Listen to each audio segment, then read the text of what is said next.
and welcome to this Artificial Intelligence full course by Intellipaat.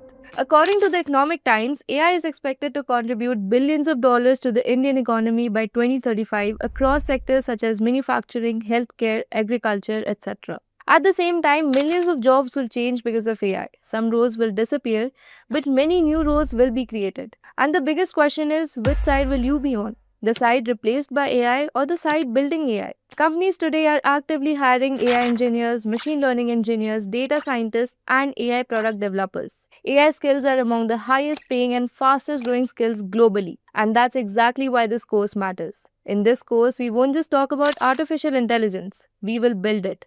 We'll start from the absolute basics, what AI really is, how machines learn from data, and how machine learning works. Then we'll go deeper into powerful models like ANN, CNN, RNN, and transformers, the same technology behind modern AI systems. You will also work hands-on with Python, TensorFlow, and real-world projects. So if you've ever thought, I want to understand how this works, or I want to build something intelligent, then you're in the right place. Let's begin your journey into artificial intelligence one step at a time.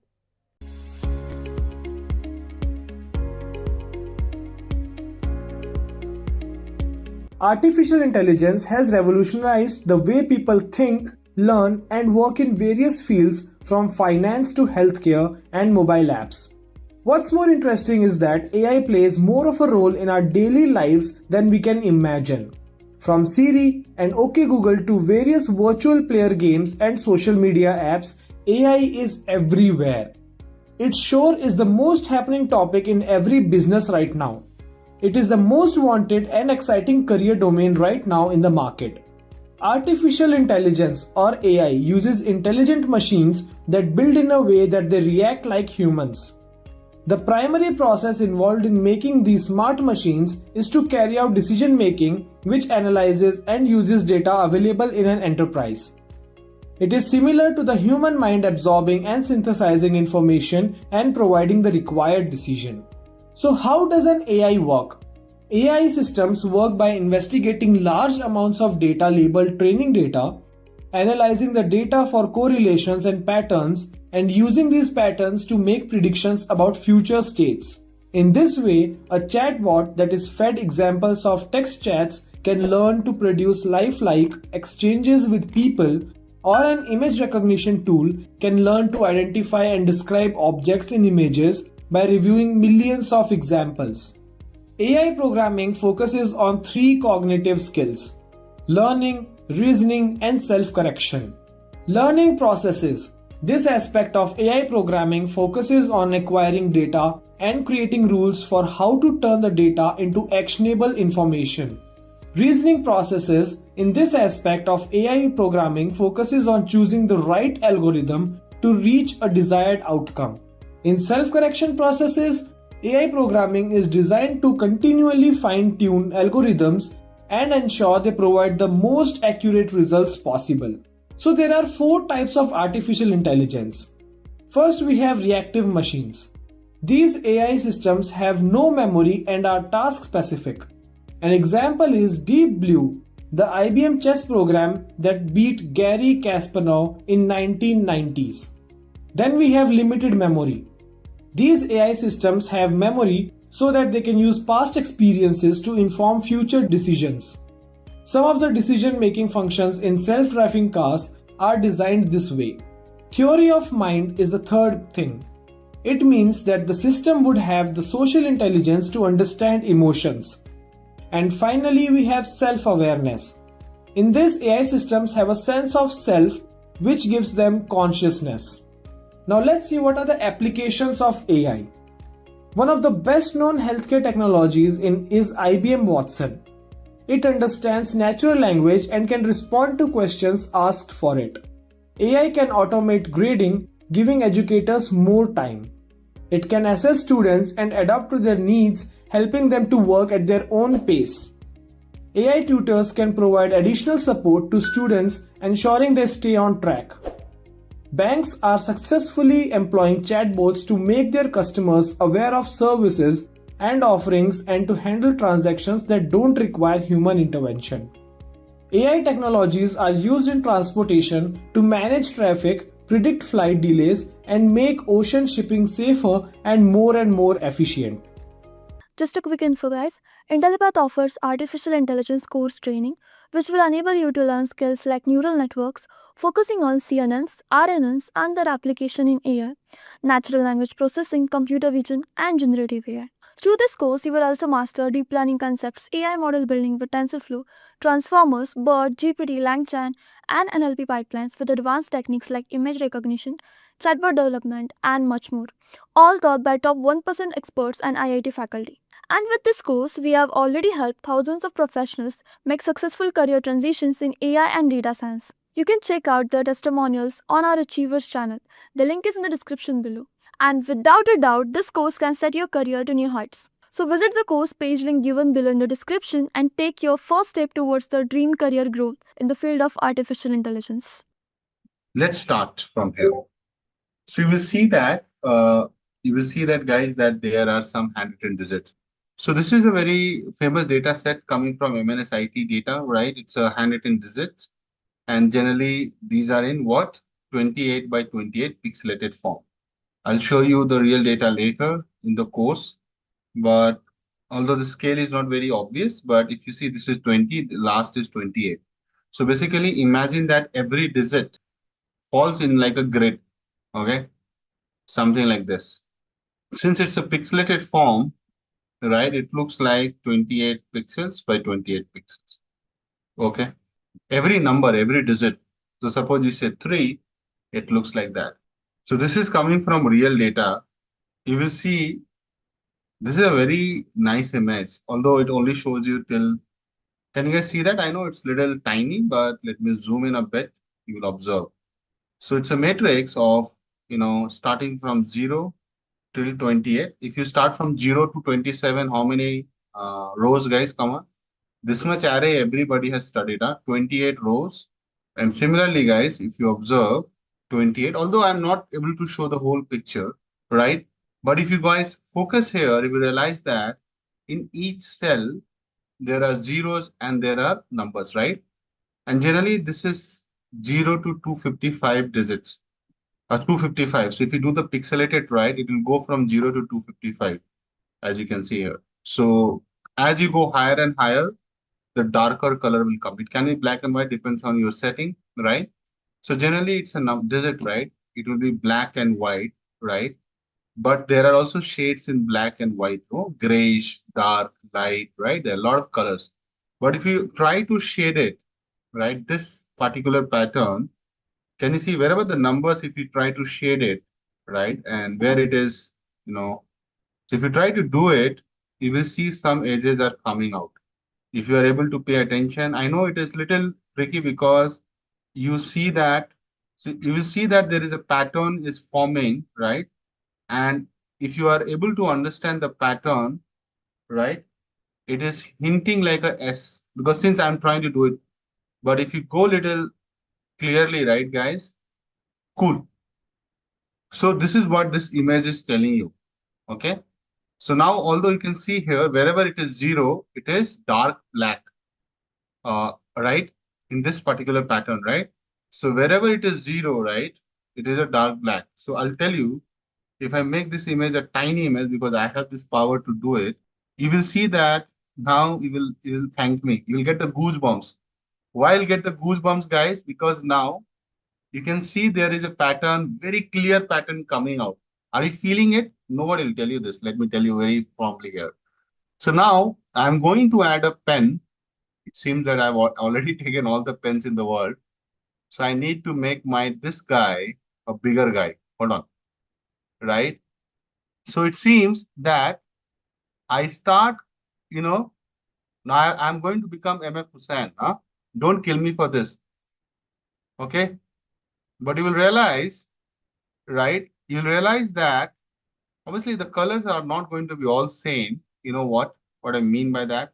So whenever the digits are like, 0 means black. Huh? This is very clear. 0 means black. So you don't need to hesitate. So all these zeros are there. I already know that. So I'll do it. Why I'm doing this much of effort? To make you feel something intuitively. Obviously, I'll code, I'll show in the hands-on, but feeling is very important, guys. Okay? which people don't do this, which I pity them. There are two different colors here. It seems so. I don't want to have different colors. You will start missing the pattern, right? You will realize that if you're very careful to do this pattern thing. So you realize that this pattern somehow will turn to what? Observe this, and there will be slight color coming on the border as well, right? Little colors here. So if you try to see the pattern, this is what it resembles to, right? Obviously, I'm not the champion of it, but what I'm trying to say, it definitely looks like a number S. Are you guys feeling it or not? Come on, letter S. So if you try to fill it, if I try to fill it, you will realize that, yeah, you're right, Akash. You'll say that yourself. To see if I start feeling the pattern, since that is looking like a digits, right? You're not getting it. But if I start filling it up, there'll be some corners cutting out, right? Because this is how it is, right? So you realize that, yeah, it is coming out like a pattern. Hold on. And guys, since this is not the full image, huh, by the way. This is not the full image because you remember you had that missing data on 19 was here, right? So you will be seeing that there will be some zeros coming, and trust me, it will be there. So some zeros will be coming where? On this side. So it will be black. That's why I'm making it black from my side. Guys, okay, observe. So I know it doesn't look like that, oh, this is number 5. It looks very ugly. But if I try to give you the character here, does it look like 5? See, I'm fitting something in between, right? And I have the image also. Don't worry about it. So I've already populated it today. I should have it somewhere in the model. Although it is done differently, guys. Why? Because I plotted the black, but you observe they are very close. Are you feeling it, guys? I have swapped the color in the printing, so don't kill me for that. But are you feeling it? Right? Just the complementary. But are you feeling a similar kind of behavior I was trying to draw? Since our image stops at 19, you're not able to visualize it fully. Okay, makes sense. Good. You can say that, guys. Did you understand the nuance here, right? So how do we get it? So the whole idea of identifying any image, it works on two, three things. Basically, there are two words always you have to keep in mind, and that is what? Edges and patterns. So the question is very simple question. How do we identify any image? That's the question, guys. Answer is pretty simple. Just don't think about any neural network. Think about any image you see on the page, right? So for example, if I show you this image of cat or a dog, right? You try to identify what? How do you say that it is a cat or a dog? You look at the eyes, you look at the nose, you look at the lips, right? If it's a cat, you will also look at the body, overall body, right? Understand the design and the pattern, right? So basically, it's all about how do you identify it? Very simple. Depending on the edges, that's the first word. Depending on the edges, okay, patterns, texture, shape, etc. There are a lot of things you actually look at. Images are unique in nature. Trust me on that. Okay. So these are some very straightforward attributes, guys. Right? These are your edges, patterns, texture, color. A lot of things are there. But in desert, color doesn't matter. Depends on the images, right? So generally, color has not a big role here. So if I am writing 9 with a black or with a blue, end of the day it is 9 only, no? It doesn't change. Okay. So colors don't play a big role. The kind of algorithm we are going to do, it's all same. That's right. But edges and pattern makes a lot of things. So you might be thinking, what do you mean by edges, right? So if you see, observe this image which I put here, right?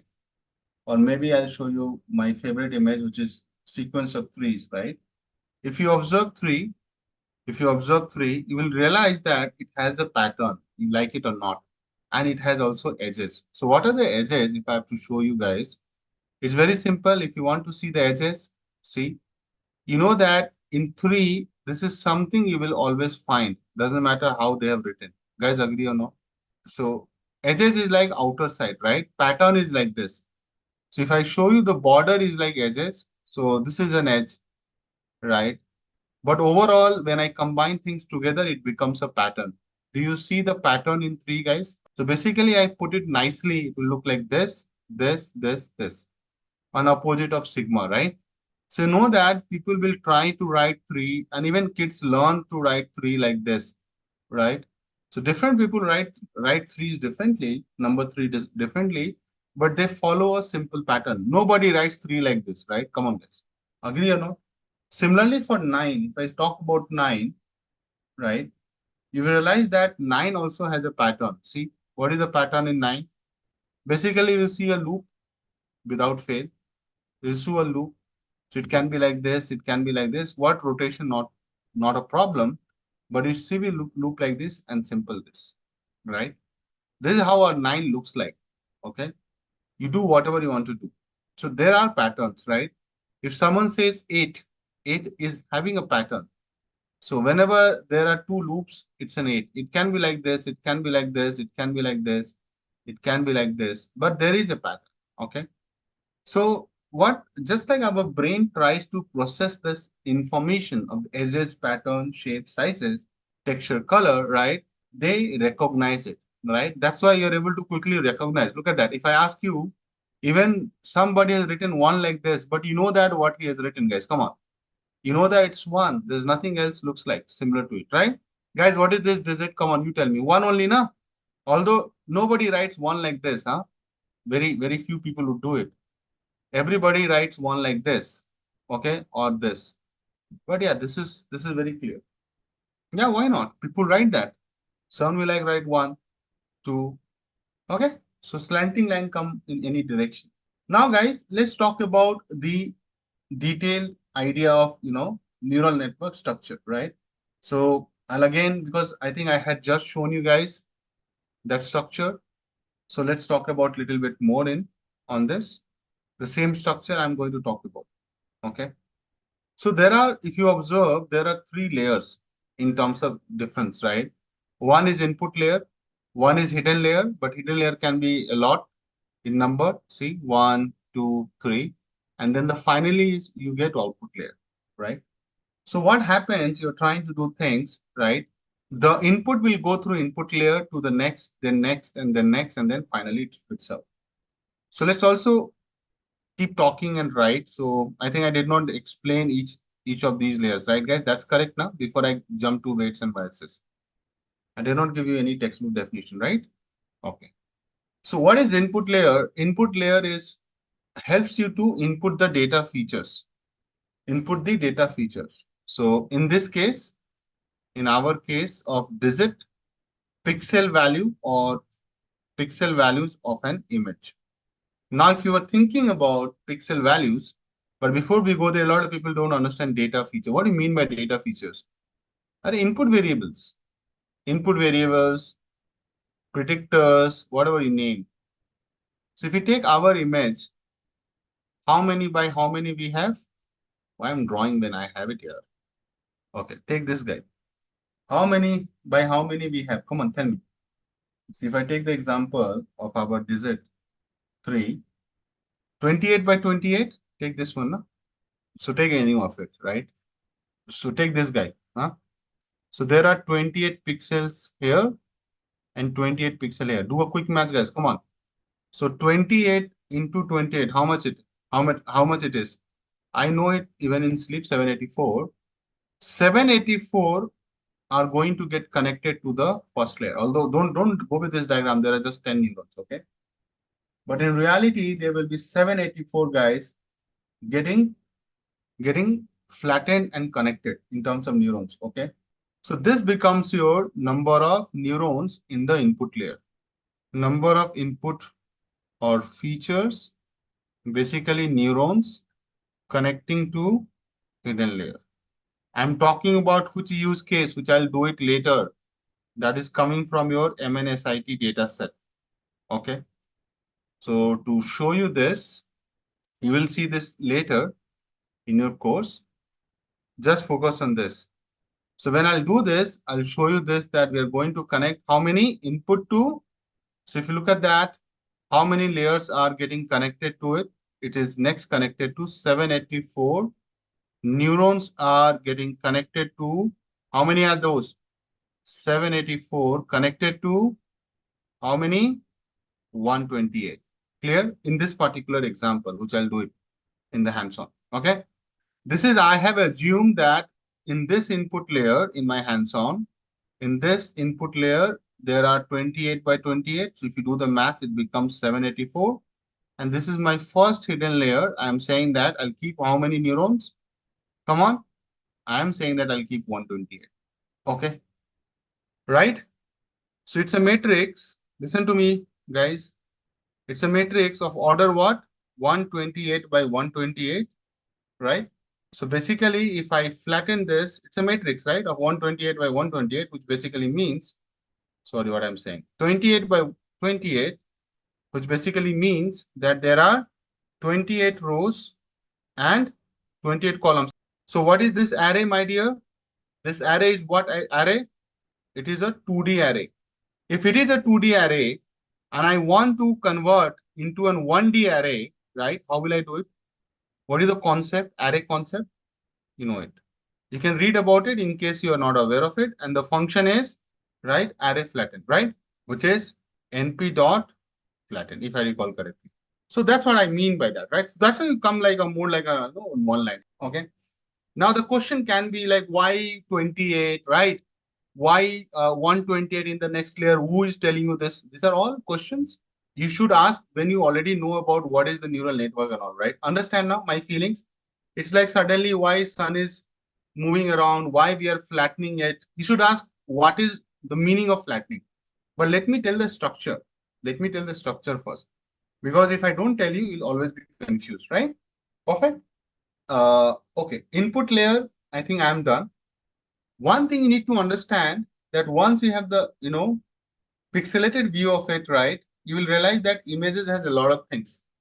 So let's talk about pixels.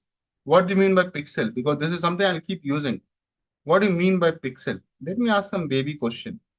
Now, this is a question to debate. Huh? What do you mean by pixel? And how is it related to image? Related to camera and camera size. So camera to, right? It is resolution of your camera, right? How does it relate to your image size? Let's see how good are you. Everybody will open their computer. You know how to see the resolution of your computer? Because I don't know. What is the resolution of your computer? Yes. So my display is saying my resolution is this 1920 by 1080. What do you mean by that? So if you do a matrix formation, 1920 rows by 1080 columns. Okay. So that's how it looks like. So every image of mine will have how many cells, guys? You know that, right? 1920, 1080. So total how many? Look at my image size. 1920 into 1080 equal. So if you're good with this, you know that it will be what? If I do a simple maths, it is how many pixel? 2 megapixels. Yes, come on, yes or no? You know that? Approximately, my dear. Approximately. Why? Because see, it is 10 to the power 6. Right? Agree? So don't think your resolution is bigger than 2 megapixel. There's a reason for it. Let's not go there. Okay. So just imagine those who are using, so let's say our phone has a 12 megapixel. So 12 means what? 12 into 10 to the power 6. Right? Megapixel means this is only, no? So you can think like that, more like 4 by 3. So 4 million here, 4,000 by 3,000, right? Then you will get, approximately I'm saying, making a grid out of it, guys. Come on. Which is a lot. How many these are? 4,000 by 3,000, right? Just imagine that the number of neurons you will see here, you're just looking at 784 in this example. Here you're coming in millions of neurons. So what is a pixel? Pixel is, by the way, what is the full form of pixel? Pixel means picture element. So let me give a pointer here. It means picture element, pix L. So if you bifurcate pixel, pix, L. Pix means pix, right? Image. So L is what? Your element, and pix is your picture. So it's a picture element, right? Which is the smallest unit. So those who wrote smallest unit, they are 100% right, which is the smallest unit of a digital image or display. It doesn't need to be an image, it can be a display also. Okay. Now, question comes that how it is related to the image size, right? So just imagine image size is definitely they are measured in pixels only, right? If you observe. So you might have heard about pixels per inches, or when you're doing the fax. So there you say, right? DPM or printing. DPM, you know what? DPI, sorry. DPI, you guys know in fax or in scanning, dots per inch. Yes. So generally, if you take a 4:3 image or 8:7, right, dots per inch. So there are different types of printer. That's how you define the quality of the image there, right? So I'll not go there, but you know that in terms of this is about your printing. But if you do a similar kind of analysis here, it is called PPI. What is PPI? Pixel density or pixel per inch, right? So if you talk about pixels per inch, so what is the interpretation of it? If you take an image, right? If you take an image more like as a unit dimension, if it is an inch of, all right. So generally an inch is a very small unit. How many pixels you are putting there, right? So higher the PPI, you tell me, higher the PPI implies more details and sharpness of the image. Basically, you talk in terms of good image, qualitative image, more details and sharpness in the image. Okay, that's what you mean by that. Basically, you say you have a better resolution of the image, right? And if your image is better, generally your image size will be also higher. Agree or not? Come on. So if I talk about a 12 megapixel camera, I'll not go to our school days when I used to use 1.3 megapixel camera. So 12 megapixel camera, right? If I just say, listen to me, the same thing I'll call it here, guys. It is 4,000 pixels here and 3,000 pixels here, right? So that's the reason it is called 12 megapixel. You must have been, so don't be now uneducated, right? So now since you are sitting in my class, you should be aware of these things. So 12 megapixel camera releases every time, right? 12 million pixels for each images. Now, if I give you a simple example that if your image is like, a simple image of, let's say, 10 6-inch wide, and let's say it's a portrait one and 10-inch height. Okay. So generally, if you see these kind of standard photo size, right, how it is being framed, understand this. If I go with a standard 300 PPI, which basically means 300 pixels per inch. Remember that, guys? Come on. Listen to me, and this is very important. Doing chat GPT will not help, right? For a 12 megapixel, what is the image size in inches it will come? Let's say this is A and this is B. What is the length of A and what is the B? What is the image size you'll get it if I go with this assumption? Let us assume the pixels per inch is 300. If I say 4,000 pixels and 1 inch, you're putting how many? 300 pixels, right? So basically, it's very easy. It's not a rocket science. So you can do this math, 4,000 by 300. How much it is? 13.33. So this is your 13.33, and this will be what?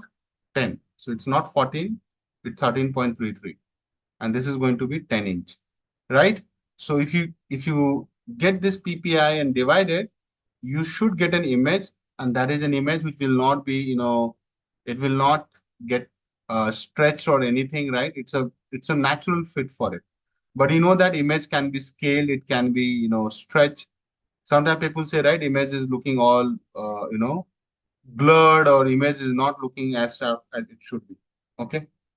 बोलते हैं ना अपन image फट गया है, right? That's the word. Image doesn't look nice because you have overstretched in a very bad manner, right? Image looks stretched. So this is the image size you should get. Make sense? Clear?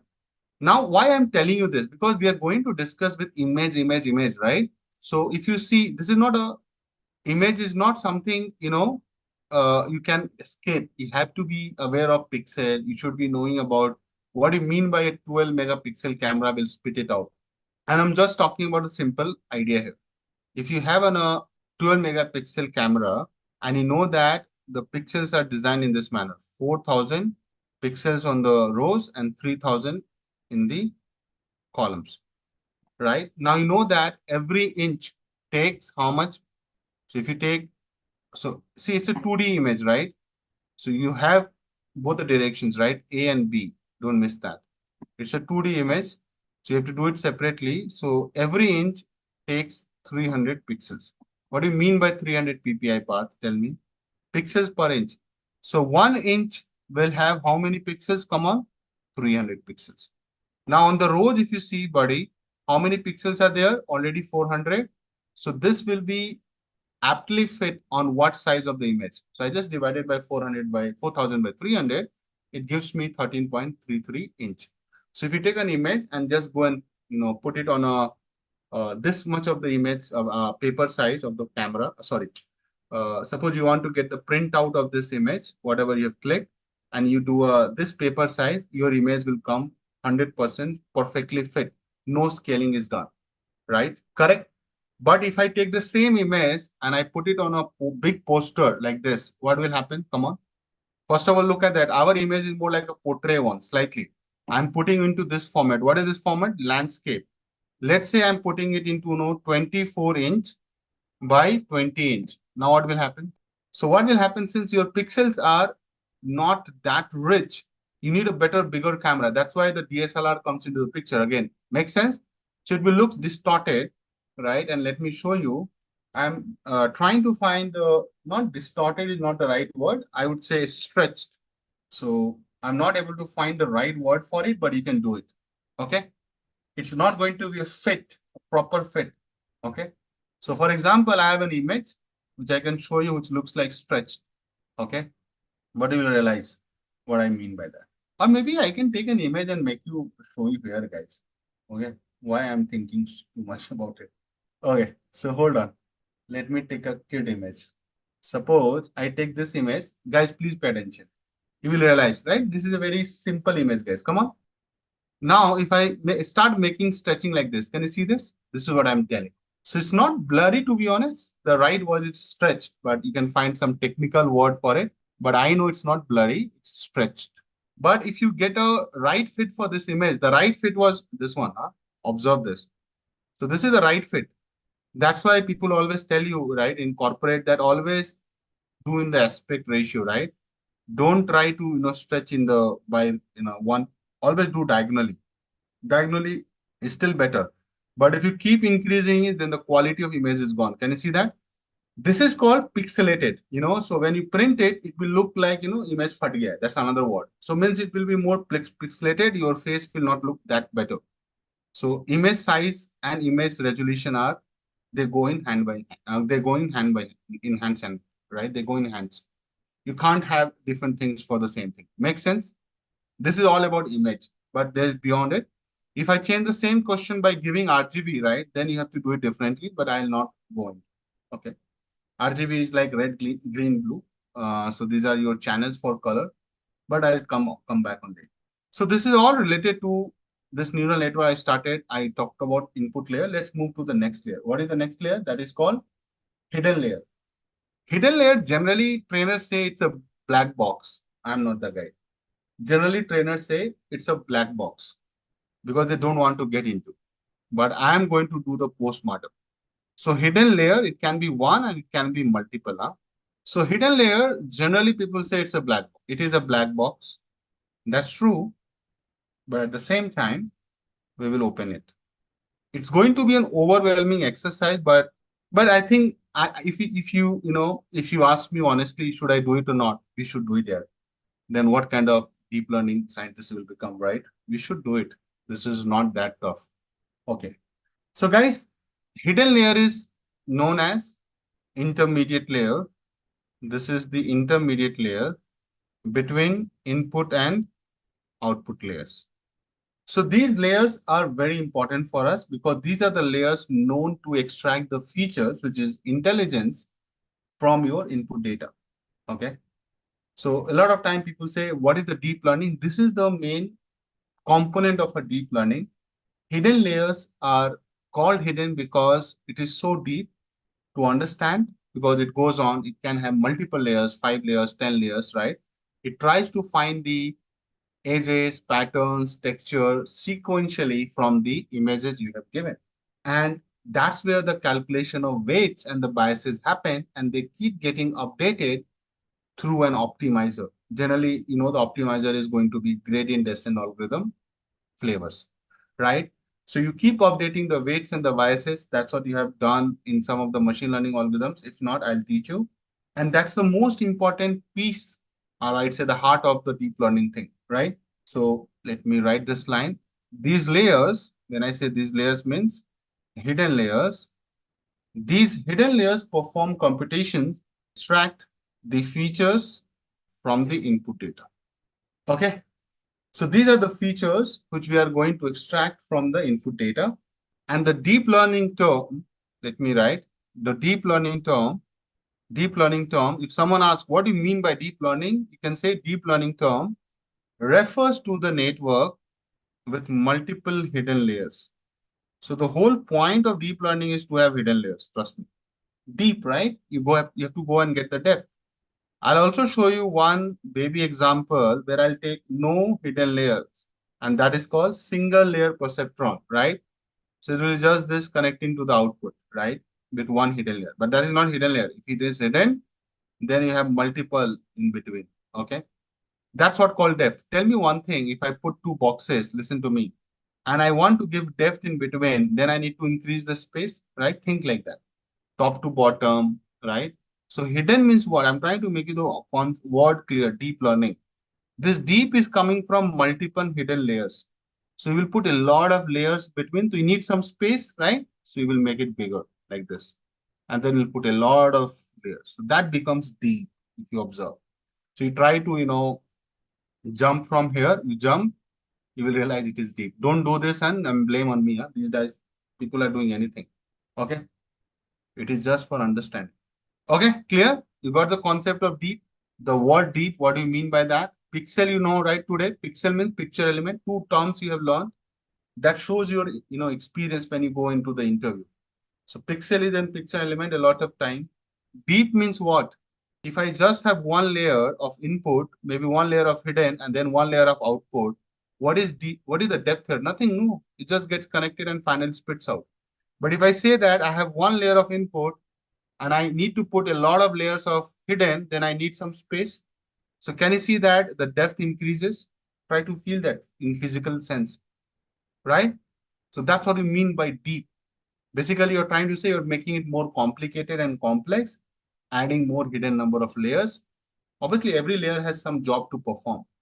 There are a lot of existing deep learning architectures. You might have heard about Yellow, Resonate, right? A lot of CNNs ones, right? I'm talking about that. VZZ. So all those will make it more complicated, but that's in the future. Coming future, you will learn from me. But for the font, for the time, just focus on this. Okay. Now the final layer is what? Output layer. So output layer is your final layer, right? That is the layer that gets you the output. So suppose you are doing a digit classification problem. In the output layer, you need to find what? Whether this digit is what? Let's say suppose there are more and it comes 9. If this digit is coming as 3, then this neuron will get fired. It will, sparkle, right? White. And then the finally output will come like 3. Definitely when I do this, it looks like what, guys? Multi-class problem. Okay. And there are different types of activation function will come, but I am not getting into it yet. Right, Srini? Hold on. So output layer, what is this layer? It is the final layer, let me write, that produces the output of the network.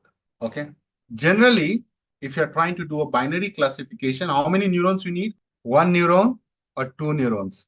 In single layer perceptron for binary classes, let me show you. And this is a jargon for you. So let me get the images.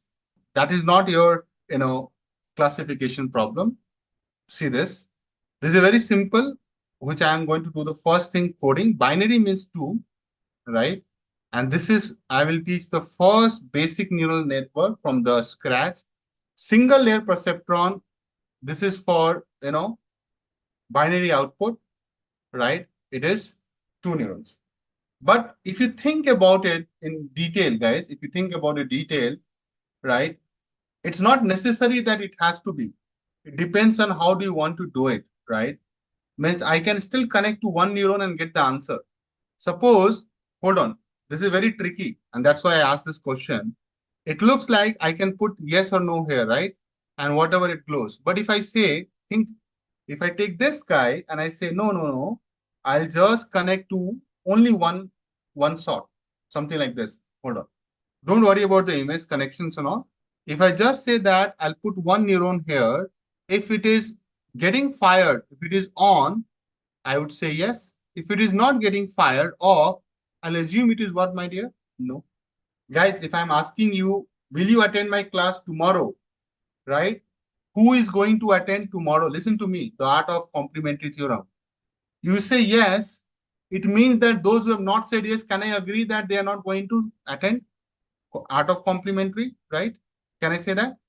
Yes, to an extent it's correct, but someone can say, oh, I'll change my mind and all. I'm not assuming that if you're not saying yes, you're not going to come.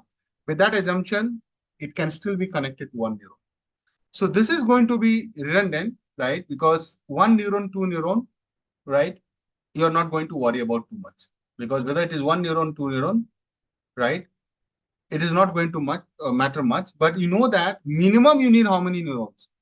The right answer is one neuron in the output layer for binary classification. This is the minimum, but you can have two. There is nothing more to stop.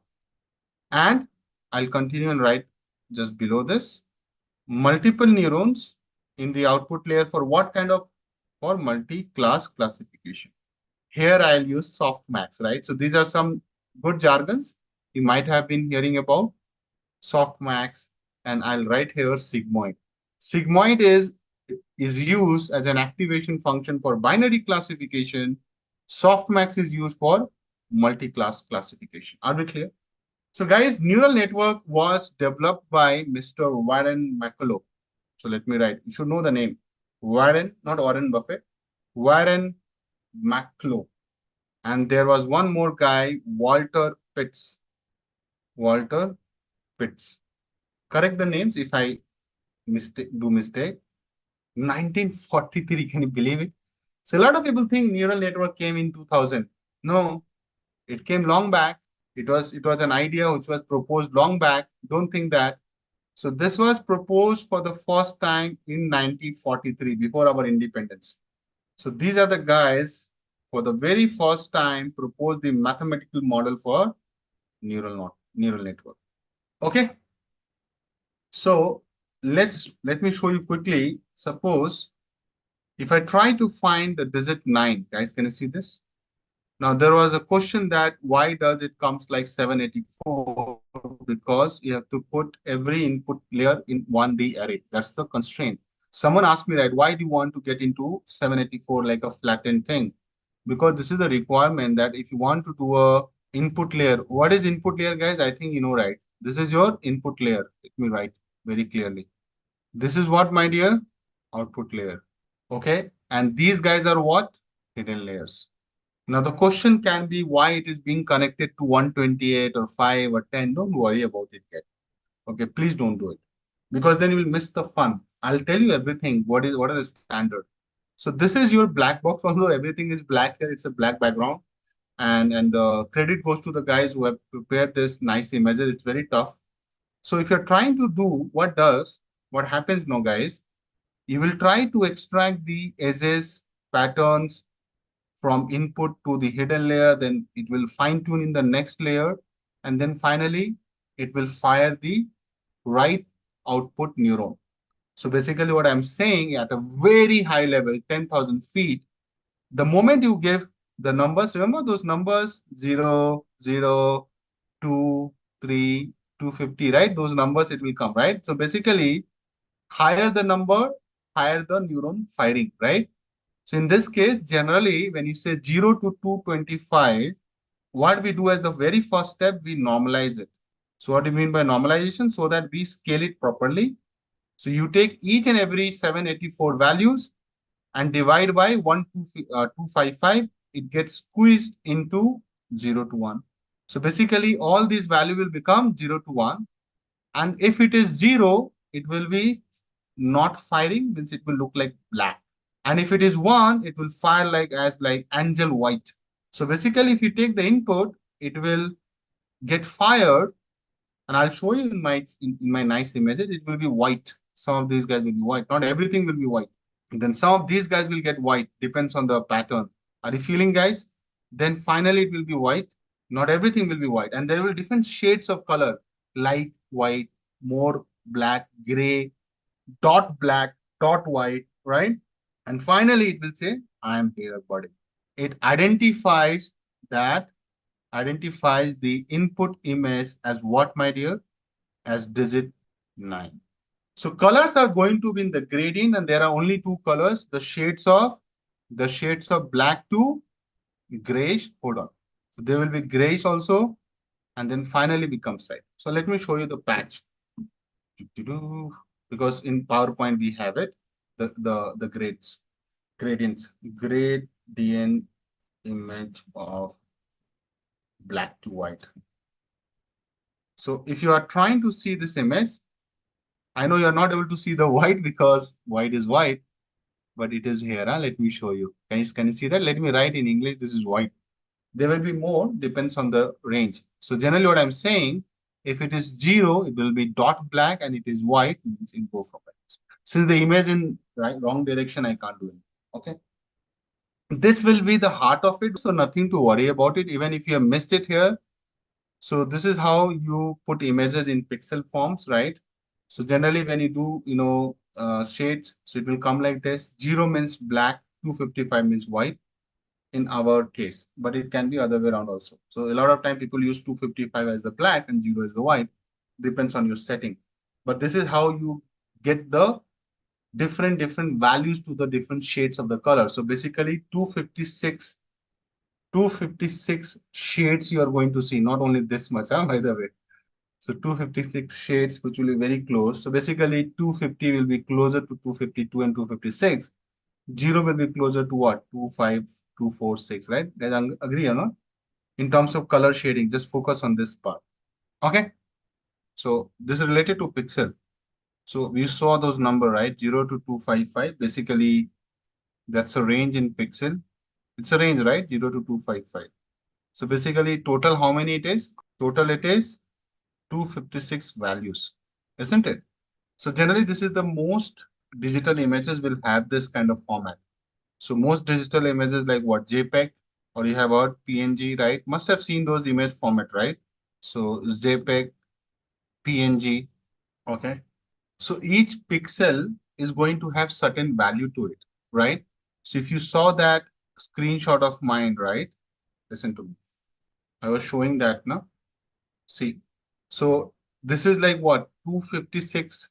In the values of 256, you find for each pixel. So if I pick any one number, my dear, please focus. Can you see there is a value we are tagging to it, 238? This is one pixel, by the way.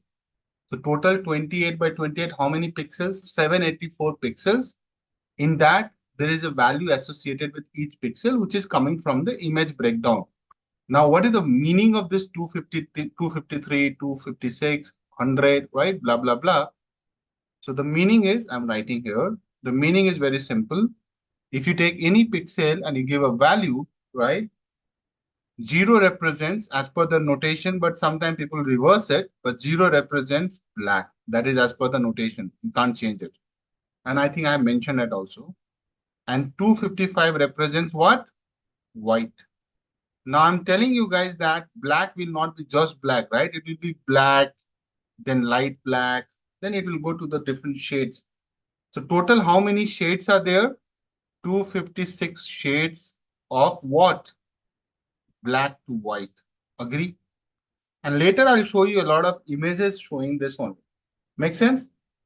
So in this, 127 value represents what? It's the middle value, guys. It represents medium gray, by the way. Just fun fact. And 256 represents already awakened. Sorry. Similarly, in the color images, you have a different set. But again, similar to this concept, but I'll not go there for now. Okay. So now I'm going to show you and you feel the beauty behind it, because the kind of stuff I'm going to show you, you will love it. Okay. So I was showing you this, that how does it understands, right?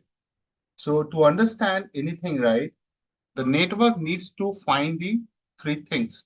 It starts with an image, which is getting into pixelated form. Listen to me, guys. I'll also write. So the moment you give an input image to this network, when I say network means neural network, in the input you give the pixels.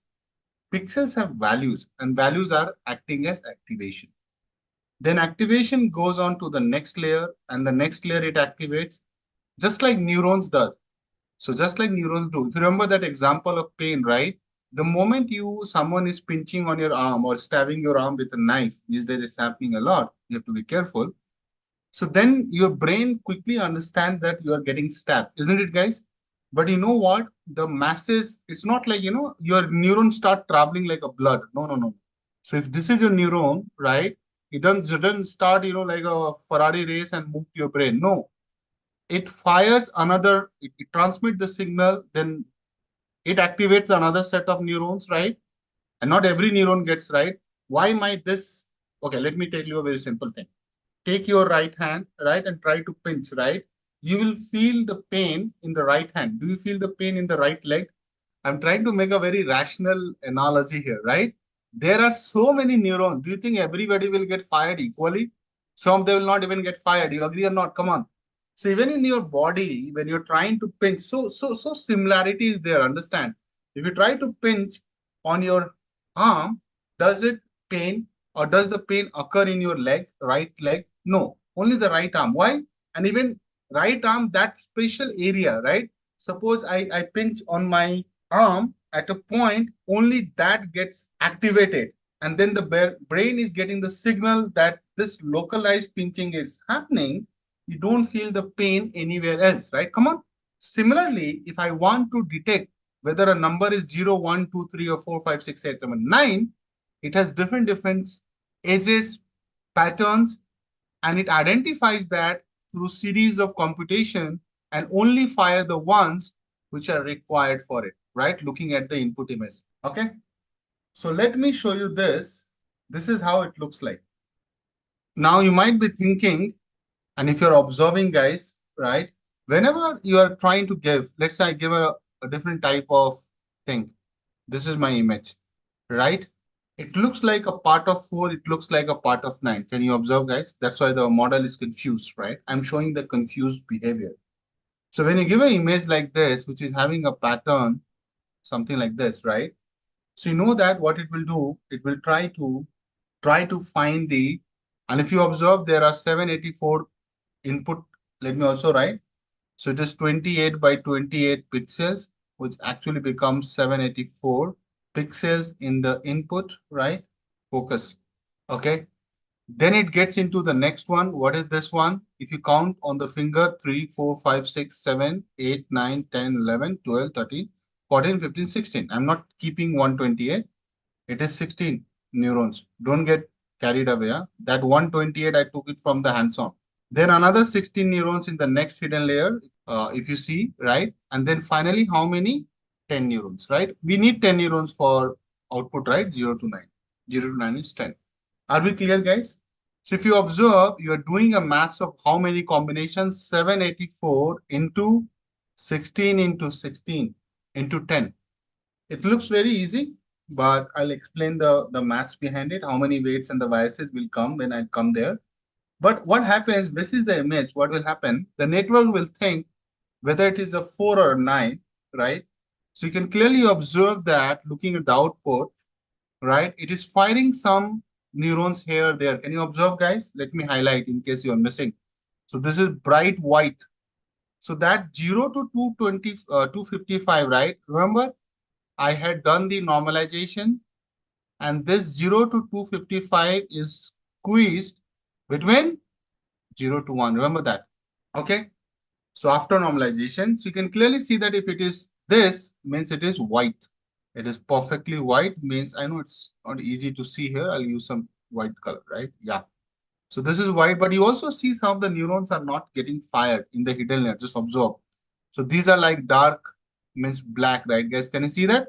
Some grayish is also getting fired. So now we will realize that all these different shades have some values, right? So if I have to show you, and then you will feel the beauty of it in a moment. But ideally, it is what all these digits have some activation values, right? Even in the hidden layer, by the way. So generally, this is what we show, right? Although just this is for the sake of understanding, right? So let's see if I do this. This is my more like what, my dear? Activation scale. 0 means what? Can you see in the diagram? 0 means dark black and 1 means white. Are you? And then there are different shades of it. You can clearly observe, looking at this, that as you go from 0 to 1, it turns white. It goes from black to white, right, guys? Black to white. Okay. So some of the neurons will get fired, and that's what you're saying, right? Neurons are getting fired or neurons are getting activated. It's the same thing. Okay. Some of them will get. So what do you mean by activated? So activation happens at the cost of input first. So you get the input, then the activation happens. I'll come to there. But at least on this image, can I write, guys, that here, can I say that the neural network, I'll write NN, neural network, is struggling, so that it is in the notes, struggling to decide whether the input image is 4 or a 9. Because if you do 9, it looks like this. If you do 4, it looks like this, right? But you might be thinking, how does it work? Means what is it doing? How those activations are being done? What is the calculation behind it, right? That's the whole topic for the day. So to get you the intuitive understanding, I'm getting into the heart of it. So now I'm digging it further, guys, as promised. So more in intuitive understanding, going one layer deep. So now understand, guys, how does, how does training happens? How does those calculation happen? So the subtopic within this is how does the training work in neural network? How do you understand what is the digit is going? How does learning happens? So if you observe this diagram, you will understand what I'm saying. There's some really nice diagram put by some really good guys. Okay. If you observe, my dear, here, you will see that for 3 digits, why I've taken 3 digits, there is a reason for it. Can you see that there are some commonalities? And if you're paying attention, you'll know. 0, can you see this? 9 has a loop here. Observe. 8 also has a loop here. Observe. But if you break 9, you have two things. This, and then you have a stick. Observe this. This stick can be also be here, right? Length, don't worry. Look at the edges. So you're picking the edges, right? These are all your edges. Let me write so that you don't miss. You're picking the edges, right? You're picking the edges. Edges make the pattern, and pattern makes the digit. So edges to pattern, and pattern gives you the digit. Now, if you observe, you have 8. 8 has, so you can say that this is this image. I don't know why I killed it. And this is this. Observe this. Then you have this big stick, and then you have this long stick. See. Okay. And then you also have this different one. Right? Maybe make the same color. Are you with me, guys? So are you able to break every digit into some edges? So what I'm telling you here, every digit has some edges, which neural network identify. I'm writing why, because so that you don't miss on it. Clear? Now, if you try to understand, let's go back to our thing, 9. Again, because 9 is something I want to make you understand. So you know that it will go in sequence, right? So if you want to find 9 and let it identify, you realize that in the next layer, which is hidden layer, second hidden layer, let me write so that you don't miss it. So this is hidden layer 1. This is hidden layer 2. Now there are 16 neurons here, 16 here, 10 here, and 784 here. Don't miss on that. Neurons are connected to some lines, right? Those are known as weights. I'll come to that. But understand that if you even focus on one of the neurons, right? It is being connected to 784 combination. That's why it's called fully connected layer, right? So you're connecting to everything, right? All the inputs. Basis that, what it does, it tries to give you those shades of different color, and it activates the neuron in the first hidden layer, which eventually activates some neurons in the next layer. So what it does, it sees that, hey, hello, there is a loop. Come on, focus on this, guys. So suddenly you know that this particular neuron tags to this loop. So it gets bright white. Come on, understand this. I'm making it very simplified for your understanding, but are you able to follow, guys? If you focus on the box, let me zoom in a bit so that you can see that. Okay, everyone, can you see that? So you know that 9 has a pattern. What is the pattern? This is the pattern. There is a loop. You know that loop is going to come here. So you see this neuron gets activated. Bingo. Are we clear? Then you also see that there is another pattern, and that comes the stick, right? The vertical stick. And you see the vertical stick is tagged to this particular guy. So it says, hey, hello, I'll glow now. Let me glow. So he says, okay, I'll glow. So this is getting activated. Are you feeling the beauty, guys, at a zoom level? Now, you know that if I'm going to do this, then output layer is going to get combined, right?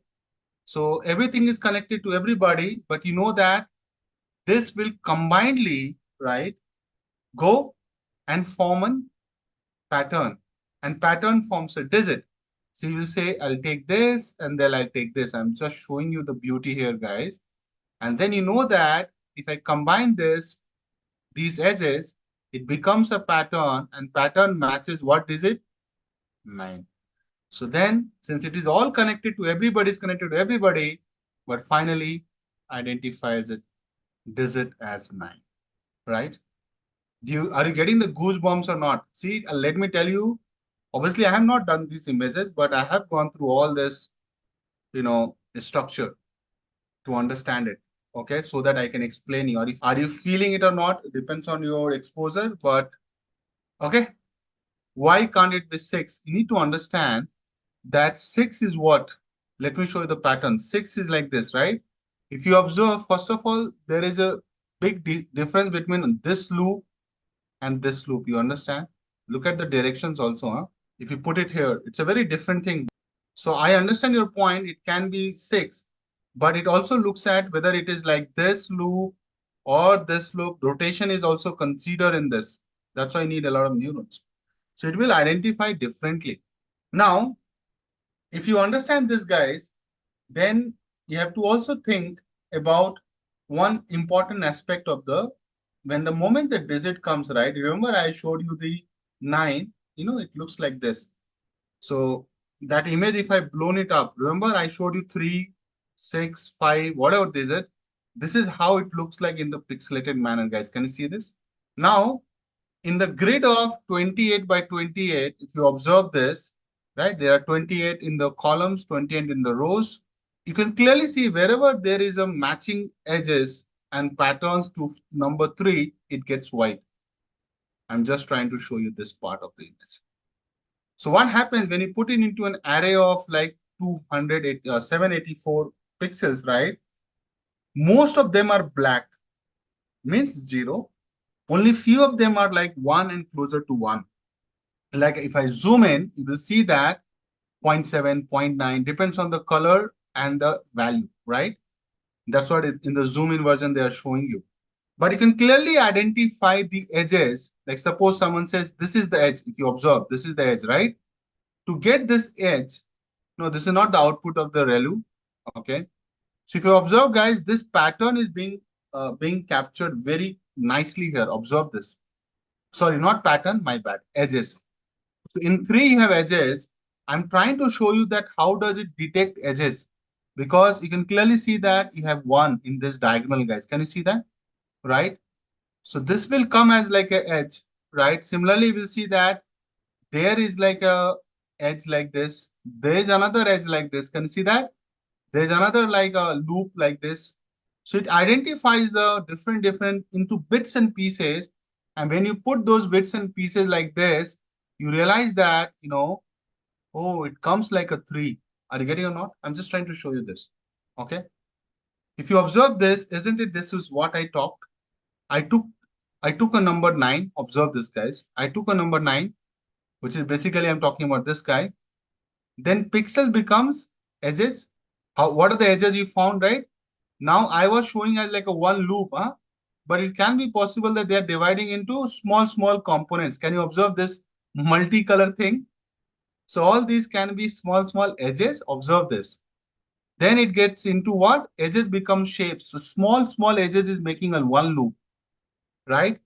Shapes become a pattern is there, right? This is a pattern, this is a pattern. So basically when I say shapes, it becomes your patterns in my language, and patterns gives you what, my dear? Digits. So the important learning or takeaway from here that in any image in the world or in the whole course of deep learning, the complete course is about detecting, let me write, detecting edges and patterns and forming patterns to help us with the image recognition task. Who does it? Neural network does it. I don't do it. They are helping us now to do the image recognition task. So detecting edges and forming patterns. Obviously, edges will form the shape, which is basically I'm saying patterns, forming patterns to help us with the image recognition task. So basically, edges becomes your patterns, pattern becomes your image, right? Now, if you observe this nice image, which I'm going to show you guys, okay? So I'm showing one image, guys. Can you identify it correctly? Come on. At least you know that it is Simba, lion, tiger, right? Your confusion, it's not a dog, right? So far, if you're not saying it's a dog, it's a lion. It's a lion. But when I show you this, how quickly you identify it, right? Okay, because you're looking at what? You're looking at the edges. See, these are the edges, right? Isn't it, guys? Come on. Are you feeling the beauty what I'm trying to show? Forget about everything. So this image was taken by Mr. Kevin Pluck. Okay. So I'm giving the credit to this guy. This is the image he took and then converted into, so we used the deep learning methods to get the Kevin Pluck. Now, if you compare these two images side by side, it looks like it's a negative of it, right, guys? Come on. So we applied the, edge detection thing, and you can see that it looks so nice. Guys, again, and those who are my peers and, those who are my peers older than me, they know that they have must use Kodak camera with the flash, and they must have used negatives, handling the negatives carefully, going to the photo center and get those negatives developed for the pictures. Have you done it? Those who are Gen Z, they have no idea, but I have used Kodak 36 reels, right? In my when I was a kid. Okay, but are you feeling it, right? So the same principle what we do here, get back to here. Are you not doing the same principle to detect the edges of the digits? So on the same principle, you can detect anything, any image in the world, because you can find edges. Edges can help you understand the pattern or texture, right? Now I'm using the other words also, texture and the shape, right? Because if I just show you this part, it can look like a dog also to some, not because there is a big nose here, so you might not say dog, but golden retriever dogs have a similar kind of hair structure, right? So texture, structure, it helps you with a lot of details, right? Are you with me? So ideally what model does, model tries to dial these knobs. If you have seen the movie Imitation Game, if you have not seen a movie recommendation from your trainer, hardly I do it, but you must watch since you are studying deep learning with me. Imitation Game, right? If you watch this movie, you'll see this machine shown in that movie, right? It's a dummy one, but the story of Alan Turing. Alan Turing, he's the guy who single-handedly, right, defeated the Germans, right? They were in England and they developed this machine to decode. It was the first machine which became the inspiration for computers. So if you observe, so these are the knobs, right? Take these knobs and look at me. This is my creativity, copyright APC. I'm connecting these knobs as neurons here, right? So these neurons get fired accordingly what you give in the input and get you the output. So in the movie, they use the same principle, right? This position of the knobs were letting them know what is in the message. So they were it more like a decryptor, right? So whatever the encryption they were doing, they were breaking it using this machine in almost 2 minutes, right? And if you remember this movie, they needed some hint to initialize the machine so that it converges faster, which looks like our optimizer, right? So optimizer converges here and gets you the right values of these neurons, right? So that it gets fired and finally you realize that, oh, this is 9 or 6 or 7, right?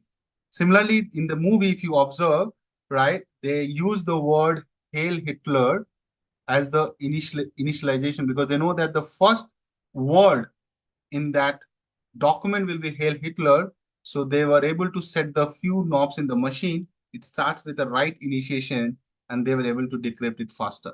See, I'm not a computer science buff, so I'll stop my emotions here. Okay, are we clear, guys? Okay. So what it does, right, you can clearly see that it looks for the white patches. So forget about this small one. Let's focus on this part.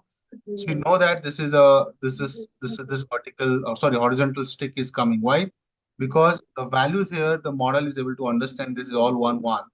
And if you see the proximity to it, right, is all getting almost black.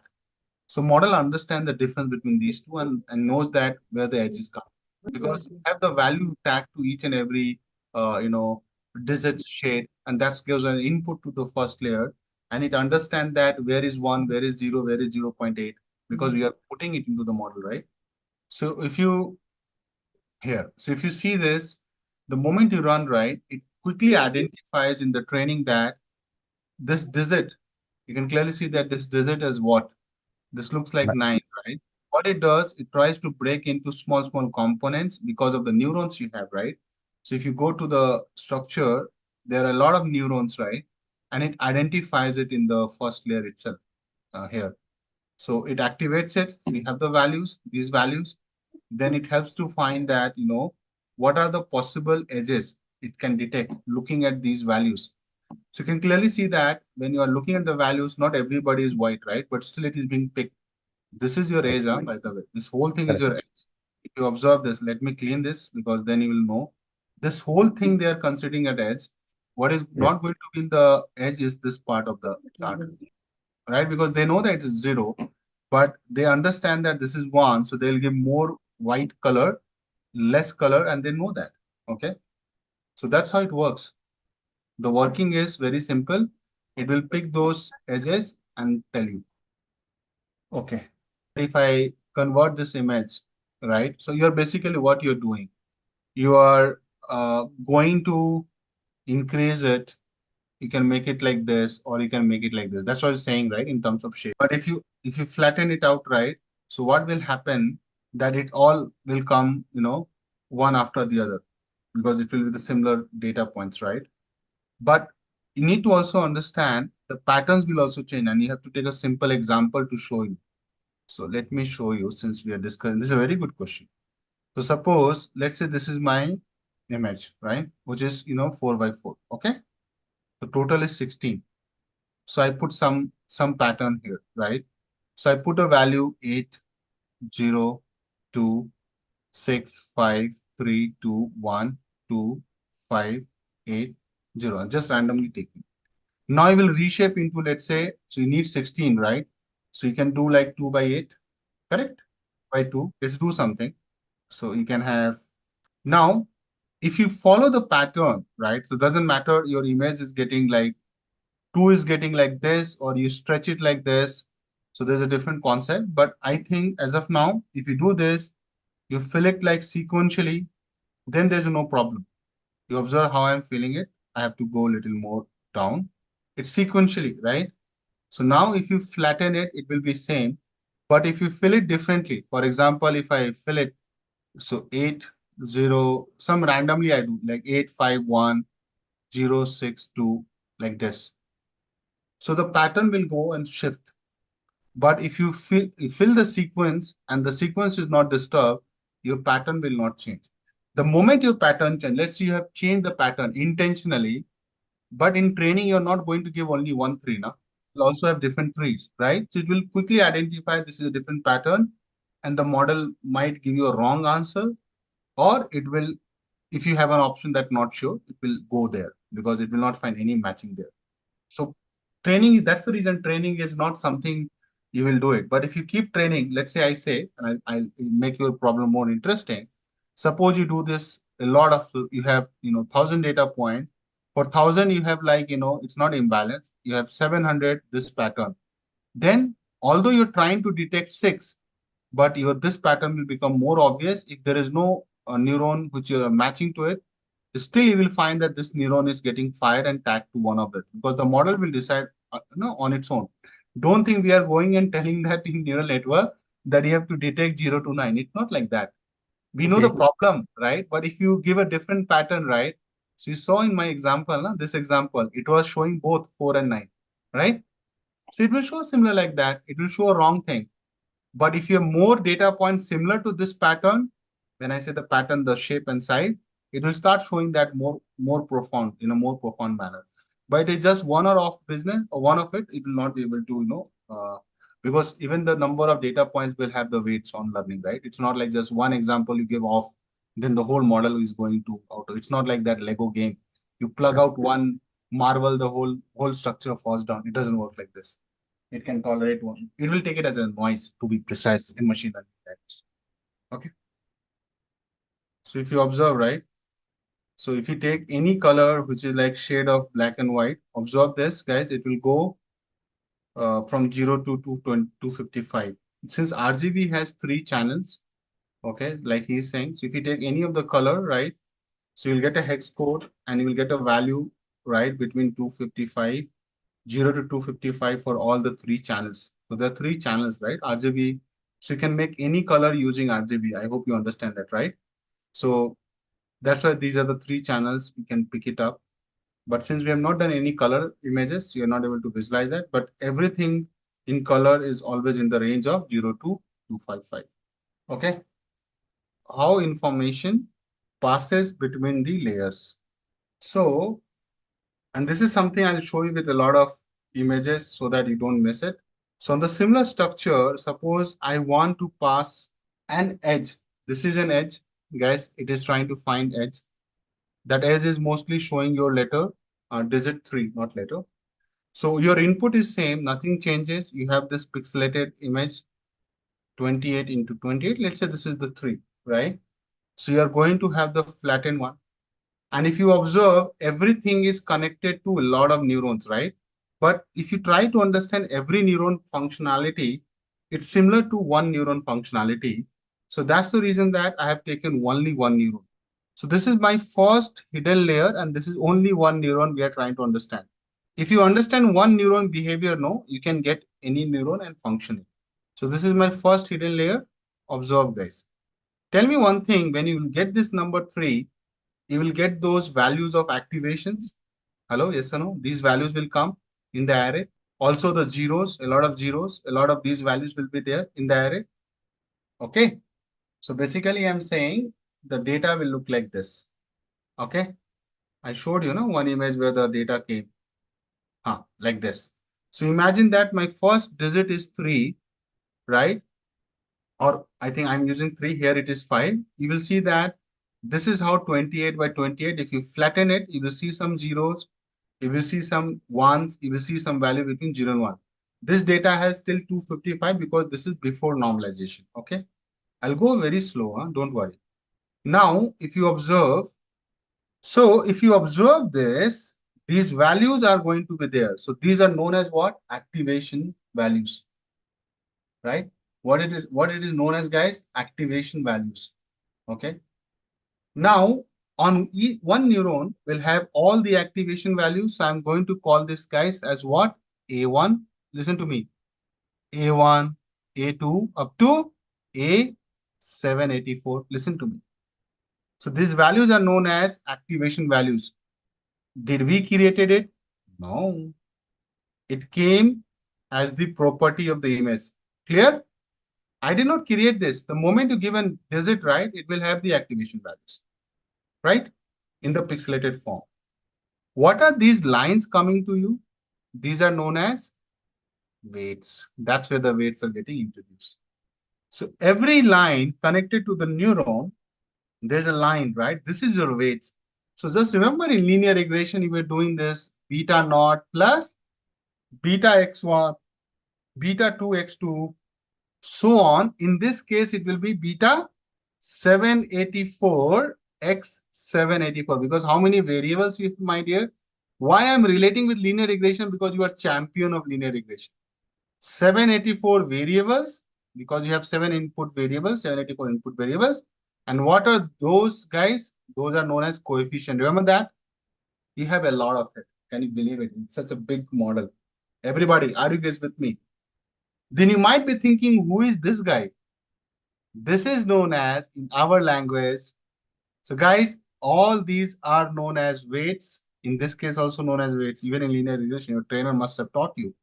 And this is known as bias. If not, I can do it. So this is how I'm introducing the weights and the bias. Now you might be thinking, what is weight? What is bias? Right? Yes or no? Thinking about it? So bias and weight is very simple. Suppose, listen to me. I'll give you a very simple linear regression equation. Y equal to 20 plus 100x1 plus 10x2. Now, which variable is going to have a lot of impact on the price of tomato, my favorite example? You will yourself say, Akash, it's x1. How did you say that, my dear? Because you looked at the weight, wasn't. In Hindi, we call this weight, right? So the weight is higher, the impact of this on y is higher. Agreed or not? Come on, guys. Even these variables are off, means 0, still you go and have a ready to set constant value, that even nothing is there, though still I'll charge 20 rupees. Hello, listen to me. Guys, that's what we call bias, right? In linear regression, this concept is called intercept also, right? Yes or no? A line which has some, so intercept is what? Something like this. You start from somewhere, right? You don't start from 0. So bias is saying that even if you don't have any impact, this is like a very good world. Your tomatoes are not going to get free. If you think in mathematical form, it takes the form of y equal to mx plus c. I'm talking about c. Come on, guys, yes or no? So similarly, if you bring this concept and come to the neurons, right? Now, combinedly, these guys, A1 into W1, A2 into W2, will decide what is the going to be the value for this guy. Which guy? This neuron. Whether it will be a white neuron or it will be a gray neuron, God knows, right? Or it will be a black neuron, God knows. Are you getting my point? This will control. These are the knobs which will decide. And these will decide the next. And not again, not only one. All the guys will decide the next and the next. That's how it works. Are you feeling it? So if you are feeling it, let's not wait. The way I'm showing the images and to show you that how does this work, and thanks to the guys who have put together, but if you understand that these are the weights, guys, I mentioned just now, let me highlight it. The lines are the weights. You are seeing two colors here. If it is a blue color, it is going to be, if it is a blue color, and if it is a red color. If it is a blue color, guys, it will means positive. Red color will be what? Negative. Are you guys with me? Observe this, no? All the blues are the positive, all the less than is negative. So now the weights can be positive or negative. Now understand, if something is negative, the price will not increase, price will go down because of the impact is reverse. I'm again bringing the same example. Yes or no? Suddenly, if I make this negative, then the price will go down. Agree or not, guys? Come on, right? So similarly, these weights are going to be decided by the optimizer. I don't decide it. I'll just initialize the weight, but the optimizer in this case But the basic is what? Have you heard about this optimizer? So what it does, it takes the cost function or the loss function, gradient descent algorithm, GDA, a lot of versions of GDA, but the one which is very famous is known as ADAM. So this is a jargon for now, but don't worry. ADAM is one of the famous optimizer people use in deep learning. Gradient descent algorithm finally runs a lot of iteration to get you the final values of the weights. Isn't it linear regression also does the same thing? I showed you a very nice example where the weights are getting decided, and to show that, suppose this is my distribution. I'm taking some balls, they're infinite balls. Now tell me one thing, if I try to fit a line, this is my line, right? See, this is simple linear regression, guys. Suppose I try to get a line, right? So see, if I show the error, residuals is error, if you draw the perpendicular, if you draw the vertical lines to the line, this is the error. A lot of error is there. You might say that, Akash, and observe also this part of the chart. So if you observe this part of the chart, you will see that this value keeps changing. These are the coefficient. This is your weight and this is your bias. Let me also write bias and this is your weight in our example. Okay. If you observe, right, if I increase this, you have a lot of residuals and you will see the residuals coming like here. A lot of errors is there. Squared sum of residue. Remember that? Look at the blue line. It is a huge line. If I try to go up slightly, see the line is getting shorter. Focus on the sum. Are you guys observing? So you're getting in the middle of the distribution. You're also changing this. Look at the weights and the bias. It's like dial is getting twisted and engine is trying to find it, which is the right fit, the best fit for this linear regression line. You are still having errors. You see that, is it the error I have to go ahead with because I can't do better than this? You're doing it intuitively, right? Guys, observe this. Let's say this is the best fit line. You get the weights as 0.56. You might have started like 0, right? Or -10, but sliced and diced this knob, right? And got the optimal one. Now, this is like intuitively you're doing, right? This is the best fit line. But this is what you have done intuitively. But what is the algorithm will give you? In one shot, it will give you the answer. See that. Now, if you see that residue it is coming from this, obviously it is also having the residue, but if you observe closely, it is lower than what you are saying. But we also did a good job, right? Because it's a very simple one line 2D. But if it is like 784 dimension, can you handle it, guys? I don't think so. So the best fit line comes like the red line. Look at the coefficients, the weights and the bias. Here the weights and the bias is slightly closer to what you do, but optimizer will get you the best output here. Are you feeling it? Come on, right? Your residue is not that bad because we did it intuitively. But you understood the working of neural network. It works in the similar fashion, my dear. Trust me on that. So all these weights till 784 is going to be decided by whom? By the optimizer. Just like there's an optimizer working in here. So this best fit line is powered by what? An optimizer, which is doing the ordinary least square and it tries to minimize it, right? OLS, remember? Not ORS, OLS. Ordinary least square means least means minimize. Minimize what? Sum of squared residues. So similarly, we will also have our loss function or cost function and minimize it and get the weights after doing this for one neuron.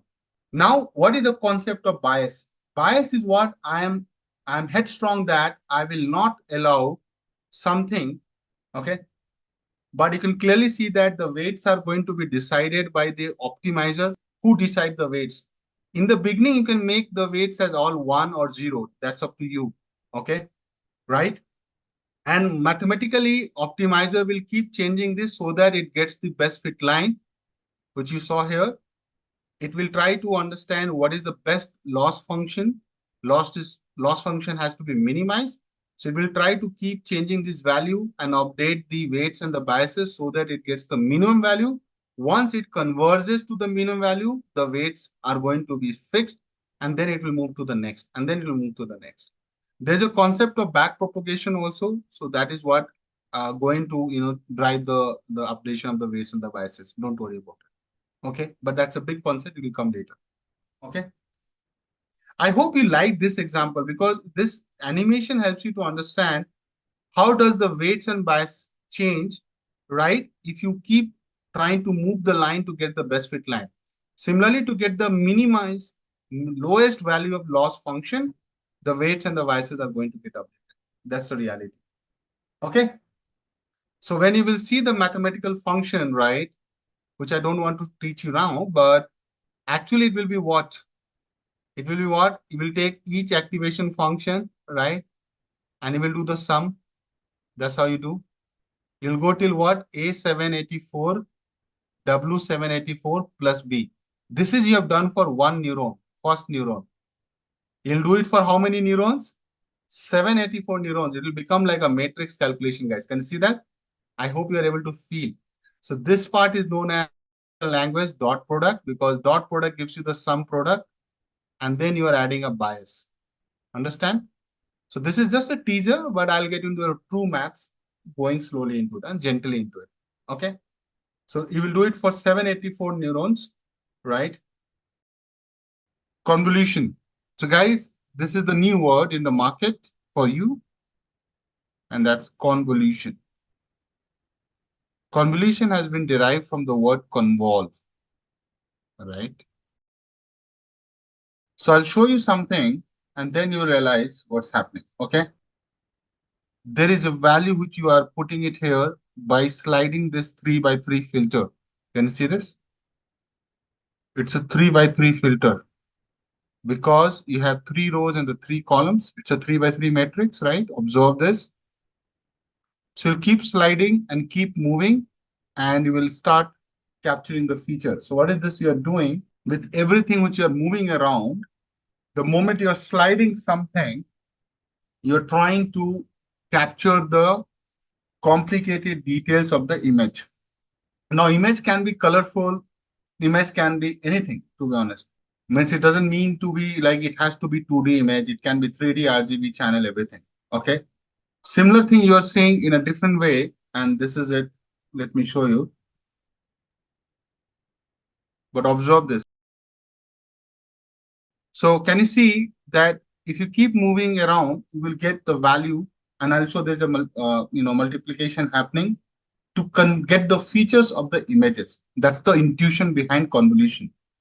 So mathematically, those who are from electronics engineer and all, if you remember, and that's something I can show you here, powerful intuition portal. I'm putting here both the links. Guys, you have to see it for yourself, both the links. But if you see what I'm trying to say here, from the image by using a filter, this is your filter, okay? But this is very high level introduction. I don't want to get into the details yet, but you got it, right? But how do you explain convolution to a kid?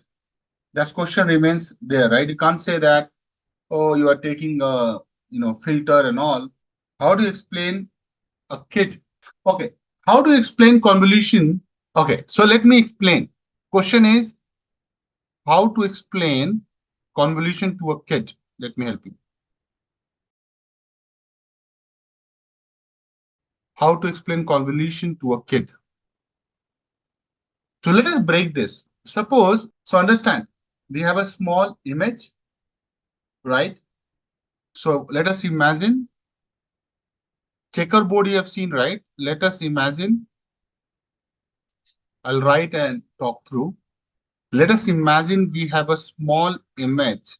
We have a small image.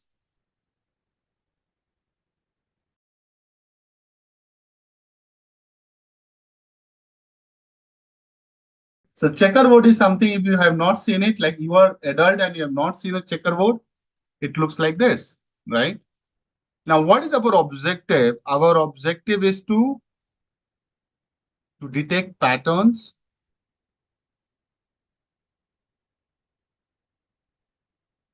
in it using a filter.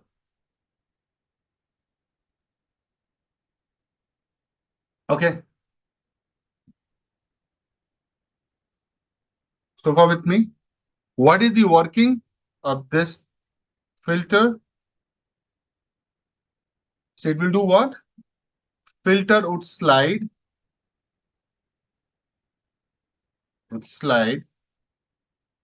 across the image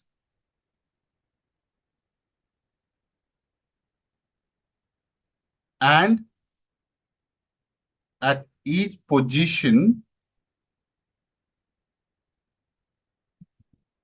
it will perform a small operation. Now, this operation is up to us, right? To make this happen, it's very simple, right? You will do some operation, right? That operation is like, okay, I have an image. Let's say this is your checkerboard, right? What we have to explain to a kid that you will go and slide. Now, this is something you have to understand, that you put a box like this on top of it, right? So you're taking a 2 by 2 filter, which is more like a number 1001. It's like an identity matrix, right? And then you do some operation. What is the next step you will do, my dear? You'll move on to the next. Then you will slide the filter like this. Can you see? Then you will move. I'll use some 4 different colors. So this is your another one.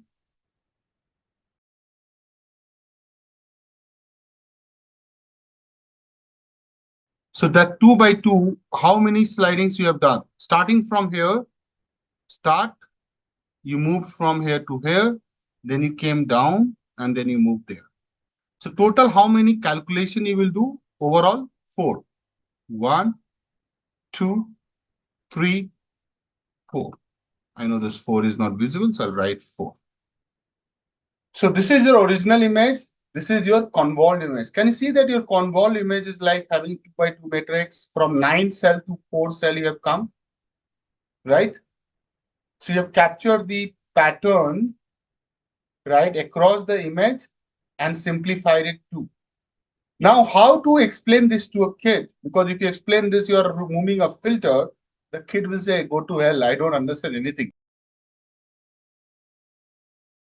So what you have to say to a kid, I'll explain. You take a magnifying glass, right? And you zoom in using the magnifying glass, right? And try to match the pattern. You clearly know that the moment, suppose I make this like this. If it is this small size, right, you need a magnifying lens or glass. Now, the moment I know it is tiny for you, intentionally I'm making tiny. If this is this big, everybody can see the pattern, but the image is like this now. It is just a tiny part of the image of a big image. Think like that. You tell me, without getting into too much of it, you know that these two guys makes a sense. This is how you will realize there are 4 segments, right, guys? Let me make it 100%.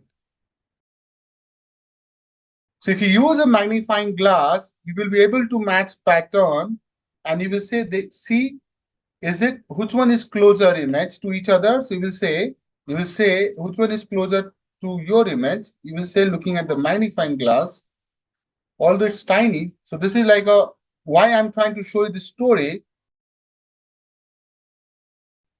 This image, the moment you put to a magnifying glass, which is this, so you will say that, dude, look at this. If you put a magnifying glass on top of it, right? What I'm saying as a point, or what I'm making as a point, is that, so what I'm trying to say, guys, if you put a magnifying glass on top of it, your image will look like this, everybody. So what I'm trying to say, the magnifying glass will give you this image. Then you will be able to see that these 4 guys are closer, right? That's the role of a filter. You can ask your kid. Your kid will say that, I think this is closer. Slightly this one also. But definitely these 2 guys are too much closer, right? Similarly, we'll say that, okay, these guys are closer, right? Or these guys are closer. Are you feeling it? So what you are doing when you say closer, the word itself means that you are able to Match the patterns. You're making like look alike, match the pattern. Pattern of what? The color, the shapes, and the size, right? Are you feeling similar? Convolution does the same thing. If something is similar, something is correlated, why you need to keep two things? It's redundant, no, right? So that's what this image does, that out of 9 cells, the same quality of the image can be explained with how many cells? 4 cells in reality. And you don't believe me? No, you have to believe me. And this is just the intuition I'm giving, guys, convolution. So if you see this, guys, if I just make it tiny, do you see any differences there? Come on. This is how this level it works. Any differences there? But at the data level, there is a lot of difference, guys. In one, you are using 9 cell, means you need a 3 by 3 matrix to represent that image, the left one. The right one, you are using how many? Only 4, 2 by 2 matrix. But in the quality, in the right, nothing goes away. That's how you are trying to take an image and make it easy for everybody. But the moment you zoom in, you see that there is some difference, right? But the moment you zoom out, and that's the role of convolution. Convolution, in simple term, it tries to capture the edges and the patterns and similarity of a big image, right? Detailed image and simplify it. Okay. Are we good? Are you guys good here so far? With me? Okay. So this image will be still there so that you don't forget this line of mine, right? Both original image and convolved image look similar. Okay. I'll write a note here. Do you think it's a valid example to explain to a kid? You can challenge me, no, Akash, it doesn't make sense to me. I think you can use a checkerboard and magnifying glass to explain to a kid. Second question. Obviously, there is some informational loss, no, Sharanya, but yeah, obviously, it's always about like you want a 4K or 2K, but the here idea is to not do anything quality image printing. It's not a media business. Here we are trying to detect the images. Convolutional neural network is to help you identify the images. You will anyway get the idea, right? This why do you need to go to a clear image? So I'll introduce convolutional network, guys. So I'll write a convolutional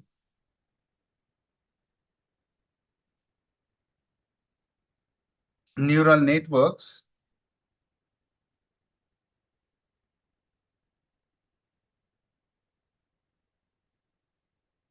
is a type of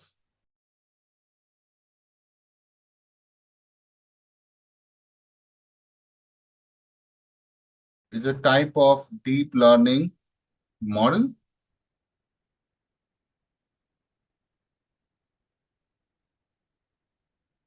specifically designed for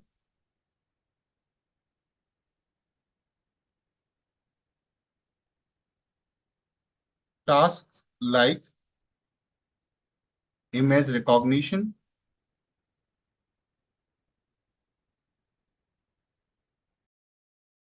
object detection,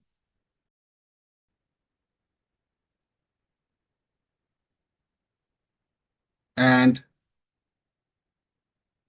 other tasks involving spatial data.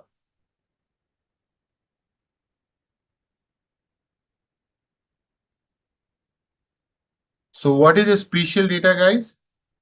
Geo data, weather forecasting, right? Whether in US, right, a lot of hurricanes come, right? And it has gotten a lot of name. Whether so spatial data is all about your anything related to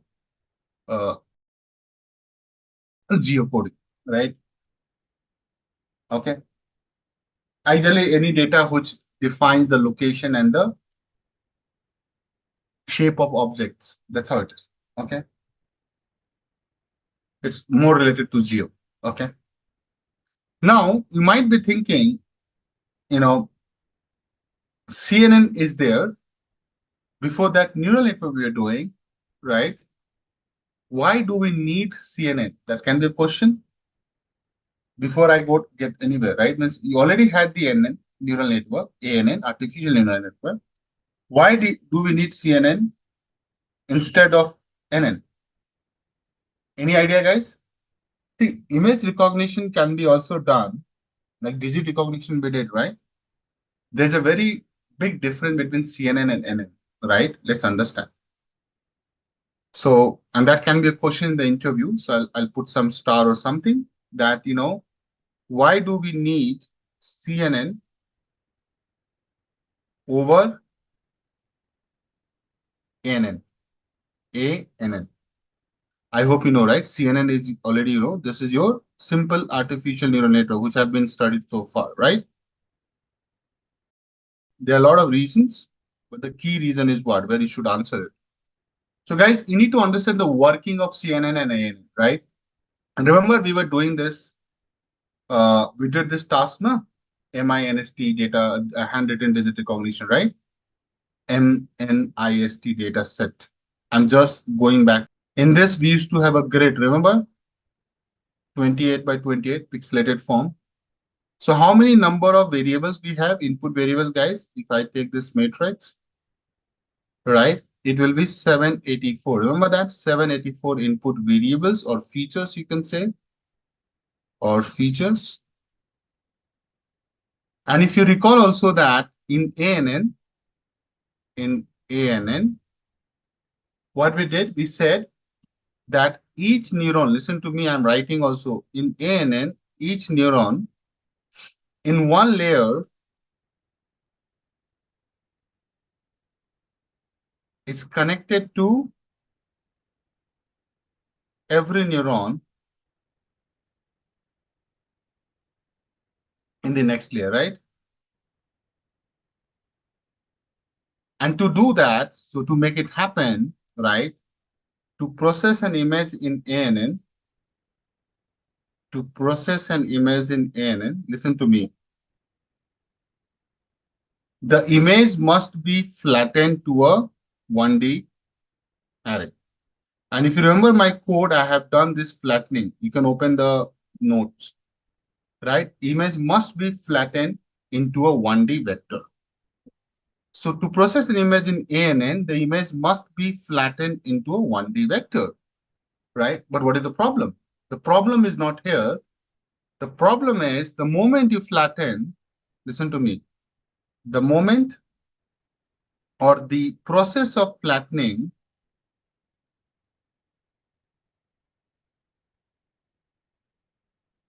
ignores the 2D spatial structure.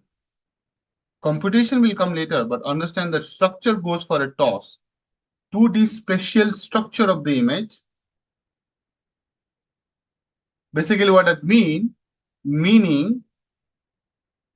the neural network does not understand or does not explicitly capture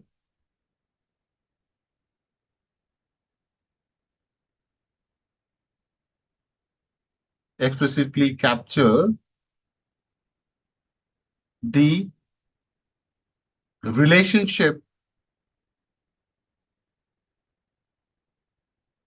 between the neighboring pixels. This is the important thing you miss here. Most important, computation, all this thing will come later. Simple, not simple, all those things can come later. But you understand what happens? The moment you just put it and flatten into array, are you going to understand the relationship between the neighboring pixels, just like in this image, which we are trying to do? The relationship between these two guys, you're missing it. Because there's no 2D, there's no 3D structure altogether. I'll take a pause. This is what you do in any. Okay, so far with me. This is your working of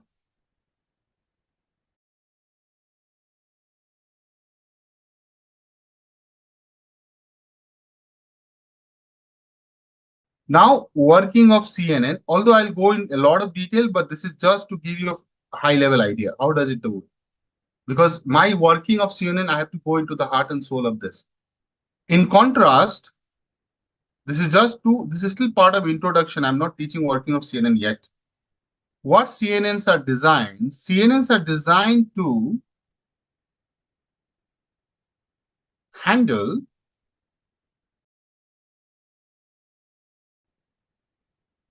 the spatial structure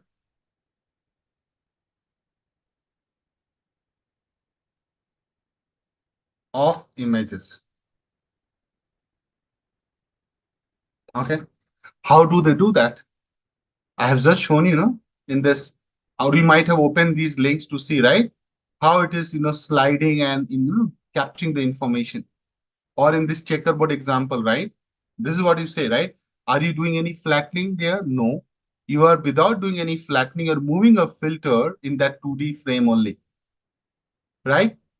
With me? So CNN computational is a little tricky task, but it doesn't do any flattening of the array. It retains the structure of the image and do this scanning. So what I'm saying, high level, CNNs are designed to handle the spatial structure of the images, and they use convolutional layer, which is also called filters.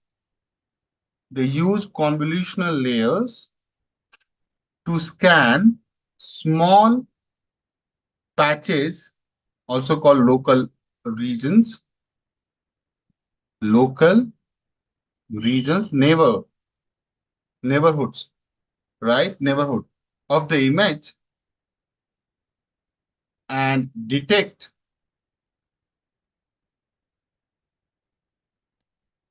patterns. What kind of patterns? Like edges, textures, or shapes, and many more, without flattening the entire image.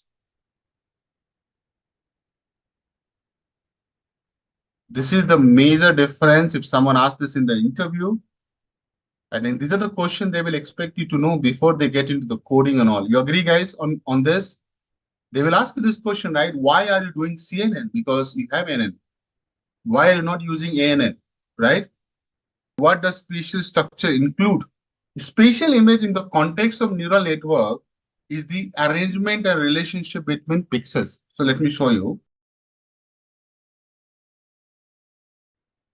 Now, if you understand this image, try to understand it. Guys, I would say don't worry about this output, input, this animation I'll show you later.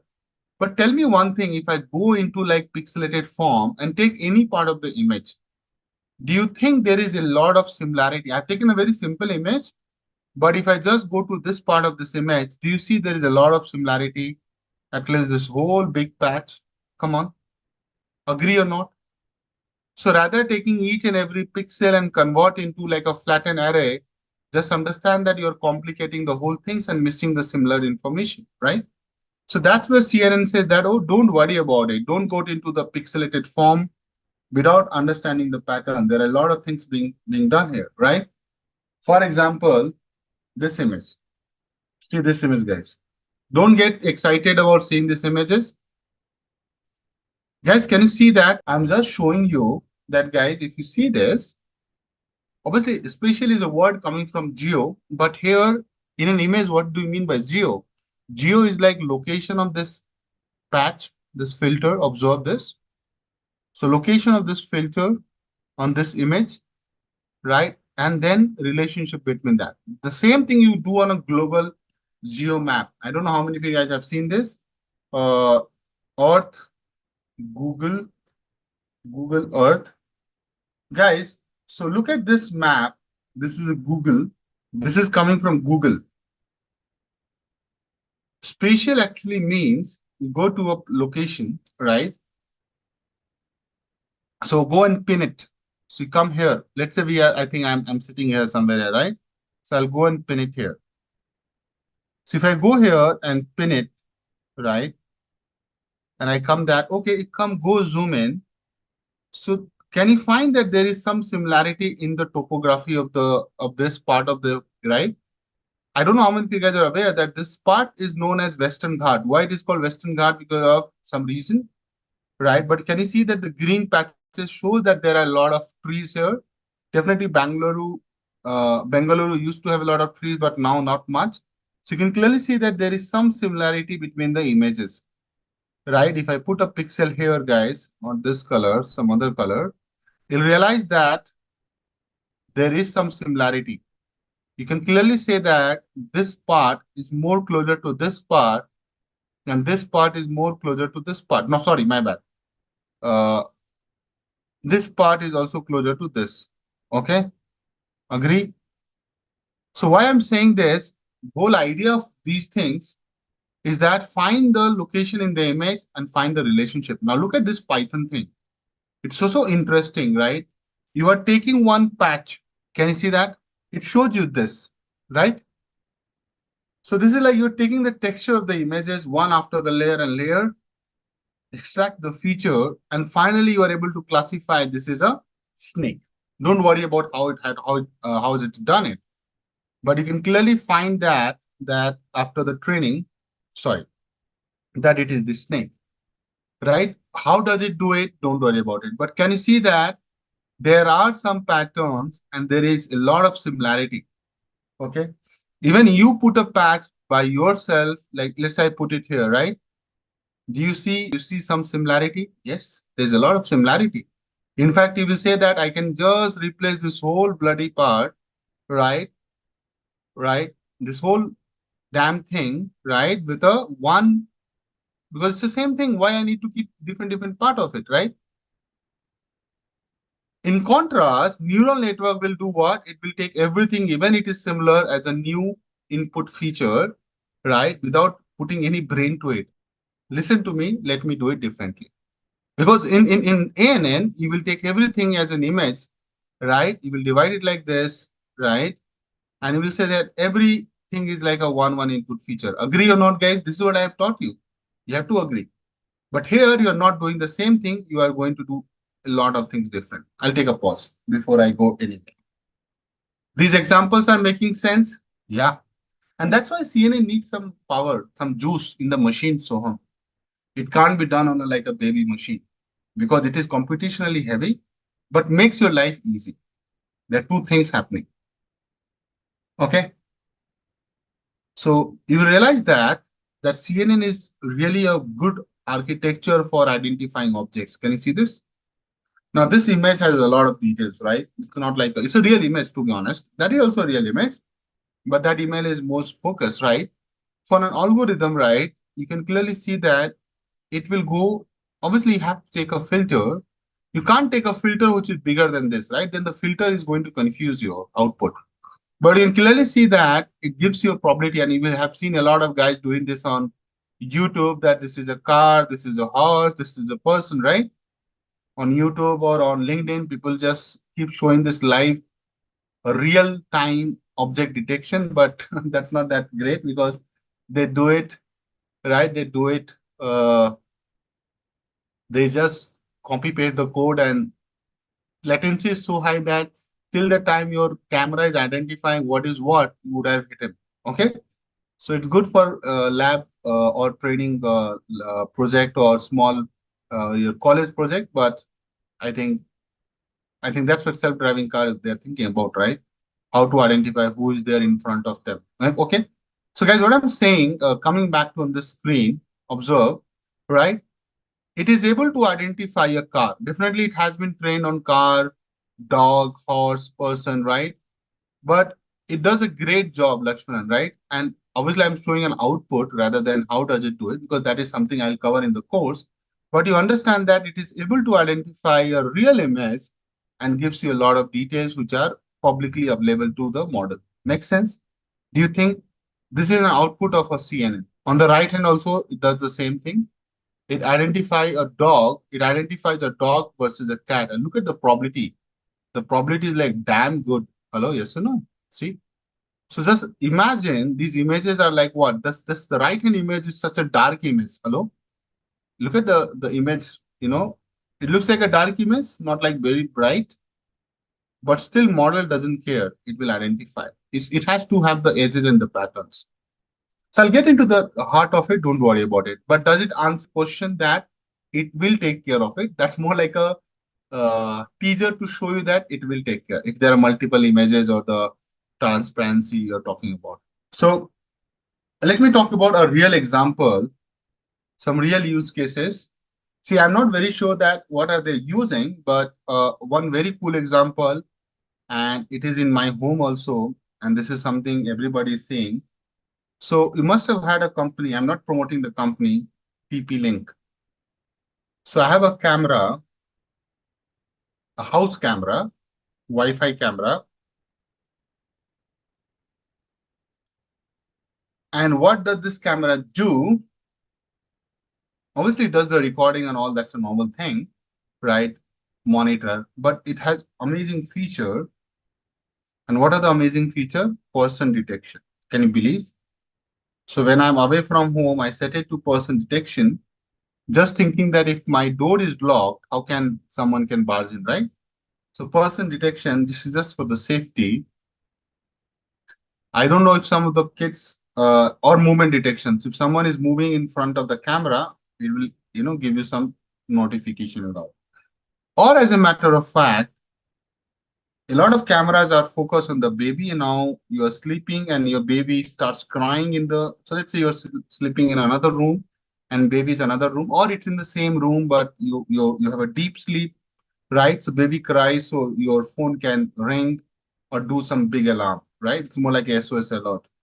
You know what? This is like life-saving feature. A lot of time baby gets intertwined, gets entangled in the blanket or something, and they start suffocating. You know that? Uh, right? I have read about it. I don't have a baby, so I know that as a matter of fact, as an information. Such an amazing thing, right? And can you think this thing comes in 1,500 rupees, 2,000 rupees? Okay, let me also say this is not a promo post. So this is a camera. I have it in my home. It's very cheap, not expensive. But they must have some technology. I'm saying that even they have a simple, not they are running AI or anything, but even if they have some simple program, but it does the job, the convolutional neural network, right, will do much better than this. Makes sense, guys? With me? Another use case when I was in Amazon warehouse, right, so I saw it, is that now Amazon is testing humanoids doing their fulfillment. So what is a fulfillment in the sense what Amazon is doing, my dear? I'll show you.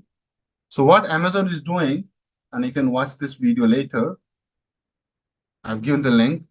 So what Amazon is doing that they are testing the humanoid. Can you see that? So they have the camera here, right? This is the humanoid. And this guy is so trained that it can detect a barcode. Obviously, there will be a lot of technology. I'm just saying that obviously AI is making it happen, else it would not have been possible. Trust me on that, right? AI is making it happen. Okay. So now they understand that in a fulfillment center, this guy will go pick a bag, pick a parcel, package it, put it to the logistics on the conveyor belt, and it will come to your doorstep.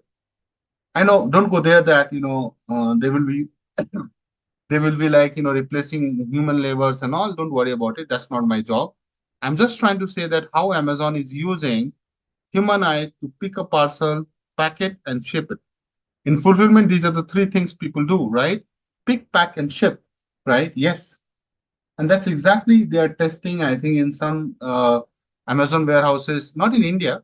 Amazon warehouses, they have this kind of testing going on. I don't know. They are also putting this uh, to the deployment, means they are using it. So there can be 10 different applications. So, detecting the human objects and all these are all fine, right? But there can be a lot of real application of convolutional neural network. Trust me on that.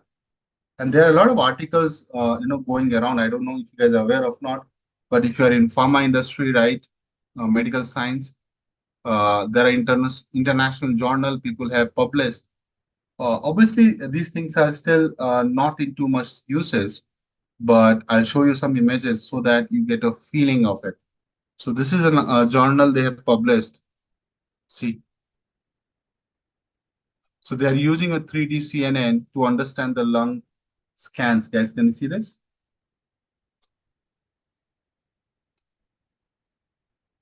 And here you get a bigger quality image. I think this guy they have provided. But why I'm showing this so that you understand that they have taken a CT scan. Can you see a CT scan, which is generally that looks like this, right? Can you see it? And if you want to read about this article, I'm sharing this here. So they're using 3D CNN to try to find if the patient has the, you know, see, Arun, there any correlation with MRI and CNN? See, CT and MRI is what? It gives you a way of looking at the images, right? Isn't it? So CT and MRI more like the way to generate the scan of your lungs without looking into the bones, right? See, I'm not an expert of CT scan, MRI scan. But can you see that, guys? They have given you three combinations, RGB color. Are you seeing this? Green, red, and blue. Okay. So what they're trying to do, they're analyzing it in different segments, coronal, axial, sagittal, different slices and all, right? And they are putting into a model to come up with that, whether it is a COPD and non-COPD. There are only two outcomes, right? So they're trying to find that if somebody has, so COPD, I know it is chronic obstructive. It's a technical language, or I would say, medical language for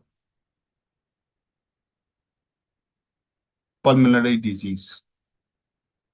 Trust me, these ones you can only find it. So this disease is there, and this is the whole thing, COPD. So means if the patient has a disease, this is like yes, this is like no. Make sense? Yeah. So they're trying to predict disease is there or not. Okay. And in this CNN model, they have reported that their accuracy came to 89.3%. So what they're saying that if you take a scan, give it to a model, it will accurately predict 90% of the time that a patient really is having a COPD or non-COPD. Make sense? This is the same thing the expert look at it and they try to find looking at the scan. The scan is a movie, it's a film, they give you a CD of the CT scan or MRI scan. Are you guys aware? They don't give you the images only. They also give you the scan video. So when I had COVID, definitely not a good time to talk about, but they also gave me so my lung was scanned and they do it. Okay, make sense?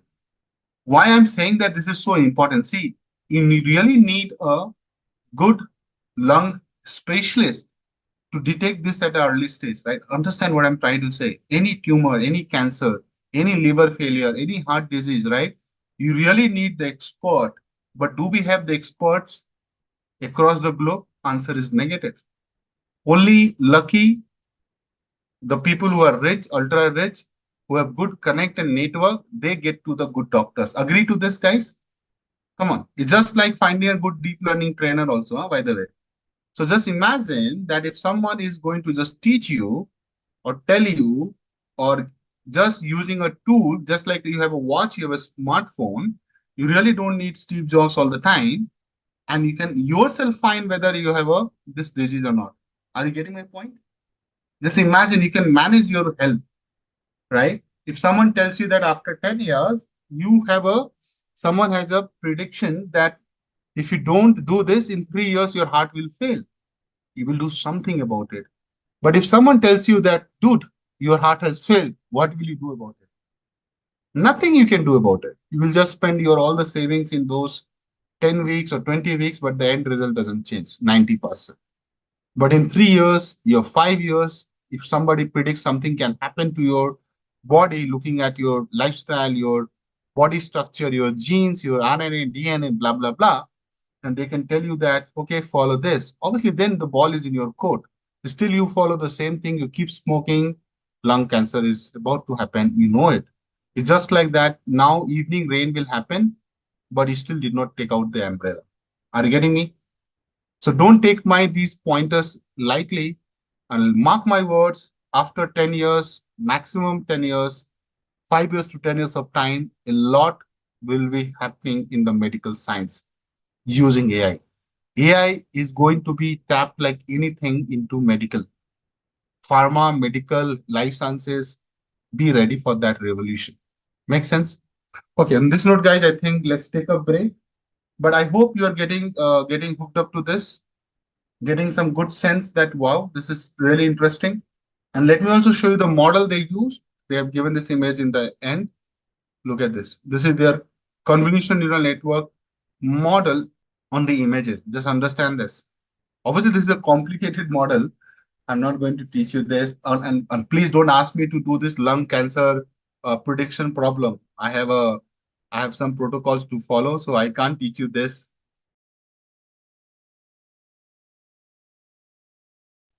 Look at the loss and the accuracy. Can you see this? In the training and validation. Observe so close. I like this. So this journal, you should read about it and please read about it later when you are ready for it. But look at this, even for the training. So guys, blue is training and the orange is validation. Even if you put a lower line, right? After 500 iteration, you are maintaining easily more than 90%. Can you see this? Even you put a lower line, you put a lower bound. See? So this will be 0.88. So maintaining that 0.88. I think that's why they are saying 88, 89. So interesting, right? They have plotted a lot of things. Read about it. They have done ROC curve. Look at the ROC curve. So these are some confusion matrices, right? Okay, guys. So now I'll get into the, CNN detailed discussion. Okay. That's the module name. So CNNs. So the moment I write CNN, guys, you should understand it. I'm talking about convolutional neural network have proven very effective in image recognition and classification. Image recognition and classification. Okay.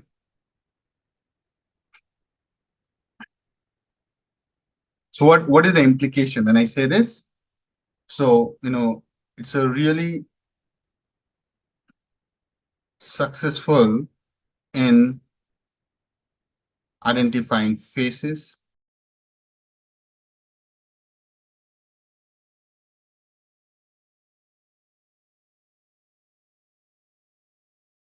sketch drawing, putting into a digital mode and identifying the criminal through the database. Guys, if you just send an image, no fingerprint, how will you identify a criminal? How will you find the social security number? Have you seen these movies? Don't think it is all fake. It's all real.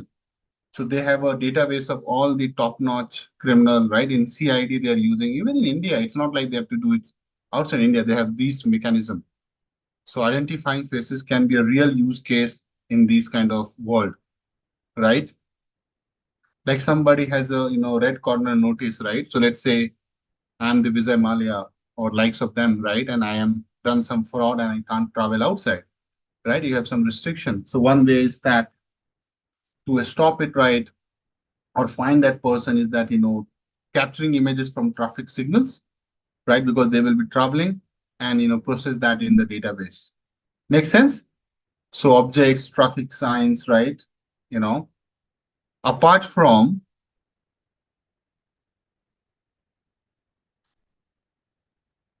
powering vision in robots and self-driving cars. So just understand the length of the use case, length and the breadth of the applications and the use case, right? And these are some well-known, example I'm looking at it. So if I show you these few images from the screenshot, guys, I have, just observe this. So, CNN can read and generate this, okay, for you that what is happening there. So soccer player is kicking a soccer ball, right? likewise. Make sense? Before I get into the detail of it, right, I'll show you the journey of, CNN. Okay. This is the timestamp CNN is having. Can you see this?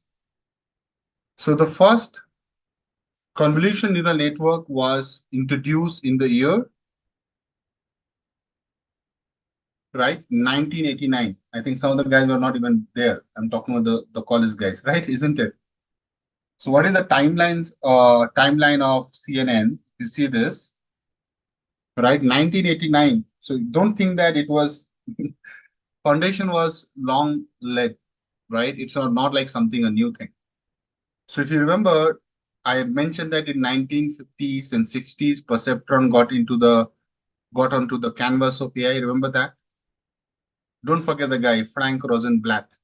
He's the guy who introduced perceptron in 1958.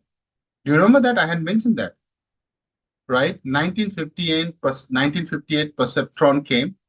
Okay, maybe I'll revise for you guys. This is very important. You have to understand the history. So perceptron could classify binary patterns, right? It has limited abilities. 1980 time, right? New cognitron came into the picture, and that was done by Kunihiko Fukushima, right? It is coming from Japan. So it was more, you can say that the early version of neural network, convolutional neural network, right? 1989 convolutional neural network came, and Lennet, right? So Lennet is an architecture name. So this is the early stage, but 1998 time, right? Lennet 5 got published. So they have missed this. But definitely they're doing research for the longest time. It's not like that they came in. So 1998, Lennet 5 published, and Lennet architecture, also known as Lee Kuhn. Okay. So the guy was Jan Lee Kuhn. He developed the first convolutional neural network. I'll write a pointer. First convolutional neural network to do handwritten digit recognition, which we did with, ANN. So they obviously they tried it with existing use case, right? That's what you will do, right, guys? Come on, Eson. So they did it for doing the handwritten digit recognition, right? That's the first practical application of Mr. Jan LeCun neural network. Okay. So far with me? Good. Then 2012 time, AlexNet. So AlexNet, this was a competition, and AlexNet was, I think I would say, like, it was developed to do a large scale visual recognition challenge. So there was a challenge going on, which is called ImageNet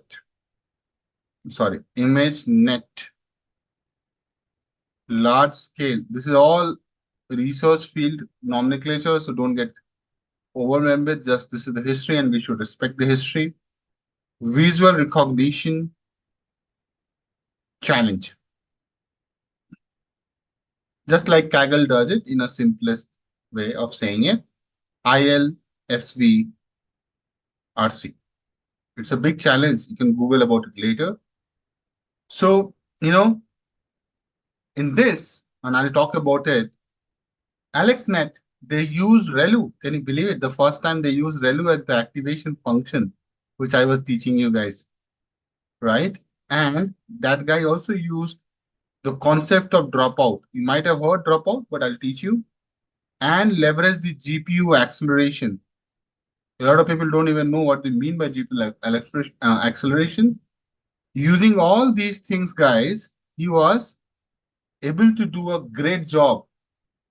What was the job? The job was to predict or to make deep CNNs, deep is like deep learning, feasible for large scale image classification task.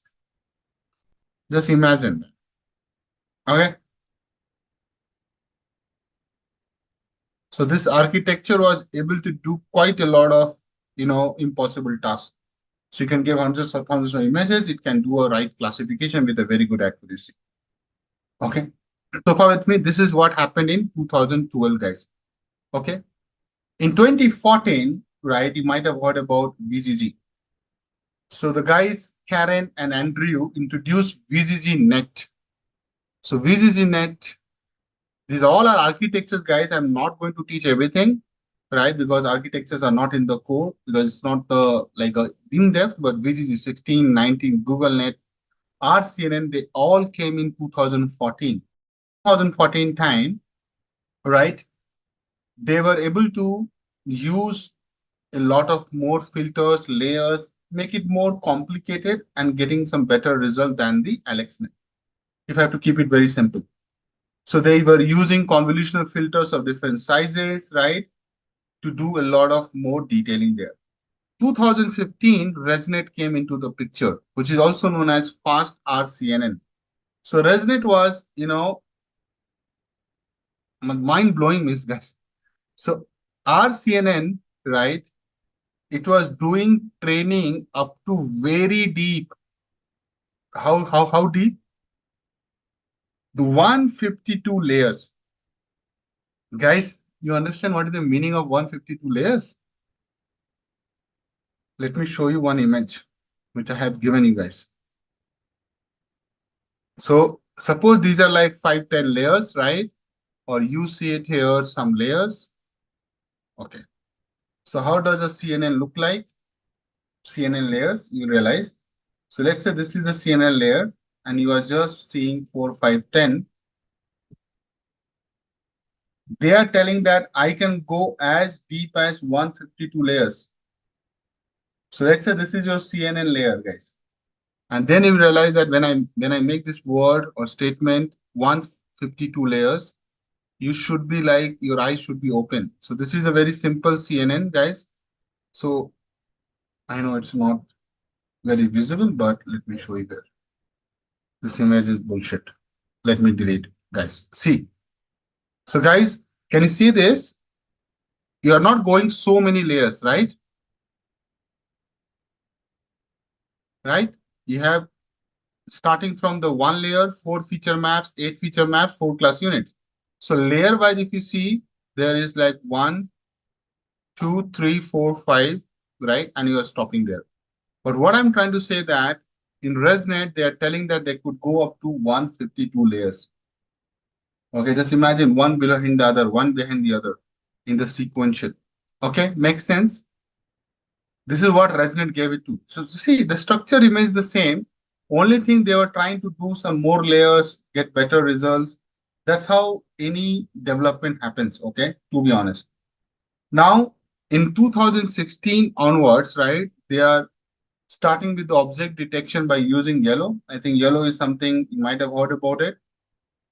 It's a very famous thing. You only live once. It's not that yellow. It's a different architecture.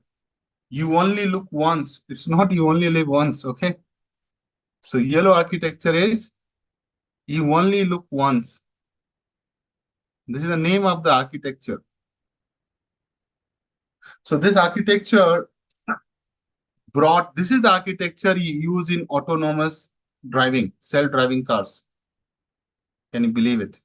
Or video surveillance. These are some real application, guys. Video surveillance, right? So you only live once, right? Is one of the top-notch and latest development, right? And definitely they are going behind the scene, doing a lot of things. So now they have gone into 2020 onwards.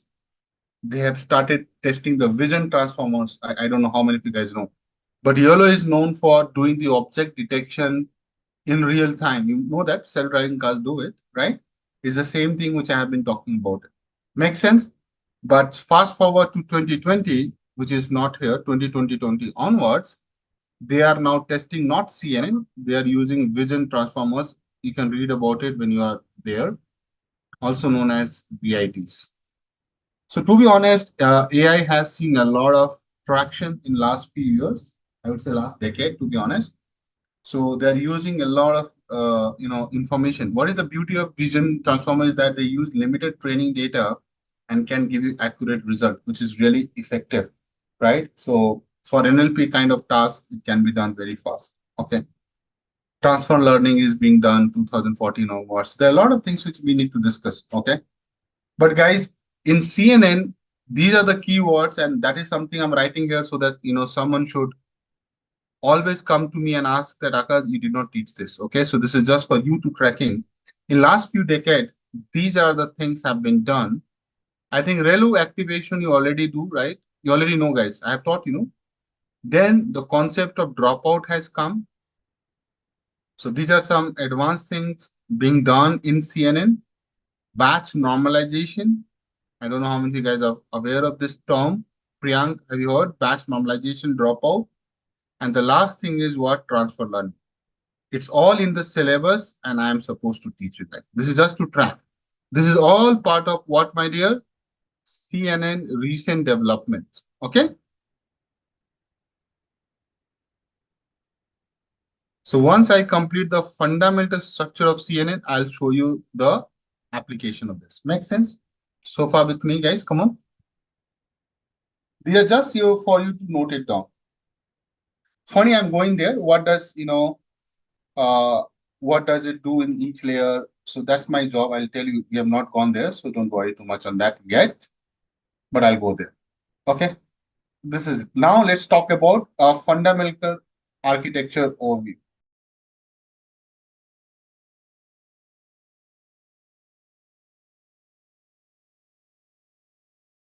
Architecture overview, guys. A typical, I'll start with the typical CNN architecture. A typical CNN architecture consists of several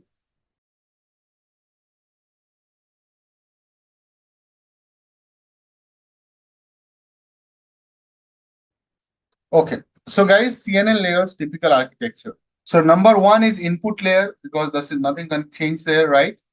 Number one is input layer. So let's start with input layer. Although you know it, but I'll make sure that you know it in detail. So number one is your input layer.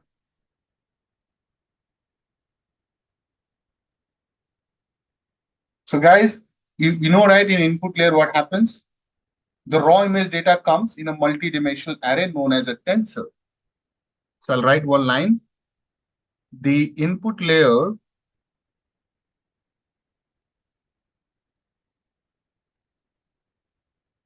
of a CNN receives the raw image data in the form of a multi-dimensional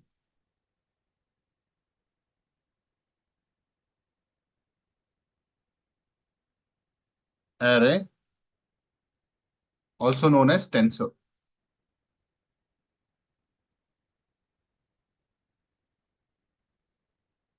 Okay. So for grayscale image, I think I spent some good amount of time on that. So for grayscale images, the input tensor will only have a height and the width, remember? So basically the input tensor is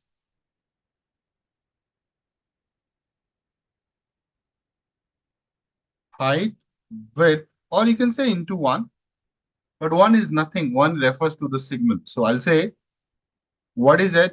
H is the height of the image. And see, height of the image can be decided in pixels, centimeter, inches, whatever. Generally, we take number of pixels. Okay. Number of pixels, but taken vertically, just refreshing a memory. What is the next one?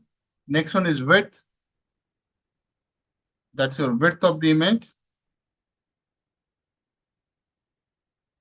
And what's that? That's number of pixels horizontally.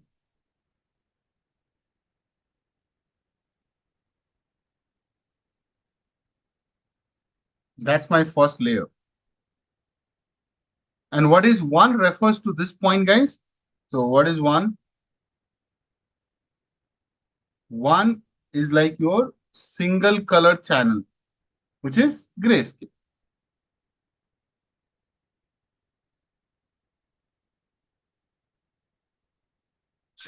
Color channel grayscale. This is for grayscale images. For RGB images, guys, colorful images,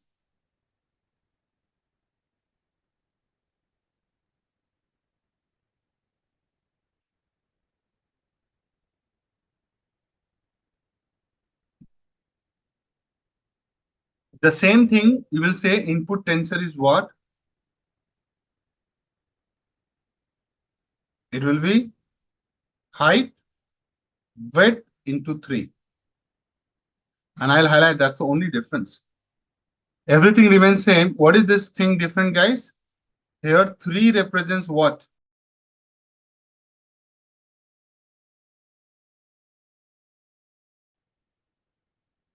What are they?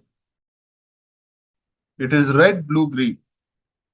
Red, blue, green. Very good.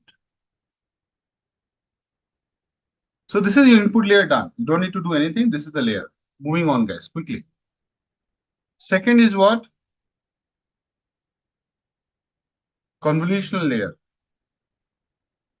That's a new layer, right? This is the core building block of your CNN.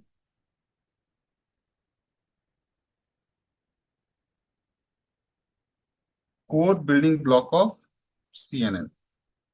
Without this, nothing can happen.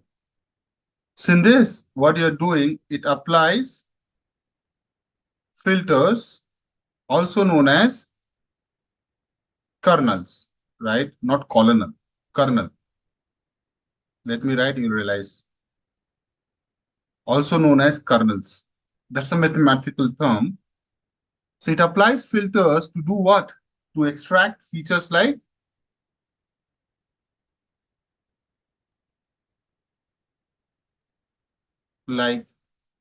edges, corners, textures, etc.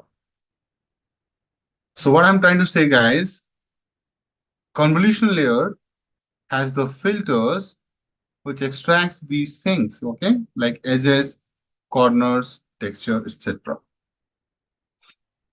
Continue. The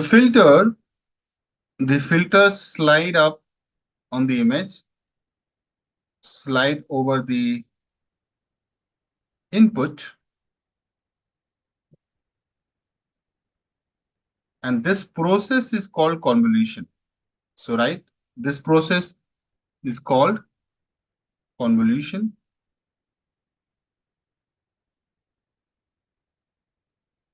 Why I'm doing this? This process is called convolution, and the filter slide over the input, and this process is called convolution, and it generates a feature map as the output. And I'll show you by taking some examples, so don't worry about it at all, okay? So how do you do it? Understand the steps first. So guys, it's more like you are sliding a filter over the input to get what? The feature map. Just focus on the highlighter, right? I'm going to show you some real fun thing for the day so that you go like with a lot of ideas, right? So have you seen the tic-tac-toe game? I think everybody has seen tic-tac-toe. Every bacha has seen. Can I say that? Tic-tac-toe. Those who are struggling to understand what is this is it. Guys, you can't say no, right? So what I'm trying to say that, guys, I have image, right? 2 images. If you look at the pixelated form of X, no, sorry, O. So guys, I'll keep it like in my layman terms. So this is like your letter X and letter O or 0, whatever you want to say, right? Let's not fight over this. Can you guys see that? It's a very, if I just make it tiny, you will see that it is, we're putting the O, right? If I make it tiny, it looks like you're putting an X. Guys, with me? Guys, say something. I need now frequent good to go on this. Okay. So if you see this, it's a very simple image. How many pixels you have? You have 6 by 6. See, 1, 2, 3, 4, 5, 6. So it's a 6 here on the width and 6 here on the height. It's a very tiny image, to be honest. It's a 6 cross 6 pixels for both the images. Agree? So total how many pixels? 36 pixels. Okay. Now if I have to use this in my normal neural network, what I have to do?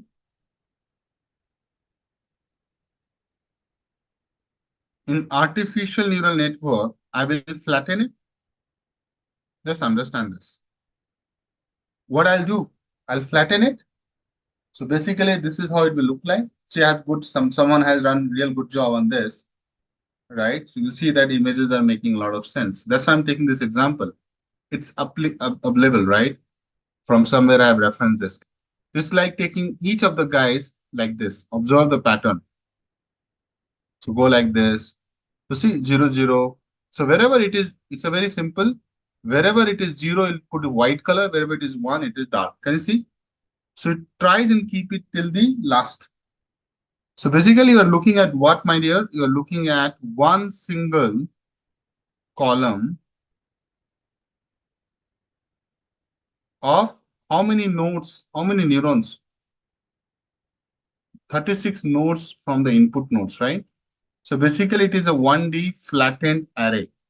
If I do this in the convolutional, sorry, ANN, agree? Now, if I have to go and complete this, it will look something like this. So what I'm saying, guys, here we have 36 connection from the 36 input nodes in the hidden layer, right? Guys, observe, this is how we will model it now. Correct? Suppose you have more neurons. So this is just one neurons. So you have one neuron getting connected to 36. Suppose I say you have two neurons. So it will look like what? Like this. So if you can see, the first one has how many connections? This has 36 connections. Means 36 weights and the bias, right? You have to do. How many this guy has? There are two neurons. So this is 36 and this is 36. If you do a plus, how many are there? 72 connections. Can you see that with every one, right? It is going like, my God. Makes sense? Just imagine that you have taken this image like a 1 megapixel. Not even saying, guys, 12 megapixel and 50 megapixel. 1 megapixel is like what? 1 into 10 to the power 6 pixels, right? If you take square root of this, that gives me the height or the width. So means 1000 pixels in the height and the 1000 pixel in the width. Guys, agree? And that will make an image of how many? 1 megapixel. Agree? This gives you 1 megapixel image. Let me write fully so that you don't get confused.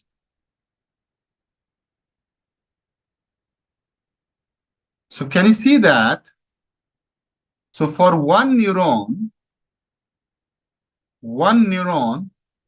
will have how many connection, guys, in CNN for this kind of input? It will have 10 to the power 6 connections. Means 10 to the power 6 weights. Are you feeling the complexity, guys? So what I'm trying to make a point that for a neural network, I'll write also, for a neural network having 1 into 10 to the power 6 input connections,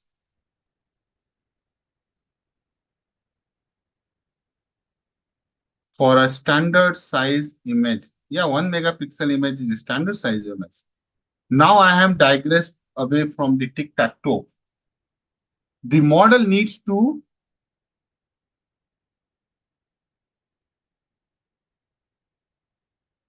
estimate 1 million. I have only taken a 1 megapixel. So the model needs to, it's a standard size. The model needs to estimate 1 million weights for each neuron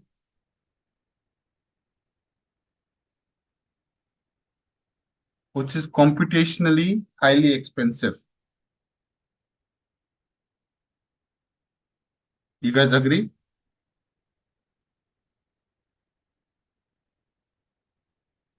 I think you have to.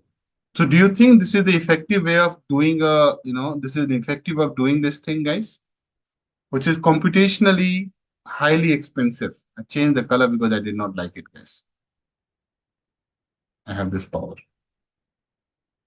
which is a big turnoff, right? So it's not effective at all. This is what scaling we are talking about. This is what they were telling. Lennart, AlexNet, they were talking about the scale. This is called scale. So what we are trying to say as a conclusion, and this is something, if someone is really testing your knowledge, they'll ask this question. Applying neural networks, the basic one, the basic version, right, the vanilla version, right, is not the right approach. Agree? I just showcased you the problem. Millions of weights, how will you estimate, right? Just for an image classification problem, right? The reason is that as it does not scale, and it does not scale well. Make sense? Where CNN comes and help you, CNN says, hold on, let me come and simplify it. So CNN comes and simplify it. I know you might be thinking, how does it do it? That I'll explain in a moment. And make it computationally less heavy.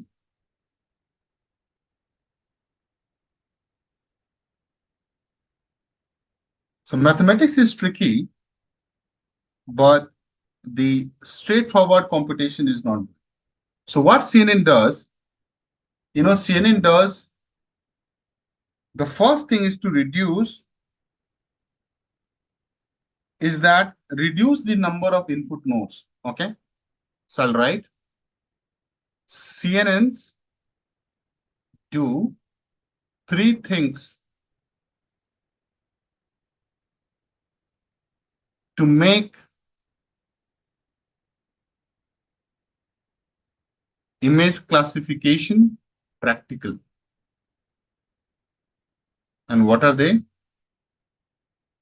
Number 1, reduce the number of input nodes. Right? We just saw that. Number 2, tolerate, and we will discuss more, tolerate and accommodate the marginal shifts in the pixels. So let me first write and I'll explain marginal shifts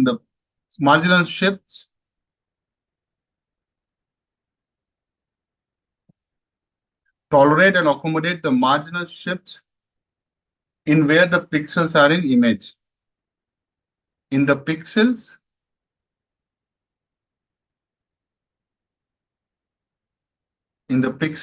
within the image. This you will not understand as of now, but I'll show you.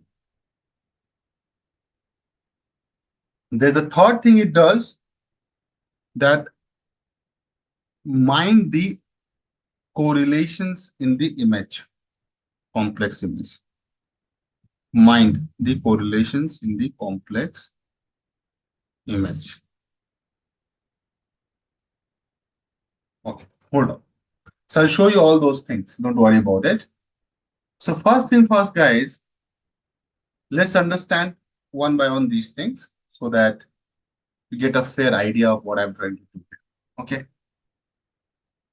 So let's say this is our image. Let's explain the first point and I'll keep it short. This is the first thing they do, right? Step one. Let me also do the color coding. I'm talking about this part. Guys, reduce the number of input nodes. How will it happen? So what it does, guys, it will apply a filter, and there are a lot of different types of filters. So on top of this guy is saying, I'll apply a filter. So CNN applies a filter to the input image. And there are different types of filter. If you are aware, Priyank, some of the guys are having some good awareness. So they will think like, okay, he's only talking on one filter. I'm starting with one filter. I'll tell you all the filters which are important for your course. Okay, so don't worry about it. So this is also known as filter, also known as kernel, right? As I mentioned. So we're going to apply this filter on top of this image. Can you see this? We have the base image at 6 pixel by 6. I'm just taking a baby example so that you don't get lost. Okay, so don't think why is not taking a complicated example. Nobody takes it, right? And I'm applying a filter on top of it. How many pixel by pixel this is? Guys, come on. These are my instruments, and thanks to the guys who put together these things, I like it. If you observe, on the diagonal, it is only having the ones. Can you see this? If you observe this filter has a specific properties, and every filter has its own characteristics. But can you see this? It says that on diagonal, actually it's off diagonal. So on off diagonal, in matrices, there are two diagonal, principal diagonal and off diagonal. This is the principal diagonal. So on off diagonal, values are 1, rest all 0. Can I say that? And rest all 0. With me so far? Now, in your head, you have to understand a point, which I'm trying to do it. So now on off diagonal, values are 1, rest all 0.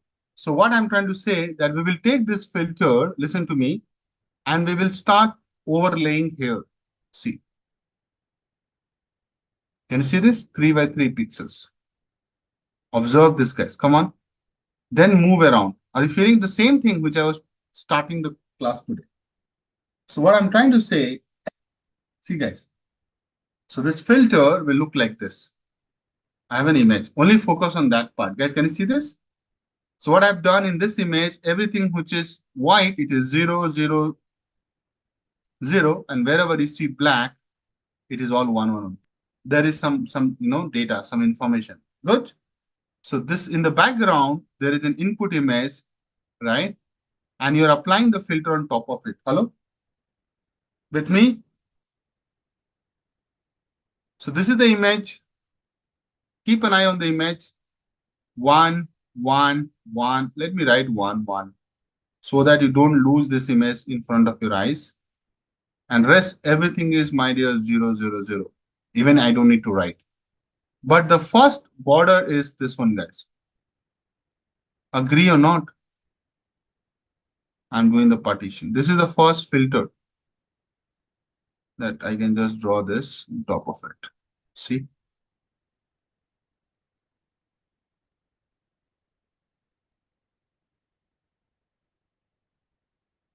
Right? See? Now, this is like a coincidence that wherever this filter thing is like 1, 1, 1, 1, 1, rest is also like 0. So if you multiply this, so, it's a dot product. Okay, so everybody, in convolution, this is a convolution layer, right? In convolution, you are going to do the dot product. So dot product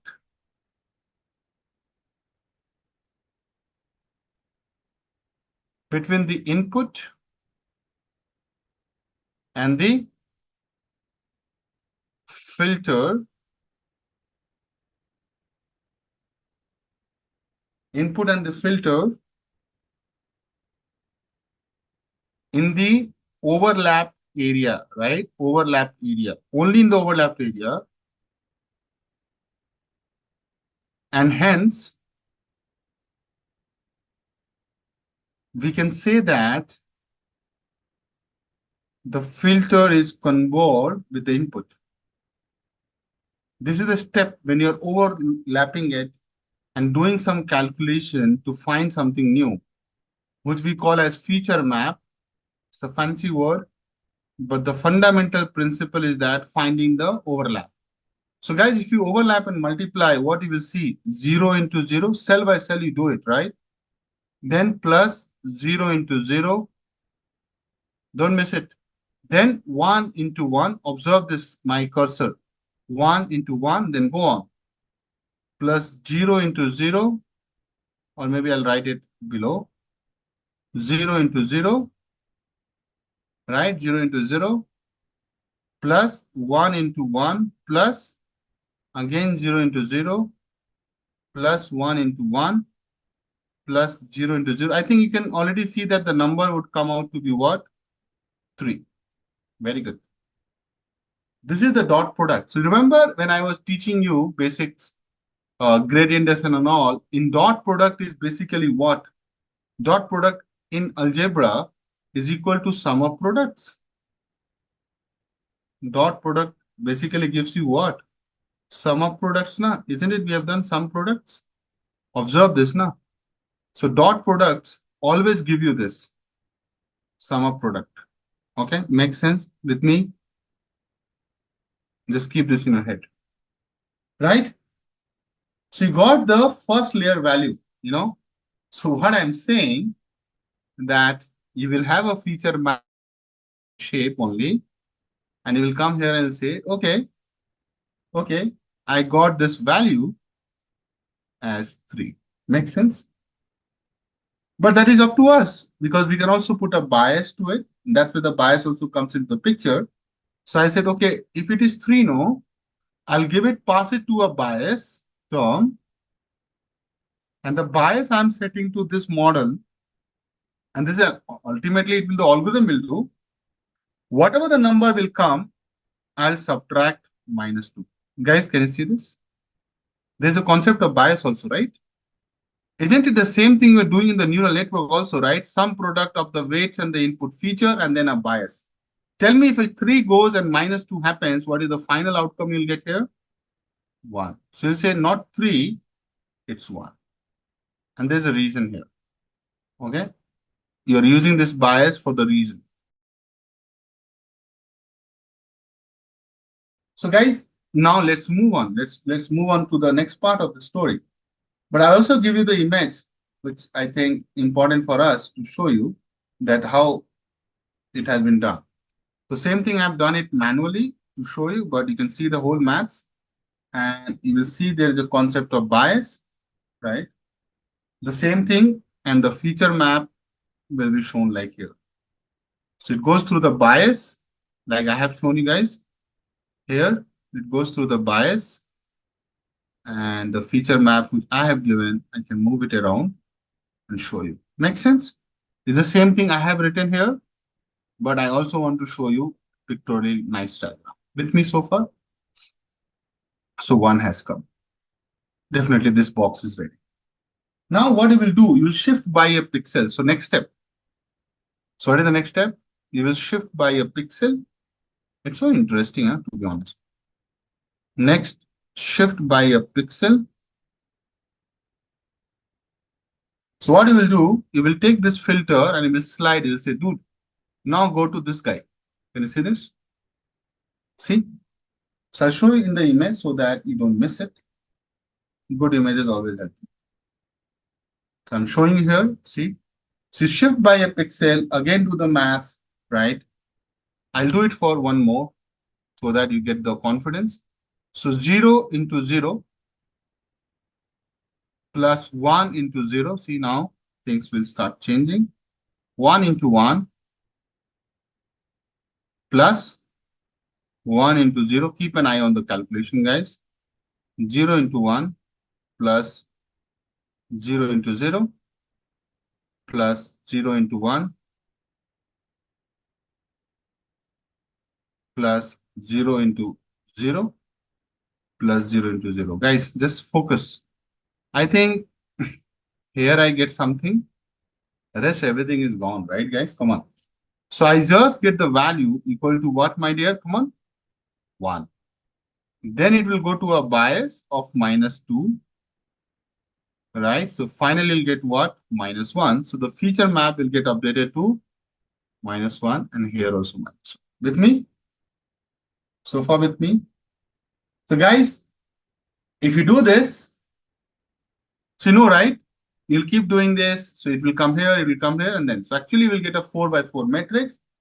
And later you can go home and do it. So obviously you're at home, most of the guys. So the final feature map looks like this. At least this is the output. So final feature map is this. After this final feature map. This is what you call convolution. This is the output of convolution. So guys, you started with 6 into 6, 36. You are seeing 16. So definitely have reduced it, isn't it, guys? Come on. When you apply ReLU function to this guy, you also know what will happen. So ReLU will make it what? Anything which is positive, anything negative is 0, right? Remember that? Right? Anything positive is positive. So this is 1, 1, 1. Right? And we can set that, but this is 1, 1, 1. Why this is 1, right? Rest everything will be 0, right?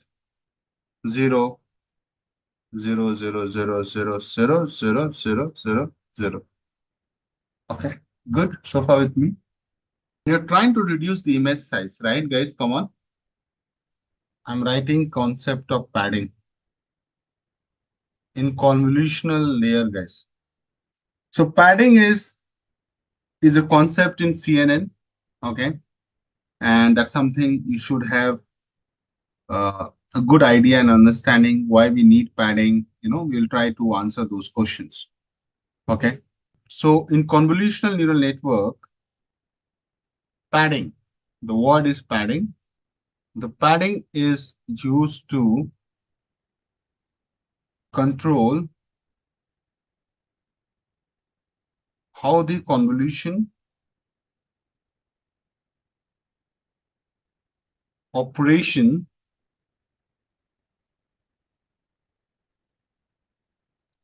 handles the boundaries of an image. You know that any image will have a 4-wall boundary. Agree or not? Come on, look at this dog image only, right? There are 4 walls, right?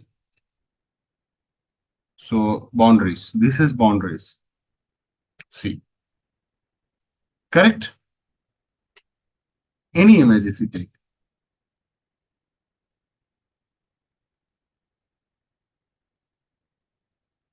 So I'll make it tiny so that I can show you. So when I say boundaries, I mean this. Okay? So how does the convolution operation handle the boundary of an image, and why it is important? What is important so that you can ensure, so ensuring that the filter can process every part of the image, including the borders. Okay, so you understand, right? This padding concept is more, focus on the boundaries, right? Boundaries. At least we know this now. But someone can ask you that, why do you need to protect the boundaries? You can just let it go, right? Isn't it? Why? Question can be, why do we need padding? Definitely, it's like with respect to that, you don't want to miss anything in the image, even if it's a boundary, right? I think that's a very simple answer. But is that enough? Exactly my point, right? Right? Why the emphasis on this? Now understand. No, it's the same image. Let's take this image, right? When you are scaling it, right? Isn't it? When you try to move a filter, the filter will go like this, guys. This is a filter. Suppose it is a 3x3 filter. You'll keep moving like this, guys. Agree? Right? But the moment the filter is like this. You've covered this, but if there is no padding, the moment the next time filter goes, it goes out of the image. Agree or not? You understand? The moment I'll draw now, you will understand. So what happens during, and obviously the image keeps moving around. So you start from here, you go here, then you go come here, all the corners you will actually touch. So in the four corners, right, you are always going to lose something because you don't have a padding to support you. It's more like margin, right? Exactly my point, Mr. So why do we need padding if I elaborate on that? So I'll talk and write, guys. I hope now more or less you are tuned to the way of, you are in tune with what how do I teach? Keep focusing, guys. So what I'm saying, when a filter slides over an image, it starts at the top left corner and moves across the image. Moves across the image. However, if there is no padding, now this is the most important point which I'm going to write. However, if there is no padding, the filter is your kernel. So someone is looking for the word kernel, it's the same, one and the same. Cannot fully cover the pixels near the edges of the image. Okay? And I think I just explained that, right? The filter cannot fully cover near the edges. So these will not be able to completely cover. Why? Because you have just overlapping here. Listen to me, guys, and pay attention. This is the only part you have been able to, at least in this movement, right, guys? See? So you're only able to have this. What about this part? I'm making it bold so that you don't miss it. Right? So definitely, right? Because there's nothing, right? This is the end of the image. It's a boundary.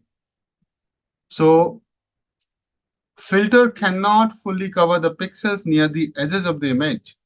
That's a very important point I'm making you show. And because of this, due to this, it results in convolution output being smaller than the original input image. Right? You're missing something, you lose something, right? So this is the biggest problem, right? Because your final output is not appropriate. So what we say, that's why we need padding. So I'll write with a different color altogether so that you can see. So we are saying that padding is used to address this.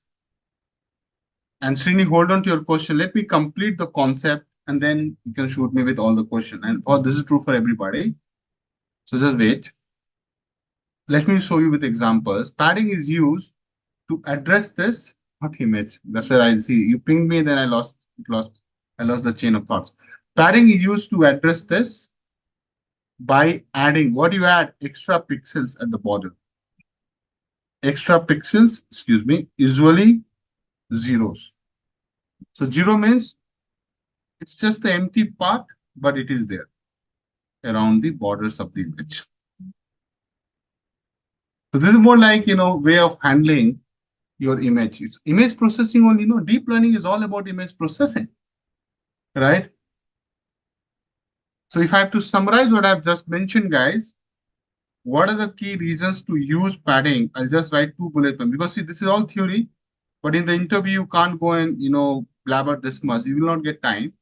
So you need some bullet points from me as a trainer because deep learning is something you have to be very objective. So number one reason, I would say preserve information at the edges. Agree? That's the whole job of padding. 1 bullet point. So basically, we are saying that the moment you add, so now you will have something to slide over. So you preserve the information at that edges. Second thing is more on the structure of your output size. So now control the output size. And I think I need to expand a little bit on this. So what I'm trying to say here that I've already written on the top, it's just a reiteration. Padding allows you to control whether the output feature map has the same size as the input or if it shrinks. Now, before you jump to, before you jump to on this and ask me a lot of questions, let me give you some examples so that you understand what are the different types of padding, guys. Okay, so just hear me out. Let me complete this topic, types of padding. All right, let me keep moving on. So types of padding, guys, there are two types of padding. One is without padding. So that's actually not a type of padding, but it's like no padding or also called valid padding. This is the way they call it, so don't get confused. Valid padding, also called no padding. So what do we mean by this? We are saying that in valid padding, no padding is added to the images. So basically, you're not doing anything, right? But this is also a type of padding that you are not worried about. No padding added to the input image. So to understand it, let's take a formulation. So formula to do this, it's very easy. Formula for calculating output size with no padding or zero padding. And what is that? Output size equal to input size minus filter size by stride plus 1. I think this font is not good, so I'll change the color and make it dark. Okay, clear, guys? So this is how you have to read this. I think you already know what I mean by input size. So input size is what? So I'll write where. See, I keep writing this because I know people misses it all the time. People miss it all the time. So I'm just trying to be more vocal about it. Keep telling the same thing so that you start getting hang of it. But very good, Usha ma'am, you're right. Size of the input image, height or the width, right? Filter size is size of the filter or kernel. Stride is step size of the filter, step size of the filter. I'm just revisiting this topic because I need it in the padding. Okay. So if I take an example, I have detailed it, Raj, a lot. So your question is already the heading in this. I don't know you are there or not. But impact of input size on kernel or filter selection, right? So how do we decide the size of the image? Sorry, size of the stride and size of the filter. So it's all covered there. So example is very simple, guys. I'll take an input image 5 by 5. So it's a square, 5 pixel height, 5 pixel width. I'll take a filter size. So filter image is default one, 3 by 3. And I'll take stride equal to 1. Make sense, guys? I think easy. So what is the valid, what is the output size with valid padding, guys? Since you're not doing any padding and you're asking this question. So it is 5 input size minus filter size, 5 minus 3 by 1 plus 1. So I think it comes to 3 by 3. Because see, guys, feature map will be also square matrix. So it will be 3. Actually, it is, if you do the math, 3, which basically means size of the output is what? 3 by 3. Right? So always a square matrix. Now, can you observe, we started with what input image size? 5 by 5. That's the standard thing. And can you see here? So what is the observation? You tell me. So with valid padding, basically no padding. With valid padding, basically no padding. You're not doing any padding. The output feature map will be smaller. The output feature map will be smaller. God, sometimes my English. Output feature map is smaller than the input image. Those who are wondering what he has said, output feature map is 3 by 3. I'm writing here bold and clear. And input image is how much, guys? 5 into 5. Any confusion? So I'm writing with this highlighter because definitely you can see that. Now the question is that why the hell we are even studying that? So you have to tell us why. So yeah, I have a reason to that. So write a big note. Valid padding, which is basically no padding, when the primary goal is to reduce the size of the feature map. You want to do the downsampling for the big images, right? The whole idea is to reduce the size of the feature map. That can be reason, right? So then you have to be ready. If you're trying to reduce the complexity and the computational power you want to use effectively, then you have to go ahead with the assumption that, dude, I will be losing some information on the border, but I am fine with it. Depends on the project, depends on the requirement. Agree? If you're not too much concerned about the borders of the images, why the hell you care about it, right? Yeah, it can be a use case. Agree or not, guys? Come on. But if you are worried about the borders, border does play a big role in your image processing or image classification, right? Now, so look at this, na, Srini, I answered that, right? So if you keep striding, where you will struggle? In the middle or in the end? The whole concept of padding is what? You keep striding from left to right. Look at this part now. I think you missed that point. The whole point is that it will finally go on. So that's why. So when I say edges, don't think edges. Edges is, this is also an edges, huh? Edges can be on the face also in the middle of the image. So don't confuse the word. Edges can be even here, right? Eye edges, nose, right? So don't worry about edges. I'm talking about boundaries. So don't say the word edges, right? It affects at the corner. Did I write anywhere edges? If I've written, then I have to change it. Hold on. Let me just go through. Boundary I have used everywhere. Did I use anywhere edges? I'm just being careful. Yeah, cover the pixels near the edges of the image. So look at the word. So it has a lot of meaning when I write, right? Edges of the image. I'm not saying edges in the image. So let me also write when I say edges, I want to super clear on this boundaries of the image. So even the right image also has edges, right? You can see this. So everybody just wait. I'll do this hands-on like I did it here, right? So we'll see that impact. Okay, don't worry. Shall we wait for that moment, guys? But I just explained valid. I've just done the without padding. Let me do the with padding. Same padding, also called zero padding. Please keep your terminologies clear, guys, as you move ahead. One padding I explained, valid padding. One is called same padding or zero padding. So what is it? I think you know the drill. So in same padding, can you see the word zero? It has some meaning, right? In same padding, the input image focus.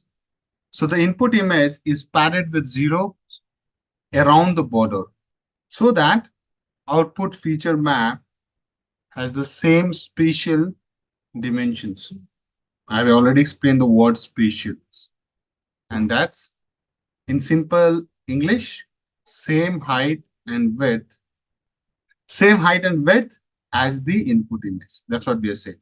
No shrinking. It's violet. Okay. I think one note is purple, right? Or that is also valid. Same spatial dimensions, right, as the input image. Clear?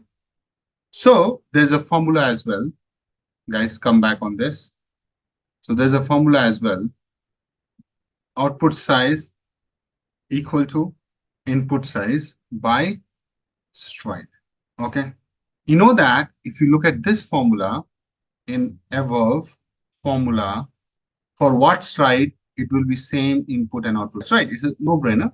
So I can write the output size is equal to input size, but there is a big condition here, but only for stride equal to 1. Those who are not able to understand what we are discussing here, put stride here 1, it will be same. But the moment you change the stride more than 1, 2 or 3 or 4, you are not going to get the same size. Agree or not? So then we need to calculate the padding. So to achieve, you know why we call same padding? Same padding as the input of the output as the input, same features in terms of dimension. That's the word got coined to achieve same padding. P is equal to, there's a formula, guys, F minus 1 by 2. Let me make it different color so that it's visible. Now, what is F? Sorry, what is P? P is the amount of padding to add. You need to calculate it. What is F? You know F, what is it? Is the filter size. So I'll just ask a simple question. For a filter size 3 by 3, how much padding is required? P is, come on, do the maths. 3 minus 1 by 2, so 2 by 2, so padding 1 is required. So what is the meaning of 1 here? It means, and understand this, guys, can't miss it. What do you mean by 1? What 1 padding means? It means that we need to add 1 pixel border of zeros around the image to ensure the output size remains same as the input. Remains the same as input size. But we need to test also, right? We need to test this. Example. So input image 5 by 5. Take the same example. Filter size 3 by 3. Stride 1. Now, what is the output size? It is, I've written here, input size by stride 1. So 5 by 1. So by 5 by 5. And you know that you need to do padding here. So basically, what is the top thing you have seen here? That you need to maintain the same size, right? So there are two things. I don't know if you paid attention here or not. You need to maintain what? Stride 1. If you start taking stride 2, then it will not work. Yes. So you understand? So you will not able to downsample your image, also thinking about maintaining the input size. It's like you also want this or you also want that. You understand what I say? Okay. Now let me, I am going to show you two images with and without padding. Hold on, guys. I'm just opening my image repository. So how it will impact your image understanding, guys, that I can only tell you later, right? But let me show you a nice image and you will love it. Can you guys see this image? I think it should be up on the screen anytime. So obviously, I'll give credit to the guys who put together this. Definitely, they have done some analysis on top. Observe this. So I'm doing two things here. If you do, so obviously you don't need to see this part. Okay, maybe I don't want to show you the full image. So I'll just do undo, right? I want to show you with zero padding, okay? Because scaling is something I have not talked about it yet. But can you see when you do zero padding, what happens? Yeah, be it with padding. Do you get some real good insights? So you observe, right? You see a side border which is black. Zero is what? Black in our language, in our terminology, guys. Isn't it? Zero is what? Zero means what? Zero is black. Do you see a border of black? So when I'll go ahead, I'll also do some coding to show you the impact, and a lot of things will come, right? So I want to show you the whole funda of lost pixel, right? The heading itself is the lost pixels. And this happens without padding, okay? The heading is lost pixels. So I have a nice image to show you this. So why pixels are getting lost? Because of the, so whenever you are convolving an image with a filter is going to be applied upon sequential patches, right? Correct? Guys, yes or no? Hold on. So those who are struggling, right? Let me show you this. That's the only problem here. If you see this image, guys, right? Can you see this image? Everybody? Yeah, I think you can see. So this gray box is what? This gray box is your filter, right? So you are moving around on this image like what? In what sequence? You go like this. I've done this a lot of time, guys, so I'm not going to repeat multiple times, but I'm just making a point. Isn't it? That's how we'll go. Observe this, no, guys, come on. With me so far on this, are you able to feel that how it will move on? Right? I have also given the animation videos as well, right? Now, why pixels are lost? So to see this, right, you have to come to this image. Now observe this. This is the same thing I was explaining earlier, but it is such a nicely done. So you will see it. So what you're doing here, A convolution filter falls out of the bounds when scanning over an image. So here you have an image of 6 by 6. Can you see that? 1, 2, 3, 4, 5, 6. 1, 2, 3, 4, 5, 6. So image is of what size? 6 by 6. What is the filter size? I think you can see in this box. I'm highlighting so that you can count. It is 3 by 3, guys.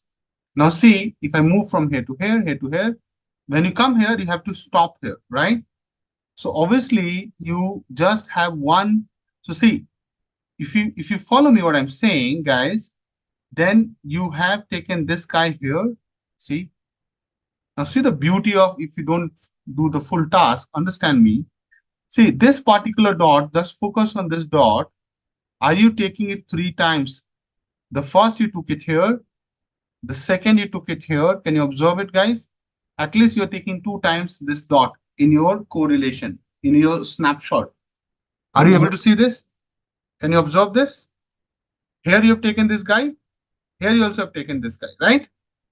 Are you with me? The moment you move out of here, you are not taking this anymore, right? True. Just focus on the corner. Just focus on this corner. Please observe. I want you to observe. So this guy comes only once here.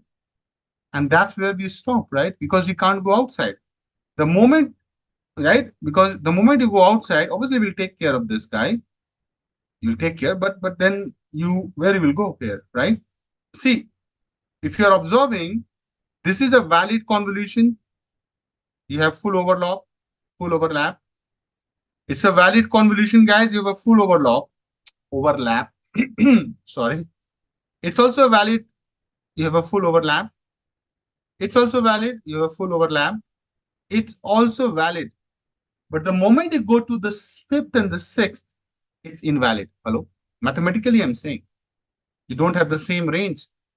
It will throw an error in your algorithm. Understand, you need the proper matrices to be multiplied. Are you feeling it, guys? So you stop here. You stop here. Suppose you don't go beyond this. You said, Akash, I understand what you're saying, buddy. I'll not go beyond this. I'll just be here. Right? So how many times you have taken this particular dot on the border? Only once. Now, this is what you say you are losing some information, some complexity you're not able to understand fully if it's on the border. So what we have learned here, guys, let me write.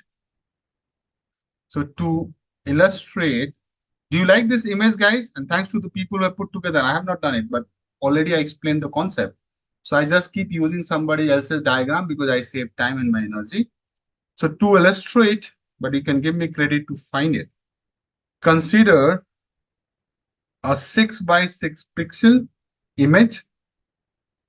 So I'm just making that comment, the commentary here written upon by a 3 by 3 filter. As you can see above, the first 4 convolutions fall within the image to produce 4 pixels for the first row. Are you able to get it? So for the first row, see, if you do a math, understand. For the first row, this will give you 1 pixel. This will give you another pixel. This will give you another pixel. This will give you a final pixel. Guys, don't forget the maths. Let me go up. I think you are able to. I don't know how to. You remember I was calculating the feature map? So see, for every calculation, see here, you get just one value for it. Hello, you remember that or not? For one overlap, you get one value. Agree or not, guys? That's what I'm saying. So for one movement of the filter on the image, you get one value. Everybody comfortable with the statement I've written here? So what I'm saying, let me go down. To produce 4 pixels for the first row, that's what you do first 4 on convolution. While that's why you're not image size is reducing, right? Even for stride 1, you will miss something. So while the 5th and the 6th instances fall out of bounds and hence ignored. So now, guys, you understand, no? If you have an image 6 by 6, filtered 3 by 3, see, guys, this is your image. This is your filter. So the feature map is what? It is going to be 6 minus 3 by 1 plus 1. How much is that, guys? 3 plus 1 equal to 4, means 4 by 4. Now you understand why does it come 4 by 4 nicely, guys? It's another way of looking at the same concept. You're reducing it because the fifth and the sixth bounds, fifth and the sixth pixel, they get ignored because of the way you are doing things. Everybody. So if you're ignoring something, right, definitely there are some information loss. Now, what is the implication of this? So see, to be honest, right, when you're looking at a large image, large means, ultra 4K, ultra HD image or HD image, right? It doesn't matter, right? Because you're just losing on the corner, right? You're not losing even 1%, it's 0.1%. Listen to me, right? But the problem is not here. Problem is on the smaller image where you have only 5 pixel or, where you only have very limited pixels, right? So I'll give you some maths because this is very important to understand. So hold on. If you don't understand this part, then you have not got it. So understand if you're losing two rows and 2 columns, guys, you're losing it now. You might be thinking, what is writing? What gibberish is writing? Come on. Your feature map is, right? Feature map is what? It is 4 by 4. Come on. What is the image size? You started with, come on, 6 by 6. Are you not losing 2 rows and 2 columns? Observe, na? Row, column. So every statement of mine has some meaning. Okay. So losing 2 rows and 2 columns, you understand, no? Might not seem to have with large image. With large image. You might be asking why you are saying that. So I have a point. See, take a, some big image, Ultra HD image, which is your 4K. Huh? What is the pixel of Ultra HD image? You know that? I had written. I don't know. I'm just writing from memory. I think this is it. 2160. Or someone can confirm. 4K, right? 3840, 2160. If you just lose 2 rows here, what will happen? Do the maths now. 2 rows out of what? 3840. How much is that? So, or forget about, let's take a square matrix. So it's 2160. How much is that? Like equal, right? Into 100 if I do, how much is that? So it's not even 1%, guys, right? How much is that? 0.009 into 100 percentage, it is 0.009%. But not much, right, guys? Nothing is happening, right, guys? Come on, agree. So do you see any losses happening? Nothing here. But understand this, for ResNet architecture, it's the latest one in the market, right? For ResNet architecture, and that's who I'm talking about 128. For ResNet architecture, which is 128, when I'll show you this architecture just for the sake of knowledge, it has how many convolutional layer? You know that? 50 convolutional layer. Can you believe it? And each layer of 3 by 3 size filter. Can you believe it? 50. Now take the same image, right? Here you think it's not making a lot of sense, right? No, it's not about the image. You are missing the point, Sandeep. In real world, you will not have only one layer. You will have multiple layers of convolutional and each having a filter size of 3 by 3. You understand what I mean? Where I'm going? So filter size is 3 by 3. Now for every 3 by 3, you are going to miss on what? Right? 2, 2, 2, 2. Agree or not? Guys, come on, do the baby maths now. 50 convolution layer. One layer, how many rows you are missing? 2 rows of zeros, 2 columns of 0, correct? So the basic math, unitary math, 50 layers, how many will do it, guys? Do the math. So 2 into 50, 100 rows and 100 columns. Because this step will happen 50 times, you have to accommodate 50 times. You started with the image size, right? So here it doesn't make any sense looking here, but suddenly your image size will come down to from 3840 to 2160. This is the original image. And the feature map will reduce to what? Which is the extracted and the output image. I would say, sorry, output image. How many you have to reduce on rows? 100 and 100 in columns. So do the maths now. It is 3740 and 2060, guys. Come on. Is my mathematics correct, guys, here? It's simple. You understand? Just understand this. So now how much is the reduction factor? Do the maths again. So 3740 divided by, you started with 3840. How much is this? And you have to do 1 minus. Guys, what do you think? Now, do you see it has an impact of what? Into 100. So basically it is 2.6%, right? On one side. Then you also on the rows. So don't miss that also. You have to do this also. Don't think it is done. And 4% from here. So what do you guys think? How much is total loss? Total loss you have to take from rows and columns is a 2D image. 2.6 plus 4.63. How much is that, my dear? 7.23% loss is there. It is significant, guys. Almost round up to 8%, right? Are you feeling the beauty of this analysis? You were asking me, right? So 7% loss is good enough for a movie, for like a lossless information if we need. So definitely pixels are getting lost and I have quantified the loss. Are you seeing this analysis, guys? Someone can ask you this question in the interview that how much loss you will see. You understand the power of this analysis. Someone can ask for a ResNet architecture 128, right? How much is the loss if you do this? I hope you are able to understand the impact of this discussion. Now you might be thinking, Akash, this is okay. Why are you so worried? So I'm not done. You remember, guys, I did the MNIST database.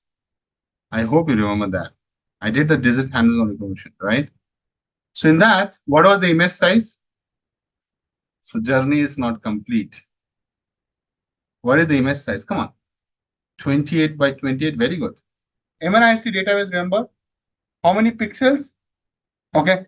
So 784 pixels, you know what? Even with a simple architecture, a very shallow architecture, I'm taking a CNN with just 4 convolutional layers. It's a very baby CNN. Agree? Guys, come on. 4 convolutional layer is okay now. I'm not saying 50, just 4 convolutional layer. Okay. So tell me one thing. With 4 convolutional layer, how many rows we will lose and how many columns we will lose? Do the maths quickly, guys. 4 into 2, 8. And columns, come on, guys. 8. Agree? So if you reduce this, this is the reduction. This is the lost pixels. Lost pixels. I'm using the same approach. So now your image size will come from where to where? Come on, do the maths. So it will come from 28 into 28, which was 784 pixels. And image size will reduce to what? 8 will reduce. 20 into 20. How many is this? 400 pixels, right? Do you see the impact, body? Now you will thank me.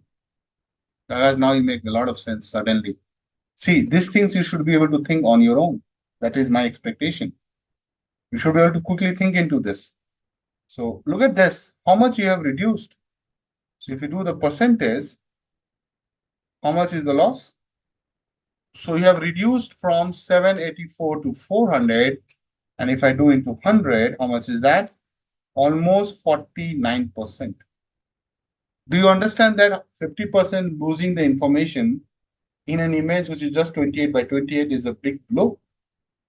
Now you understand the importance of doing padding in that exercise. I rest my case here. Do you think losing pixel on the border? Because when I started, a lot of people were saying, just you're losing on the border, right? Why is having so much fuss about it? But this is where the discussion ends, right? That's why I say keep faith in me, keep supporting me. And so I started like a simple thing, but you might be thinking, what is writing, writing, writing? But suddenly you see that, oh, magic has happened. So magic is already no, it will happen, but you guys just lose the patience. And that is a common behavior because this behavior is important also. So don't think uh, I'm saying something wrong, but you also have to have faith when I say something. Good. But this discussion is yet to be over. Okay. You know me. So this discussion has yet a lot to be done. But this is another big concept. So if you recall or recap quickly, in this notes, I started with the image size, I started with the filter, then I talked about stride, and then I talked about padding. So if you see, right, I'm keep adding the complexity in the CNN, although without doing any CNN hands-on, to be honest, right? So this is the depth I have to provide to you as a good trainer. If I don't do it, I'm done. So if you understand, you have the feature map. How does feature map gets calculated with the stride and the image size? This formulation don't follow, don't miss. Then I talked about a lot on the impact of this and that. Then I brought padding. Make sense?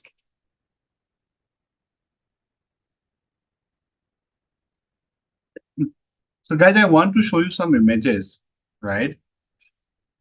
Uh, so I want to show you convolution with padding and without padding.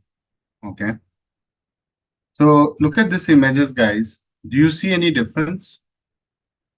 This is without padding, the cat image, and this is with padding. So on the left, you have the original image. What do you think, guys? Do you see some difference? If you are able to pay attention, you will see difference. So guys, look at the edge. Do you see any black dots? Any border here without padding? Just see there. Nothing. Just observe the borders. Come down. Do you see something dark is there on the border? I'm showing you this zooming in because unless until you zoom in, you will not see. Everybody, but you observe this. See, border. Now I will not miss it the moment I zoom out even.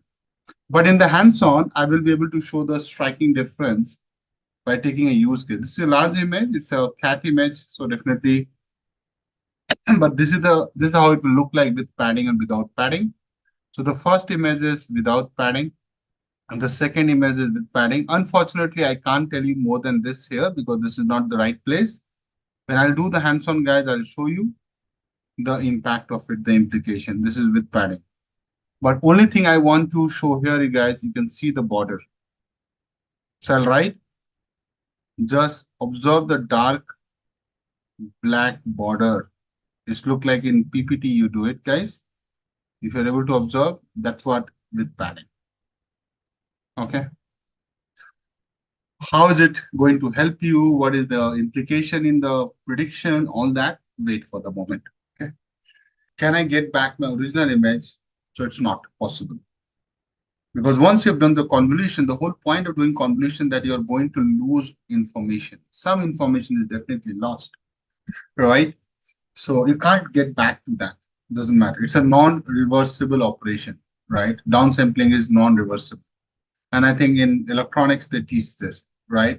So in digital communication, right, which we are talking here, right, in terms of, this is digital, right? Talking over a Zoom is a digital. Talking through a smartphone is a digital communication. You know that, guys? So if I am, doing some calculations with respect to downsampling and making the data continuous to digital, right? Since we are talking and I'm from electronics background, so I can definitely talk. So this is like a continuous signal, right? How this is our voice looks like. But you take samples at equal interval and make it digital, right? Isn't it, guys? You can't ever go back. Make sense? It's irreversible. I would love to talk more on this, but I don't want to make this like a communication system course. I used to teach for GATE a lot of years. I did that, but I don't want to, confuse you guys here because it's not how to say. It's not a lot of a lot of things are related, but we'll not go in that direction. So I'll move on to the next thing, guys. So we have done the convolutional layer. I think I have covered a lot of things. So I think we are good here. The next layer is known as in the structure. So activation layer. I think in general, we are going to use ReLU. What is ReLU? Who remembers? What is ReLU? Rectified linear unit, right? So I'll just write one line because I have already talked about it. Most commonly used. So it is one of the most activation functions, most commonly used activation function. I my pen is misbehaving. In CNN is rectified linear unit. Go back to my lecture. I've explained this a lot. By the way, mathematically, remember how did we define this, guys? It was ReLU is what? X equal to max of 0 comma x. So either you will keep it positive, minimum 0, maximum it can be x. 0, and while positive value remains the same. Remember that? That's your activation layer. The next layer is also important, and that is called pooling layer, also known as subsampling. This is something we'll detail out. Subsampling. What is pooling layer? So pooling layer is used to reduce the spatial dimension. So if someone is writing, you want to reduce it further, so you're right about it. Anything reducing the spatial dimension, if you're writing, it is correct. So height and the width of the feature maps. So this is like the next step. Why you do it? Because it helps you to control computational cost because you're reducing the pixels, prevents overfitting.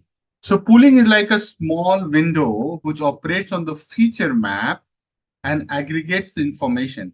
It can do minimum, maximum, average. There are different types of pooling. So let's talk about it. So how does pooling work? We're yet to answer that.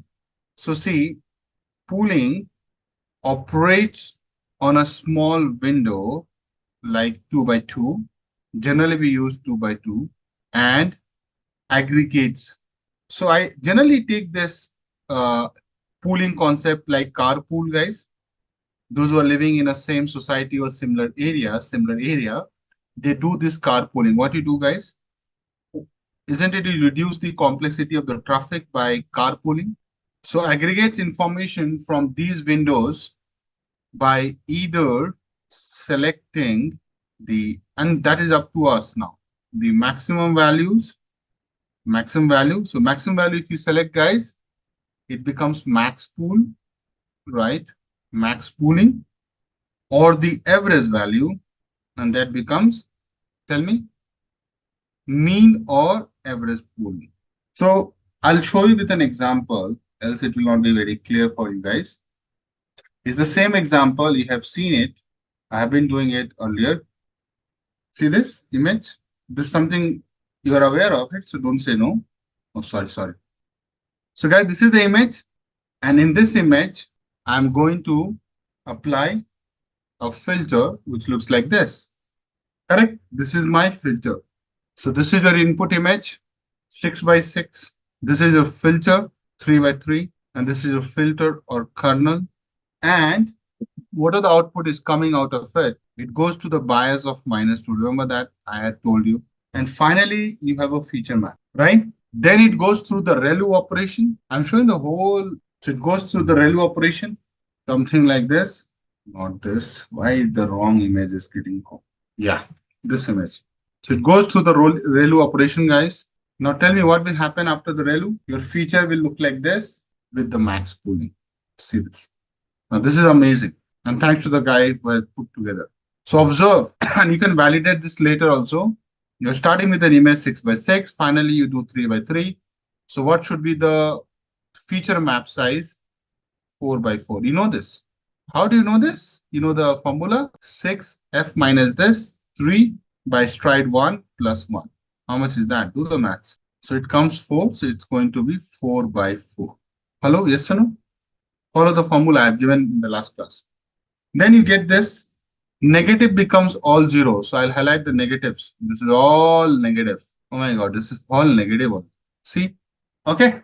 Now what feature map we are doing after post ReLU? We are applying this max pooling. So you are taking a 2 by 2 thing and taking the max there. So what is max? See, in this, what is the max value you're seeing? 1. Then, right, you move to the next. So 0, next, 0, and the next. So can you see this, guy? So basically, you're able to reduce the feature map from 4 by 4 to a 2 by 2 matrix, guys. Can you observe this? This is called max pooling. Now, you can also have, average pooling. But let's understand what is the importance of pooling. Why do we do pooling? We answer that it reduces the here that it reduces the spatial dimension, helps you to reduce the computational cost. How does it help in, so question is, how does pooling help in overfitting? What do you think, guys? If you're paying attention, you're able to answer this question. So I know it helps you to understand overfitting very well and avoid it. But why? By the way, what is overfitting? Let's do a quick check. So overfitting, okay, let me good in training, bad in big hand for path. So the true overfitting means you can say that. So I'll write overfitting occurs when a model learns to perform very well on the training data but fails to generalize to unseen test data. Correct, no, guys? This is overfitting, no? So very good accuracy on the training, but the moment it comes to the test, it fails, right? I thought I should write here. Correct? This is important. But how does pooling help you here, right? So tell me, everybody agrees, number 1 point, pooling helps with overfitting. We just answer that. As it reduces the spatial dimensions, we also told this to you guys, the spatial dimensions of the feature maps, right? But how does it help you with overfitting? If you have less dimension, right? Basically, it means what? The number of parameters will reduce, no, guys? Come on. Think in terms of neural network. The number of parameters and computations in the network is reduced. So now your model will fail to do a lot of learning.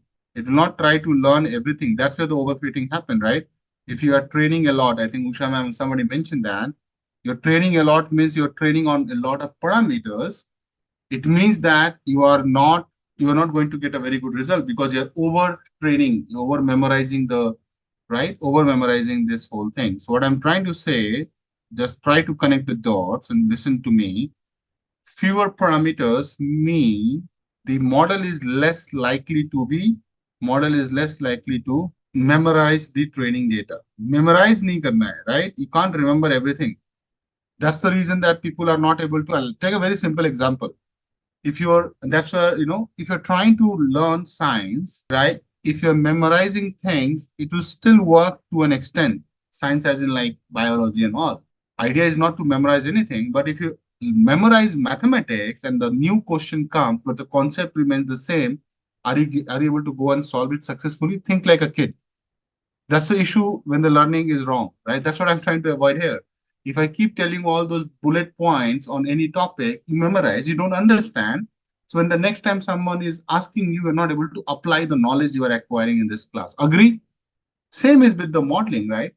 See, what we are learning here is as good as what we are trying to do in the model also. So fewer parameters mean model is less likely to memorize the training data. Do we need model to memorize things? No. We want model to understand things. And if you are doing this, that it is not going to learn everything, means it will not store a lot of information on those parameters. Model is going to be, that's a sign that model is going to be not be overfit. So less likely means, my dear, that model less likely to be overfit. So this is a very good argument that, oh, you know what, pooling helps you to do, pooling helps the model with overfitting. Model prevents overfitting because of this. But if someone asks, can you explain this? Then you have to talk like this. Makes sense, guys? I'll tell a very simple example and you will understand what I mean.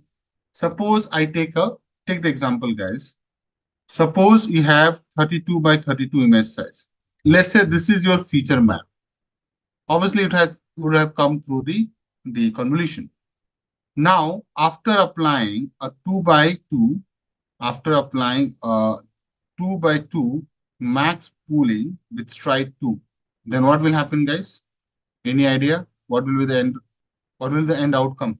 So here the formula is output size. Maybe I'll write the formula in something different, bold. output size is equal to input size minus filter size plus 2 plus 2 into padding. Now this has everything, guys, by stride and plus 1. You have seen me write in this formula, but this is a more improvised version of it. Okay. So now let's take the example. In this, we already know. So let's take a very simple example. 32 is the input size. Let's say filter is 3 by 3 plus no padding divided by stride 2 plus 1. How much is this? Guys, do the maths. So I'm saying that we are taking with stride 2. So how much is that? So it is 29 by 2 plus 1. How much it is coming? For 16 it's coming approximately if you do the math, guys, right? Right, guys? Are you, yeah, 14.5 plus 1, which is approximately 15 plus 1, 16. Getting this formulation working for you guys?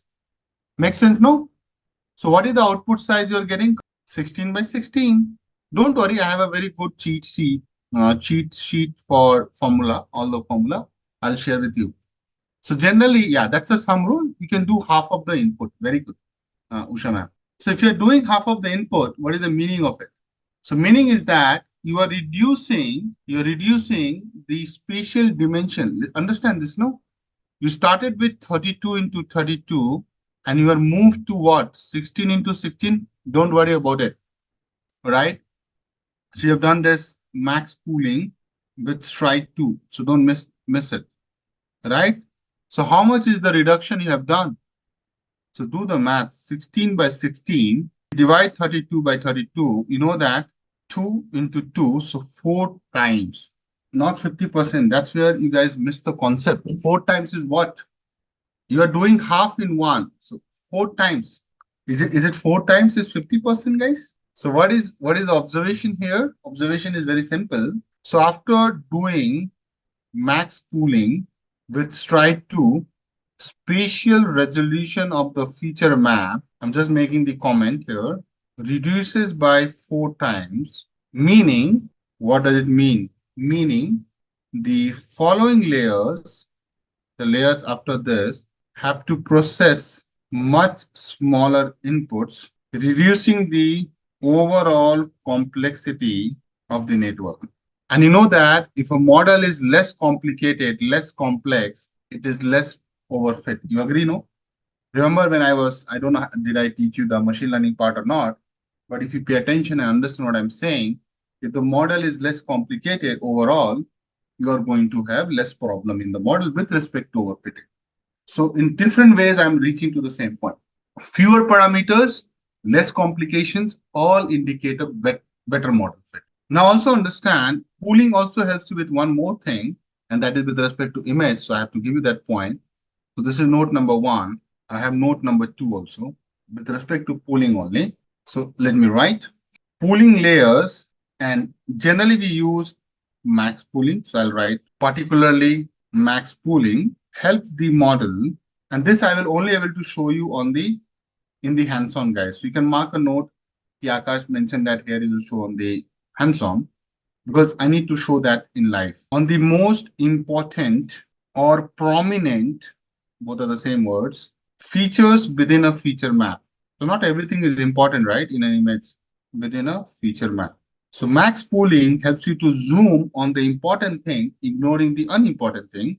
Generally, what are the important things in a feature map is your edges or the textures. You remember the dog image, guys, the dog image. So you are going to pay more attention to the edges or the texture of the image, not on the edge of the image, within the image edges or texture. So what I'm saying that by selecting the maximum value within that window, remember that window? I'll show you, I'll go up, let me complete.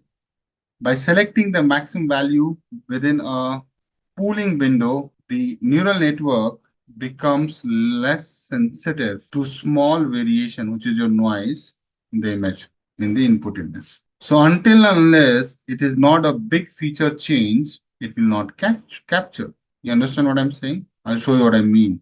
So dominant feature, it will capture, right? It will not take the redundant features, redundant images quality, right? So end of the day, it's a very big thing, right? Don't take it lightly. It's a very, very important thing that an image after max pooling becomes very choosy. Okay. But I can only show you this with some images, else there's no point I can show you here. But I can definitely show you some images that after the pooling, what happens, you know, you will love it. But expect that I will be doing these things. Guys, can you observe? It doesn't mean that I like cats. Generally, people are doing tests on the cats. So in the lab, people use rats. Here they are using cats. So I don't like cats at all. I love dogs, but the images source is like this, so I can't have a say on it. Okay. So those who love cats, enjoy. Isn't it? So guys, if you see, so what I'm showing you, let me also explain what I'm showing you. So I'm, trying to, show few things and just observe it first. So, and I'll do all this coding to bring it up. So don't worry about that part. So what I'm saying, guys, so if you see the difference in the images as it goes far and far, right? Can you see it's being done max pooling 4 times? If you are smart, you would have find it. So starting from here, look at this. Are you seeing going half? Let's do the rough maths, 200, 200. Then again, you're going half, do a rough maths, 100, 100. Again, you're going half. Okay, those who are able to notice it, right? Big hand. First, let me give the big hand, if you notice it. So these are all impacts of pooling. What is that pooling? Max pooling. Okay, now, do you see that as you go, yes, you have done it 4 times. Definitely, you have reduced the image quality to a great extent. But are you able to see that it focuses more on the edges? I'll show you how. For that, I have to go bigger. So after the first pooling, right, if you pay attention and I need your full attention, edges are not getting lost. So I'll show you how. So if you focus on this part, I'll delete it. Focus on this part of the ear lobes, right? Even with this, you are there, right? You're capturing it when you've done the first time pooling, come down. Even here, you're able to capture this, that it looks like the ear. Yes, come on. Can you also see that, right? That this part is also intact. See this. You're able to see this. Don't lie. You're able to see this or not, guys. Come on. Although you have done pooling to like a 1/4, you have come, right? 400 to 100 is like what? 1/4, you have reduced it. Come here also and don't lie again, because this is where you have to realize what I'm saying. Are you able to see that there is something is going on here, guys? Don't think I'm trying to connect the dots. Just observe and tell me. But definitely you are losing a lot, right? Means you're not having, so if I zoom out, still you can see that it looks like a cat, right? You're not losing, because when I say go up, like you see it's all bloody. Akash, I don't understand, but don't worry about it. If you go out of the zoom, you can clearly see, and don't lie again, that this part of the eyes are still able to capture it, which I highlighted. Yeah, it's not clear, but look at the kind of max pooling has done. It's not clear, but at least it's not like that you don't understand where are the ears. Forget about this. Just see this image. Just see this image. You can't tell that is it a cat, or forget about it's a cat or not. Can you see that? At least you have an idea that at this size that, these are the ears. Don't lie there. Ears are clear. I'm just making that point. Rest, everything is very cluttered because it doesn't pay attention to this, because there is no information, right? It's redundant, right? If you come to the pixel level, what is the difference between this pixel? Listen to me. This pixel and this pixel. Do you see any edge? No, I don't see any edge. It's just the fur. It's uniformly distributed, so I don't see. Guys, agree or not? But you can clearly differentiate from this to this part. Are you feeling what I'm trying to highlight here, guys? Understand what I mean when I say edges in the image. There is an edge. There is a clear edge here. And that's how our faces are designed like that, right? But you can't differentiate much between these 3 pixels. It's bigger than pixel, by the way. Okay, I'll come down. Now, I'll also show you an image which is now making more grayscale and only focusing on the edges. Look at this beauty. It's the same image, slightly done differently. But can you see, edges are coming so nice. I hope you're able to see. The edges I talked about, guys. Can you see it? Even in this, you have some vague idea. So now if you pay attention, that finally, right? Finally, you are seeing only the edges. It keeps removing the extra information. Like in this image, sorry guys, in this image, if you see, it's also giving you these edges. See there. In later, still it is preserving this, right? This part of it. In the third one, it is still there. This part is there. In the fourth one, it's almost gone. See, almost gone. That clarity is gone. It's focusing more. It's just focusing more on the edges. But yeah, don't worry. I'll come back on this again at the right time. But you got the idea or not? That's the whole point I'm making.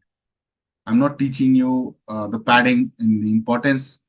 Not everything hands-on here. This is not the hands-on. This is the hands-on output. Hands-on will be done in front of you guys live. Make sense? This is what we call pooling. Everybody's clear with pooling? Okay, so I talked about max pooling, but there is also called average pooling. So where are the use cases? So I'll just write one. Average pooling use cases. See, max pooling. So max pooling definitely picks in that range the max value, but when used, so I'm going to write that. It is often used application area because it tends to, so this is more popular, by the way. It tends to retain the most important features. That's the reason. So whenever you want to just focus on retaining the most important feature and remove the redundant features in the image, you go for a max pooling. Okay. While average pooling, which is like taking in the window the average of the values in the feature map, it is used in the cases where smoothness or overall representation is more important than retaining high intensity features. So I'll also show you that in the hands-on, both the pooling, so that you know the difference. Hold on, guys. I'm showing one image and you will like it. It's a colorful image. You will love it. Not only like it. Guys, can you see this image? Maybe I'll show a bigger image. So I'll do a lot of detailing out later. This is perfect. Okay. In this, the bonus is that I'm also showing you the min pooling. Now, the moment you see this image, you'll understand what I'm saying. Can you see, and you have to go closer. Can you forget about anything else? The moment I zoom in, you'll say, Akash, I got it. Can you see it focuses more on the edges? This max pooling, max pooling, right? So focus on the edges. See this. Observe this, no? Edges it picks. See? Okay, I'll come to the average pooling. This is like applying a filter on your face, right? Instagram filter. It smoothens out. It doesn't give you a lot of, see, it doesn't pick the edges. Look at the colorful. See, there are a lot of edges are there, right? A lot of edges are there, showing the beauty of the flower. This guy is trying to pick it. Can you see these white dots, my dear? This is trying to picking it up. But the moment you go to the, why I'm showing you the zoom in, so that you can understand the difference. The moment I go into the average, it's like a paintbrush job. Like I'll make it everything uniform. It's like a plain face. Hello, making sense? Okay. So this is what my point. But are you getting the hang of these details, my dear? So funny what I'm saying, right? Average is making your image much more smoothing effect, right? That's the word I've written now.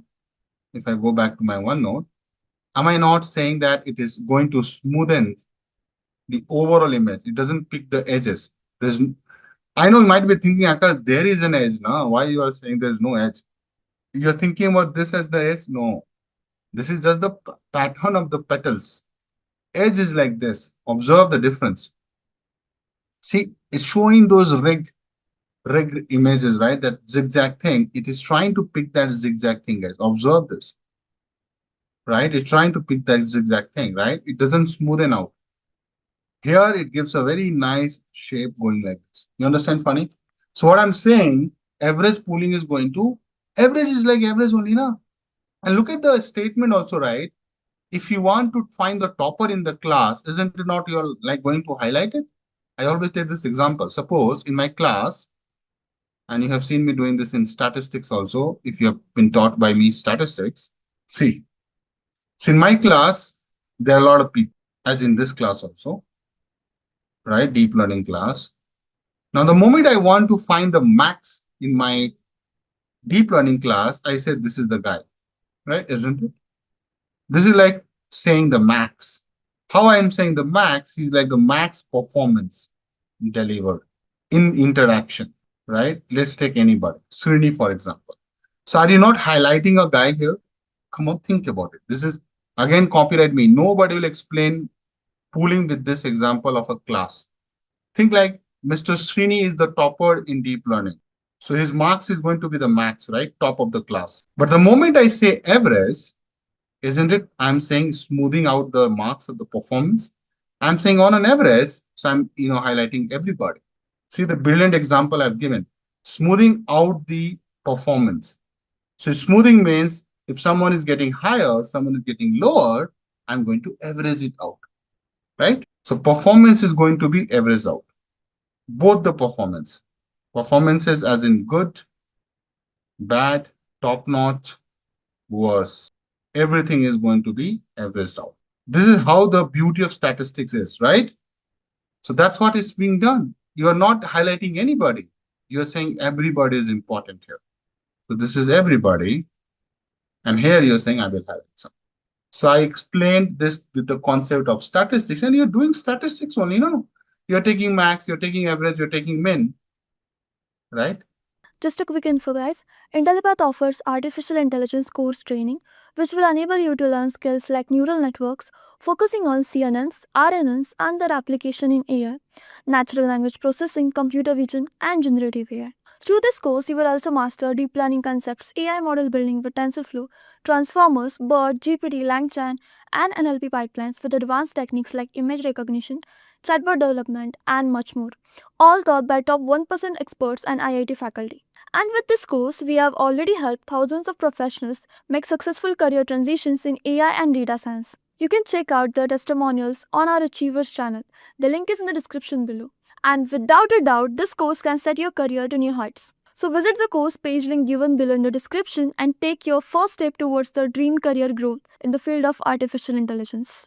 So guys, I'll talk about CNN a little bit more, and then I'll get into the hands-on. I think my focus will be on more on hands-on and try to complete some outstanding thing from the hands-on point of view.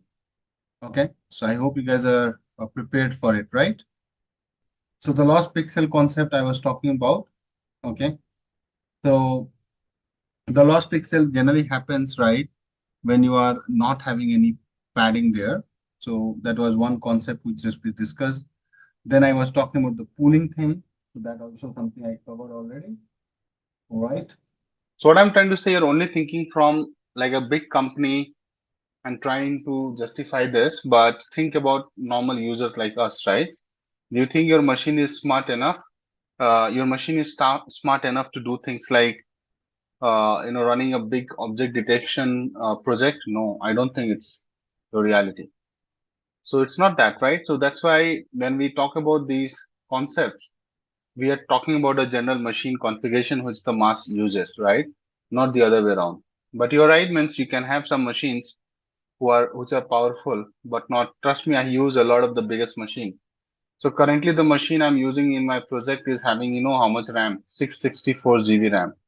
I know how many workers are there, like CPUs, threads, 1024 CPU threads. And still sometime it doesn't work. Can you believe me? 664 GB RAM I'm using on a server. So, and I'm the only user. It's not like it's spread around multiple things. So yeah, means I know what you mean. Guys, this is just to show you the recapping the padding once more in a different way. So you can see, right, this is your original image of size 1, right? So if you see this here, pixel utilization for convolution of size 1 by 1, 2 by 2, and 3 by 3 respectively. So if you guys observe this, right, you have, so if you look at 1 by 1, which is basically 1 in the row, right? 1 is like what? 1 by 1 size is what? This is just 1 pixel. Can you see this? So this is just 1 pixel, like 1 by 1, right? 2 by 2 is what? You have, right? This is a bit confusing diagram. I think I should rather not use it because you will get confused. Hold on. I think I should take a different diagram altogether. So see this diagram. Is it visual, guys? So now I think this is much better, right? I hope you also like it. So this is an input image. What is the size of the input image? It is 3 by 3. what you observe, can you see that you have done a padding of 1? So basically you have added how many columns? Added 2 columns, can I say that? Right? And similarly, you have added how many rows? You have added 2 rows. Look at this along this line. So you have added 2 rows. So added 2 rows. So this visual help you to understand your input size from 3 to 3. It has gone, can you see that guys? 5 by 5. And this is something I was telling you yesterday. But definitely if you're adding 2 rows here, if you're adding 2 rows, it will happen. It's bound to happen. Similarly, if you add 2 columns, it is bound to happen. Do I make sense, guys? So this is what padding looks like. Zero padding. Okay. So guys, without wasting much time on this, right? I want to get into hands-on. Are you guys also ready for it? Because now this is good if we get into hands-on rather than doing this whole thing again and again and again, because there's no point anymore, right? So if you are ready or comfortable, I know you might feel some difficulties here and there, but that's fine. I will handle it. Don't worry about it. This is the image we are going to plan. Can you see it? So let's name this as CNN Hands-on Convolution. I will change this image later as well because I need the real source of the image. Convolutional Neural Network. This is one of the famous images for CNN discussion. Okay, so this is the lady we are going to investigate today. Investigate as an image processing, nothing, don't get me wrong. Okay, so and we will start thinking. Well, I think this is what image? It's a colorful image, right? Can you observe? Okay, guys. So first I'll show you the use of filters. Okay, so different types of filters will have different types of roles. So first thing first, this is a colorful image, right? So we need to convert this image into what? A grayscale image. Generally we do that now. So how we will convert this image into a grayscale? OpenCV library. Okay, so let me take it. So the first step, so guys, we need to convert colorful image to grayscale using PIL. That's one option. Or you can also use OpenCV, or you can use also Matplotlib. So these are the options. What are these guys, my dear? Either you can use one of these libraries. These are libraries, no? Using one of the libraries, I missed to write. Which I prefer the most is your, right? So we can focus this PIL import image. I think Matplotlib I have already, already there, na? PIL import image. So it's there. Don't need to do it. So to convert the image to grayscale, so the function is image underscore, you can say gray, and you can say image. I think I'm calling it image, right? img dot convert, and this is the code L. Okay, and then you can show the grayscale image. Okay, so you can do plt dot im show image underscore gray. Okay, c map equal to, that's your color map. Remember I had done this earlier also. And plt dot axis, we can switch off the axis up to us, and plt dot show. I hope it works. See, it's the same image. You can show the axis as well, but for now just focus on this. And this is, or either you can use PIL or OpenCV along with Matplotlib. Matplotlib to chahiye apne ko, right? So that's the difference. Are we good, guys? Now, if you want to understand this part of the code, the most important thing is this. What is this? This is the code for converting the image to the grayscale. This is where you convert the image to grayscale. And here, more or less, you're printing it. But is this the pixelated form of the image? No, we'll come to that later. It's not the pixelated form. Do you see any pixel here? No, right? So far with me, this is not the pixelated form of the image. This is a fine image.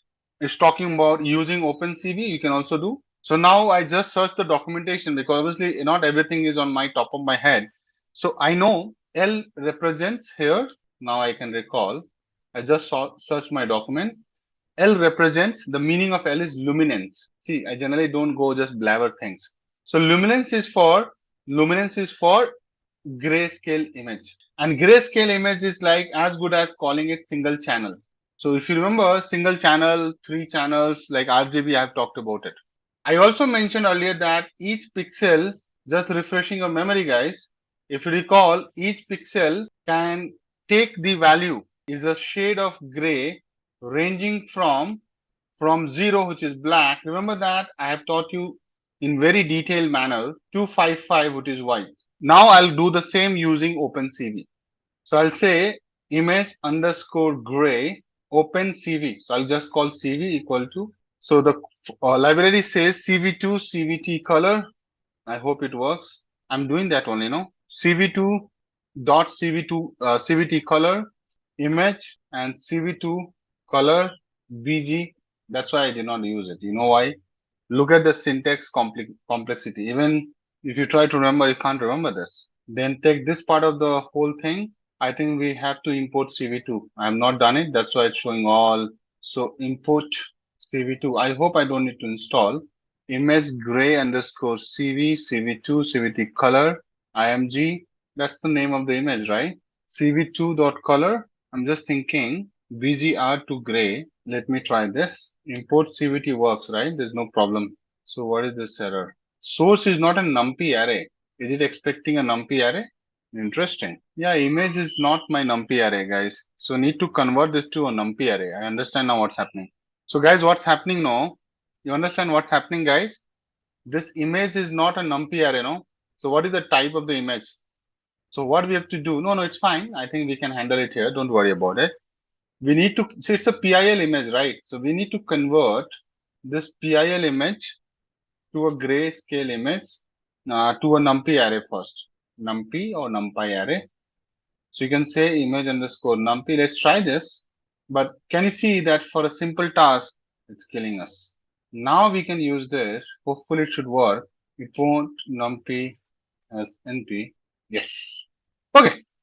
So not that disappointing. Guys, makes sense? If I just zoom out, do you see any much difference, guys? In both the images, there's nothing, right? Not even an iota of difference. Good, so far with me. So this is the grayscale. Now, if I ask you to show as pixels, how will you do it? There's all types of data processing in here. Think like that. So whenever you have to show an image in a pixelated form, you need to reduce the resolution, right? So number one step, what is the concept? Understand the concept also, no? Just doing this task is not enough. So whenever you want to do pixelated, means you are zooming in. So, so idea is to display pixelated version of a grayscale image. How would you do it, guys? You reduce the resolution of the image, okay, and then scale it back up, scale it back up. Now there are two steps. So basically, guys, I'm saying there are two steps. Step number one, resize down the image. Basically, I mean to say lower resolution. Okay, see. Second step I'm telling is resize up to the original image size, keeping the low resolution.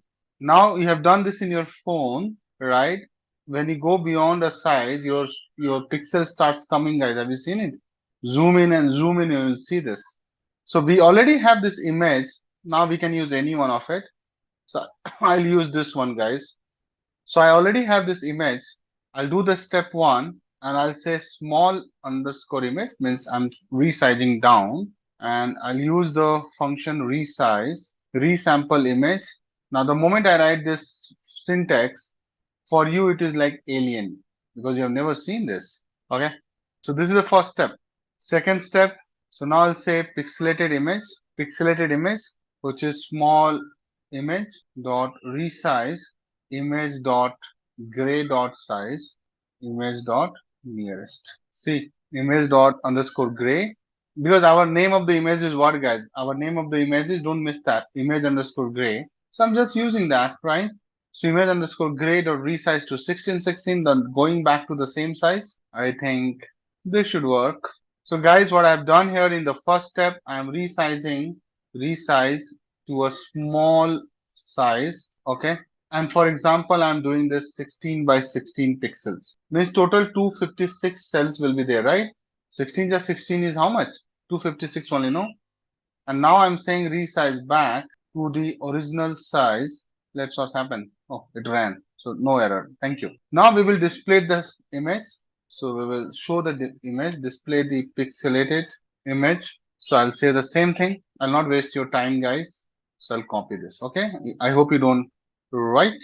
So I'll say you come dude here. CMAP is gray. You can say on. See? Interesting, no? Guys, 500 by 500, right? This is what it shows.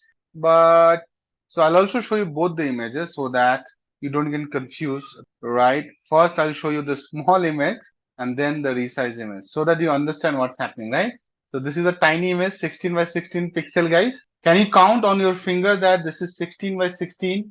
Just understand this, right? And then I went back to the original image size. What is it? That is 500 by 500. You are not able to see what is the original image size because I had hidden the axis. Let me show you. You can see, right? Is it 500 by 500 original image size? Just understand the flow. I'll explain everything, right? So guys, when you look at this, I know to you it doesn't seem anything. So let's play with this, right? At least do 32 by 32. Let's see what's the difference. It is going to be interesting. Just observe. Now you feel something is happening nice. Now close your eyes, Priyank. You will see it. Now you will see Miss. Who is this person? Sorry, Len, right? Who is this person? Lena Forsen, right? It is one of the prominent image in the image processing field. That's why I took it. Okay, let's do some magic here. So this is 30 by 32. Go little far. Still, you are not going and taking a lot of pixel. Out of 25,000 pixel, guys, you are doing only 64 by 64. Now, I think you can see clearly that she's Lena, right? Are you feeling the beauty, guys? I'm showing you something here, right? Can you see the sharp edges and all in this image? Observe. It is downsampled image, but look at the beauty. This is what we are trying to do here in this class. Okay. Okay, cool. So now, guys, I think you got the idea, right? Now I'll run the resized image. So this is still, see, what I'm trying to do, you need to understand this image I'm taking and zooming in. That's what we call resizing. That's what you see here. Can you see this? So what's happening? You are extrapolating this small resized image to the again back to, but zooming in. You're not improving the quality of the image. Understand? So the image quality does not improve. You're just retaining the image size. Can you see this, guys? Okay, makes sense. So why pixelation is important? Number one, it helps you with the overfitting. Number two, it reduces the computational side of the story, make the thing, make the thing little more efficient. Now I'll explain that what we have done step by step. So let's understand the code. I think code is not very tough, right, guys? If you see the code, right, there is a command I'm using for resampling, and that is known as image.nearest. So what it does, guys, understand, it says that resampling method that, when you say image.nearest, it means that it ensures that no new pixels are interpolated. Basically, which means that it preserves the blocking pixelated look. That's the documentation saying, right? But what is the meaning of this resampling technique? It is a technique being used in this library, right? What is the requirement or what is the need for this? Okay. So if you take any of your images, right? Understand, guys, you have done it in your school days or when you are trying to make a passport, you take a good photo of yours, a big photo of yours, and don't you resize it to a smaller size? Just try to recall that. Take a big good photo from a camera and they make a passport size photo. You know what is a passport size photo looks like? It's very tiny. This is a passport size photo, my dear. I'll go to a new tab because I don't want to show some random people. They can sue us, but I'm just saying no disclaimer. This is just to show the passport size photo, right? Obviously, if you zoom in, right, it's a small image. After some time, it's a very good image. That's why it's not getting pixelated. But if you go and take any image which is small in size, and if you increase the zooming in, it starts showing the pixelated thing. Have you seen it or not, guys? Okay, so that's how the pixelated thing is coming. Now understand this, guys, this part of the code. So this is the most important thing you see here, right? Resample image.nearest. What is the meaning of this? So it is one of the sampling technique, I would say simplest resampling method, which stands for nearest neighbor interpolation. Nearest neighbor, NEIGHBOR, okay? Interpolation. Now, guys, this is fully mathematical. I don't want to go this, but this is the technique you're helping you to shrink the image. So using this technique, image is getting shrink, which is basically resizing, reducing the image size. That's what I mean when I say. I would suggest don't go too much into the depth of it because this technique is a mathematical technique. You don't need to really go and understand the maths behind it, but it does help you to do it. Right? Same thing you do here again, but this time it's more like you're using this technique to decide the size of the image, but size you have to tell you. Here we are not telling any size because we want to go to the original size, right? This is the original size, which is 500 by 500. So first I am reducing the resizing to a small size and then resize back to the original size. These are the two steps. Are we clear on this? It's a very simple two blocks of the code. And then I've used two blocks to just to plot the pixelated image, right? Exactly. Now the good thing is that you can take it and you can print this guy also. We already know the image size is 64 by 64, but or you can print on the top. Be smart. So you can print. No, generally who prints the image size on the top here? Okay, sorry. Let's print on the bottom.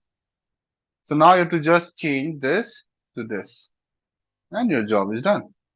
It's the same code block. See, 64 by 64. Isn't it? We are saying that I will create a small image 64 by 64 pixel. Now it gives you a lot of confidence when I do these things, right? I know, understand, Usha ma'am. So when I show you this, you understand, okay, now it makes all the sense what he is saying. Why do we do it for now? Obviously, I answered that. I think you missed it. But we are reducing the image resolution to do a downsampling. And downsampling, the biggest purpose is to focus on the key things, right? The details only, and try to reduce the other stuff. But there's a lot to it, right? So the main result is to remove the fine details and compression of the image. Why do that? So that you can handle it computationally. That is the answer for reducing the image size. Clear? Now the second thing which we did, buddy, that increased the image size back to the same. So we did it so that we want to preserve the pixelated look while maintaining the image size. That's more like a requirement we do it. Okay, we want to show the pixelation effect, but in a good image size. Because see, although both the images looks the same, but there is definitely a lot of size difference. One is 64 by 64. So just understand. So actually you started the whole discussion with this image, right? You started the discussion with this image, right? Which is like 474. And while talking to me, you reduce it to like what? 64 by 64. So let's say this is 200. This is 100. So you are like, you know what?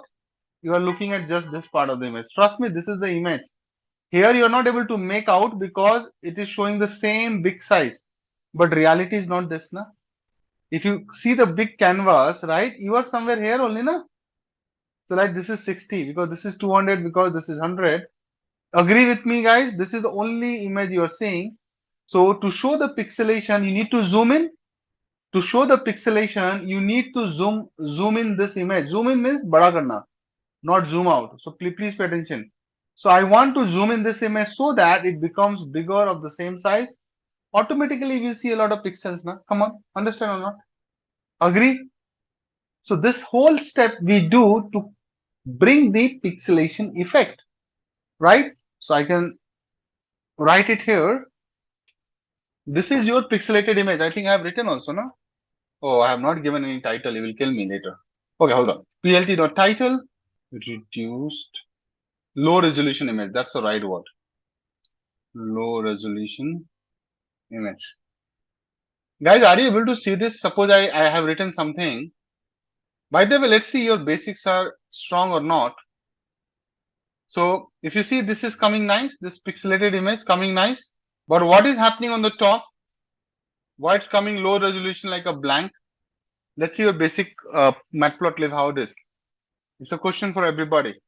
I can show you the code. What's wrong there? I made a mistake. I'm telling myself. It is outside the plt.show. Now, guys, to show you this, right? You saw, right? So, guys, it was nothing. If you write it after plt.show, no? So it will already has printed the image. Now, just to show you this happening, I'm thinking if I can plot it one more time. So what I want to write a code quickly. Just give me seconds. I should be able to do it fast because I know what I'm trying to do. I want to show both the images together to make my point. So 474 pixel, I want to do it like this, 47 by 47 inches. By the guys, you know, right? The relationship is that you want to show 474 pixels, but you want to give it like inches to divide by 100. So it becomes your 4.74 inches. So basically, I'm saying that 474 pixel by 100 is 4.74 inches. That's the relationship. Now I'm creating a multi-image within the same canvas. So I want to show display the low resolution image. So generally, I don't use this to plot because this is to show you multi-plots. So I am show small image and CMAP equal to gray. Don't worry, I have to just write code for one part of the thing, and then I'll copy paste it. Trust me, I'm a big copy paster. You should be also. Be smart about your time. Set title. You know, right, guys? This is something done now. So this is the Python way of writing the code. This is not the MATLAB style of coding in Matplotlib. This is like object style of coding. If you study Matplotlib, okay, low resolution image. Now, bingo. Now what I have to do, I have to just copy paste this whole block. I made a small typo. And guys, I'll say one, display the pixelated image. Two, this is the name of the variable, na, guys. Be careful with the why to put a lot of efforts. Guys, I thought I should have done it in the first only, but I also improvise as I talk. Now adjust the layout to prevent overlap. plt.tight underscore layout. That's how you pack it up. And then plt.show. I hope it solves the purpose I'm expecting. Let's see, the magic is happening or not. What's happening? Okay, I realized what I missed. plt.subplots, I did that, but I'm assigning the position, isn't it? Very good. Look at my spelling. But it did not do what I wanted to do, yeah. It was nothing to do with the assigning the plot position, right? It was gray, right? So sometimes errors will be different, but what happens, right? What happens that we think that error is there. I was damn sure that my code is correct, but nobody was paying attention to this, right? Okay. So it's okay. Guys, we need to just think that we need to set it something here. I think this part might help us. Hold on. I'm just trying to set the figure size 4.74. So guys, I know what I was expecting. I don't know how to do it because that's something should work here. I was thinking to do that. It will be, you understood what I was trying to do, guys? I was trying, and I'm trying live, so obviously it's taking time. But I thought that it will be a small image, right? 60 by 60, something like this. And this will be a full image. You understand what I mean? So there used to be a way to do it. I don't know what's going on. Maybe the positioning of this line is not right. Okay, let me take some, let me give me some thoughts here. Okay, guys, I will look into this. You know, must be something I'm missing here. I'm trying to, so guys, what I was trying to do, I want to fix the scale, right? So guys, I want to fix the scale. Just let me plug in this in my side of the code. Hold on. There's a reason I'm doing this exercise because I'm doing on the spot. So I'm missing some parameters 100%. So we have to do it carefully. It's not that easy. Yeah, I thought so. I know that this is the function to do it, but why it is misbehaving like this? Fixed.set size is intage 4.74 by 4.74. This is idiotic. Okay, anyways, guys, it doesn't work. Okay, I'll come back on this. That I want to show both the ladies in the same canvas. One lady should take the full image, right? Like it is doing. The other lady should do this. If someone can give me a working code, nothing like it. So what you can do, guys, try to show the first image as a tiny one in the same canvas size. That's what I'm trying to achieve, which I'm not able to do. And I'm feeling so disappointed because I knew how to do it. Now, guys, important thing we need to understand is that I want to detect some edges in this, right? Right. So in this image, in this code, I want to detect some edges, right? And I want to do this in 64 by 64 image, which is a pixelated image. How will you do it, guys? I'm not saying to do prediction. I'm saying that I want to understand the texture and the pattern in the pixelated image. How will you do it? Applying the filters. So while you're leaned out to detect edges and all, you need the filters, right? So there are different ways to do this, right? And there are different filters to do this. So guys, I'll just take from SciPy. I'm not using some, big library yet. I'll go there eventually, but I'm just warming up the discussion. Convolve. So you're using convolution. I'll take some sample edge detection. Kernels. Kernels is like filters, okay? But the same thing I'll do it. Lakshmanan is saying remove tight layout, it will work. Are you saying this? Is it really because of this? That will be a nobody. It's okay. Let's not try something. I know what tight layout does it, right? Anyways, kernels is filters, guys. Let's come out of it. It's okay. It's okay. So I'll take the first filter. It's called Sobel X. Okay. And this filter I'll hard code with my hands, which is np.array. It's a 2D filter, -1, 0, 1, 2, -2, 0, 2. I told you, remember? I don't know how many of you guys remember that I'll show you a lot of filters in the hands-on. So this filter is a Sobel filter. It's the guy who did it. Sobel kernel for detecting vertical edges.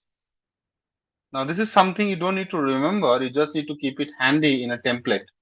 I don't remember this filter definition, but I'll explain why it is called a vertical edges. Similarly, you can have, my dear, it is carefully formed, and I'll explain the maths behind it intuitively later after the hands-on. There's another filter which is called Sobel Y, which is basically, I have to rewrite, it's a horizontal edges. So -1, -2, -1, I need to go and change it. Don't worry, I'm looking at my notes and writing it. Don't think that I remember it. I don't want to give any wrong perception about these things, guys. Then I'm not an honest trainer. I'm looking at my handout, right, and then writing this. Okay, now if you observe this, guys, what's happening is that it's a transpose of this matrix or this array. Can you see it, my dear?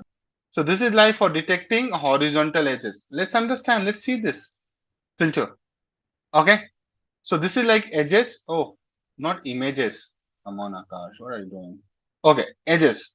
Okay. Now I'll also tell you about the textured, So to detect texture in the image, we have another kernel, and that is called Laplacian. Laplacian is a big guy, and that is np. Read about it, Mr. D. Laplace. Those who study signal system, Laplace transform, remember that, using e to the power st, which is j omega t, right? Laplace transform, converting a differential equation into an algebraic equation, right? So 1, -4, I can talk on Laplace for hours.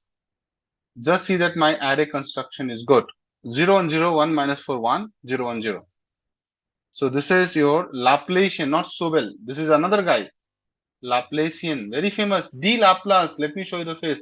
This is important that you should know about these guys. D. Laplace. See, Pierre Simon Marcus D. Laplace is a very famous guy. Fourier transform. I don't know. You don't need to be like an engineer to understand about Fourier.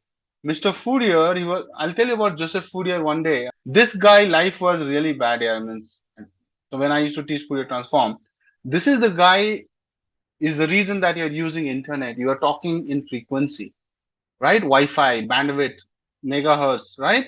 This is all because of Mr. Fourier. He was the guy who created the bridge between time and frequency. And everybody knows that time is 1 by f or f is 1 by t. So Fourier was his idea was rejected by so many people, including Mr. Laplace. So when he used to present his paper to these guys, right? Fourier used to present his paper. So these are like, mathematicians and the physicists, right? So Laplace was always in the panel to, reject his idea. So Fourier wrote a book and he died. But later people started recognizing him. So he did not get his due recognition while he was alive. That's the sad story here. Okay, don't worry about it. Let's move on. But yeah, you should read about these guys. If you are aware, I don't know how many of you guys are aware of this story, but it's okay. So now apply convolution. Convolution is like apply this filter to detect edges and textures in the pixelated image. You can change the image. It's up to you. Just change the code. Your image will change, and you can do it. You can take a lion. You can take any object. So I'll write a quick function to apply filter, so that I have a lot of filters, right? So I want to use it again and again. So I just need two things, right? In this function, image and the kernel. So image is what? Pixelated image. You don't really need to use pixelated image. Let's start with without pixelated. So generally, let's use the grayscale image to get the filter applied on, and kernel is your filter, right? Choose the filter of your choice, right? Isn't it, guys? So this is a docstring. Docstring is like your definition of your function. Return convol. The parameters are image and kernel. So this is our own function which we have written. Let's do it. Okay. So I'll apply the first filter to detect the vertical and horizontal edges using Sobel filters. So I'll say edges along X. So we'll apply the filter. Guys, take the image gray only and apply the Sobel. Aja. Okay, guys, this is done. You are in synchro. Similarly, you can detect edges Y. So guys, this is your vertical edges, but I'm writing like X. Okay, so I'm following the convention. So you will just do this and you have to just change it here. Sobel Y. But you should know, right? Okay. Now, this is done. Detect the texture also, no? Texture before we go on a break. Detect this texture using Laplacian, right? What was the guy? Laplacian filter. And I think I don't need 2 lines of code. See, I'm just being smart using one block. You can say texture.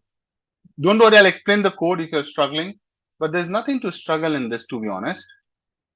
And you can say, what is that? Texture. Sorry, what I've written. No, not texture, Laplacian. Okay, I'm famished, guys. But yeah, run this also.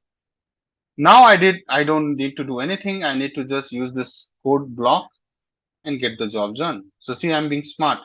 So now I need to plot 4 images in one row. Why? Original image, 2 edges and 1 texture, right? So we need this. No, guys, come on, say something. Now fixed size will be what? 16, 6. I don't need to give this DPI and all. I'm not doing any those kind of job. Now I'll say this is my original image. So I'll say EMG underscore gray. Axis I want to show. So this is like original image. Whatever the image, right? It is pixelated, it is not pixelated. You know that. You know as a matter of fact. Clear? Then I'll take this guy. And this is your what image? Edges X. So this is your vertical edges. And for that, you're using Sobel X. I'll explain the funda behind it later. But you got the idea, right, guys? Come on with me so far. And this is your horizontal edges. So you'll do here 2, 2, right? Underscore Y, Sobel Y. And the last bit is, my dear, is the texture, right? Texture detection using Laplace. So guys, you can clearly see that using Laplacian. I give you a lot of detailing so that my code looks complete, guys, as you can see here. It's very easy, by the way. Okay, time has come. Show time. Anything I'm missing? Do you think it will run? Yes, I'm missing 3. Come on, no error, yaar. Wow. Okay, not bad. What do you think, guys? Does it work? I know a lot of people think, what is this? This looks very ugly, but it's not ugly for CNN. Have you seen the lungs images I showed you earlier? Can you see the vertical edges are being picked up? Let me show you, then you will understand. And we'll discuss more. See, this is the vertical line. It is like very clearly picked up. Observe this. There's no vertical here being picked up. Can you observe this? Then you will thank me later, right, Agas? You are doing some real job here, right? Look at for any horizontal thing, anything which you think horizontal. Let's think about this one. See, it's coming, right? Right? See this. Are you feeling it, guys, or not? And texture is texture. So texture, if you go and zoom in, hey, mister, you get lost. You will see that it shows you the whole texture, right? It shows you everything. But obviously, this image is like, you know what? This is the original image. Okay? Make sense? Now, if I just copy this, hold on. Do the same thing on the pixelated image. What is that image? Come on, pick. But we like it or not? And this code block is so nice that you can practice a lot of things. You have seen it, right? You must have seen on the portal or some Google link, right? But this is what we have done in our own way. So what is our task after this, right? That we have to just understand these filters a little more. How does this work? But you are able to see this. So don't apply those things. We have not done any of those things. This is just general thing we are warming up. So we have not done any, convolution like that. Like using those pooling and all. But yeah, it is going through this 3 by 3 array, and it is running through the whole image. So you're right about it. Yeah, you're right about it. But that value is coming from the literature. So this Sobel kernel for detecting vertical images, right? It's not something I have put together. It's a whole thing. It's a So this is not something I have put together, right? So they have done. See. So there's a lot of detailing around. That's what I'll come back and explain it. Make sense? So there's a proper literature being done on this. So it's always through the science is what? Iteration. So people, those who are doing the experiment, right? They are trying all the different filters, not like randomly, right? They are trying in different ways and understand what is the impact in the overall modeling approach, right? We are going to be consumer of this, right? So I'm not going to suggest here, like you are from academia, so I forgot. I think you are a professor, right? If I recall correctly, I think I had 2 professors in my batch. I forgot one name, but I think you're in academia, right? So those who are trying to be in the academia, they have to think and understand that how they came up to this Sobel X, Sobel Y, and finally understand and make something better than that. But you can clearly see that the vertical edges, it does pick, right? It does pick. You can clearly see that all the vertical edges, it is picking very nicely, guys. Understand this. In this, it is picking all the horizontal edges wherever it is possible, right? And texture is to anyway texture. It's nothing to do with vertical. This looks good. This is what I wanted to show. So guys, can you see that this image looks in the small size? This image, if you see, right, it looks neat and clean. But the moment you zoom in, right, the moment you zoom in, it starts showing pixelated, which is on the right-hand side. This is exactly the reason. So now, Usha ma'am, you understand, right, why I'm doing it. So once you reduce the size, your image does not distort a lot, right? Because you're reducing the image size. It's a very tiny thumbnail. But the moment you zoom in, it will look like this. Understand? You're asking, right, what is the whole point here? The moment you zoom in on a small image, it starts, it starts blurring out. Not blurring out, it starts spreading out like pixels, like this. And if you remember, everybody, I told you that in a pixel, you can only have one color gradient from 0 to 255. So you pick any pixel, you will only see only one color in the whole pixel. So guys, this is one pixel. Observe, only one color. Observe this pixel, only one color, only one color, only one color. Take any pixel in the whole damn thing, right? This pixel, if it comes on the phone, people get heart attacks, especially if it's an iPhone. Just kidding. I'm being sadistic here. Okay, everybody. So I'll create a block called code discussion. CNN, hands-on, or code explanation. So this doesn't only mean that I'll explain the code, I'll also explain the concept behind these things. Okay. So how to set the values is something you don't set the values. You're talking about the filter values. So the filter values is not something you set. There are default filters which we use, and I'll talk about it. Right. So I showed you some. I have shown you guys some filters, right? So let's talk about these filters. Okay. So first filter which I use today, let's talk about a bit. So I'm putting the heading, guys. Several filters for edge detection. So it is one of the most commonly used filters, guys. Okay. So how does it work? I'll talk about it, but I'll just give one liner for it. It is most commonly used filters for edge detection. So don't take it lightly. Means it is one of the most commonly used filters. The moment I say this means it is being used. Okay. Guys, if you look at the intuition behind its working, it uses the gradient. So I'll say it works by calculating the gradient, which is rate of change. You know, right? Gradient is like slope of the image intensity in a specific direction. Now that's where the direction comes to the play. Now direction, remember I was doing two, either horizontal, and guys, I'll keep it little light here because I can't go too much in the depth because I'm not trying to do the research here. So there are two directions where the slope can work, which is horizontal, vertical as per Sobel, right? And wherever the frequency is higher, right, it finds the edges, higher spatial frequency. So I'll try to explain it. I think if you recall, this is a little tricky, guys. So just have patience and look at it. Sobel X, this is your vertical edge detection.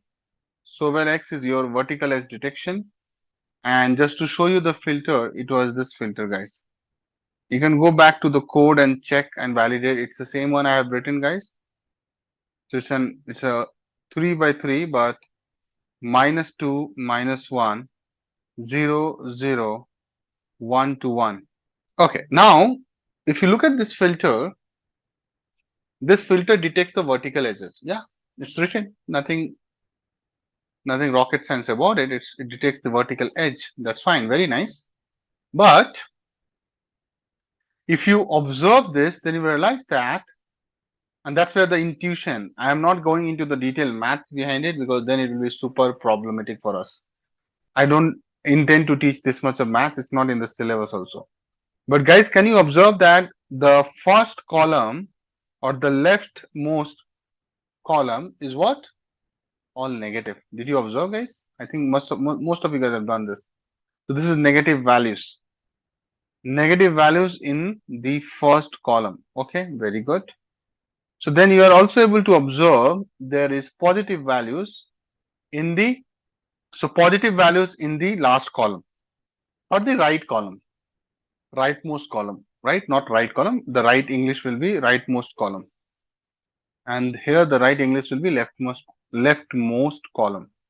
But since there are only three columns in our scope because we are looking at max 3 by 3 here. Okay, perfect. Now what to do with this observation, right? So we are saying that pixel values on the left side of the filter are negative. Those on the right side are positive. Means what's the whole point? The whole point is if you go from left to right, there is a high chance in intensity. Means you will be able to capture if you go from left to right, Okay, but I know this is not very clear what I mean to say. I'm thinking how to explain this. Just thinking, guys. So I know what I mean to say. You are able to detect the vertical edges, right? So I'm just thinking. So I'm going from negative to positive, right? I'm going from negative to positive. So we are going to allocate more weights. We are going to allocate more weights around the edges, and that too on the vertical edges. Okay. So if you observe, and I think guys, that's why we have to take an image to show it. But this whole, I think this is the right statement, that if you compare an image with the vertical, so well, vertical edge detection, right? You are going to do an overlap of this. So suppose you have an image here, and you're going to take this guy and keep multiplying, right? The way we move the filter. So every time if you're going from left to right, okay, you're going to allocate some higher weights. That's how it works. Because see, I don't want to. I'm just why I'm thinking. I don't want to go into the math, the whole mathematics, because then there's no point. So you're trying to just understand that if you put this vertical thing, the vertical values, right? So moving from left to right, it will keep detecting and allocating the vertical edges high intensity. So it will get more weight and it will become more white, right? So if I want to show you with the image, hold on. So I still understand that there can be a lot of detailing around it, but the whole idea is not to go there that depth. But what I'm trying to say here, guys, the moment I'll show you, giving higher weight means what? Making it more white in the vertical, guys. Come on. If you look at this image, isn't it? Wherever there is a vertical part of the image, you are allocating a higher value. Guys, can you see that? Higher value means white patches are coming. Can you observe these white patches, my dear, if you are able to pay attention? And whatever is already dark, they are making it more dark. So that way you are able to highlight more across the vertical lines rather than horizontal lines. But again, I would like to keep it here only because I don't want to increase or create the confusion here. Okay, but this is the filter. Now, how does this filter value have come in the past? Looking from the, if you understand this whole the lecture, right? We are not going to look into it, but obviously this guy, Mr. Sobel, he came up with these values. You don't change these values. Means you can definitely try play around, but ultimately what happens, guys, that these are the values you have to use and you can play around, but you can only highlight the scale, but don't change the negative and zero and the positive positioning. Okay. Okay. So let's not get too much into the detailed thing. Okay. So well, X is vertical or horizontal? See, guys, so obviously, if you see this image, you tell me it's vertical or horizontal. X and Y don't go there. So well, filter we are talking about. I might have underscore written X underscore Y, but don't go in that. It will confuse you, to be very honest. So there are two types of filter. I would always say that this filter is associated to vertical edge. The other filter is associated with the horizontal. Okay. So Sobal Y is horizontal. I'm just also trying to say, I'm just also just confirming, guys, give me a second. The kernel is vertical is negative on the top. I'm just trying to recall that. But looking at the image, what do you think? It is like horizontal or vertical? I think image itself says here. So I don't worry about anything else. Just look at that. This is giving you horizontal edges it is picking, because I can clearly see that these are your edges on the vertical side and it is picking it. So this is definitely vertical edges, no, guys, or we are doing some mistakes. But I'll double check and confirm because it's just a transpose, So I can be at mistake. So I agree. So guys, okay, the image is like vertical only because if you see here, right, it is picking the vertical one. So the other filter is, guys, vertical horizontal edge detection.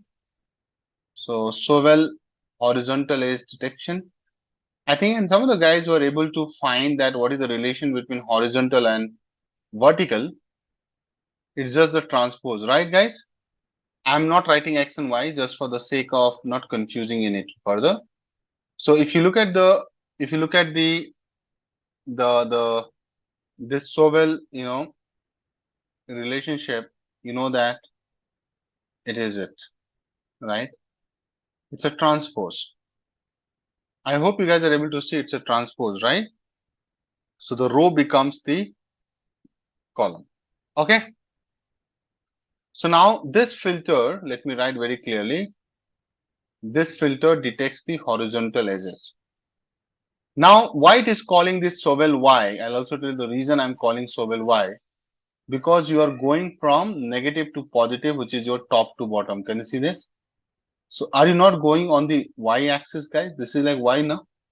And here it was what? So when I said it is Sobel X, you are going from like this, left to right. See?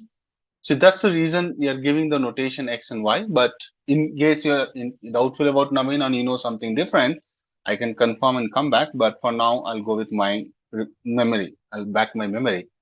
So detect the horizontal edges. Now what's happening, guys? You're seeing, right? You're going pixel negative top to bottom. See? So you go from negative to positive. Just observe this, my dear. So the same thing it does. So it gives more weightage to the bottom than the top. Okay. Now I'll talk about, so Sobel is done, XY. Now I'll talk about Laplacian filter for texture detection. So here, if you observe, again, it's the whole thing, but the only difference here is that it is used, to detect textures and other fine details by measuring the rate of change in pixel intensity over the entire range. Now, this is very easy to understand. So what we are saying that, and for that I have to go to this guy. So this is the original image, and I'm doing with respect to original image, no downsampling, guys. So now if you observe, it's all about intensity. So now you go from, and since it's not pixelated, you're not getting a lot of sense. So I'll take a pixelated image, guys, and then you will understand. So we have three things, right? And later I'll ask you guys to pay attention to the pixelated image. Now, this is the pixelated image, making it bigger so that you can see it's a pixelated image, guys. Can you observe? Right? There's something I've shown you there's something I've shown you earlier also, right? When I was trying to show you the pixelated image. Now, if you observe, there is some change in the intensity. You can't see here. You have to go bigger. Why I keep zooming in, then you will realize that. Focus on one part. Do you see there is a change in the intensity, guys, in the pixels? So when I say pixel intensity change, what do you mean by that?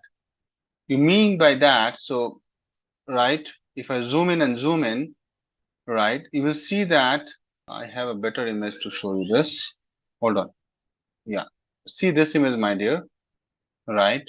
I'll make a copy so that I can show you. Guys, there is a change in the intensity. This is brilliant. Well, this is beautiful. Can you change in the intensity is what? Shades. So see from here, from and across the image it has to do, right? It was bright white, going from bright white to dark on this side, right? Can you see that? And going more darker on the this side. Can you see this? Just observe this part. Then again it goes from here to here, white. Now come here. Look at the madam's hat. Now come here, guys. This is the texture, right? This can get better also because I'm not using the pixelated image. So let's do one thing, because then apple to apple comparison will happen. You understand what I mean? So let me run this function with the pixelated image, and you understand why I'm doing it. So I'm doing in the background because you are looking at my OneNote. So I'm running this the whole thing, rerunning it, so that I can show you the image. So when you do this with the pixelated image, it looks really awful because your pixelated is really bad. You have reduced the resolution to like a really low. You means me, right? But I'll show you because I don't want to cheat with you guys. But it is like of no use. But me with Ming, I'll show you. This is how it looks like, guys. Not good. So you can reject it. But can you see? Nothing you can see from it. But it does give you something which is of no use. So you go there back. Can you see it, guys? It's nothing. So what you can do, you can't be reducing like this much. 64 by 64 is not good. Let's do little bit of pixelation by half of it. So I'm changing the code, guys. So I'm just seeing that if I can get a good image to explain the concept I want to show. Now this is super good. Yeah, this is powerful here. So this image is so nice that you see the vertical and horizontal edges so nicely. Guys, observe this. So this is of no use to us. I'm just deleting it. But look at this one. At least look at the vertical lines and horizontal lines you're detecting, man. See, it's not about you to decide and make a. So again, a lot of people think, Akash, this picture is not making any sense. Baba, this picture is not for you to make a printout. Always remember my word here. But look at the clarity it gives you, right? Are you able to see all the vertical lines nicely, guys?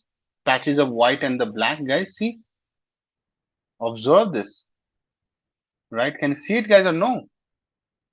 And can you see this horizontal lines coming out? And look at the texture. It completely gives you, if I make it small, right? It looks like the texture is very clearly shown here. Because I'm going into this, it looks like, and that's how we have to see, my dear, right? Because it's a pixelated image, right?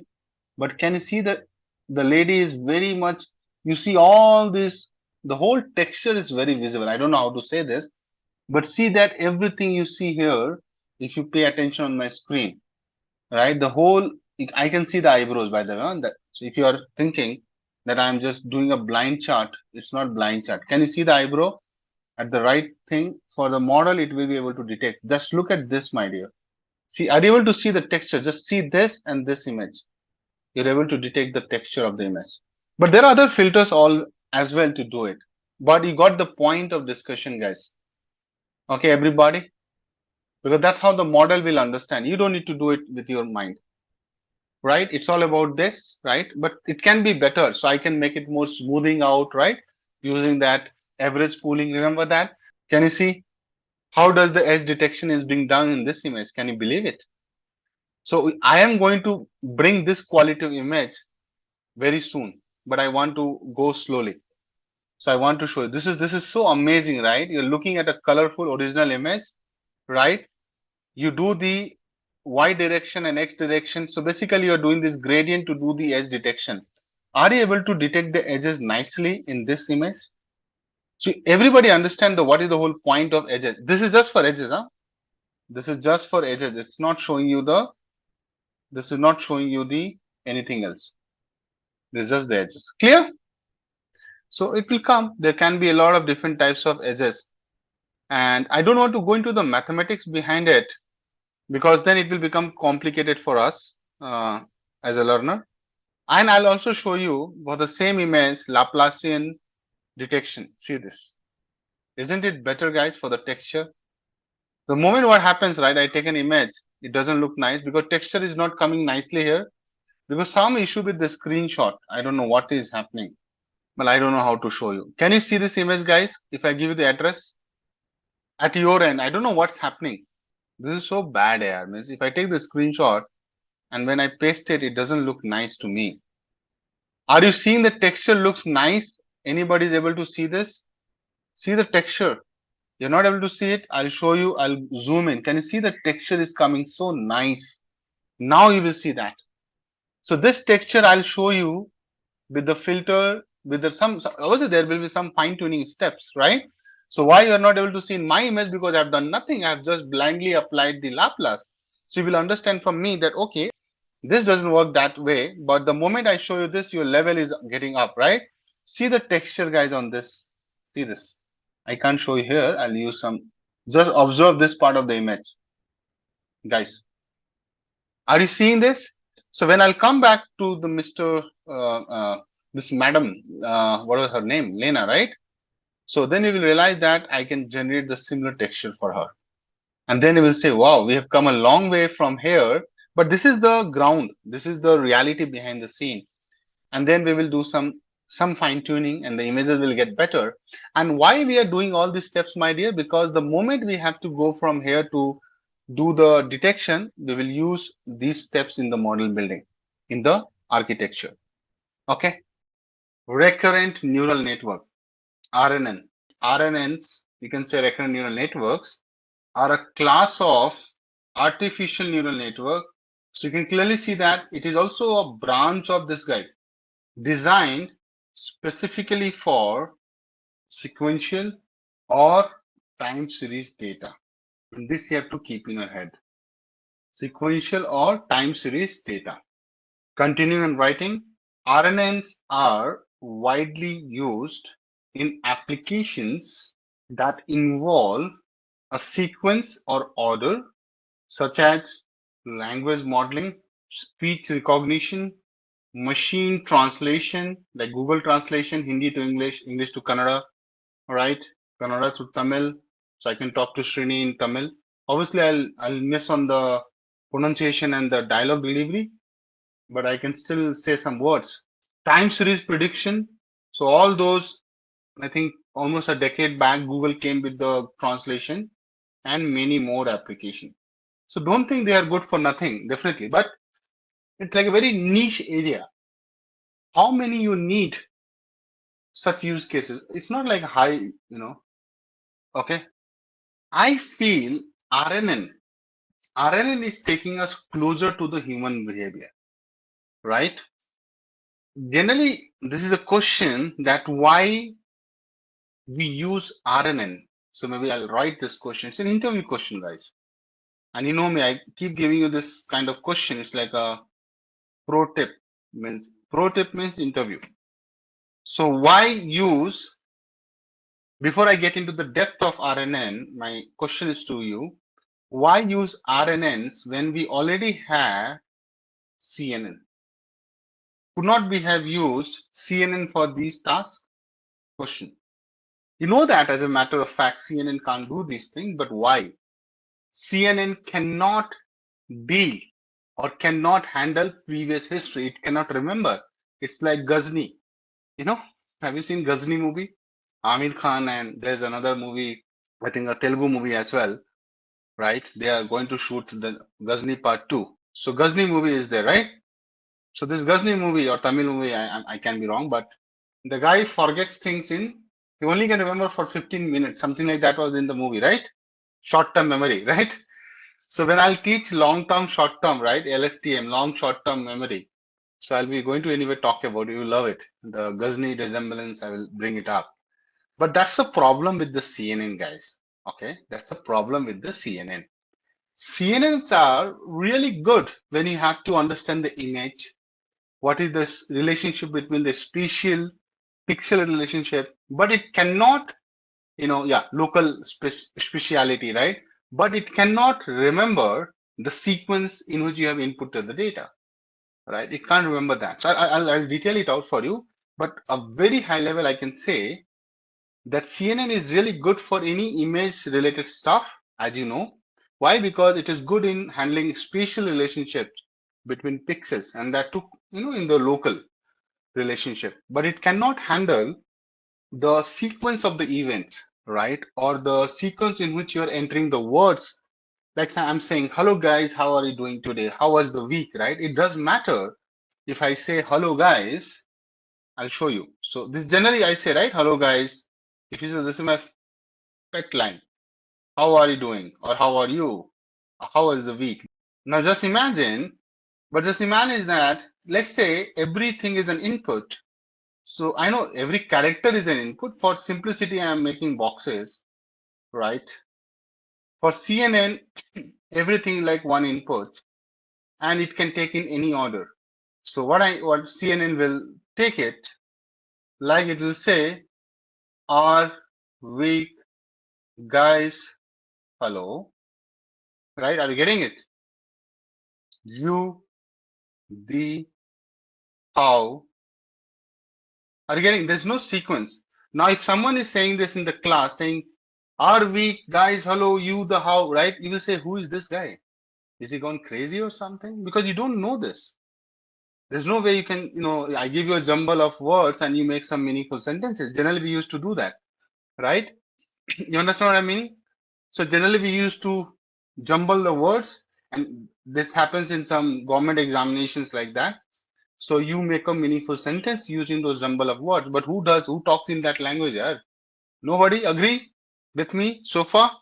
So this is like totally beyond comprehension. So I'll put a line to it.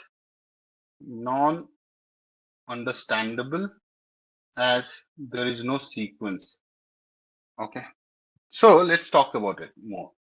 So now I'll answer it, guys. CNNs, which is convolutional neural networks, are extremely effective for processing data with a fixed spatial structure, like images. Isn't it a fixed spatial structure? You say that you have an image of 32 by 32 pixel, right? And there is nothing changing in this, right? There's no dynamic sequences coming up. So it can quickly handle this. Okay, I'll continue. However, CNN lacks the ability to maintain context. Guys, in natural language, context is very important, or process sequential data effectively, right? We know as a matter of fact. So what I'm saying that CNNs excel in tasks wherever or where the spatial relationship between pixels matter. And when I write this now, you know what I mean by that. But they're not designed, so I'll also tell you that, but they're not designed to capture relationship in the sequences. Just like I have shown ever, right? That how are you guys, if I'm saying differently, you'll not understand it. Okay. This is a very high level. I maintain that whenever you have an image and you want to find spatial relationship between pixels, it will work for you. Who will work for you? CNN. Can CNN use to process video? The answer is yes, but not the natural or the inherent CNN can do it. They need, some more advanced version of it, which is obviously we are not capturing here.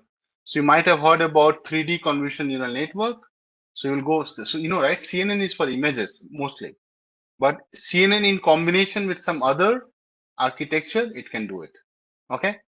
So there's something called convolutional LSTM.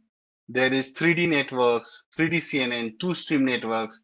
So I'm just, giving jargons here, but CNN can be, so what CNN does, right?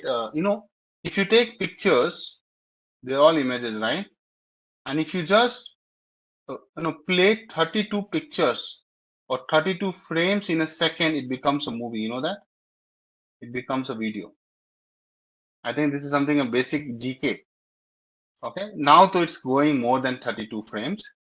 So if you just start showing images 32 frames per second, to human eyes, it looks like a movie.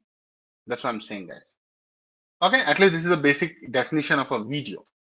So now since CNN can only look, right, one image at a time, right, that is CNN.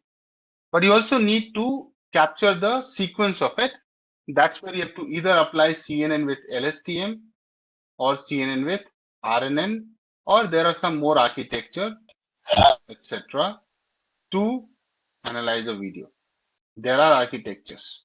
Okay. So you only look once is like is a real time object detection algorithm that uses a convolutional neural network only to predict the class and bounding box coordinates of objects in an image. It is still an image, guys. Okay. But guys, I'm not getting to detail it out because then I will, gives you the coordinate. I'll show you a real image which is famous on the web. So this is, you have seen, it comes on the LinkedIn. A lot of people keep doing this. I have seen people doing this. So this is somebody's screenshot I'm placing here. Can you see that? So it gives you a lot of details in an image. Okay. It's still a CNN. It is not like a 3D video analysis you're doing. Okay. So for dataset is a facial recognition dataset kind. It's just like our those 10 classes, right? So CNN is more preferred because it's more like a classification task, right?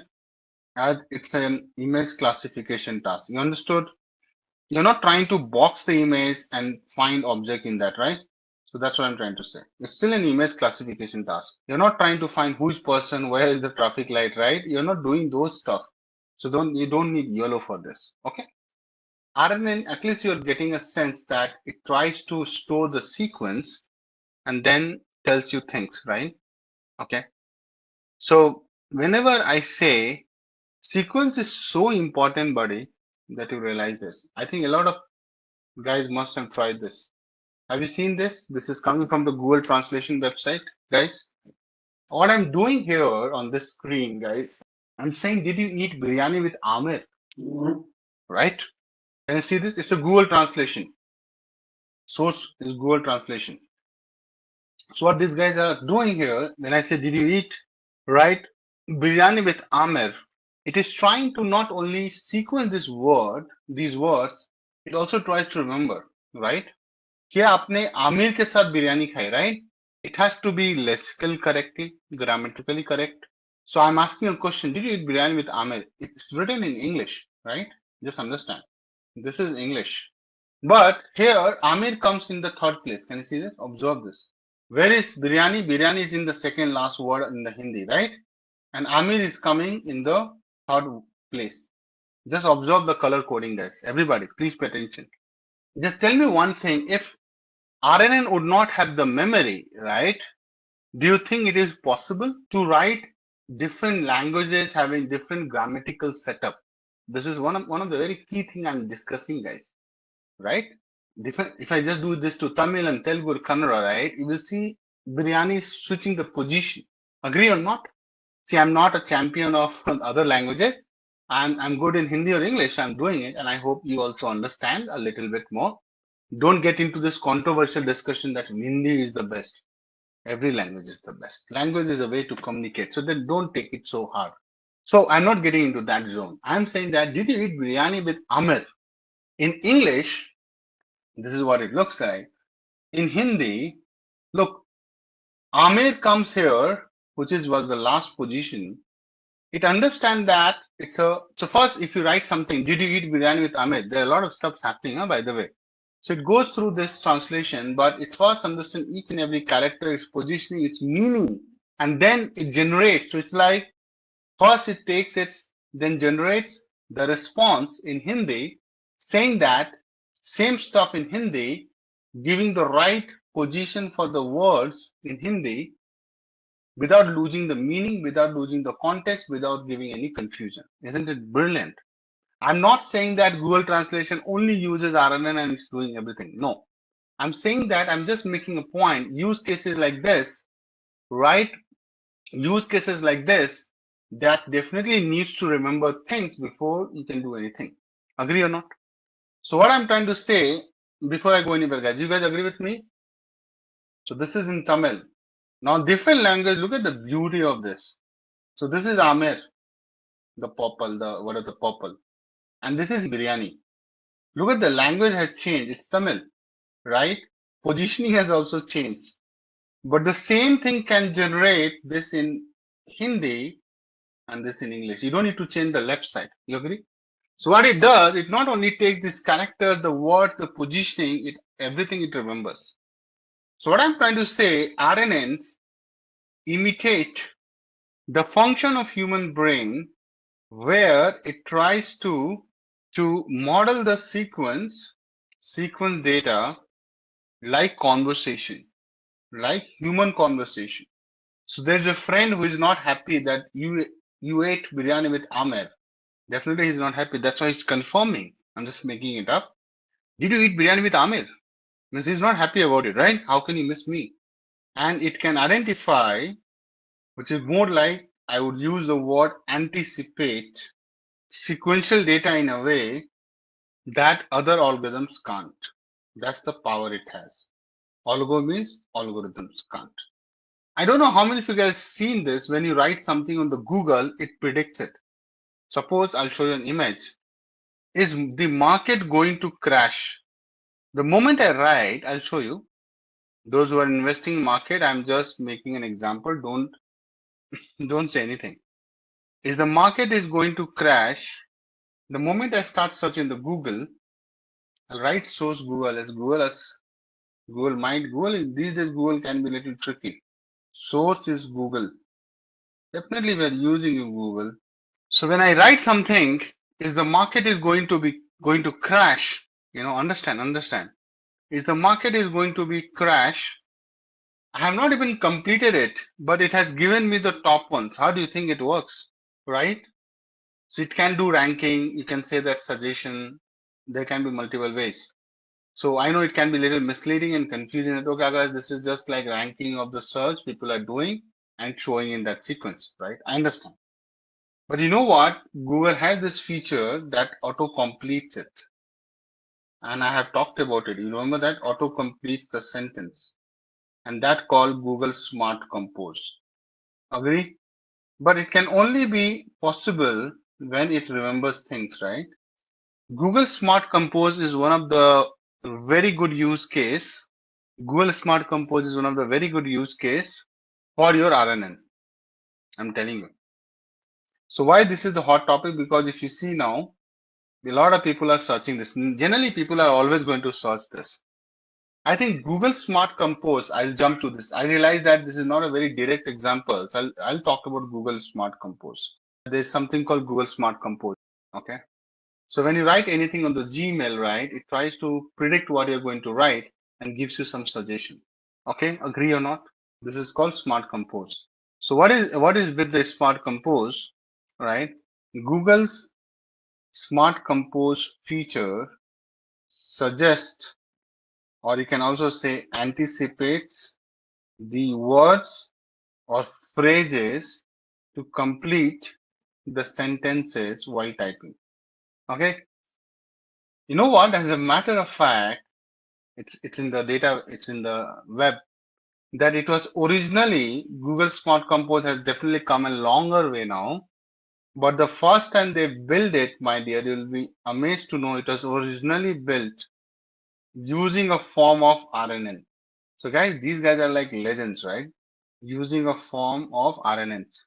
Obviously, it was also having, that's why I'm saying none of the Google application just one algorithm with long short-term memory, LSTM. So you know why I'm not able to go and build you for like a smart compose? There's a reason behind it. It's not a joke. But why I'm taking this example, then the cross question will be like, Agas, then why the hell you're taking this example?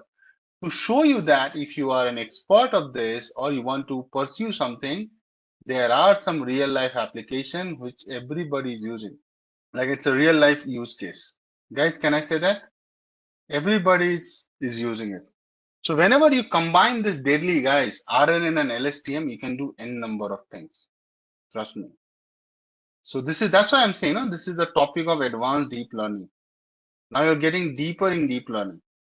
So just to give you some evolution or Smart Compose thing when it started. So Google first launched Smart Compose. They were leveraging RNN with LSTM, right? LSTM is known to track the sequence of the words to a great level. Means it can remember what you wrote maybe 100 words before. And that was helping them to predict. But once Transformer came, not that movie Transformers. So when the Transformer based model came like BERT or GPT is a Transformer based model, right? They showed right significant improvements of over RNN and LSTM. So what Google and other tech companies did to do some text prediction tasks, they moved from here to there.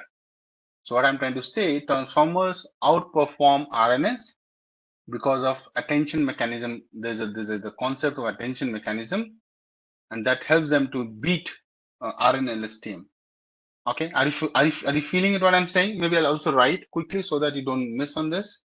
So this is so I was talking about how does Google Smart Compose evolve. God knows what they are using now. Google doesn't tell you these things, right? Obviously, these are their IP, intellectual property. They'll protect it at any cost. So what I'm saying, guys, obviously, Google first launched Smart Compose leveraging RNN plus LSTM to handle long-term dependencies. Okay. When I'll teach you LSTM, you will know that LSTMs are known for or can keep track of earlier words in a sequence. That's the beauty of LSTM, which allows them to better predict subsequent words.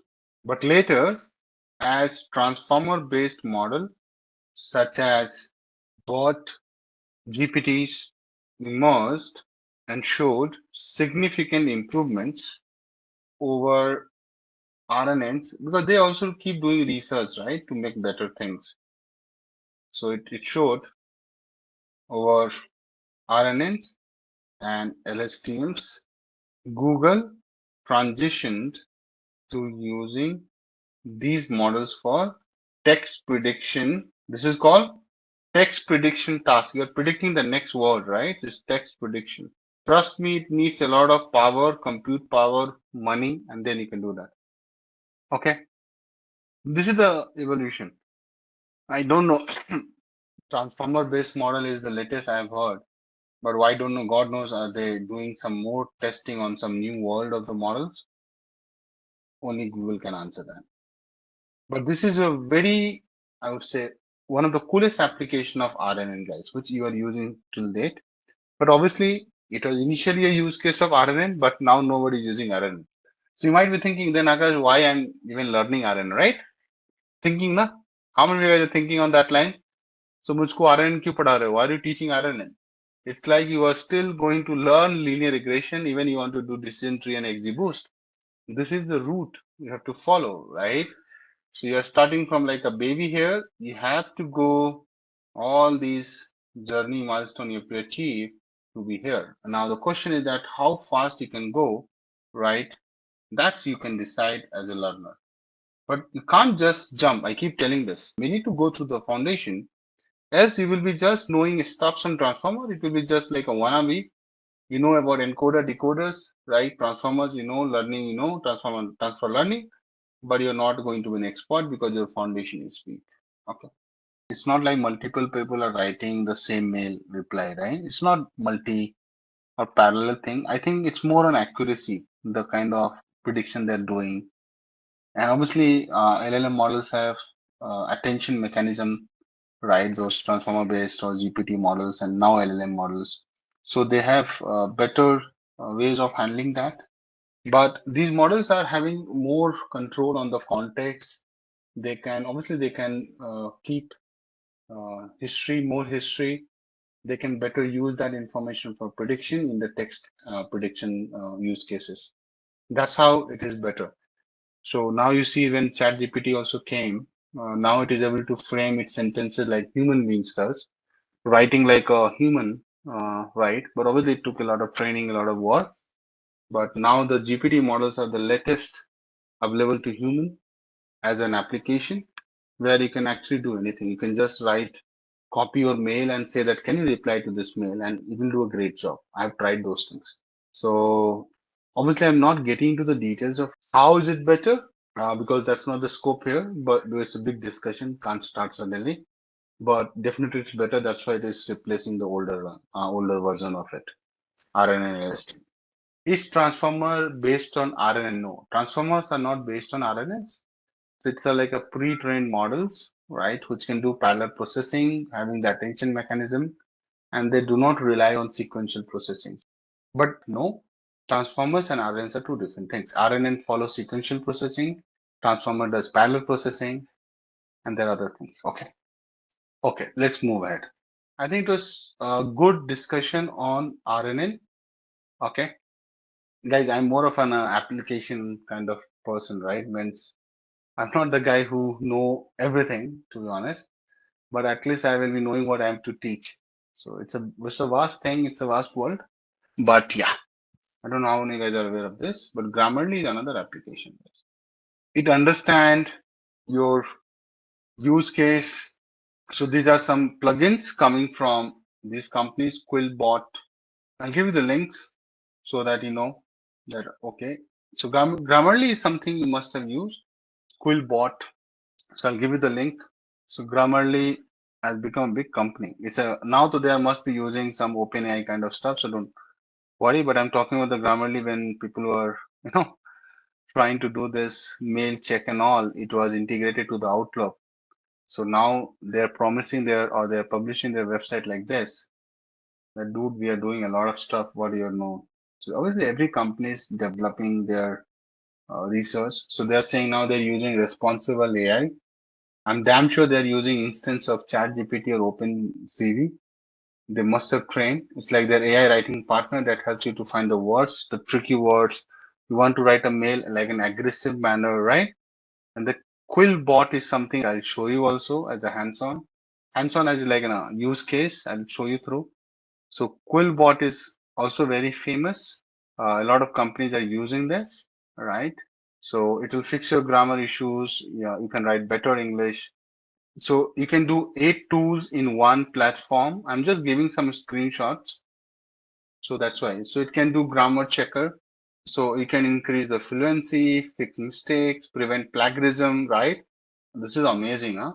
So if you are using this to write some article or blog, you are unknowingly not, copying, pasting somebody else's work. You will be in a big soup. So generally, if someone is writing a content writer, they try to have this subscription and do it. So when I was in my master's, I think I had to do a thesis. Okay.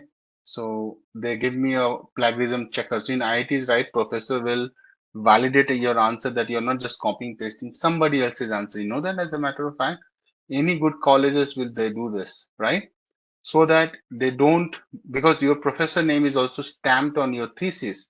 If you are trying to do a PhD and all, right? FYI, I'm not a PhD. I'm just an MTech. Could not do PhD. Not my cup of tea. Always wanted to be in consulting. So what I'm trying to say, plagiarism is one of the biggest thing. If you can just go through your article or your research paper, your journals, and you just get to know your similarity index is less than 30%, they will accept your work.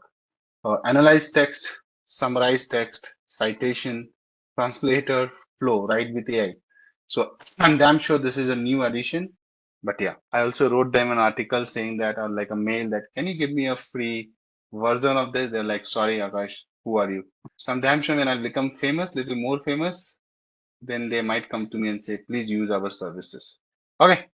So the startups are reaching out to me saying, can you use our services, promote it, talk about it. But the big companies, for them, I don't exist anymore. Still not there. I think I have to do a little more hard work to reach that level. Okay. But I think good, interesting discussion. This is the introduction, guys, right? I have not talked about how does this work? What is the hands-on for this? Nothing has been done yet. So this is just the introduction bit. I would still say this is the introduction. Let me write introduction to RNN. So let's say I do some mistakes in grammar, right? So let's say Rahul do not like to reading a book. Obviously, it has some grammatical mistake. So you can clearly see that it has so quickly identified that Rahul, those who know a little bit of English, right? They know that Rahul with the name, you have to use, V5 form. So Rahul does not should be here. Rahul does not like to read a book, right? So if I just take a screenshot just for the reference, and I'm putting in OneNote. So the corrected is, suppose I click here, so it will correct this. See, Rahul does not. So I'll just take the corrected version. I'm putting in the OneNote. So when I'll publish this, you will see it, my dear. Okay. Then if I click here, look at this. So far we have come. Isn't it? It is, is it like your English teacher highlighting with a red pen saying it's all wrong, what you have done, right? So generally teacher, what they do, right? They say that this is wrong and they'll write here, Rahul does not like to read a book, isn't it? That's how the paper or exam paper or practice paper checking is done still today. Guys, just imagine down the line, AI is being your, grader for your grading. Makes sense? Cool. So now I am also showing you plagiarism checker. So the article is coming through this. I don't know how much credit they are giving. Yeah, upgrade to start. They're not giving me. But I'll show you some online free plagiarism checker. I hope free is like free. Yeah. So guys, this is an article I'm taking from this website, which is about the lung cancer journal. If I say scan for plagiarism, right?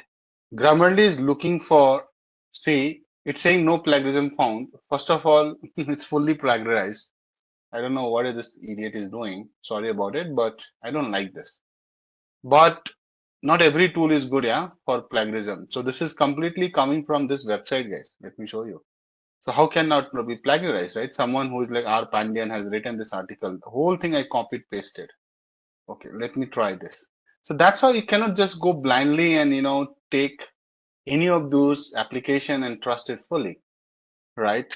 So let me take it again. So this is another one. Everybody needs money. I know nothing is free in this world. There are no free lunches. Check 500 words for free. So let me check till here. It's okay. Yeah, it is doing something.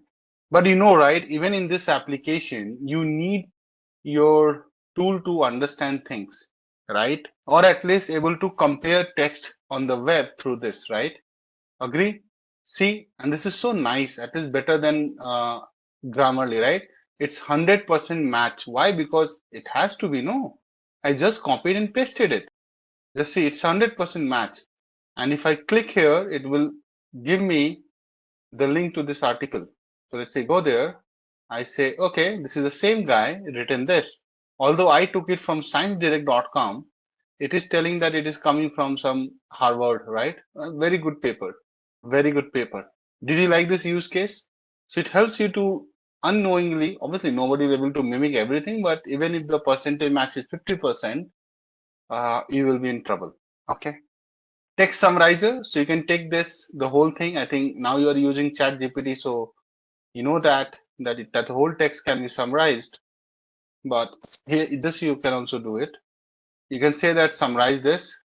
See, so the whole thing it has read and summarized it. If I saying, what if we remove some sentences from this in the plagiarism thing you're saying, right? But still, it will be 100% match, right? Because it will match some other part of the chat, right? Got it? Okay, so this is all about Quillbot. You can try doing review of these things later. But yeah, that's all I wanted to show you quickly. There was another question which was asked in one of the interviews that why does feed forward neural network not good at predicting text? So guys, remember when I was teaching you artificial neural network, you have a feed forward, you have a back propagations, right?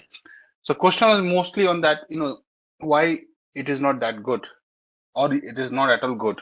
So just to answer this, and also telling the concept behind the scene, in feed-forward neural network, the information only moves in one direction from the input layer through the hidden layer to the output layer. That's the direction. Any doubt? Anybody? You know this in and out? So what I'm saying, it starts from input layer to the hidden layer till the output layer. Okay? That's the flow. But this flow has its own problem. And what is that problem is that feed-forward neural networks has no memory of the input or the order of the input they receive. And that's the reason order is also important. Let me highlight this. Order of the input means what? Remember in our use case, right? You have X1, X2, X784 inputs, right? Now all these guys are connected in parallel. Remember that? Suppose even if I take one neuron, all these are connected. Now who is going in what sequence? There's no sequence at all. Now all going towards to the neuron at the same time, right? Hello, in a layer. So there's no sequence at all. There's no order. So there's no order. So, and that's the reason they are bad at predicting what's coming next. It's like you have no idea what is going to happen with your career, because they don't know at all, right? There's no sequence, there's no intelligence there, nah. So on contrary, so I'll just add also, on contrary about RNN moves the information through a loop, which basically means that when it makes a decision, it considers the current input and also what it has learned from the inputs it received previously. Okay. So what it does, it considers the current input and also when it has also what is learned from the inputs it received previously. And obviously it's just a one line I'm telling, right? You will not understand. I know that. So I take a very cool example to explain. Let us explain the spelling of Apple. I took Apple because I like Apple products, to a kid, like a 2-year-old kid. Let's try to do this. Suppose I am the kid here, okay? 2 years, 3 years of kid, right? Let's take 3 years. I don't know spelling when they teach. I have no clue there. Sorry. So don't kill me for this if I'm saying, oh, this is too much. You are trying to explain spelling of apple to a 3 or 2-year kid. This is insane. Don't kill me for this, okay? Let's say this is me. Just imagine spelling for apple is what? A-P-P-L-E. Everybody, definitely you were a kid, right? Before, long back, right? If someone is telling you to remember the spelling of an apple, this is the favorite time pass of parents. When some uncle, auntie come, right? Uncles and aunties come. The kid has to demonstrate. It's like, come on, beta, demo it. Please, this is my request to all of you. I don't have a kid yet. We are thinking about it. Never ever do that to a kid. Don't demonstrate. Okay? Let the kid answer if someone is asking. And I think don't be that uncle, auntie also. You go to a house of your friends. The moment you meet a kid, you start asking, okay, tell me the twinkle, twinkle, little star. Come on. We need to stop these things. Okay. You should talk to the kid. What did you do? Right? How's your life? Not like a big question, like what did you play? Who are your friends? These are the questions they would like to answer. Not like a test here. Just imagine I'm coming for the very first session, start asking questions, right? It's harassment. Huh? In US, we call this harassment. In India, it is called parenting. Okay. So that is a point I want to make. But at least you guys agree to this. I think every one of us has been through this harassment. Now the kid is trying to explain, or just imagine they're trying to learn the spelling of apple or mango. They're two different fruits, right? Order is so important, right? So the kid say a kid is trying to recollect that apple. So they say them in their heart or in their mind, and they try to pronounce those letters of the apple word, right? Agree or not? Sometimes kid will say apple like this, right? Okay. Then so no, beta, you missed it. It has to be double P. So when you say double P, then he knows that double P means, or she knows that just P after P is double P. The moment I said just after P, right, there is an order and there is a previous memory that I've already told P just now, a fraction of second back, means now I have to tell P again because they are continuous, consecutive, right? Double P means like this, right? And now they don't have the apple means they will recollect that after the second P, L comes, right? And after that, there is another word E. So this is how learning happens in case of a kid, right? You try to show images and then make them pronounce these things so that they keep rehearsing and they try to remember. Okay, there's nothing. So now it has become more scientific, the course curriculum. So they're talking about syllable, phonetics. There are a lot of good knowledge they are providing. In my time, phonetics was nothing in the syllabus. Similarly, for mango guys, they know mango means in their head, they're thinking that I should start with M.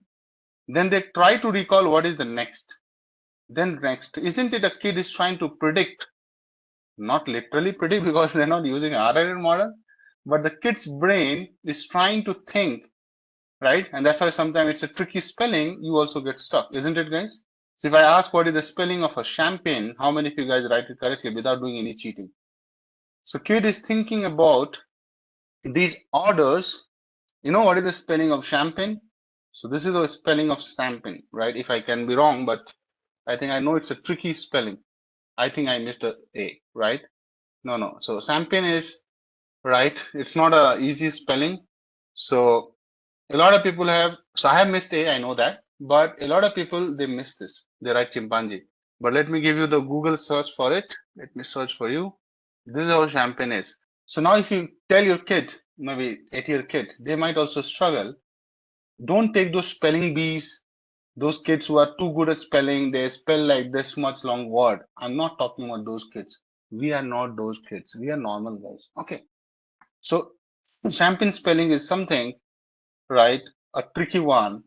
First of all, champagne word looks like I'll start with S, but that's wrong. It's not champagne, but still champagne is little.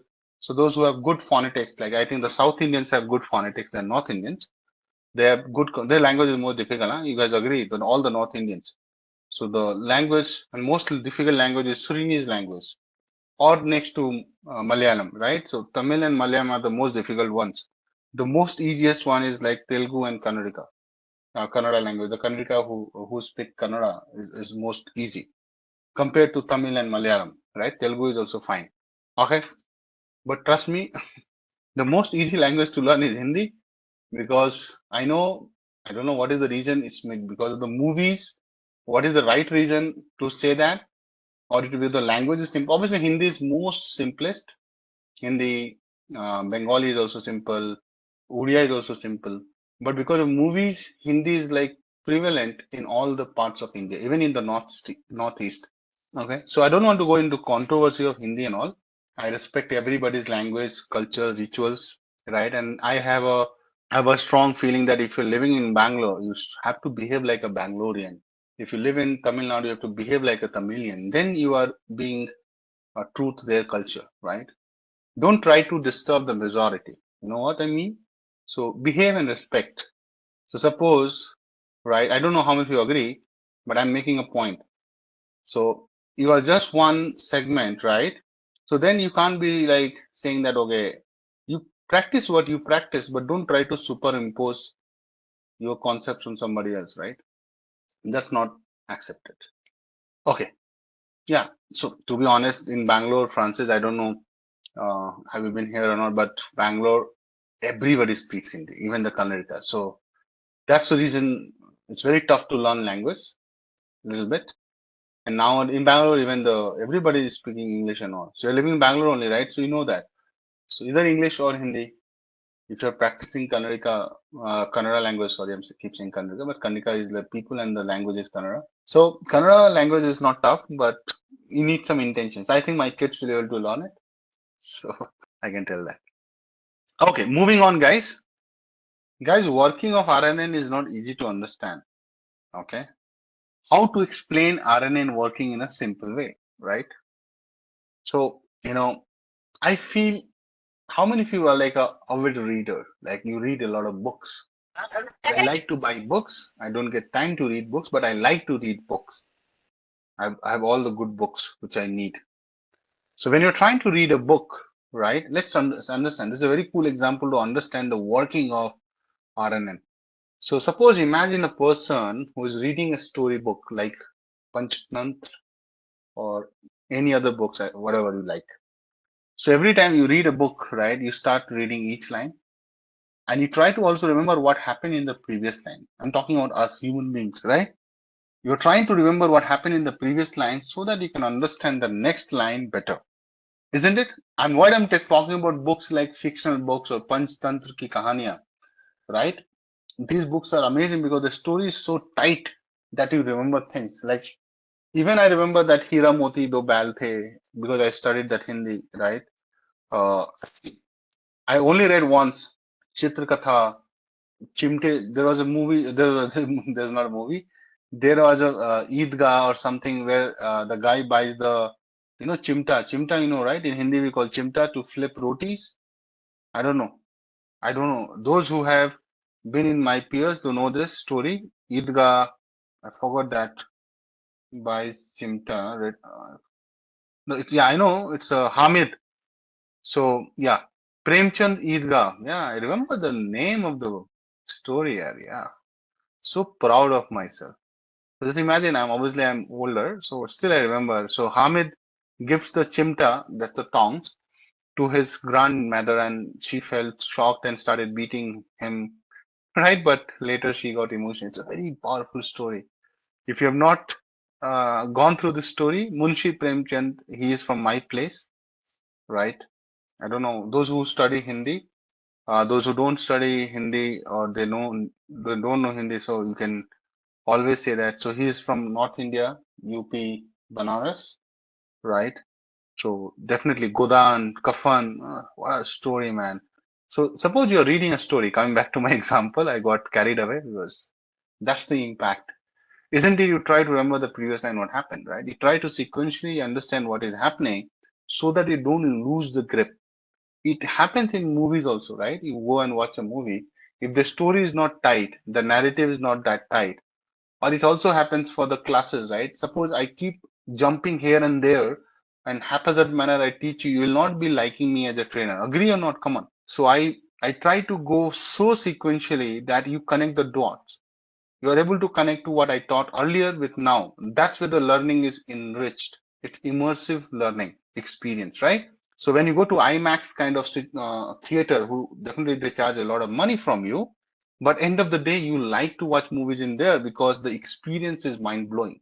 So when I watched the last Batman trilogy, so I watched in IMAX 3D or something. It was a 2D or 3D, I don't remember, but IMAX is a different screen. Those who have been able to see, it's not in every place is in India. I'm not sure, but definitely it's in Bangalore. So you watch, it's a big screen, right? 88 or something, and then you feel like you are almost into the movies only, right? So why? Because you're able to connect to the dots. What dots? You can only connect to the dots when you look backwards. Steve Jobs said that, right? So that connecting the dots is all about RNN, right? So suppose if I stepwise breaking down. So let's say breaking it down step by step. This is interesting. So let me draw the analogy. So what is the heading, guys? Oh, sorry, missed to write the heading. Working of RNN.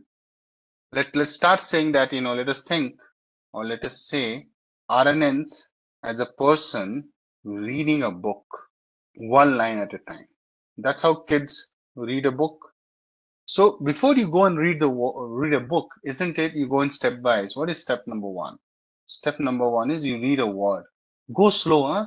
So don't behave like adult. You have to behave like a kid. How does a kid read a book? You will read a word, right? Isn't it? So what I'm saying, when RNN reads the first word in a sentence, it processes the word and stores some information. Like suppose a kid and even adult, suppose you see the word gaslight, and I know you guys are too intelligent, too smart, but anybody who doesn't know what is the meaning of gaslight, don't Google. I know this guys just can Google it in a fraction of a second. That's the power technology has given to you. But trust me, when I was a kid, to know a meaning of a word, it was a tough time. Gaslight. Gaslight is too famous word in the corporate culture. Obviously, what you're saying is like, yes, it's like a gaslight, gas flame, 100% correct. But have you heard the word gaslighting? But there's another meaning to it, which is more important for us, and that's what I'm manipulating. So gaslighting is a verb, right? And generally people do this in corporate culture, psychologically, psychologically manipulate a person over the extended period of time. Manipulate. Where does it happen? Everywhere. Okay, anyways, I don't want to go into the emotional nerve point, right? But someone can also say that in your class, sir, right? You are manipulating us for the extended period of time, right? I know, I'm just kidding. You don't have those kind of ill thoughts about me. I know that as a matter of fact. But you are also gaslighting, huh? The only thing which I don't do is gaslighting, I never say that you can be the biggest data scientist or deep learning. guys, after I teach you. The only thing I say that what I'm giving you is not easily available. It's tough. Not everybody is doing that stuff. That's truth. Okay, so when RNN reads the first word in a sentence, it processes the word and stores some information. Suppose you see this word in a novel or a fiction book, right? Isn't it you'll try to remember this word? Think like that. Come back to the real thing which I'm explaining, right? So it's like generally people what do, they used to write in a diary. Srini, have you tried this? So people used to write. So I used to write on a small diary, pocket diary, right? Come on. Pocket diary, everybody. So I used to read the Times of India, the Hindu, and used to write. So that's how, so see, I come from village, right? So I come from like not, so I have a very humble beginning, right? So my career is like, I would say I've come a long way. Trust me on that. When I say that, it was not easy for me to be where I wanted to be. Okay. So I used to have a pocket diary and I used to have a dictionary called Bhargav Dictionary. It was very famous in North India. I don't know, it's still there, Bhargava Dictionary. Not like those Oxford and all. It was more like English to Hindi dictionary for me. So I was like trying to learn English without knowing how to learn English. I spent my teenage in my village, right? So definitely, and I know it's not uniqueness about my story. A lot of people have been, or they're still doing that. Trust me. The only turning point for my career was that I went to Kota. That's the only turning point. From there, things changed for me. And the reason I went to Kota because I was one of the top 3 students in my district. Not like I was dumb and then my dad and my mom sent me. So it's not like I was pushed. I deserved to be there, so I went. But obviously, it took a lot of efforts and money. Let us not go there. It's a long story. Okay, so you will note it down, right? You will say, oh, gaslight, I learned. I'll write it. So I'll say gaslight. So I used to do it. Why I'm taking this example? That's how RNN is doing it. Now it has to do digital. So this is something it has to do digital. So digitally, they will put it into the sticky notes Microsoft provides. For an RNN model, it will put in the hidden state. Can you see this? So for RNN, this is as good as saying the hidden state. Interesting, no? So in the hidden state, they store the information. What is the meaning of gaslight? Are you feeling it, guys? So the pocket diary has been replaced by sticky notes and notes in your phone or Google Keep, right? But still the functionality is same, right? You find a word, although everybody reads a word and they try to understand it, interpret it.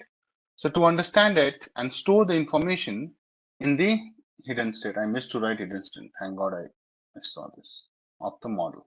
So I'm taking an example. You read a word.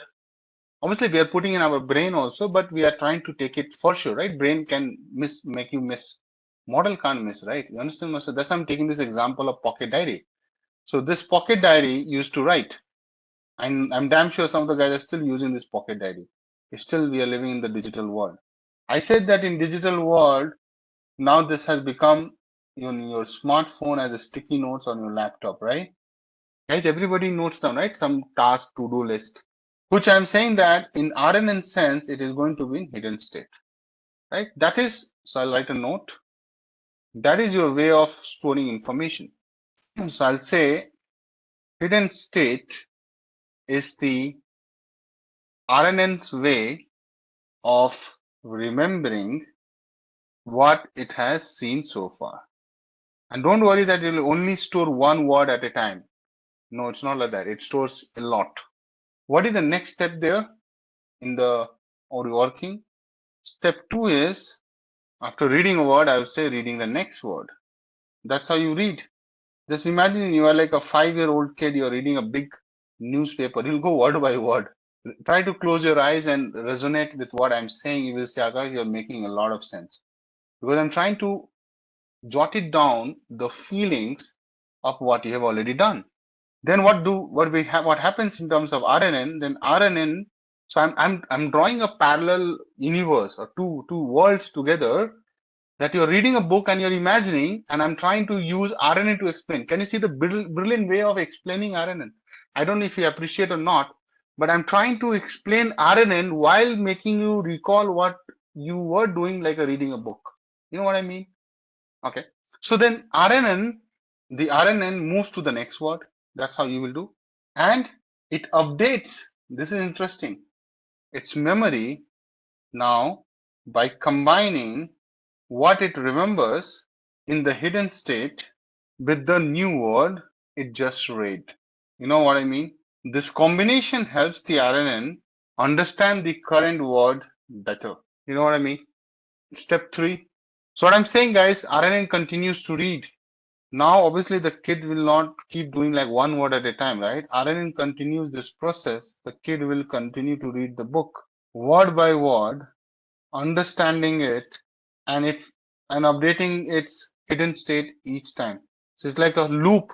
Every time I read a word, I understand it and update my hidden state each time without fail. Agree? So this way it keeps carrying forward and updating this hidden state to capture the context. That's where funny you get. I know it's a one-liner. Updating this hidden state to capture the context of the entire sequence. The problem is that how long it will go, right? Will it remember everything starting from the beginning of my life? Answer is no. So capture the context of the entire sequence. There are limitations. That's why LSTM is there, right? So don't worry about it. You are in the right direction. But I'll come to that later, right? Before I can demonstrate RNN, how can I say limitations here, right? Right now, I can't say limitations. Hold on. Now, I'll talk about making prediction. That's the last step in the whole thing. Now, your brain is so good. Does it ever occur to you guys? You start making prediction in the next line in the movie dialogue. You start making prediction in the next line in the novel, right? Obviously, the language will be different, but you understand what is they are going to say, right? It has ever occurred to you? We also try to do it. Like you must be thinking what Akash is telling or what you are telling, and I'm reading it. So yes, that's how brain works. And look at this, how good they have done it. You should be proud of these guys who have built this. We have not built it, so we are just the consumer or the user of this technology. But at the end of the sequence, right, RNN uses its final hidden state, which basically used to predict. Now they are not doing, so when we are reading a novel and all, we tend to predict, but we actually also read. So it will predict the next word or classify the sentence or perform other tasks. Sentiment analysis is the task. We will do it, guys, here as a use case here, or perform other tasks like sentiment analysis, one of the biggest use case of RNN. In social media world, sentiment and perception is everything. Agree? If you're not happy with me, even I'm doing a great job, I will be replaced. You understand what I mean? Because you don't have the true sentiment about me. You have a false narrative in your head because someone is impacting me, because they are influencing. That's called gaslighting. Psychologically manipulating you. Okay, guys. So yeah, I think this is just a very simple way of explaining how does RNN work. So whenever you're designing a neural network, any one of it, MLP, CNN, whatever, right? First of all, Yes. let me tell everybody there are no hard and fast rule for determining the number of neurons in a layer. But it has more to do with what kind of infrastructure you have. For example, iris data set. There are only 4 input features. I think anybody would take all the input neurons, right? So what we are trying to say that ideally, if it is not like 5,000, 6,000, and hundreds of thousands of neurons, means input variable, you don't need to think about importance. Ideally, it will not be in real world. Okay. But in CNN, you can have like 300 by 300, which gives you 90,000 pixels, right? So 90,000 inputs are there. And that's why we do downsampling also, remember? Using the max pooling and all. So yeah, that's there. But ideally, you see that we try to start with the fully connected, means all the input we will take in the input layer and going forward. Okay. The other thing you have to keep in mind is that try to do the scaling. So suppose your input ranges are in, some data points are like in thousands, some data points are like in hundreds, some data like in 0 to 1. So always is better to standardize or normalize your data set. That helps your any neural network to converge faster. That is another best practice in the input layer I'm talking. Okay. Now, how many hidden layers we should have? We should have 1, we should have hundreds, we should have how many neurons there?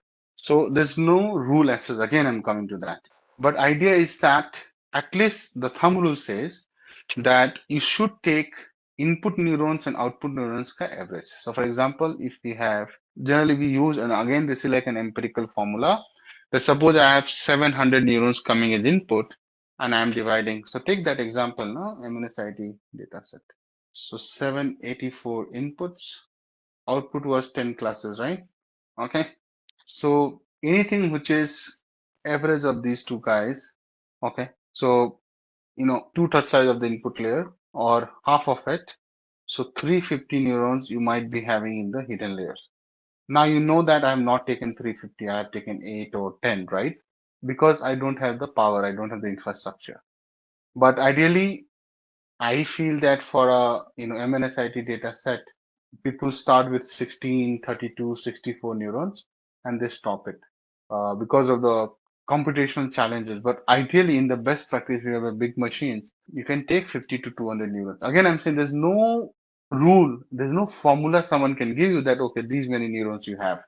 But it will only come with the right set of questions. Suppose I have a big machine, I would still try with 50, 100, 200 neurons. If I have a small machine like my normal laptop, I'll not be able to go beyond 8, 32, 64 max. Okay. In a hidden layer.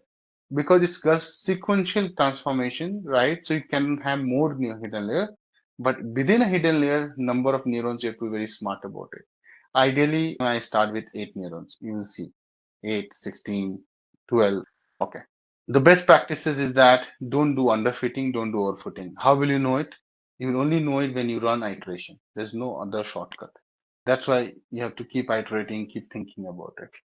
Okay, I know there are some website they will give you a formula or something, but again, I'm telling you, reading a lot of research I have done, nothing works like this. You have to do some overfitting handling, you can do regularization, you can do dropout and other stuff. So we have already covered that part.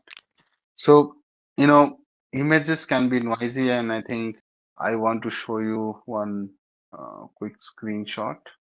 So how does an image which can be noisy looks like? I'll put it here. So this is your having noisy image at sigma 90. And so, right, this is the clean image. You see there are a lot of jittery or noisy Yes. dots, right? But you take this image and then you denoise. So that's why I have to go into detail to explain that you have come from 9.05, 9.49, right? This is your power of signal to noise ratio. It's communication, electronics. Background guys would know more. And you're using BFS CNN, right? Your image, which was full of dots, as you can see, it gets really better from here. If you go here, right? It's almost as close to, close to this part. Not like 100%, but at least it gets smoothened out, right? This is Yes, called sir. power of signal to noise ratio. You can Google about it. So I have done BTech electronics. So this is power, signal power to noise power. If it is more big number, your signal has less noise, right? Means good signal. It's like a good signal. Signal is as simple as that this image. And if this is less than 1, means your noise is dominating. Much less than 1 means you have bad signal. In this case, it means you have a good image, or here you have a poor image, or you can say a noisy image, or this could be your denoised, or I would say less noisy image. So that's why if you guys focus 9.05, it's almost 3 times, right? 3 times. If it would have 27, 3 times the quality of image has increased. But you will hardly see any difference between these two. So now again, they're using a technique called BFCNN. So you will ask me, what is Akash BFCNN, right? BF is bias free, so obviously I can't go in all the details. Okay. Let's talk about RNN architecture. You know that RNN architecture is going to be from your neural architecture. Neural network architecture, it's a feed forward. Let me show you. This is a feed forward. So you go from one layer to another. So I'm excited about that. This is your forward propagation, you can say. Right. And you know that you have another layer, So this become input for the next one, and likewise, and finally you have an output layer. You know what I mean? If you go back, it called backward propagation. You have seen this in neural network, CNN.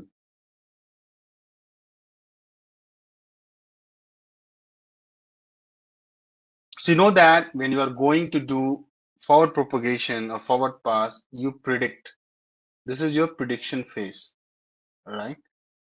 So during the prediction phase, right, there is there's no context getting about, right? It always try to take a new word and understand the context better. But since there is no sequence, there's no order, and in forward propagation, it keeps taking the output and making an input in the next, and so on and so forth. So ultimately, it doesn't do anything like this, right? In the forward propagation. In the backward propagation, right, that is your obviously backward propagation and forward propagation, they are a little bit different. Why? Because you train while you are updating it, right? You go back and update your parameters, and the training phase is complete. Ideally, to be honest, it is combination of both. So if I say forward plus backward, together the combo thing makes your training happens. But when you are doing prediction, right? When you're doing prediction, right? It doesn't do anything. It just takes the data and predict for you, right? There's nothing you fine tune in the output. So far with me in the neural network. But what RNN does, RNN has internal memory. And let me show you this. In terms of architecture, I'm saying. So if you see, I have already written few of the things. So if you compare, this is a feed-forward neural network, guys. I'm just saving some time. And if you observe, I have highlighted something, this part. Can you see there is a circular loop on this node itself? I think someone also wrote that. So this is what helps you to do. It helps you to store in the internal memory. Internal memory. Do you see that? You can't do this here, anything like this, right? There's nothing like this. So I can say that no. I can say that there is no internal memory.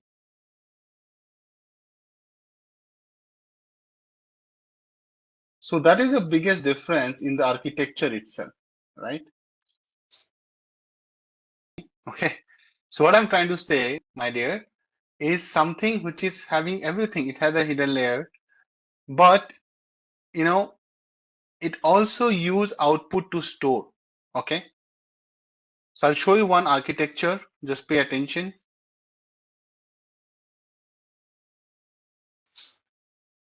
I'll explain everything here. That's why I'll not go into too much of mathematics because trust me, mathematics is super heavy here. But what I'm trying to say, and you have to pay attention to understand. So I'll just write one pointer. RNNs allow previous outputs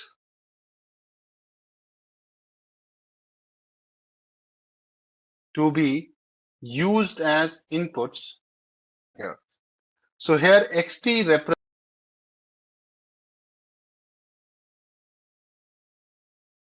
sequence of inputs. Sequence of inputs. Okay. Now we will also break it down that what do we mean by this? Sequence of input, okay, but what do you mean by sequence of input? It is contextual. Contextual. Depends on the context. Green boxes at the bottom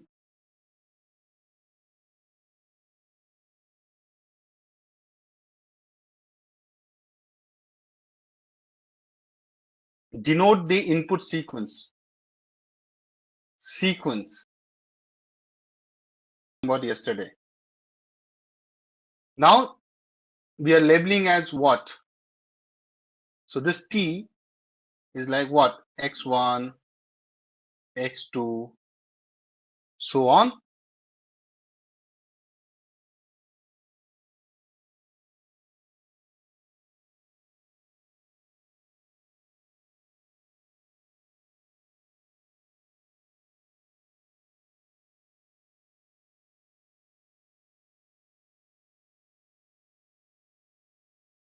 A.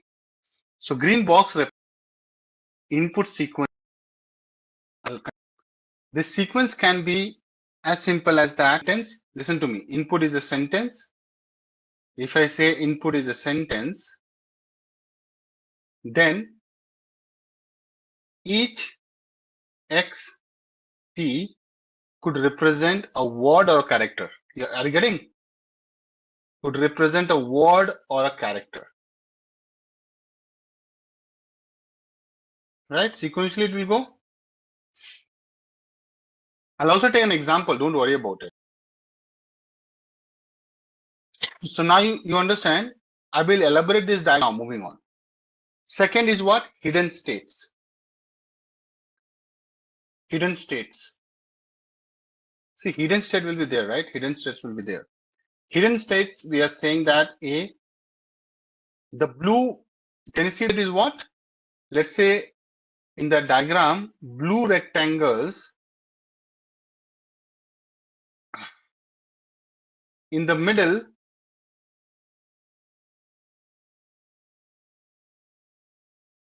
represent the hidden states. So let's understand the game of the land, right? So at least you know that this is the place where they will store the memory. So think like this. These are all your X's, right? So this guy is going to store the memory. I meant to write here this side. So this part is going to store the memory in this diagram, which is in terms of this architecture is the same thing. So what I'm saying, these hidden states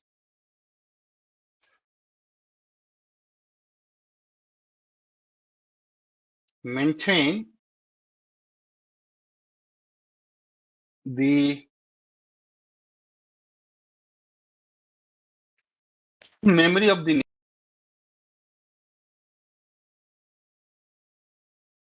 So let's understand the first. What I'm saying that each hidden state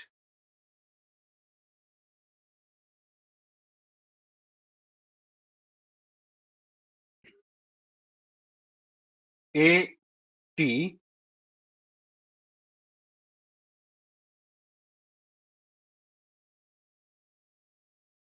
carries the information from the past.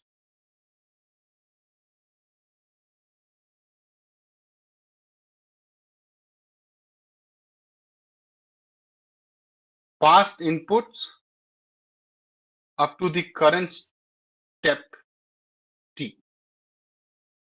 Okay.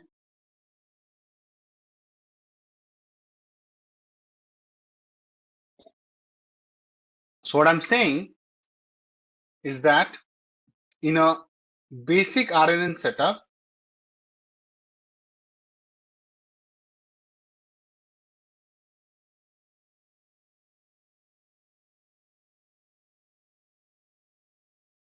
paying attention, the hidden state AT is computed, right, at any point T is computed using the current input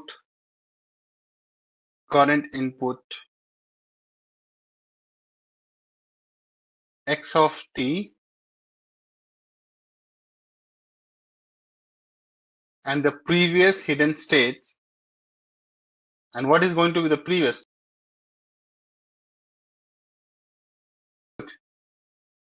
hidden state? Now you guys are getting hang of it. T minus 1. Then you can put T equal to anything, 1, 2, 5, 6, 7. So this is how sequentially it is capturing, right? It's not jumping to it. Okay. This is your second thing in that architecture. Third is what? Outputs.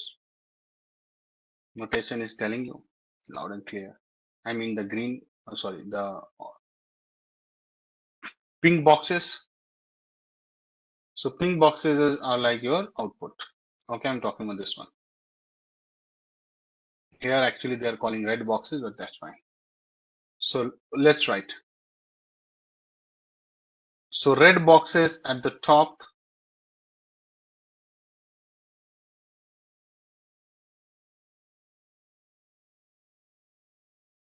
denote the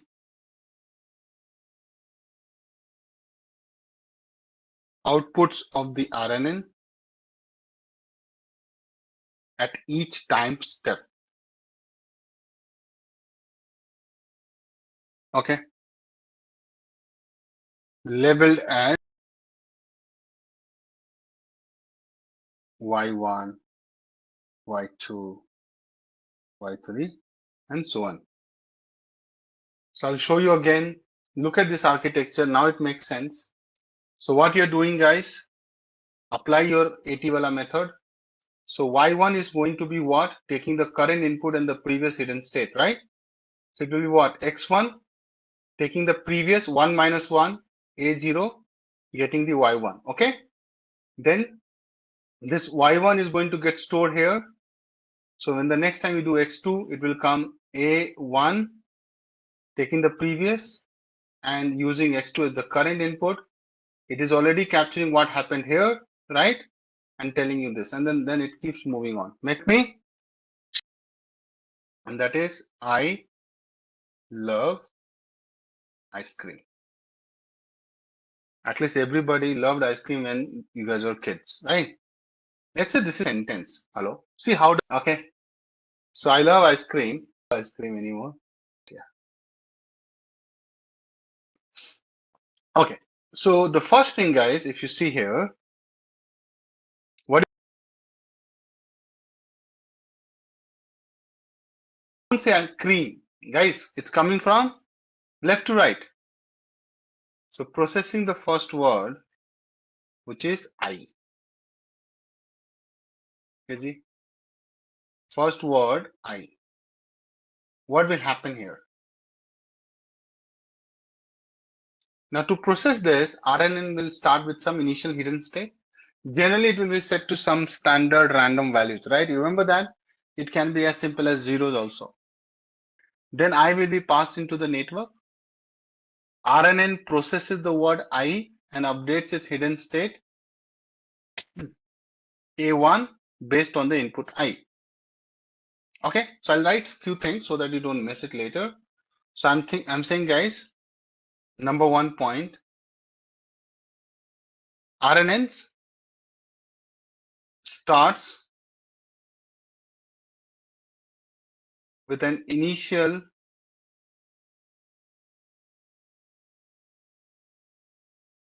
hidden state, usually initialized to zeros. In the coding, you will see that, or random values. Guys, you really need a hidden state, right?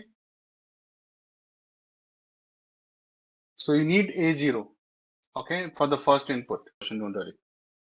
The first input I, it will go to the network. First input word. What is that word? I know it's one character, but you are going to pass into the network.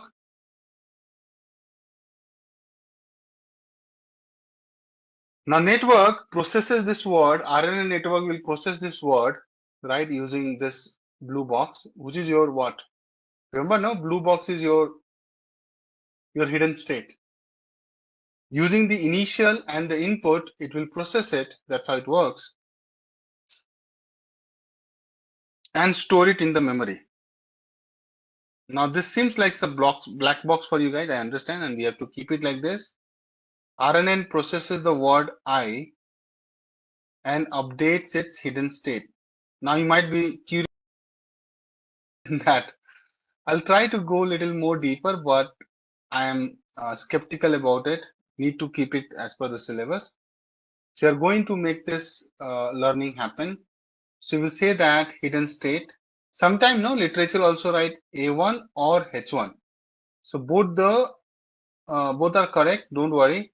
H for hidden, so that's why they use H. But people also use A. I'm using A, so I'm. The next part, guys. You tell me. Next word. We are not worried about space here as of now, Masrad, to answer your question. And in NLP and in other tools, there are ways to ignore word, spaces and few those things. Processing the second word. What is the second word? I think love, right? I love ice cream, so love. The whole word will be getting into the model. Sequence is very clear. I'm just explaining the sequence. Second word love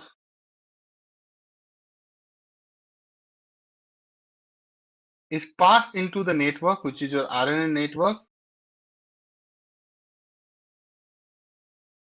along with the updated hidden state. Now this is something tricky and you have to understand.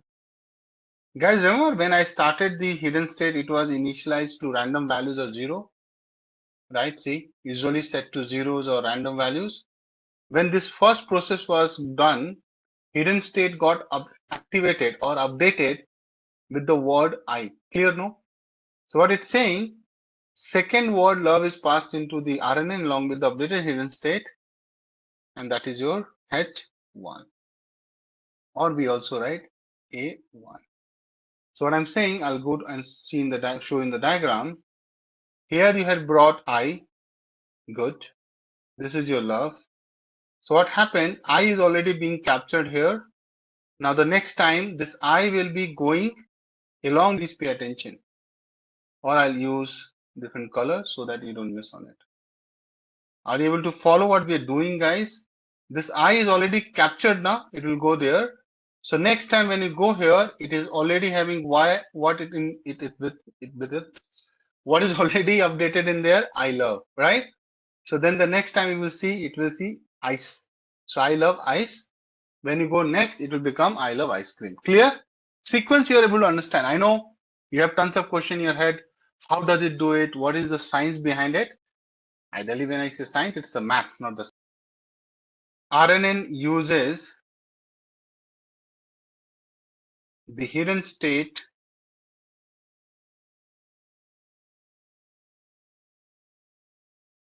H1 or A1 along with new word. And what is the new word we had, guys? Love. And this to produce, alter the hidden state, right? So to produce a new hidden state called H2 or A2. Cool, no, guys? Thing you can say processing the second word, moving on to the third word. But this is how the model updates. I told you. And the next will be processing the final word or the fourth word, 3. S2. S2 has is I love as the word. When you go to this, you will get S3 or A3, right? And you will get I love ice. When you move to the fourth one or A4, you will get I love ice cream. So the whole context is getting captured. Now the question is that how does RNN hidden state understand I love or I love ice cream? That is something we are trying to understand a little more in detail. See, obviously there's a mathematical scene below under the hood. There's a concept of word embedding. Have you heard embedding? Now I'm trying to deep dive my idea. So there's a concept of word embedding or semantic or sequential. Let's say you're trying to write a journal. So you wrote something, but then you slept because it was pretty late in the night. Again, you came back and picked up. So isn't it when you did something here, till here, it is all stored in the journal, which is your hidden state. And then you again put your input from the mind or your journey and adding further. But what I'm trying to say, when you say I, you give a letter I or a word I love, what it converts into the vector in NLP also. So it's like converting the characters into numbers. Vector, embedding vector. So I will also write, else you'll forget. So what I'm trying to say, how does RNN process the word I? And in NLP, I will be literally doing this. You will understand. So processing the word I, what it does in this, it transforms, it's a transformation, right? Transformation, the word I into an embedding vector or embedded vector, which is basically in layman term numerical representation. Right, our algorithms, our machine are all 0, 1, 0, 1, right? It does not understand English, Urdu, Farsi, Tamil, Telugu, right? So it has to be a numerical representation. What is this is does? This is the first thing it does, that it converts into a numerical representation. The beauty of this numerical representation is that it captures the semantic meaning of it. Now, what is the word semantic? Idea of NLP. Semantic meaning of the word I. Obviously, we know I means मैं. I love ice cream. मुझे ice cream पसंद है. So, semantic meaning of the word, in this case, I. What is the meaning of semantic meaning of the word I? Semantic means relationship between the words, right? So you must have heard about lexical semantics. So it's like, denotation, connotation. There are a lot of things, to be honest. But suppose, you're trying to understand what with the context is called semantic. I don't like ice cream. It means you just not only know the information, you also understand that person does not like ice cream. And if he tells that, I do not like ice cream and some reasons, you know that the person doesn't understand does not like the ice cream with this reason. So you understand the whole context, yes. Because it's very important that context is here. I'll give an example. I walked into the bank. One sentence. So NLP, welcome. NLP started, guys. So now I think you'll be feeling happy about it.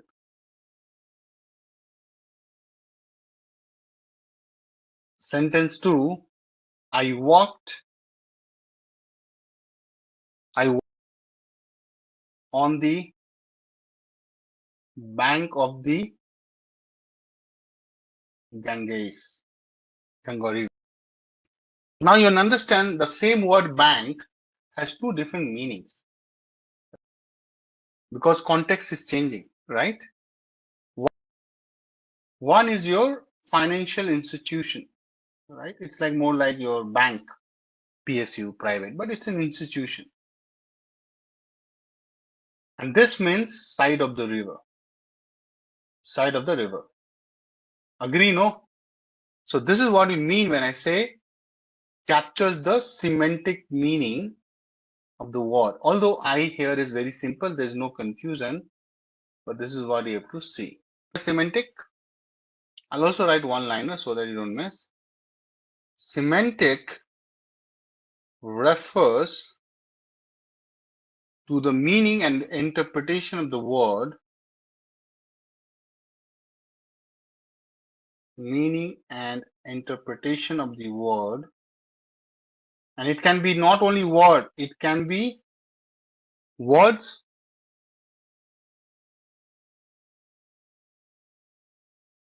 phrases, sentences, and symbols too. All right. I'll tell you another example. Right? Brick in the wall has one meaning. Brick in the wall. It's like we are talking about there's a wall and right, and there is a brick. So brick in the wall, right? You understand what I mean? A bricks in the wall. But if someone like one sentence, we are just brick in the wall. You know what is the meaning of this? Now the two things have different meaning altogether. Trust me on that if you're not believing. Very good, Francis. So we are like one brick in the wall. We are insignificant. We are like one drop in the ocean. You know what I mean? One brick in the wall. So now this becomes like an idiom. Very good. This is just like a phrase. Meanings are too different, right? This is actually meaning brick in the wall, right? This is actually meaning brick in the wall, but here things have changed. Why? Because it has different semantic meanings. So we're saying that semantic refers to the meaning interpretation of the word, sentence, and symbols, the context. Okay, I'll highlight this. Good. So I'm saying that processing the word I'm saying that processing the word converting it into a, so model tries to understand the semantic meaning by converting this into a numerical one, and there is a lot of going behind the scenes, so we can't go into all the detail, but are you getting the functional understanding of it? That's my maths. Once they're processed, they know that, the model knows that I is like a pronoun. Hello? What is I in English grammar? Pronoun. So model knows that. So I'll just also write that. So once hidden state. So now once the processing is complete, once processing the word I is complete,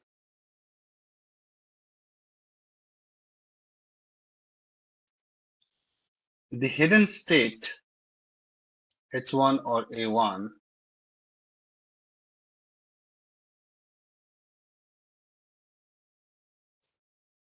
now holds the information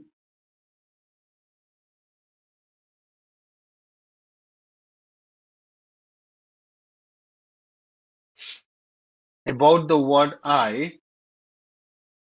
Now this is the very first word, and it can be as simple as like, it has not a lot of meaning to it, like recognizing it as a pronoun. But it's a good identification, na guys? And model would be able to understand that pronouns are generally the subject. Hello? Pronouns are generally the subject of a sentence. Come on.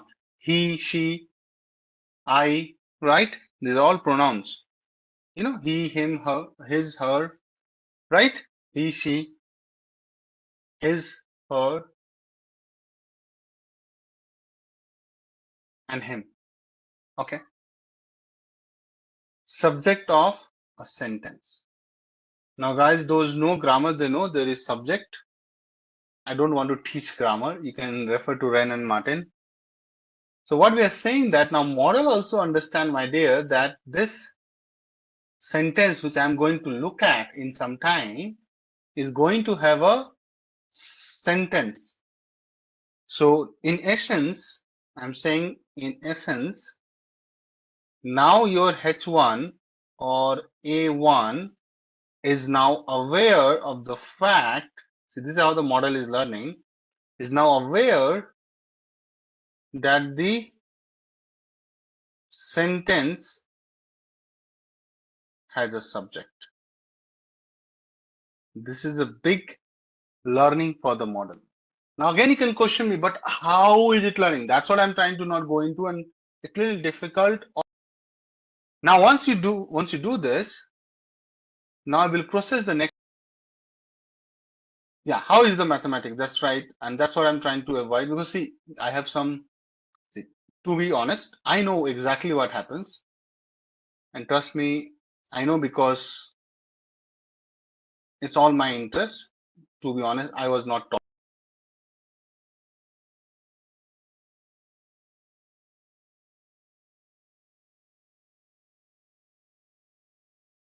Processing the word love. Let's move. Let's spread the love here. Okay. So the moment you will bring love, already it knows that you have and subject I, and the next word love will make that the subject love something. Come on, think it. Take it like a how to say. Think like you are a machine trying to learn something. So I is the subject. That subject I, which we are referring to, love is what? Something will come. But what is till love, right? So when the next word come love, again it does the same thing. I'll write it again because so that I'm completing it. So when the RNN receives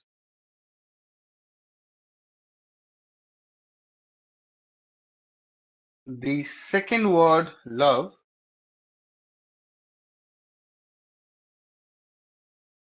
it transforms obviously this into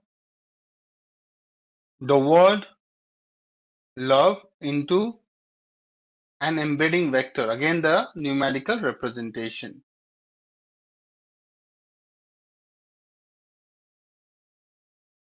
Which is your x2, right? Which captures the meaning of love.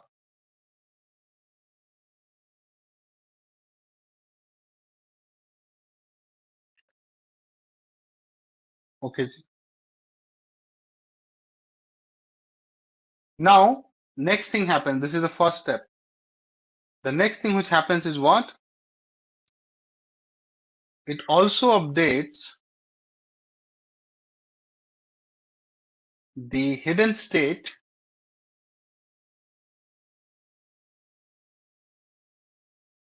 by combining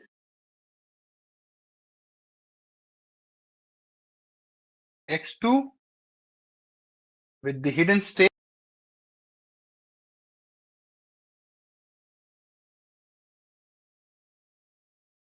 h1, or I have been also writing a1 with the hidden state, and this is your previous hidden state. I'll write in bracket.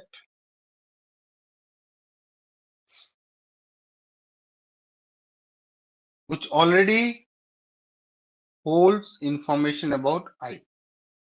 Which already holds information about I.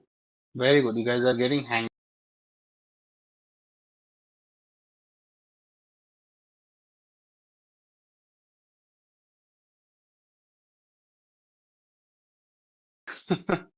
I know at least I can give you what is the maths looks like so that you don't say that Akash did not tell any maths, but I'll tell you the maths. How does it look like? The first update we did, it looks like this. H1, or you can write A1 equal to tan hyperbolic. So the activation function we use here is tan hyperbolic. Weights Hx multiplied with input. This is what we do, weighted sum.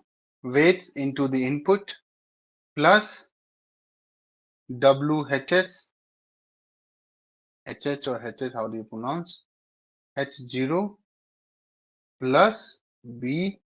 Don't worry, I'll explain the terminologies. That is what? So here, WHX is the weight matrix. But guys, I'm just telling you for your curiosity. I was trying to avoid this. That connects the input to the hidden state.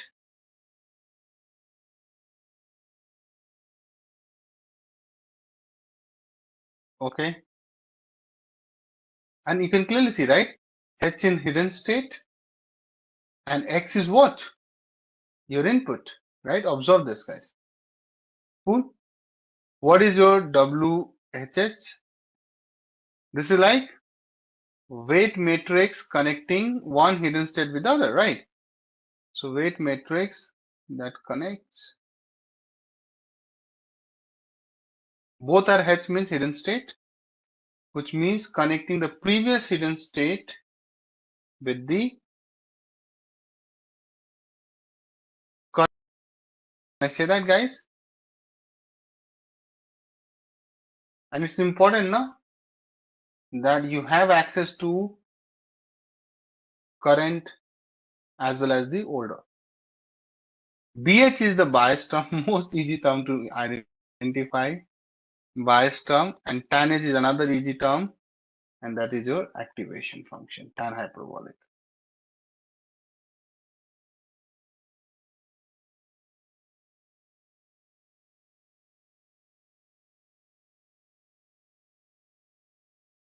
Right.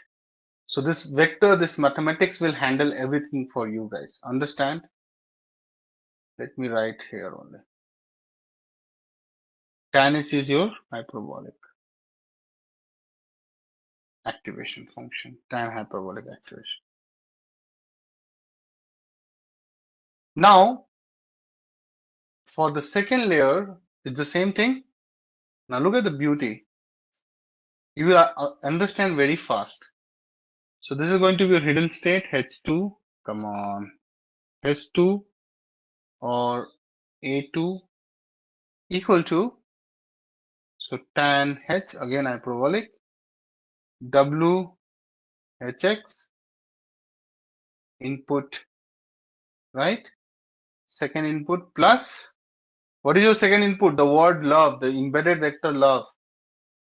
WHS dot H1 plus BH. See guys? So if you remember, here I had written this H0 if you're paying attention, my dear. See this. So you're updating the activation function, sorry, hidden state, and you keep adding this. Now can you see that? Take a pause and very good, right? So does neural network gives you this functionality of embedding one input to the other? No, right? There's no way you can. Now question from Francis, why tan H is used as activation function? Because you need to understand number one, the range is from -1 to 1. Okay, so it can take both negative and positive values, and you know that text can be also positive and negative sentiments, right? So definitely it helps you to handle the zero center data very well, because I don't like ice cream can be another word, right? Sorry, another sentence. I do not like ice cream can't be on the same side as the I like ice cream. It's opposite, no? It's like positive sentiment and the negative sentiment both are there. If you take sigmoid or some other activation function like that, then it will only be focusing on the positive side. Oh, you don't like ice cream. Oh, you like ice cream. So even someone is saying, I do not like ice cream, you will make it positive and understand that, oh, he loves ice cream. You understand what I mean? So it is important that tan H is there to handle the positive and negative values. That is the biggest reason. Your question, Francis, why do we use, writing proper English, tan H as the activation? So now answer is, I'll just write the answer. So tan H function ranges from -1 to 1. I hope you know the graph. I'll show you in a moment from -1 to 1. Okay. Which means that it produces both negative and positive values, which is advantageous, which is an advantage, or which is advantageous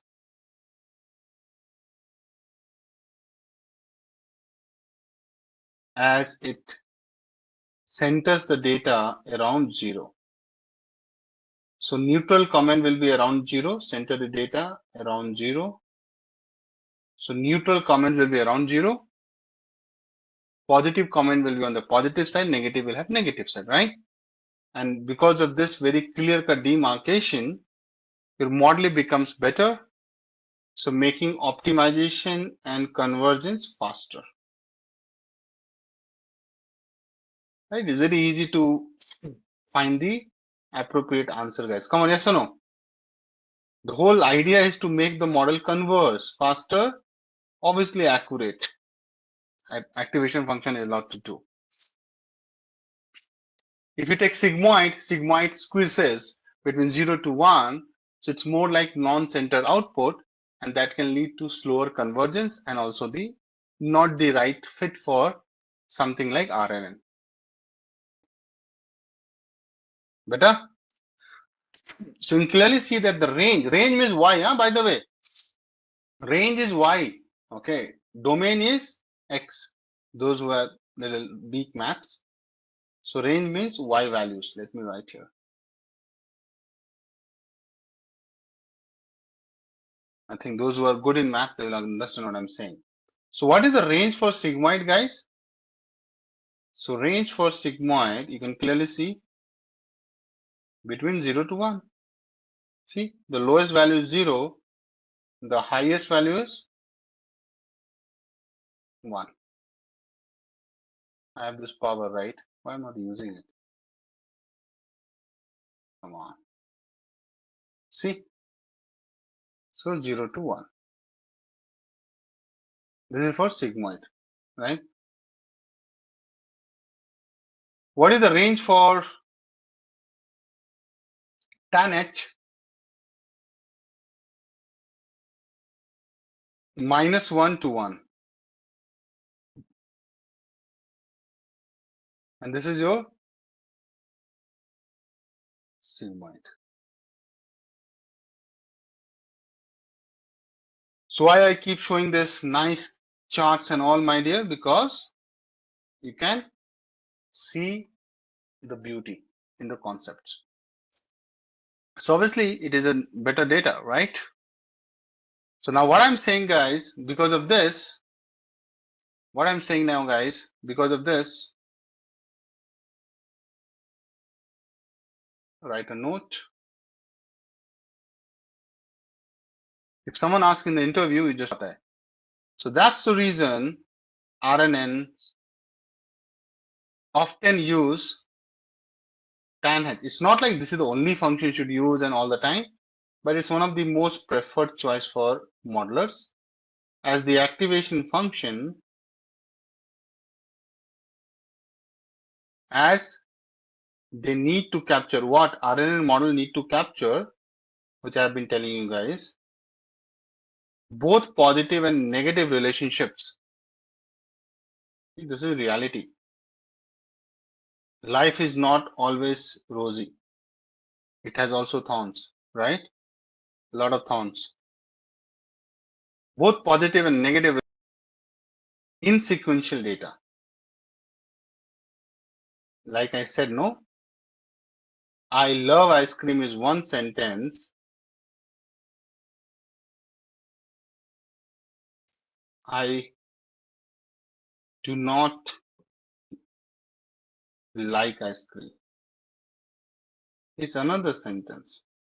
This looks like positive, those who are ice cream lovers. But the moment you see this do not, you know that that person doesn't like. So positive and negative. Color coding, I did it. Now the next topic is recurrent. But before I go there, I want to just give you a summary of why recurrent networks are so special, right? So now summarizing the RNN.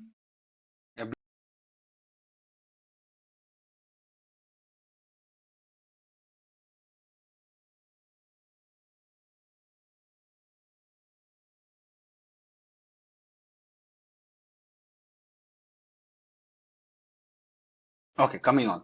Internal memory. So this is important. This is the key features, right? And key features in contrast with what? How is it different from neural network? Because this is also neural network, right? Recurrent neural network. But how is it different? Someone can ask this question, like one guy can ask in the interview. So I'm summarizing this because I have taught or talked more from neural network. And when I say neural network, like all of it, ANN, CNN, so I should rather write for other neural network. Obviously, it has its own swag. India is losing match here, one after the other. Okay. So RNNs have an internal state. We just saw that, the hidden state.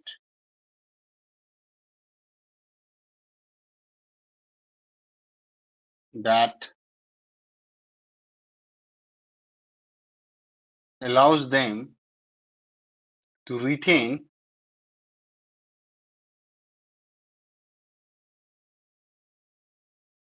and leverage information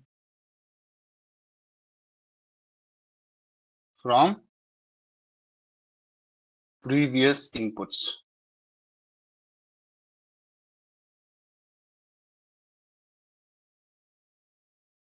which is crucial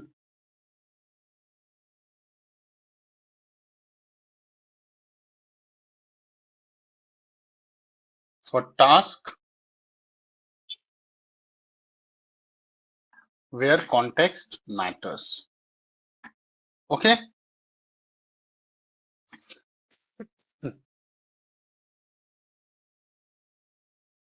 That is why internal memory is one of the coolest feature it has.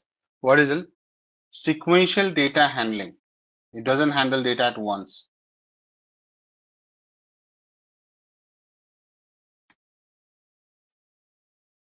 So, picture. So RNN, what you're asking, specifically designed for working with sequences.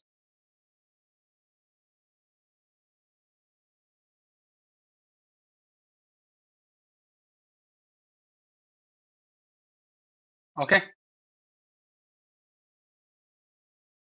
Making them ideal for applications like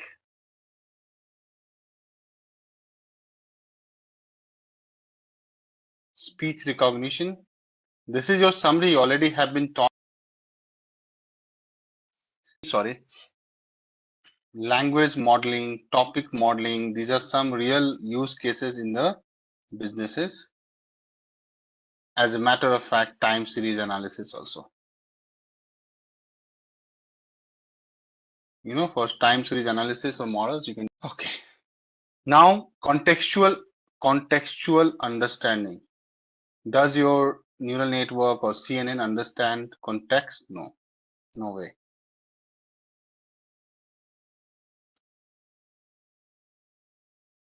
So RNNs can interpret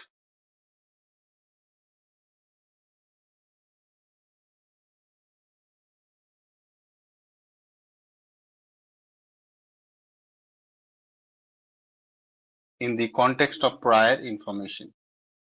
So RNN is known for contextual understanding. When I'll do a model, I'll try to show that the kind of promise I have done to you guys, done with you guys, which is essential for understanding the meaning and the flow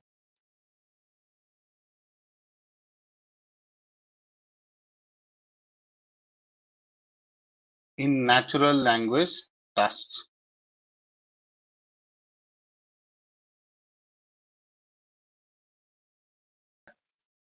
And flow in natural language tasks. This rate. And last but not the least is dynamic adaptation. So RNNs continuously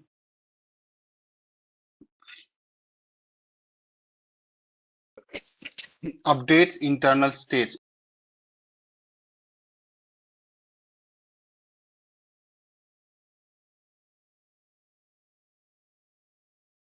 Yeah, continuously updates internal states, allowing them to adjust to evolve patterns within the sequence.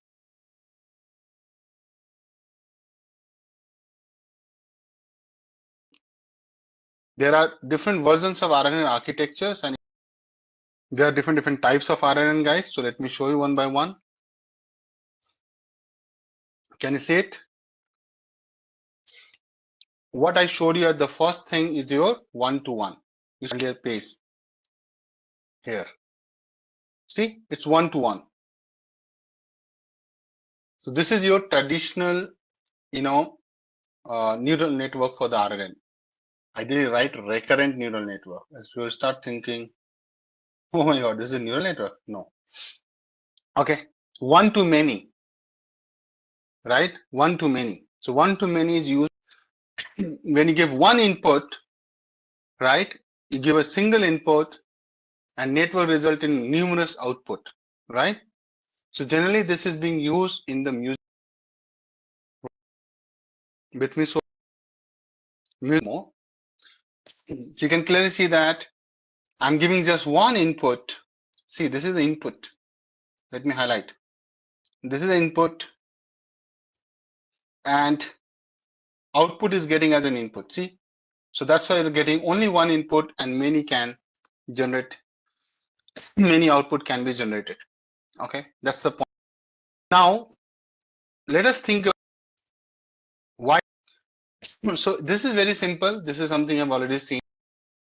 Any idea, any thoughts around one to many? So this is the new. So how does it help? Sa is a sur, right? But that can to make multiple music, right? Musical notes, different. So what it can do, you just give input and it can create a whole sequence or patterns basis that one input, leveraging the training. So what I'm saying, a musical note, trust me, I can't show you as like a demo, but a neural network in here, a RNN is given an initial note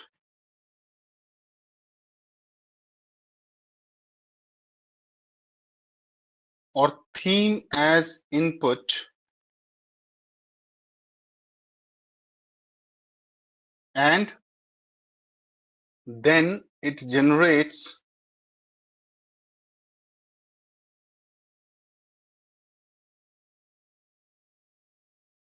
a full sequence of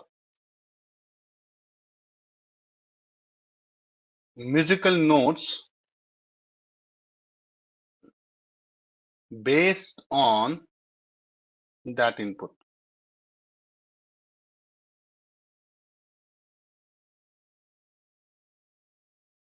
Someone can ask me, Akash, any Google Magenta is an, so you can give a short and then right can create the beats class.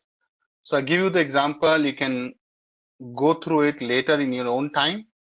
And if I find time, I can show you that. So there is something called MuseNet. And there's another one, Magenta. It's not the color. Magenta use neural networks. Mostly we are talking about a bunch of neural networks. That's why I'm writing neural network to expand on a small piece of input node.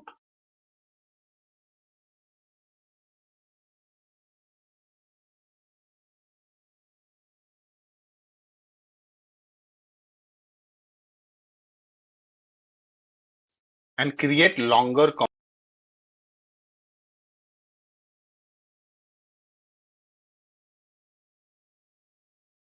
Moving on to many to one and so another two architecture, guys, see.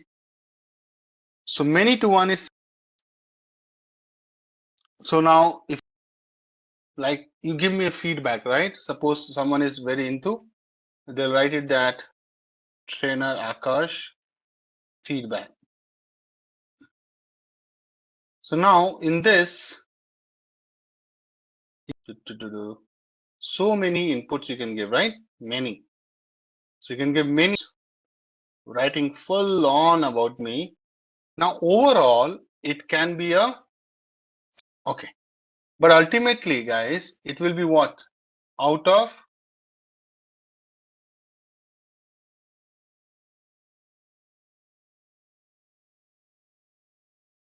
Out of 5-star, either you will give me 3, so you'll say 3-star. Are you getting what I'm saying? Or 4-star if I'm lucky. Okay. So what I'm saying that ultimately it will come as a score out of 5. Let's say it is 4. So isn't it not? Are you giving a lot of inputs, so many inputs, finally translating into that he is good or he is very good, right? He is bad or he is very bad. Agree? So you might write 100 inputs, words, 100 words, but finally it will conclude to this one number 1. Got the example? Now this is very named entity recognition. So named entity recognition is a common task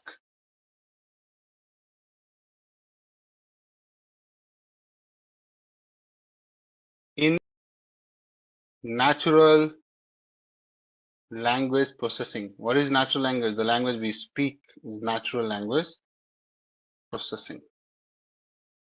It's a big area. So this named entity thing that involves identifying and classifying and in text. So entities are all in text into predefined categories. And I'll show this in NLP, such as names of person, organization, location, dates, many more.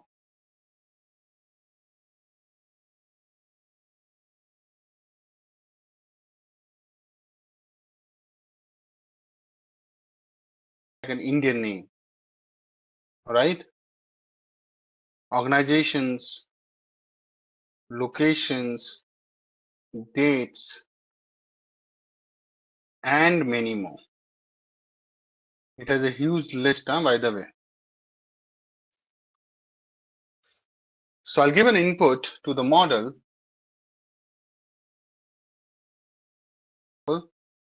I'm saying that Apple is looking to buy.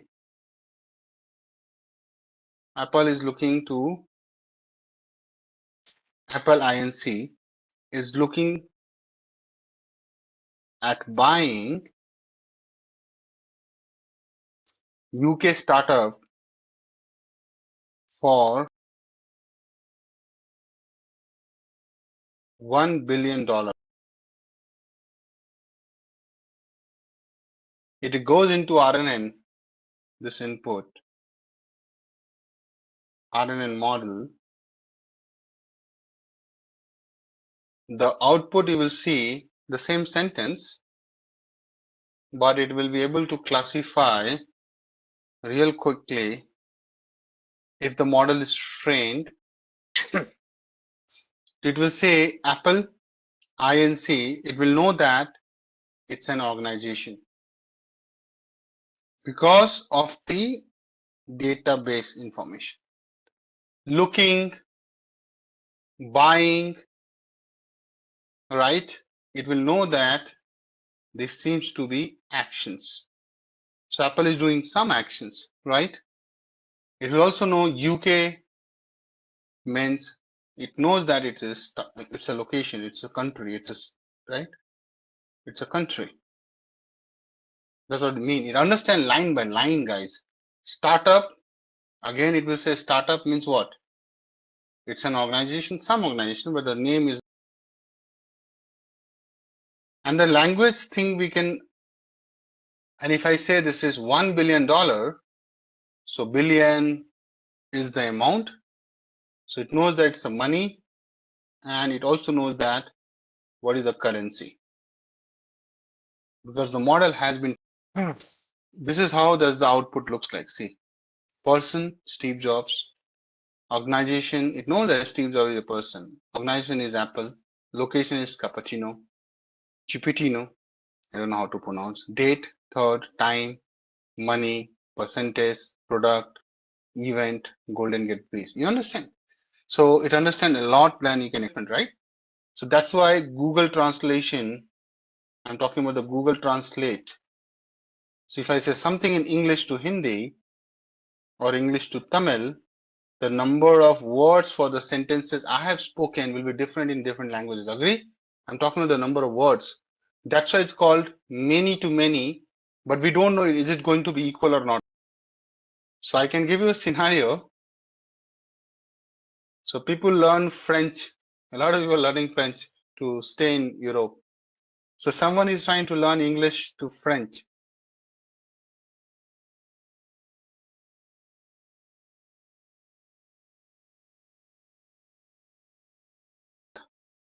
Okay, so how does it work, guys? What it does, so there is a model. So sequence to sequence, it's called sequence to sequence, which is SEQ to SEQ, model with attention. Yesterday I was also talking about attention mechanism. Processes, obviously it is out of your syllabus. And input sentence in English, but understand the use case so that you have awareness, and generates an equivalent sentence, not equal, equivalent. Why I'm saying equivalent sentence in French, the meaning and the context will be same, but it will be slightly different, right? It's not going to be exactly same. The same feelings you can't get. So if I try to speak Kannada in Bangalore, I can never be like Kannadika because they feel the language. I will be just speaking it. Okay. That's what I'm saying, no, Srini, you have to understand the feel, and that's where the machine will not feel. It will just translate for you. You feel and speak. It's not trying to speak for you, right? That's why if you see all the AI robots, they just speaking. The encoder reads and understands, right? So there's an encoder and decoder. So encoder reads and understands the input sequence, and decoder generates the corresponding translation.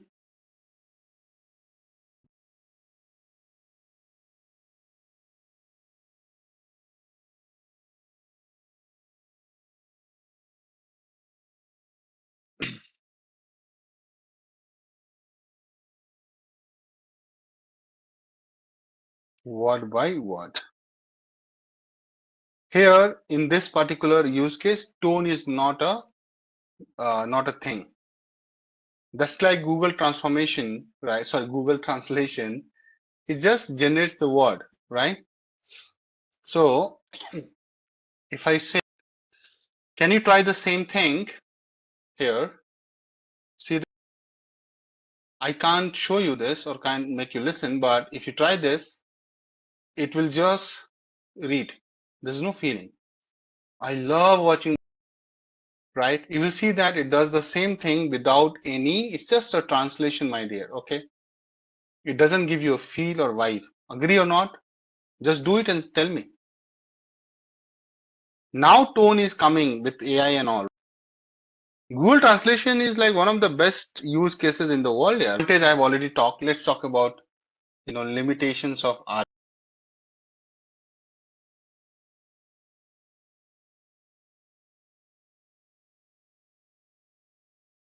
constraints. So one of the biggest constraint, which is a topic for the interview, please note it down, and that is called. That's I'm next session, but I'm giving a teaser.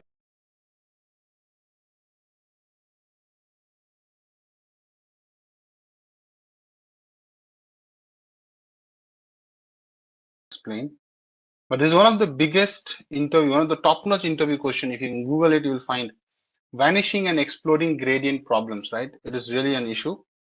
So what is the issue you will see in this model during back propagation? It's like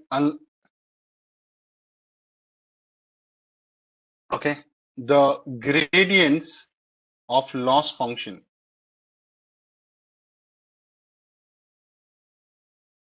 with respect to earlier layers, gradients of loss function with respect to earlier layers become extremely small. If something is vanishing, means what? Gayab, right? In Hindi. Become extremely small, right? That's called gayab. Or it can become, so, it's like very small, that's a problem. Or it can become extremely large, right? That's called exploding. So I think I am 6'2". I've exploded in each direction, 3D direction, XYZ. Okay, not good for my health, but definitely I'm exploded. Someone who might have lost weight and that guy might have vanished. Okay, so both are problems for us, isn't it? We don't want that. We need balance in life. This is the biggest issue, and this will only happen. Let me also tell you, this issue is not like it happens all the time. This issue comes when you have long sentences. Sometimes I keep talking, right? Or there are people who will, suppose they want to go to somewhere, they will just keep talking. This issue is especially when someone using a lot of words in their vocabulary, right? And there are people who will just say something in, right? They'll just give some signal and they will understand. Guys and the girls, they communicate differently. So this issue is mostly with the girls' conversation and with the guys' conversation, or bhai bata kya, that's it. You know what I mean?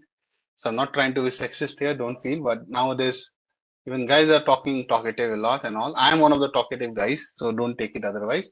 But I'm just trying to make you remember or give you a mnemonic to remember this. Now, what happens if you keep giving long sequences, right? The model needs to. So this is the issue, but this is the issue. What is the impact?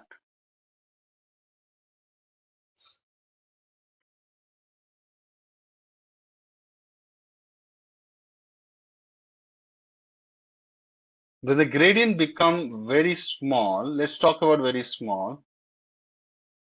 Is there any intelligence added in the next layer? So earlier layers receive very little information because there's no intelligence, right? Very little information during training. So your trained model is crap. So all the earlier layers, they receive very less information during training, making it difficult for the network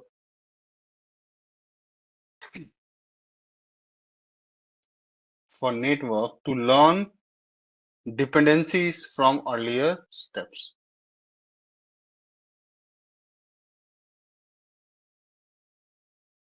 Make sense? From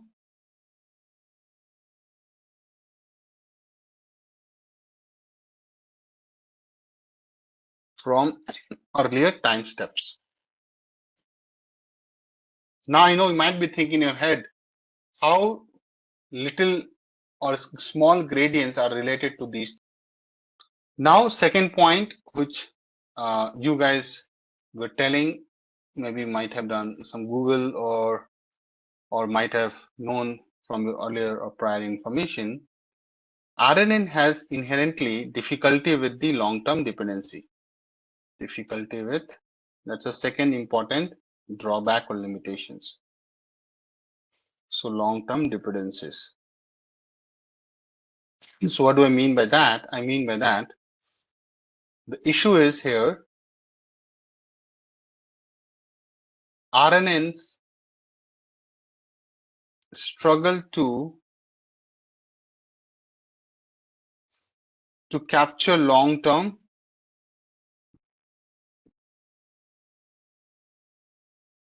dependencies in data. So what we are trying to say, as the length of the input sequence increases, suppose you are giving 100 words, or even I would say here in this case 50 words, model is totally gonna screw up. And what is the reason for it? Because RNNs tend to forget. It's like Ghazni. It has some limitation, na? Ghazni has limitation of how much time? 15 minutes, right? So it has limitation in terms of short-term memory. So RNN tends to forget the earlier information due to their short-term memory capacity. This is the model drawback. Now you can always question me, prove that it has short-term memory like 1 MB. I can't prove that, guys. Then you have to go into the depth you have to go to 30,000 feet under the ocean, okay, which is not the scope. If you want, obviously I can also get crazy when I have to explain this, because that is not something so easy to explain. It has a short-term memory capacity.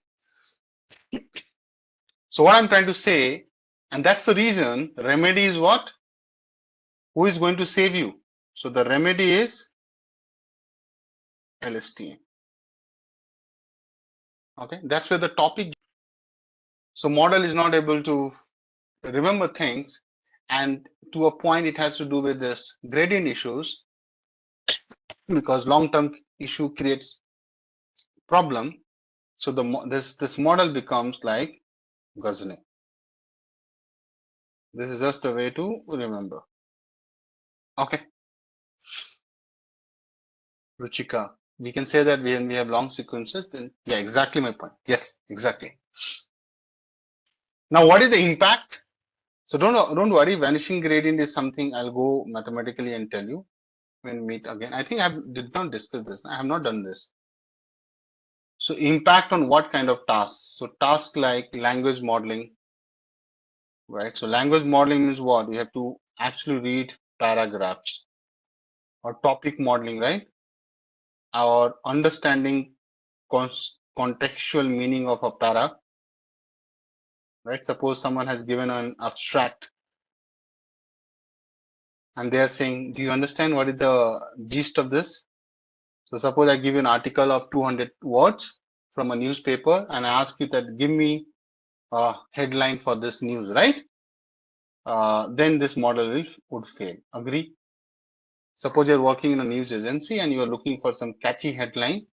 You need to understand the news, right? So generally people write the news and then they look for heading. You know that in journalism. So news headline has to be catchy, still capturing the essence of the article.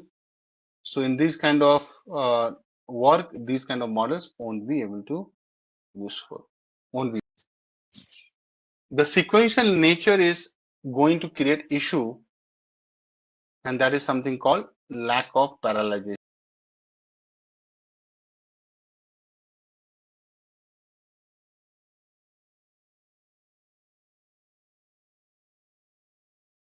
Right? So lack of parallelization. So you know what? CNN, unlike other models, it can be processed in parallel. So Masrat. So unlike CNNs, where operations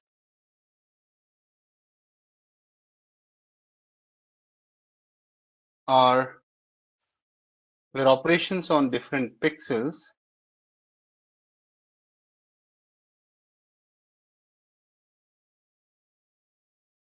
can be processed in parallel, RNNs process one time step at a time, right? Isn't it? X of t, 0, 1, 2, right? So RNN process one time step at a time. You give one word, you give one big sentence, doesn't matter, but it will only process one time. Let me highlight, process one time step. So what is time step? This is your time step now, T0, T1 at a time. which prevents parallel processing. Now, this is the issue. What is the impact?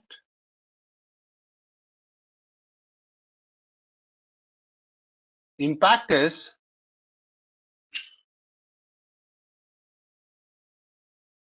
longer training time. Right? Training time will be longer, na? Dhire. Longer training time and inefficient utilization of hardware. Suppose you have a nice GPU, paid some $10,000, but you're not able to use it because it doesn't allow parallelization, right? Not paralysis, parallelization. So it is going to be inefficient utilization of machines or hardware. I'll write machines. In bracket, I'll write hardware. So these are some, top of my head, these are some issues. Just a quick info, guys. Intellipaat offers artificial intelligence course training, which will enable you to learn skills like neural networks, focusing on CNNs, RNNs, and their application in AI, natural language processing, computer vision, and generative AI. Through this course, you will also master deep learning concepts, AI model building with TensorFlow, transformers, BERT, GPT, LangChain, and NLP pipelines with advanced techniques like image recognition, chatbot development, and much more, all taught by top 1% experts and IIT faculty. And with this course, we have already helped thousands of professionals make successful career transitions in AI and data science. You can check out the testimonials on our Achievers channel. The link is in the description below. And without a doubt, this course can set your career to new heights. So visit the course page link given below in the description and take your first step towards the dream career growth in the field of artificial intelligence. Natural language processing, that's the topic. So I think I would like to start with this bullet point. NLP is one of the hottest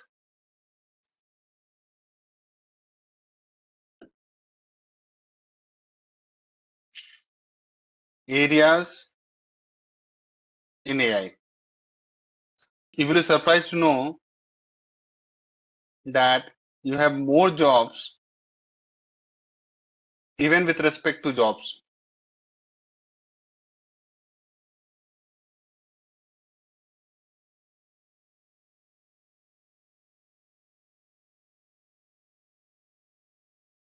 Number of job openings.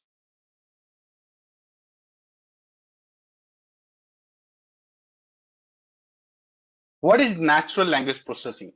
So natural language processing, NLP, I'm not talking about NLG.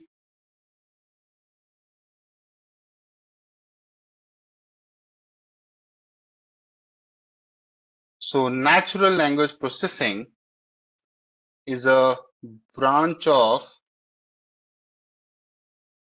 AI. AI is artificial intelligence focused on enabling computers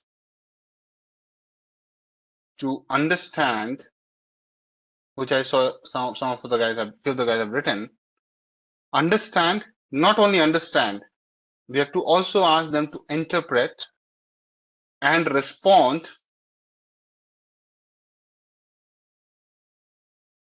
to human language in a way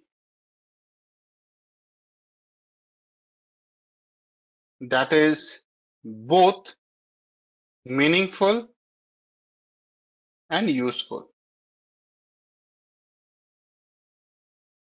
Now, this is very important line, meaningful and useful. See, meaningful is one thing. So if I'm asking something, but you're saying something that has some meaning, but is it relevant for me, right? Suppose you ask Alexa or anything like that, right? Tell me something about air quality index. Air quality index, if I'm asking, right? What is the air quality in my area? For example, and I say in Bangalore. So let's say Alexa replies, air quality index for Delhi is 300, right? Is it useful for me? It's meaningful, right? Obviously, Delhi air quality index is telling me it has some meaning to it. But is it useful for me? No. Relevance is the key, right? I want to know the cricket score for India team. They are telling out, it's telling something else. So that's why it's very important that machine needs to understand. See, first thing is that understand. Then machine can interpret what I'm asking so that it can respond, right? See, it's all in like sequence. If machine cannot interpret, can it respond to it? No, there's no way. Understand, respond. So this is step 1, followed by step 2, and this is step 3, right? So any time when you're explaining NLP to anybody in this world, you have to come to this part of the definition. Understand, interpret, and respond, right? Now you might be thinking, Akash, what about NLG? Obviously, when the machine responds, it does the NLG. So it's like implicit definition of NLG is already being captured here. Suppose if I am talking to Alexa, correct? Yeah, it's so guys, again, no marketing intended.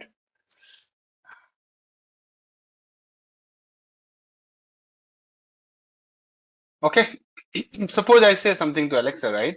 Same question.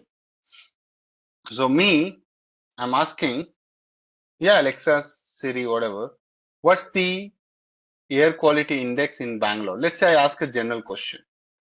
Alexa says,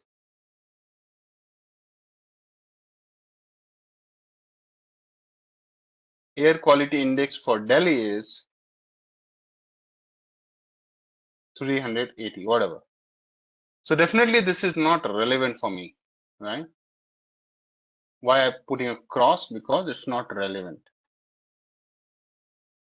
But it is meaningful. It has the correctness to it. It has some meaning. Let's say Alexa says, okay, good. Obviously, I'll say, Alexa, what are you doing, right? Tell me for Bangalore. So let's say air quality for Bangalore is 150. So now between these two things, right? These two conversation, right? There must be few things going on, right? Obviously, I ask a question to Alexa. Alexa understand, interpret, and respond. Till the time it processes and understand, respond, right? Everything comes under NLP, right? Even generation has that. But definitely here, Alexa has generated something, right? Do you see, guys, what I mean by that? When I say that, Alexa has generated the natural language. So when Alexa talks to you, Alexa is doing what? Right? Alexa is doing NLG. NLG is another terminology. So it is natural language generation. This is NLG definition. One more line which I want to write. NLP mathematically, if you think, from deep learning and machine learning side, if you see, NLP combines computational linguistics. Now this is a new terminology for a lot of people here, right? Computational linguistics with ML AI models, right? So everybody started with ML, then moved on to AI to process and analyze large amounts of data. And trust me, text is something like large amounts of data. Now though ChatGPT is like with the LLM models.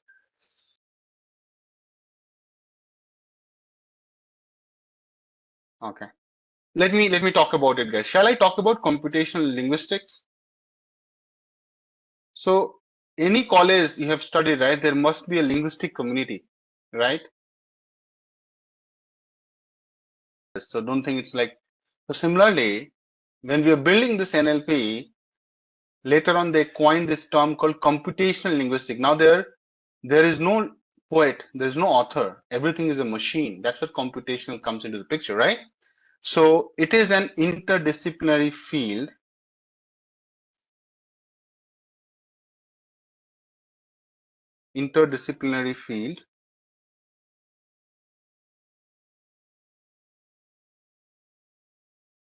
that combines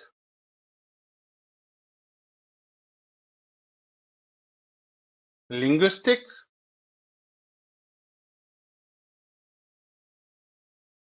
and computer science So these are two things that combine: linguistic and computer science to model and analyze human language.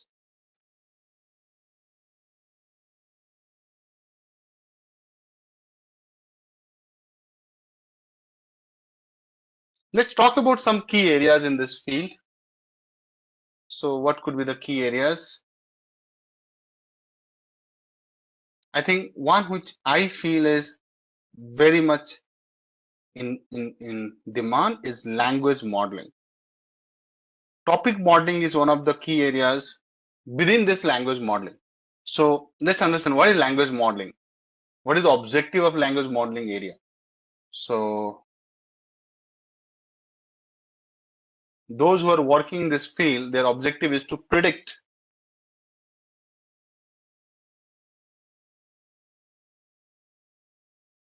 the probability of a sequence of words.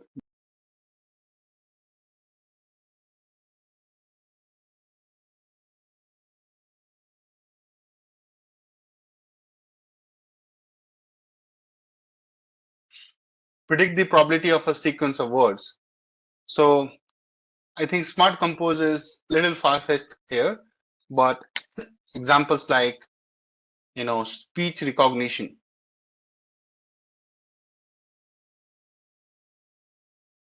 Guys, speech recognition? When we speak something, it writes, right? It types. Have you done this in your phone? Rather than typing, you just say something and it types for you, right? Or TV or Alexa remote, right? Speech recognition is transcription, right? So speech recognition, also known as ASR. ASR is what? Automatic speech recognition. That's why I'm totally against the idea of jumping to build something without knowing the foundation. So guys, what it does, speech recognition, it is a technology, right? Converts spoken language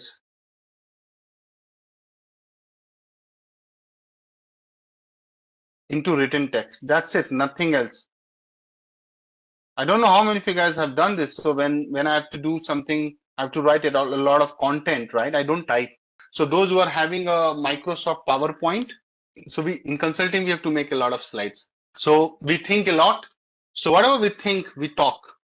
So what we do, either we use PowerPoint to capture it. PowerPoint has a dictation, you know that? So I have used this service a lot. I'm a big fan of it. It does a good job, by the way. So if you want to increase your productivity, you have to go to the PowerPoint, just take a text box and do it. I'll make it a little more bigger. Can you see a mic button there? Dictate, it says, come on. So this dictate thing is it will dictate. So you have to just talk through any of your mics. And trust me, it's really good. I have tried it and tested it for a few years. Whenever I think it got launched, I forgot. But yeah, you can also use it. Now there are a lot of apps which can capture, you can use your phone. Okay, so that was one of the key areas. I think language modeling, right? Within that, I took an example of speech recognition. Moving on. Okay, number 2 is your text generation. Now, text generation is, what is text generation? Another big area. Text generation and machine translation. Two things. I think ChatGPT, right, which is coming, right? It involves creating, right, new coherent, means fluid, with fluency, and contextually relevant text, not some random text. If you're able to, or you're doing these kind of things based on a given prompt, that's where I think NLP has branched out from here and gotten deeper and deeper, right? So a lot of architectures are being used here. So for example, common architectures include, always remember guys, the starting point was NLP. Remember that, don't forget it. So common architectures include RNN models. We have studied recurrent neural network. This was the baby stuff, but at that time it was a big thing. Obviously, LSTM and transformers, long, short-term memory, which is LSTM, and transformers like GPT.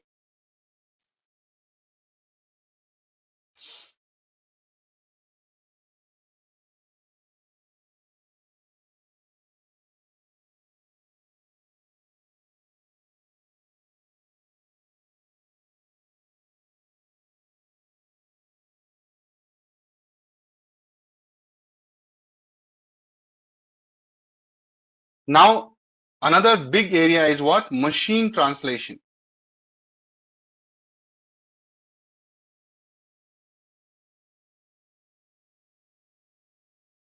Machine translation.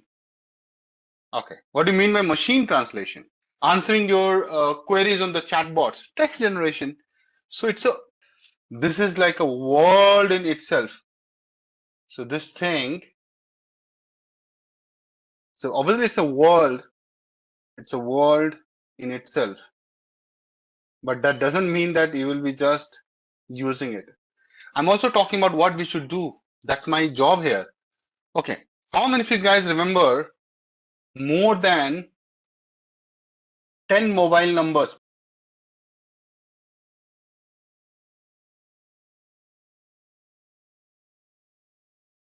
You know, my aunt, she is like 75, right? 70 or 75. At least she knows numbers of 50 plus people. She has this Nokia button phone, right? She just dial from her memory. So what I'm trying to say, we should not be in a situation where we have to search our own names in Google, or you have to ask, okay, tell me my dad number, Siri, or call Siri. So what I'm trying to say that human has to understand, if everybody machine will do, our ability to perform or compete with them will also degrade. So that's why don't ever write mails using that device, the ChatGPT, whatever you have, or Copilot. Always reply your own mails, right? Machine translation. It is the process of, like Google translation, right? So it is the process of automatically text conversion or translating, of automatically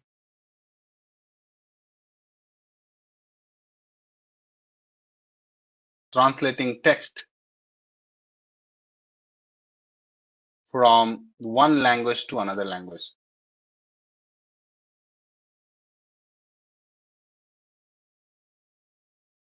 Obviously, it's not that simple. It requires quite a few things, right? So it requires understanding the syntax. Now just imagine that if I'm saying something and generating that in Tamil right? I need to get the syntax right. I need to get the grammar right. I need to get the semantics right. And not only the source of both source and target language. Suppose I'm saying English and it has to be translated into Tamil. Earlier it used to take a lot of time, right? But now I can teach in Tamil. You know that? So those who are like native speaker of Tamil, right? Tamil Nadu, anybody who is living outside Tamil Nadu, but they only know Tamil, no other language, I can still teach them to deep learning without knowing Tamil. That's the problem, that people don't learn a lot of languages. Accurate and fluent translation. Let ChatGPT talk to me in that language. Suppose I'll give a script. It involves creating new coherent contextually relevant text based on a given prompt, generate Tamil text for it, and also the pronunciation, right? And I have to practice and then I have to speak. I have to still dub it, right? It cannot directly get converted into Tamil. I need to check. Maybe some paid models can do it. I have seen. Guys, let's talk about a little bit. It's all mathematics. I don't know. So Those who have done signal processing, they know. Suppose I say, so whenever I join this class, right, I say hello guys. So I do say hello guys. And I ask this question, how are you, right? Isn't it?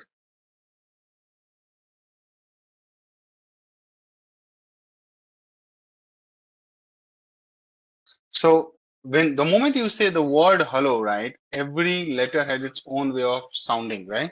Hello, right? Hello. It's a speech.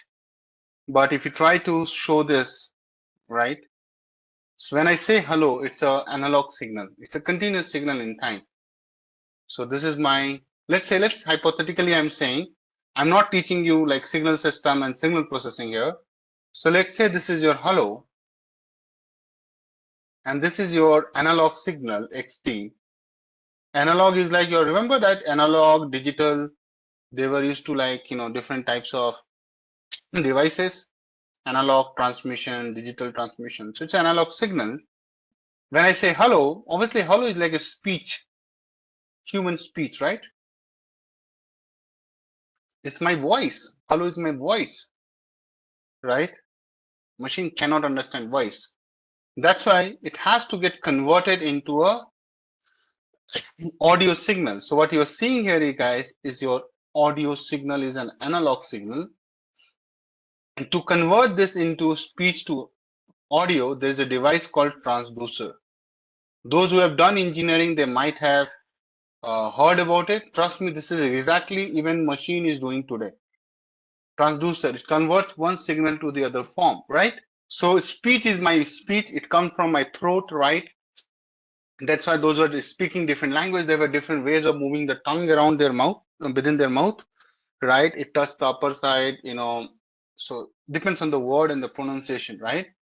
So God has created that. So we have this gland, pharynx, I remember. Then we have this throat, vocal cord, tongue, teeth. Everybody has a role to play when you speak. Trust me on that. Yeah, larynx. Transducer, in simple, audio signal is like electrical signal. So guys, what I'm saying here is that, have you seen a loudspeaker? Like I know a lot of people have seen a PA system. What is PA system? Everybody has seen in the college. So I would like a moment to explain this whole thing. So PA system is something you have seen it. You go to a party or DJ or whatever, right? You must have seen a PA system. Trust me on that. Not obviously like a big PA system or DJ system, but at least everybody has this. So if you see here, there is a microphone, right? So let's say I am trying to talk to you guys. Obviously, I can't sing. I'm a terrible singer. I'm a terrible comedian. Means my lame joke, nobody. But let's say at least I could give some gyan, right? That's my forte. That's my skill. So suppose there is a mic and this guy is trying to do something, right? The moment we say something, let's say here I said here, hello. I just say hello very quietly, not loud, not shouting. Hello. This hello goes where? This hello goes into this microphone first. Microphone, it's a short for microphone. Microphone is a transducer. Let's talk a little bit of engineering here, and you will love. So guys, I've done electronics, right? You remember this? So when I teach communication system, right? I mean, I used to like, trust me, I used to like control the whole class communication system, and I used to teach like, it's still a hit. So hello, microphone transducer, what it does, microphone is a transducer, guys, listen to me. So where is the microphone? Let me highlight, this is the microphone. So microphone is a transducer. So what it will do, guys? It will convert, this microphone will convert speech into electrical signal. So you can say that speech or voice to audio, which is your electrical signal. So let's call this audio. Audio is your electrical signal, Shania, not the other way around. Audio and electrical is same, right?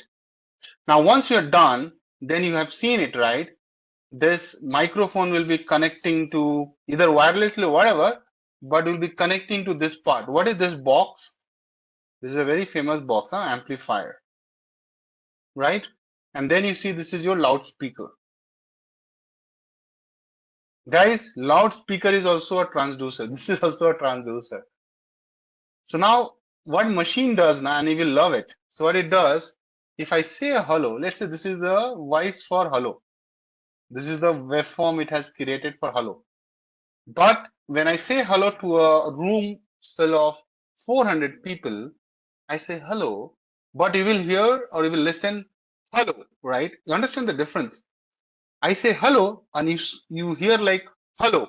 So, you know, this power has come to my voice because of the amplifier. See, so it becomes bigger and waveform is same.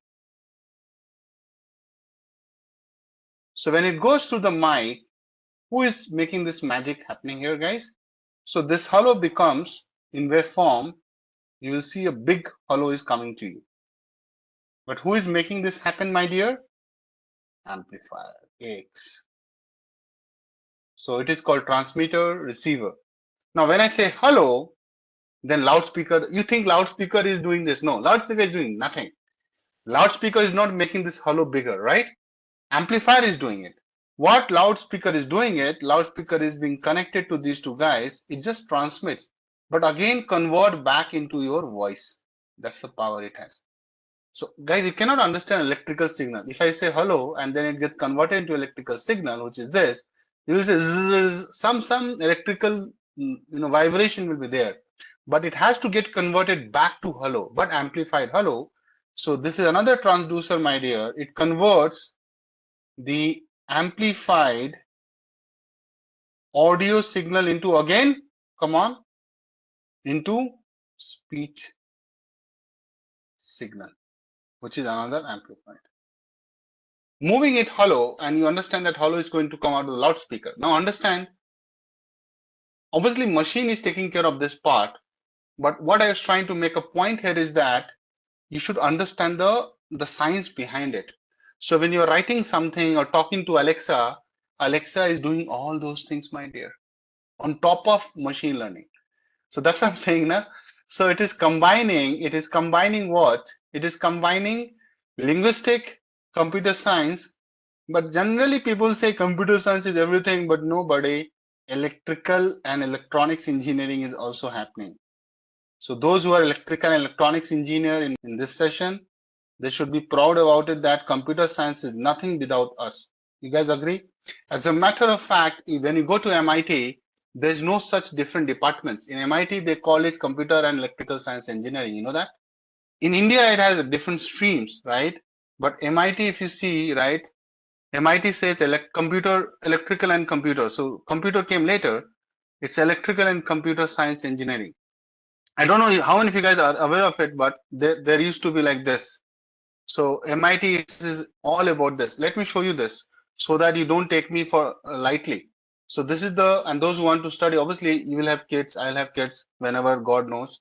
But, right. So down the line, you should know that all these things are related. Guys, can you see this? So this is like some awareness. I mean, electrical engineering, computer science, AI, decision making, all three, they have combined into one department. Obviously, it's one of the top-notch colleges across the globe. So yes. So I told you NLP, NLG all are related. So NLP has this big segment, which is your natural language processing. And this has two branches to it.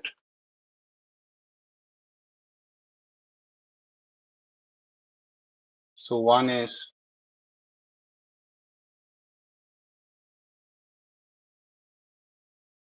there's no video, so we're not worried about it. So already I introduced this, but now I'm going to build on top of it. So I'll say one is your natural language understanding, NLU, natural language understanding,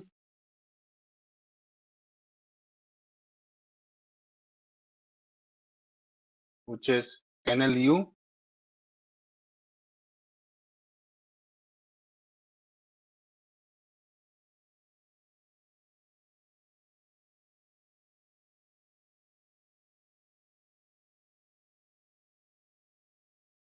so NLU is not something which you don't know. I just explained that, just jotting down quickly so that you are not clueless. So NLU is the process. It's not in the scope altogether. So it is the process of, which you have already seen, right? Me doing, analyzing and understanding. I'll just keep it short. The meaning and intent behind human language. Intent is more like your context.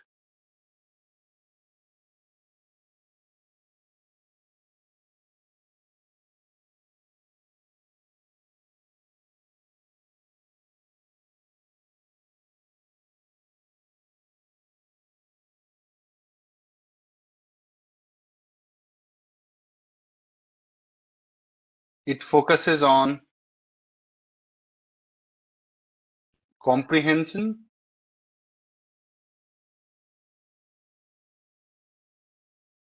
interpretation,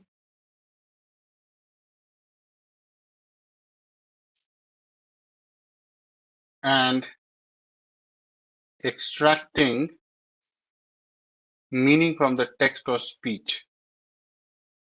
So when I say speech, means you can also analyze your audio now, right? But our course is more on the text. So I'll be sharing the US sentiment, US airline data to work on it. That's where we are going to do the more like the hands-on guys. I'll just highlight here.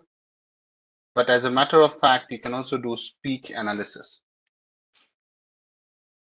There are a few techniques which I think generally people want to get into it.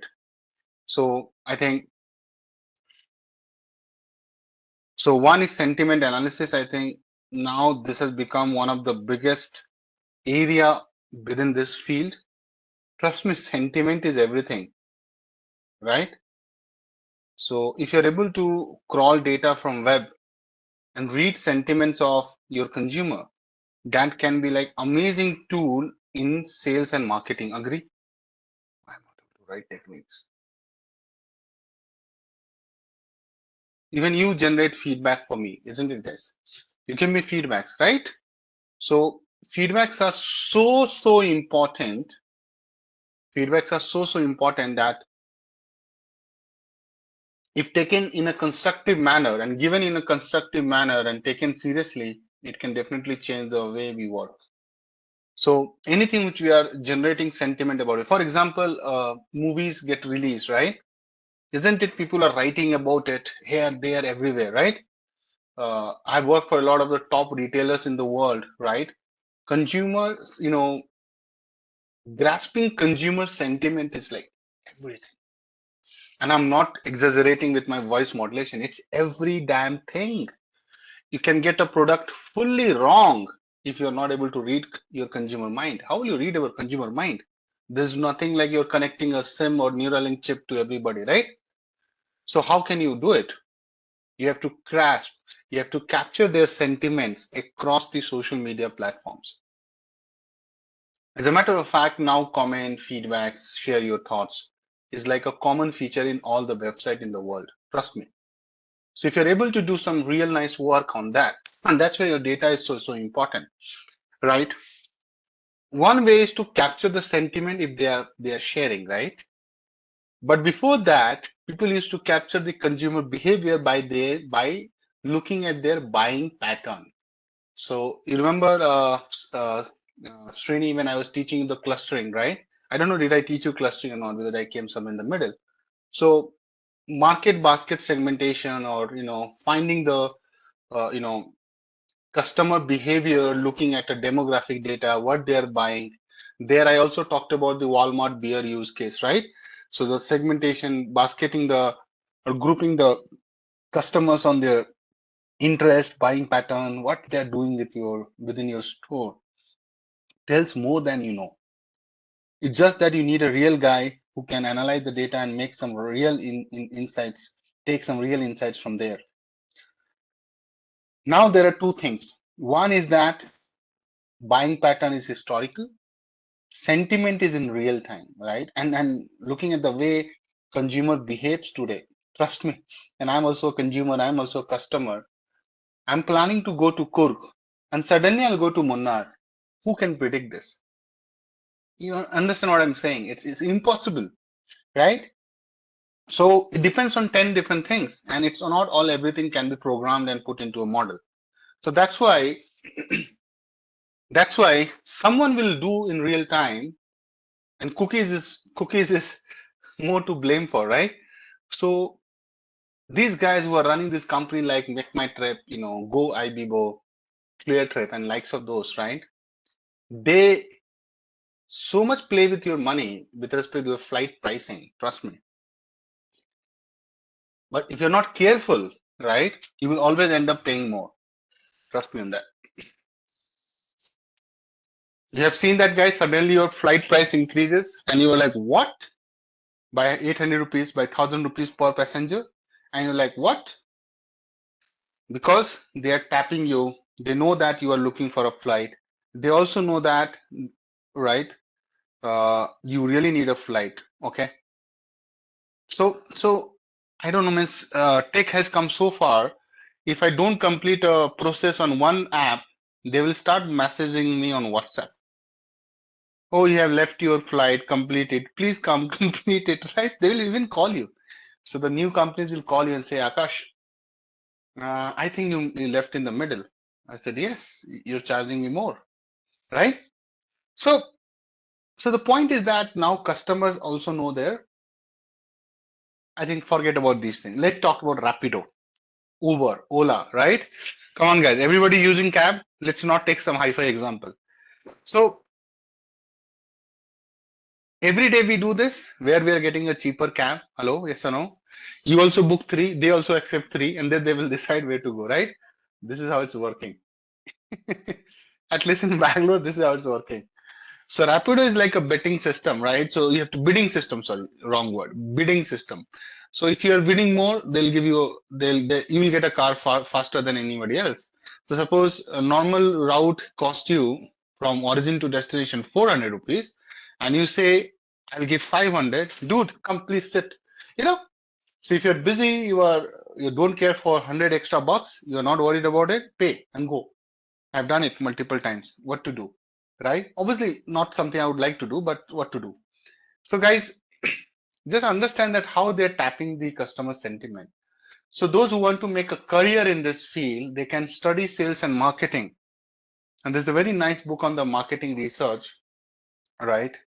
I'm forgetting the author's name, but in case you need to know and you're interested in that, please, this is like a very fulfilling career. But join a very good company because sales and marketing can be very toxic job to be in. Trust me on that. Especially the sales, not the marketing. Marketing is like, okay, you can do any ad, you can do anything, but targets and all you have to meet, so it's very tricky, competitive. Okay. But by that, everything is competitive in this world. So that is something and watch out for you. And there you can use a lot of, so Salesforce is uh, one of the one of the biggest tool in this world, right? So I feel if you're aware or not, Salesforce is one of the biggest platform for this. And I feel that this is the way you can learn these techniques. So coming back to our topic of interest, which is your sentiment analysis, I'll talk about in this detail what is sentiment analysis, but I given one liner for it. So you go to a movie, you watch a movie, and you share your sentiment on Book My Show or IMDb, right? So generally you write some review and then you give a rating, right? Out of 5, out of 10. So basically, this analysis, this technique is all about determining the sentiment. Now, sentiment can be positive. Positive also has a lot of levels, negative and neutral. So some of the guys in my class, learners, they'll say, Akash is okay. and that's neutral. Akash is good, really good, excellent, positive. I don't think he's good, right? He's a bad trainer, negative. I'm just taking, on me. So same class, same set of learners, they will have different sentiment about a one person. Similarly for a movie, similarly for a product. Like a lot of people will be iPhone lovers, right? A lot of people will be like Samsung lovers. And that's why there is a page on Instagram where Samsung guys keep trolling iPhone guys. And trust me, even my workplace people are sharing me the links of the Instagram because I use iPhone and, and they keep sharing that, see this, right? Means it's okay. Uh, but you understand, it's like a war out there. So India lost a match against New Zealand. Sentiments are pouring from all the places. Now, even government, like the political parties are using data like anything. You know that, right? I don't get political here, but I'm saying that they're also using AI. They're also understanding the people's sentiment. They are doing survey, and that's how they get the exit poll right most of the time, right? If they're not, rigging it. Good. So that's how it is. That is your sentiment analysis.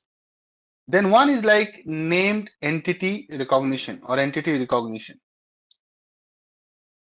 So this came up pretty late, but this has come and revolutionized the way we look at NLP. So this is like I was talking about the other day, identifying entities like names, location, date in a sentence. So now with this, models are there which help you to understand, because if you understand that this is a name, this is a location, you can have a better contextual understanding of the sentence. Agree? And I will not deep dive on this because I had already shown you this in here. I don't know if you guys remember or not, but I'll show you that I was taking this example, Steve Jobs example, right? Did I take that Steve Jobs example? I think I did it. I did it, right, guys? I'm not able to find, but I did take the Steve Jobs example. I think I did here. See, Apple is looking at, right? So go through that. That's the same thing. Let's quickly talk about natural language generation, guys. NLG.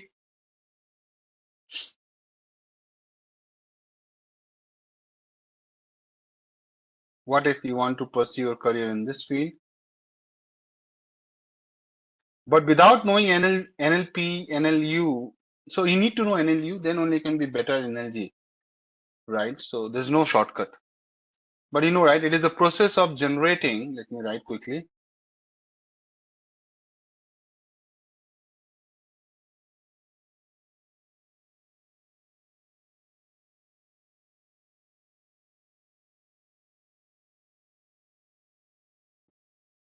Human-like text. Now, though, we are also generating speech. So I'll write it from structured data.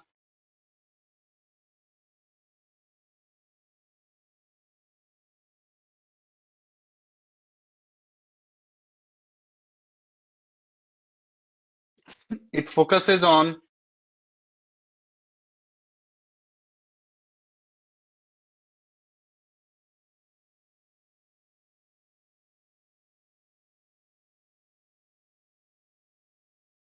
producing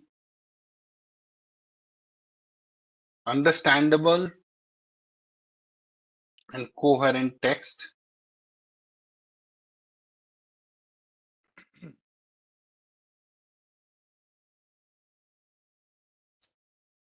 that that communicates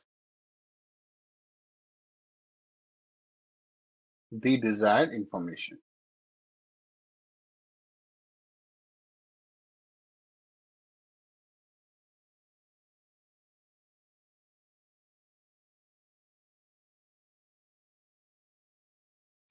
So there's a very good company called Automated Insights. I don't know how many of you are aware.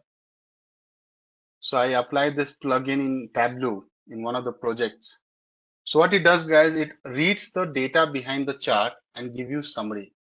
So generally we look at the chart, take a screenshot and write the summary, isn't it, guys? Come on. Right? What it does, right, it will give you summary of the same chart for different department heads. So if there is a sales representative, it will generate chat like a summary or generate text, right? More for this guy who is viewing this chart, right? So in Tableau, you can have the role-based access, even in Power BI. So for Mr. Mitchell, Donald Mitchell, right? Donald Mitchell, you can clearly see that he's getting 61%, right? Missing on target, whatever. So it will give you the full summary of what you're doing, right? Then head of sales will see more like a summary across the different sales representative, and sales manager will be like having a different view to it. So this is interesting, guys. Do you like it? I don't know. You are also going to be taught Power BI, or you must have been taught Power BI, but I don't know if your trainer did touch upon this topic that even Power BI can do things. It can find some good, nice summary of the charts like this. So there is something called Serve Insights, right? Insight service. So generate insights for the chart. Can you see I have put a red box here? Get insight. So it says that there's a correlation between vendor and total defect reports for this category, right? So you have a filter there. So you put a filter for the category. So it's saying there's a strong correlation.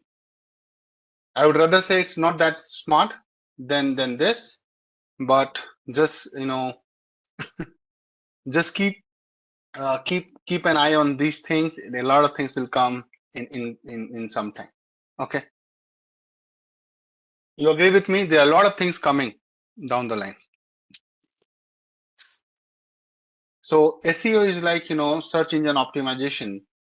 So NLP plays a big role, a crucial role for that thing. So, you put hashtags, right? Your page has to rank to show on the top, isn't it? That's the whole point of doing SEO. Suppose I want to search data science or deep learning program. Intellipaat name has to come on the one of the top 5, right? Then only you know that Intellipaat exists. And that's business. Means if I don't come on top by hook or crook, I'll not able to sell anything. Agree or not? So be it any company, let's take Accenture.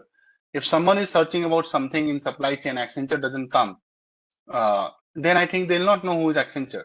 So marketing is all about bringing your page, whatever I do, on the top of the things, and that's where the content writers, content influencers, and all, they are doing a lot of these things. So NLP helps the search engine. So like Google, take example, Google is the giant. So Google understand the queries, right? And then it matches with the hashtag and what you have written in your blog or in your video hashtag or description of the video, right? And it tries to, see that what is the overlap. So suppose I say best smartphones for photography. There are a lot of phones coming only for photography. So NLP helps the search engine understand that user is interested in phone, right? With excellent camera, not just any smartphone. Agree or not? Come on.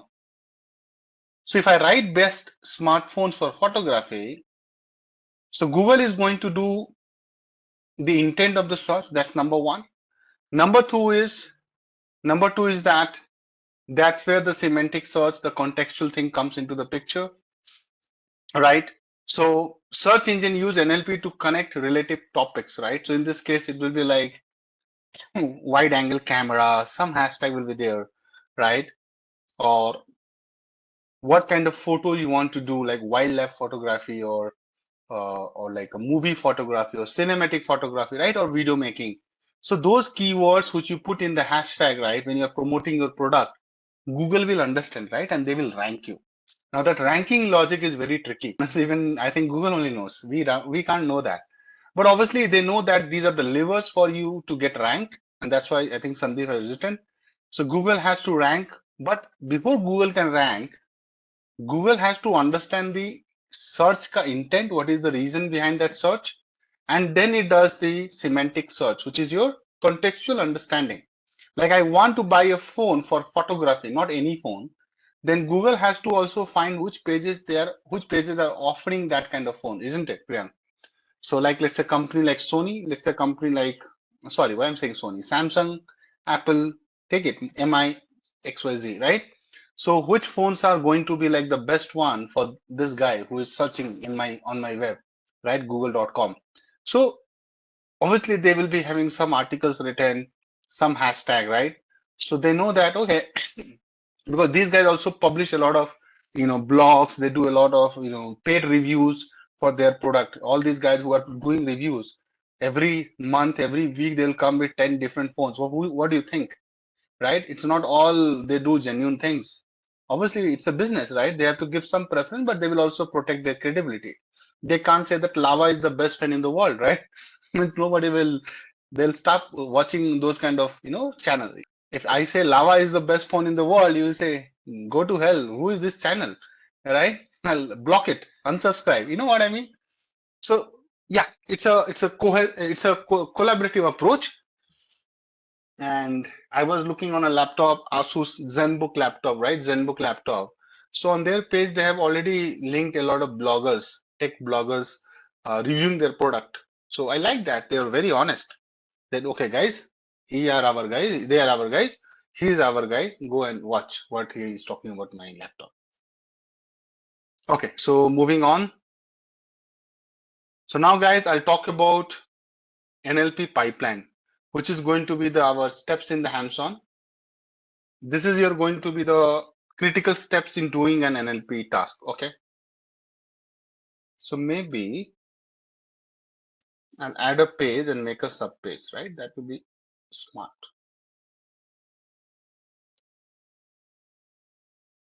So anything when you're doing with respect to NLP, you have to build a pipeline. It's very important. Guys, disclaimer, focus on the steps, not on the sequence. It's not the hard and fast, excuse me, that you have to follow exactly this.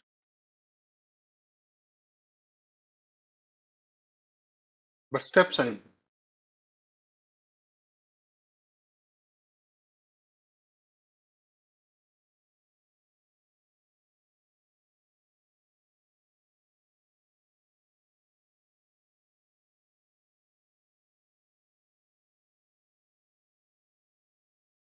So credit goes to Turing website. You see a nice diagram, guys, natural language processing pipeline. We are going to talk about this. So let's take the very first step.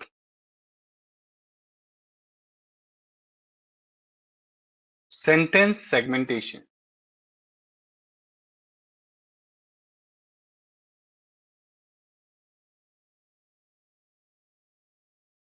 What do you think? What is it?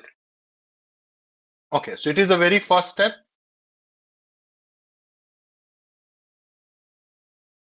Sometimes it's implicit. You don't even acknowledge that you have done it, but it is being done.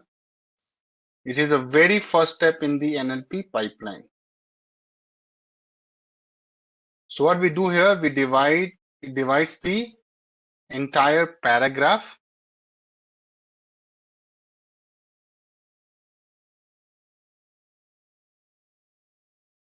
into different sentences for better understanding. More like pressing enter, enter, enter. Okay, in your head, think like that.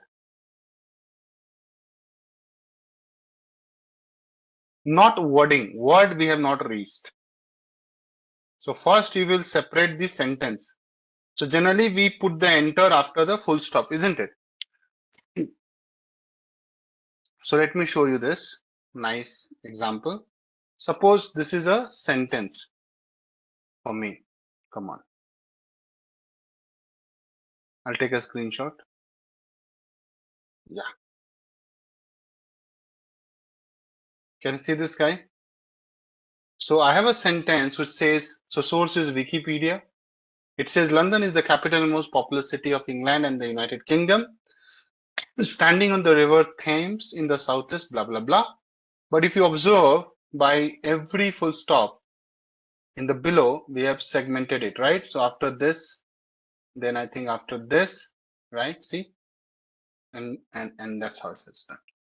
Clear? Very easy step. And move on to the next step. We will do that when we'll build it. No, we'll do it. Okay. All these steps are not exhaustive. Means sometimes people don't do it. So don't think if I'm not doing it, we are missing a step. Again, I'm telling you. So understand the concept of each step. Word tokenization. You know this? Must have heard now. Word tokenization. Tokenization is a very famous keyword in NLP. Generally, interviewers ask, "What is it?"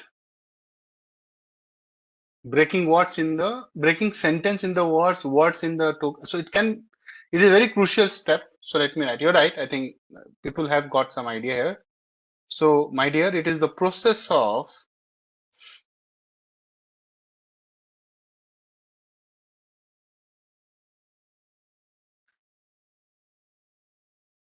splitting a text into individual words or token. And this token can be anything, group of character, group of words, it can be anything, by the way. So for example, if I say, I love NLP,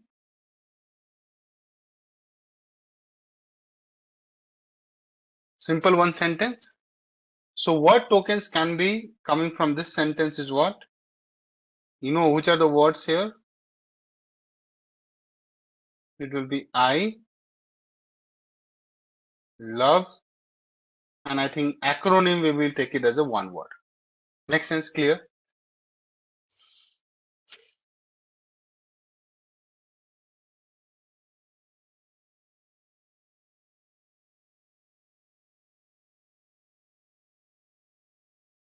So guys, note it. It is a crucial step.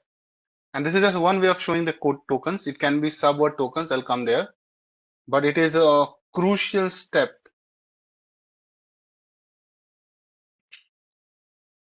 as it transforms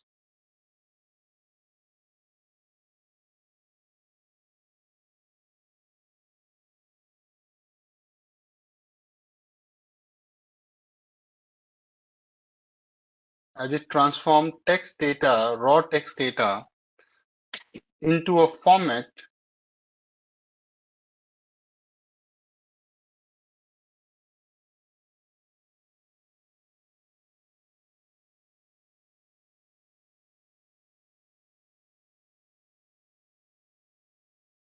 team will let you know. Don't worry about now. That can be processed by ML algorithms. And you can also write AI. Sometimes people get, oh, AI, you are not writing. AI is like implicit. So it's very important that we are converting a raw text data into a format that machine learning or AI models can understand, right? There's a concept of subword tokens as well.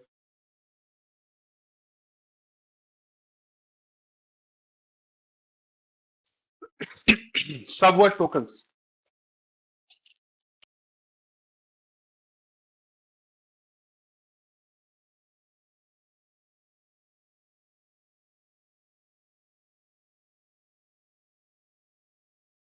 There are a lot of techniques in this, huh? Let me write a technique. But you're right, subword is like taking a word out of the word only. A technique to handle out of vocabulary words.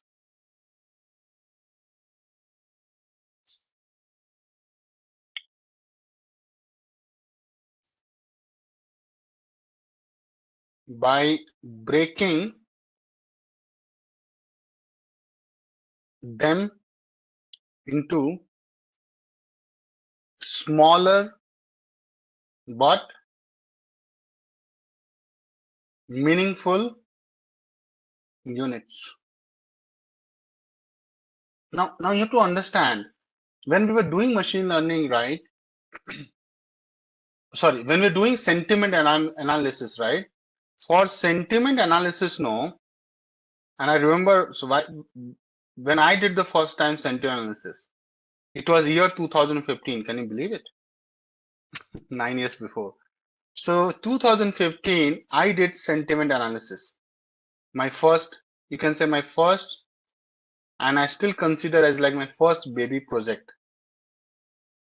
And it was appreciated by, a lot of people in HP. I think it was 2017, my bad. Because I was in HP in 2017 time. Okay. So the problem came, right? Someone is right. I'm not right. I'm unhappy with you. Now the problem is that if you take happy as a parameter, it shows that it's a positive sentiment, right? Because model is only pinpointing this part. Hello? Guys, understand what I'm saying? Because, I'm unhappy with you, right? So model would think happy is there means he's positively or he's happy. It's a happy sentiment, right? But is it the reality if you understand the English? Is it a happy sentiment, guys? No. So the problem was that in English, if you write un, it's like undo happy. Okay. So then the subword techniques, the subword tokens help you. What it does, it takes the words such as unhappiness, right? Unwell, and then so different versions of it. So what it does, let's focus on unhappiness. It takes and divide and break into two tokens. Very good. So I think someone also mentioned that they're taking a subword token means what? It would be, are you feeling, guys?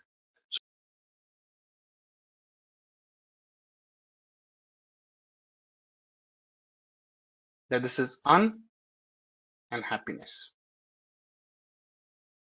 right? But it doesn't mean that you will divide from anywhere. So unhappiness, right? Unhappiness, it will not do this. So the models are trained to do this on their own. Make sense, guys? Come on. So this is called subword tokens. They can be also character tokens.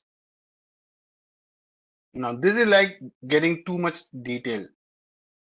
It's like you might be needing going to the lowest level of the detail. So in some cases,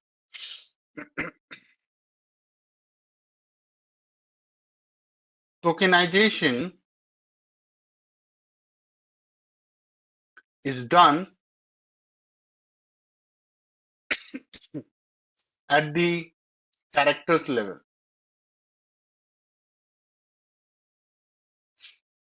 where each token is a single character. See? Very good, Sandeep. So where each token is a single character. So for example, I take a word cat. Now, if I have to ask you, what is the character token here, guys?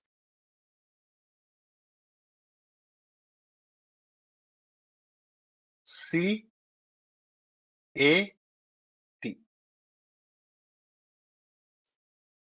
Now, Gen Zs, right, the millennials and Gen Zs, right, they have a very unique way of communicating, trust me, on social media. So in Bangalore, I don't know if Francis is there or not. So in Bangalore, there's a place called Kormangla, right? Koramangla or Kormangla. So I have been visiting that place for almost a decade now, but recently I got to know the millennials and the today's generation, they call Kora. So there's a way they call this place. It's very different. So, right? So Kora is the famous word for Kormangla on social media, right? Means Kormangla, they'll not even know. So similarly, you might be seeing on a lot of Instagram or Facebook posts, people have written something like this. I'll show you. I don't know how many of you guys seen this, TLDR.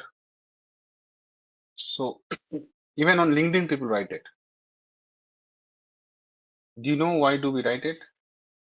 Have you seen this TLDR? To let you know directly. No, it's not to let you know directly. It's a slang.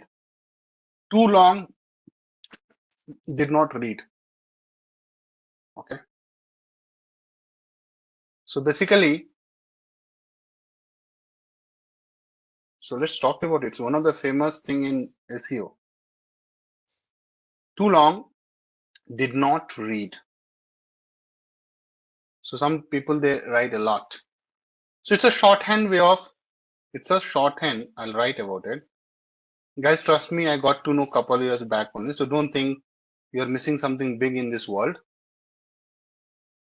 So when I saw it for the first time, I Googled it. I have this, I have this habit of keep learning about new things. So I'll quickly search. So, you can look up or you can search in Google by just tapping on that word. It's a shorthand used in internet, used on the internet.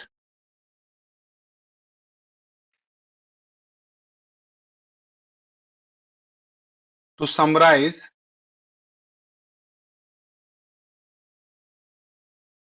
long content, articles, etc., into a brief, digestible form. You will not believe, I think, I feel few years back, there was a company came and so the founder is like a Bihari.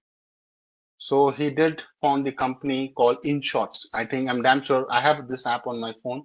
Most of the news I get to know from that app only. InShots, you know that? So tell me, na, in short, we keep telling, na, in short. Arre chodo, in short batao. So TLDR is a way, so they will write a big article first and then they will give you a TLDR, right? So to give you a quick overview for the people, for the folks who are like busy, who don't have a lot of time or patience to go through the entire content. You understand what I'm saying?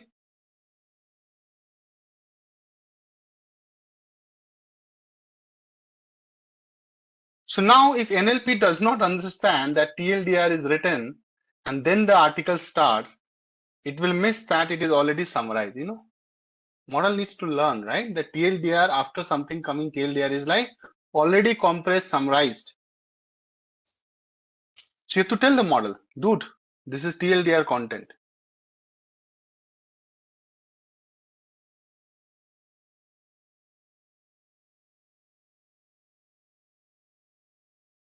Right? I think stemming, no? Yeah. Step 3, stemming.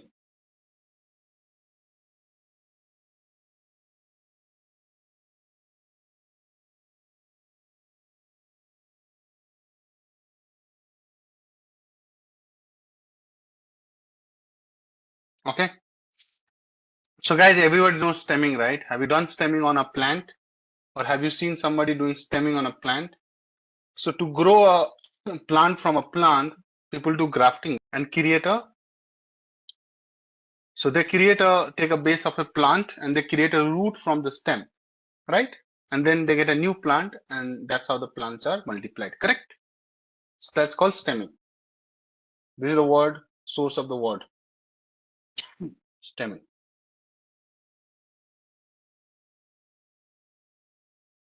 So first, obviously, you need the stem to do it, right? In NLP, if I tell you a few words, so I'm a consultant, right? So everything, if I say, consultant, consulting, consultation, you know what I mean?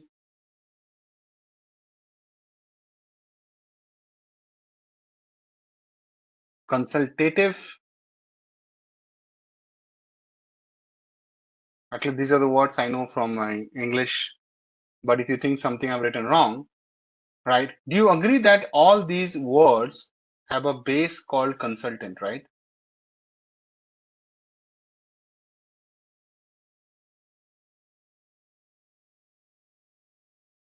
So the base word or the root word is what? Consult. So in stemming also, we say, right, find the root. So as the name suggests, stemming is a text normalization technique to reduce the words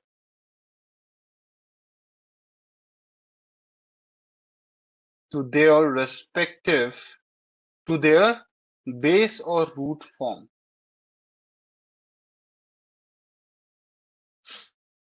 Known as stem. See?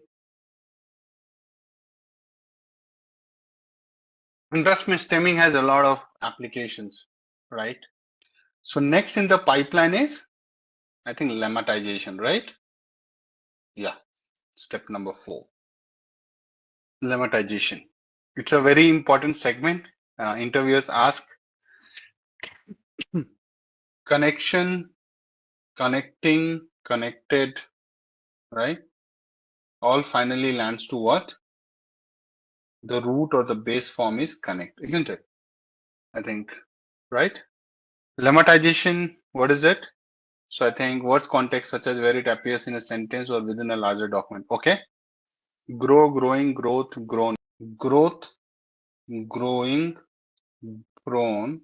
Ultimately it lands to. Okay. What is lemmatization? These are verbs form, right? But I mean to write beyond this, but okay. So what is lemmatization, guys? It is a text normalization technique that reduces words to their base or dictionary form, right? That reduces to that's why it's very close, they're related, base or not root, dictionary form. And to be honest, I am generally confused with these two guys, but I'll try to clarify for you. It is known as lemma, not llama, okay, lemma. Now, stemming can be cutting at a place. So suppose she saw, right? I just decided to cut after T. So I got consult, consult, consult, right? Connection I did connect, connect, connect. Growth I did growth, grow, growing. So if I just cut here, I get grow, right? But where you find similarity, it's more like pattern finding. How is it different from stemming? So I'll write, it is unlike stemming, and I'll clarify also. Unlike stemming, which often uses heuristic rules. So heuristic is like rules, right?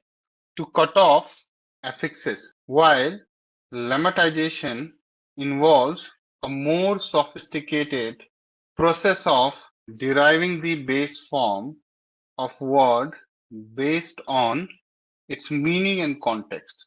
Now, guys, I'll show you one example, right?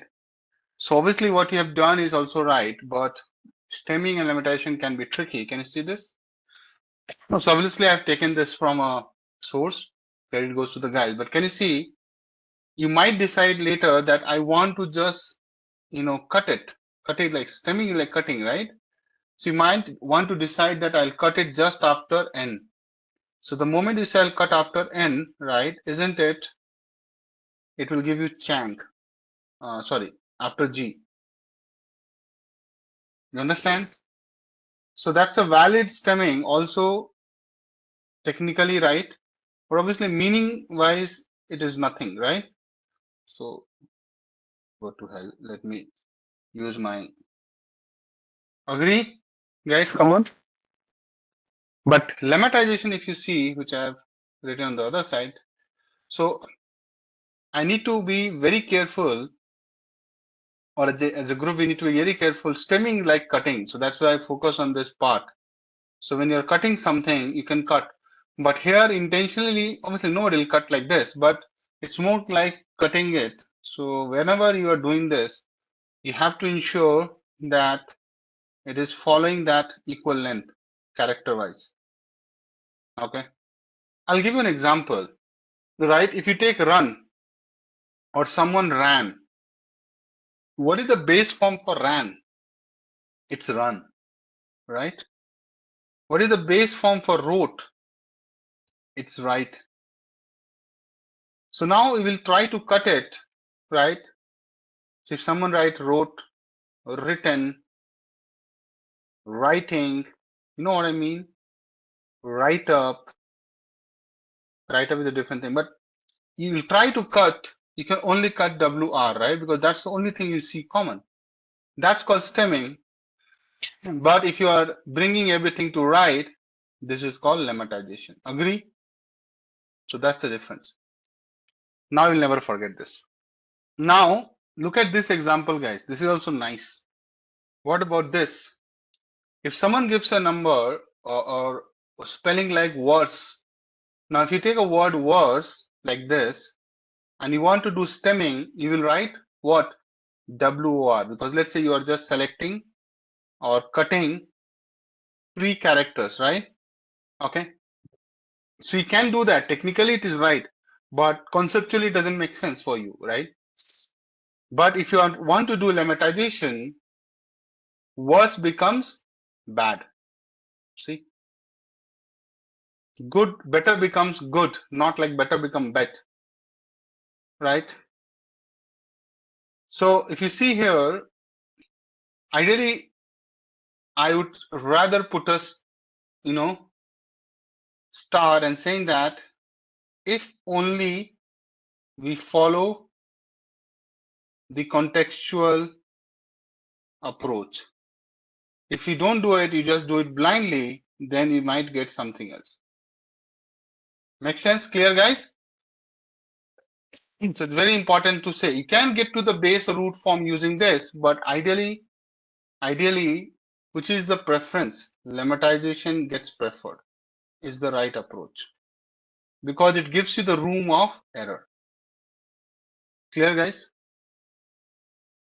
That's correct. Best also becomes good in lemmatization. That's right. Exactly, Saurabh. That's my point. You got it. Now the question comes that then why the hell I need to do stemming, right? So well, in that case, I'll write the question. Let me have Swalin and then talk. Well, in case it seems that stemming, right? That's the question and the response. Response is very simple, and that is speed and simplicity. It's not that simple, so I'll try to justify what I've written. Speed and simplicity. So what I mean by that, stemming algorithms are generally simpler and faster than lemmatization algorithms. And it's obvious, no? It's a rule-based cutting. So if you don't have a lot of computational power, you might end up doing stemming. So stemming can be less resource intensive, making it suitable for large scale application. That's where its value add is. Now you do a proper stemming, then you can still go to the root form. Hello, yes or no? But yeah, this is a little tricky than easy. So you have to do a little processing of the text. Okay. And there can be a question that where to use what, right? So let me talk about it. So it's more like a choice. So I would say choice between stemming and lemmatization. So let's talk about one problem area, classification problem. Yeah, versus lemmatization, right? So classification problems, if you talk about it. So in general, you take any classification problem, stemming is often used in classification problem. I'll explain why. So I'm giving an example as per the best practices, which can help to reduce dimensionality of text data by grouping different forms of a word together. Now, suppose in a big article, you're using different forms of the same word. By doing stemming, right? You find the common word consult in all 4 or 5 words across the whole data. You are just grouping all these guys, which might have come multiple times into one group, which is consult, right? So are you not reducing, you're not grouping and consolidating your data in clusters, small groups? Exactly, right? So what they're saying that it is as good as saying that treating related words as the same feature. So you will be able to reduce dimensions, right? There's no point for having a dimension for consulting, consultation, consultant, right? Whatever, consulting, right? So 4-5 features you would have, you could reduce it to only one. This is a good area. I know you are looking for some example. We'll come to that. It's not that straightforward, Mr. That's why I'm not giving or able to give here. But this is more like a FYI information for you that classification problem, it's a good choice. I'm not saying that. Experts are telling that. Which one is a good choice? This guy, STEM. So you might be wondering where I use lemmatization. So it is for text generation problem. Now text generation is something more dependent on contextual thing, isn't it, guys? Come on. Rather than doing a similarity grouping. So you cannot like do stemming and take some, almost similar kind of problem here, right? Oh, these are all similar words, I'll group it. No. You need to understand each and every word so that you can generate text, which is a response, and you have to be very careful. So what I'm saying here, in general, lemmatization is typically preferred in text generation task as preserves the meaningful base form of the words. And this is very important to understand, that it preserves meaningful base form of the words. So you can't just replace it with some, segments. So what basically it says that it maintains the meaning and context of words, which eventually leads to more coherent and accurate generated text. Now, this is a good thing. Suppose when I used to teach this, let's say 3 years back, to make you guys feel this impact, it was a very abstract thing for me. It was very difficult as a trainer. Now, since everybody is using GPT, now you are asking something as a response from GPT. If it is not coherent and grammatically correct and making some sense for you, in response to your question, are you going to trust that tool? That's why I'm saying it's so important for text generation problems that we use lemmatization, not stemming, right? Because if stemming goes wrong, it will not be able to understand that word, and then it will not be able to give you the better response. Agree or not? Suppose by mistake you did a wrong stemming. It will suffer miserably in training of the model, right? Which means, guys, suppose you did a 3-character stemming, 2 words have some meaning, but the other 2 words did not have any meaning.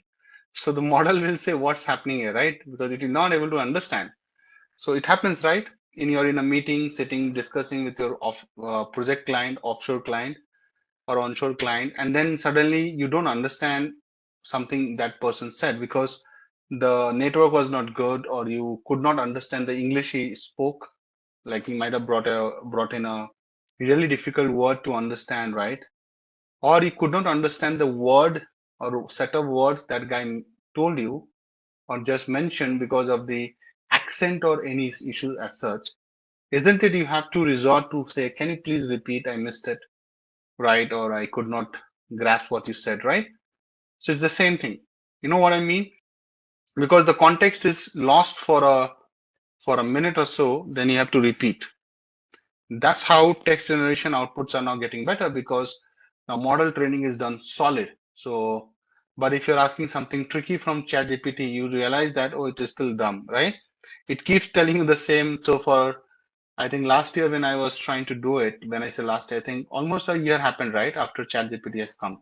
It's been a year now, ChatGPT 3 and all, right? So last year, when I used to ask something, right, it was making like baby mistakes. So I was doing some calculation and it was doing this 23 minus 5 that ChatGPT is writing, that kept writing 19, 19, 19.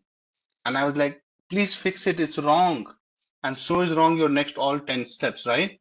So then I realized that, ChatGPT mathematically is still not there. But now I feel that they have done some good improvements, and there are some updates that in a year or so, it can also solve optimization problem, which is fully mathematical, right? Fully mathematical. It can run iterations on mathematics, so it's basically can write your own algorithms. So I think the world is going to be super interesting to see what is in that, right? What is stop word in NLP? Anybody knows this? Give me an example. Stop words. And the right is in, of, etc. These are called stop words.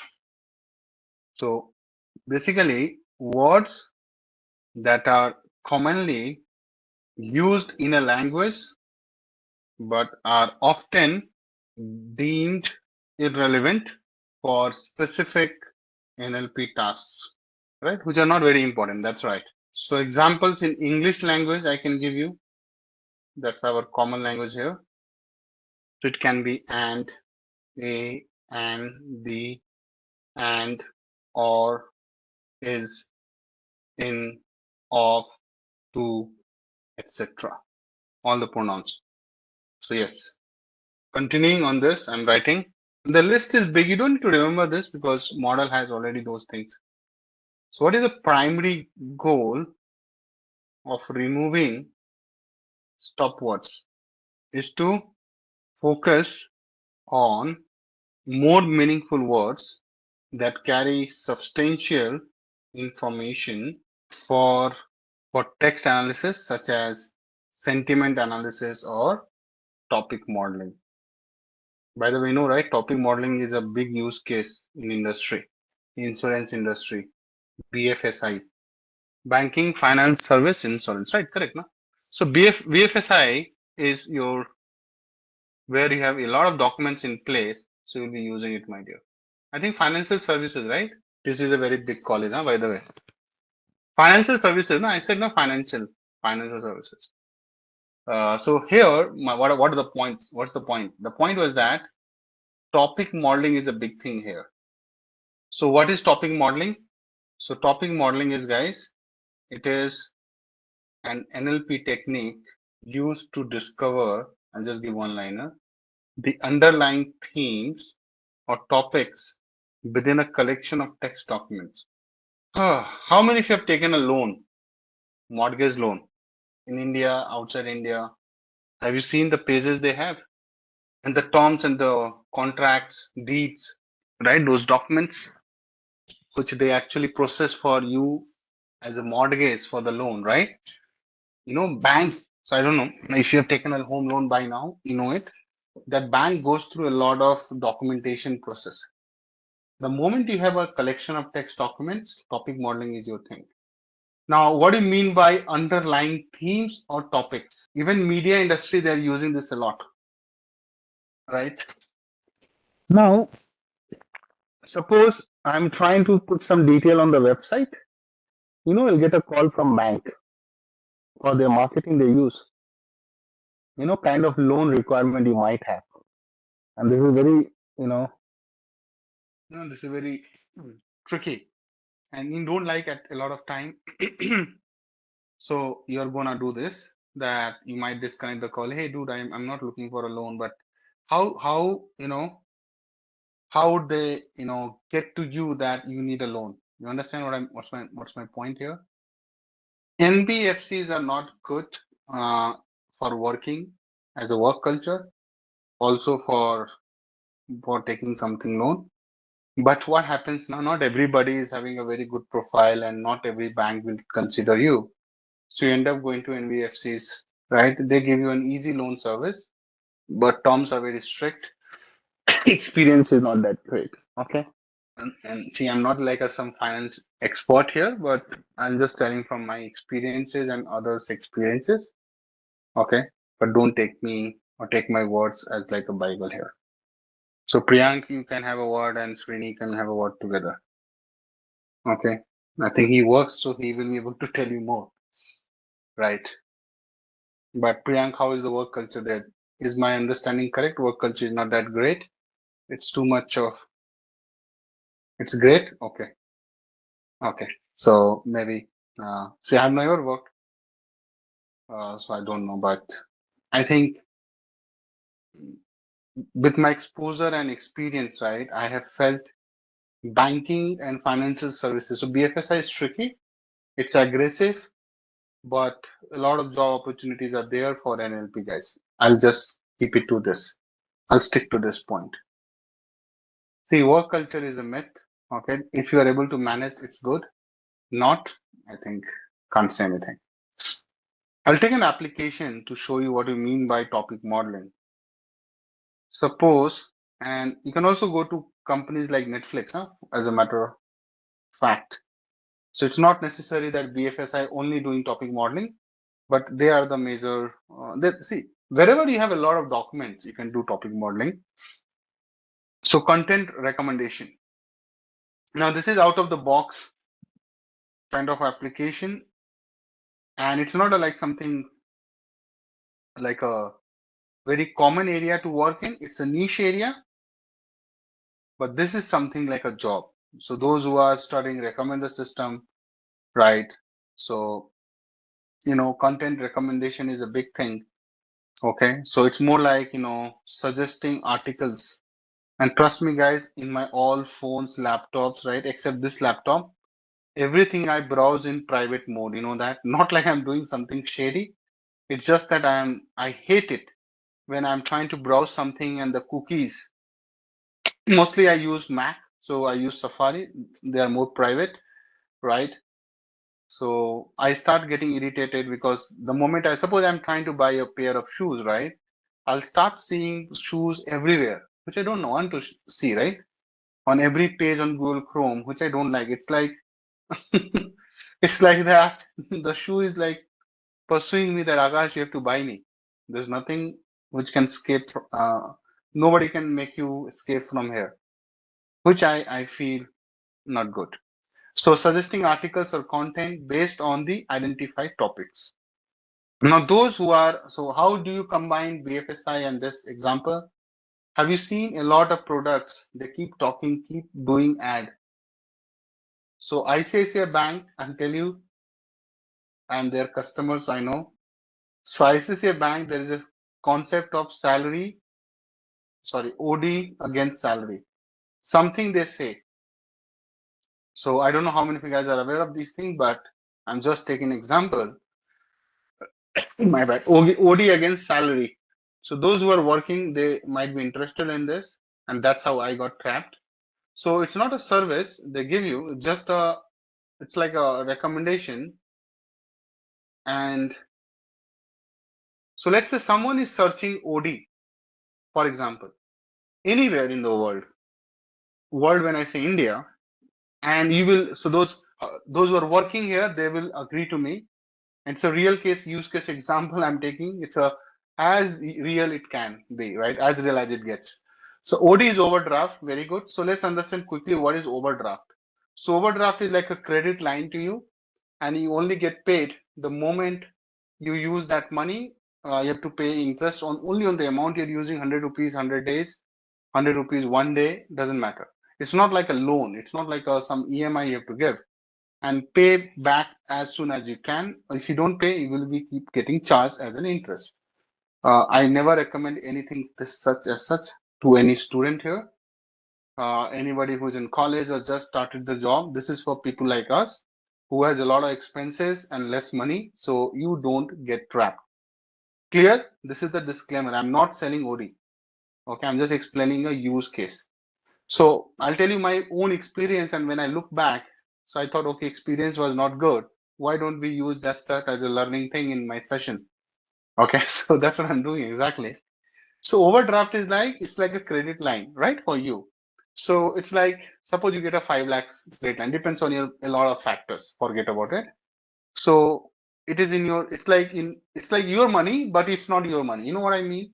It's not like credit card, because credit card has to be paid on the 40th days or 35th days, or they will charge you like, wow, like interest will be like 25%.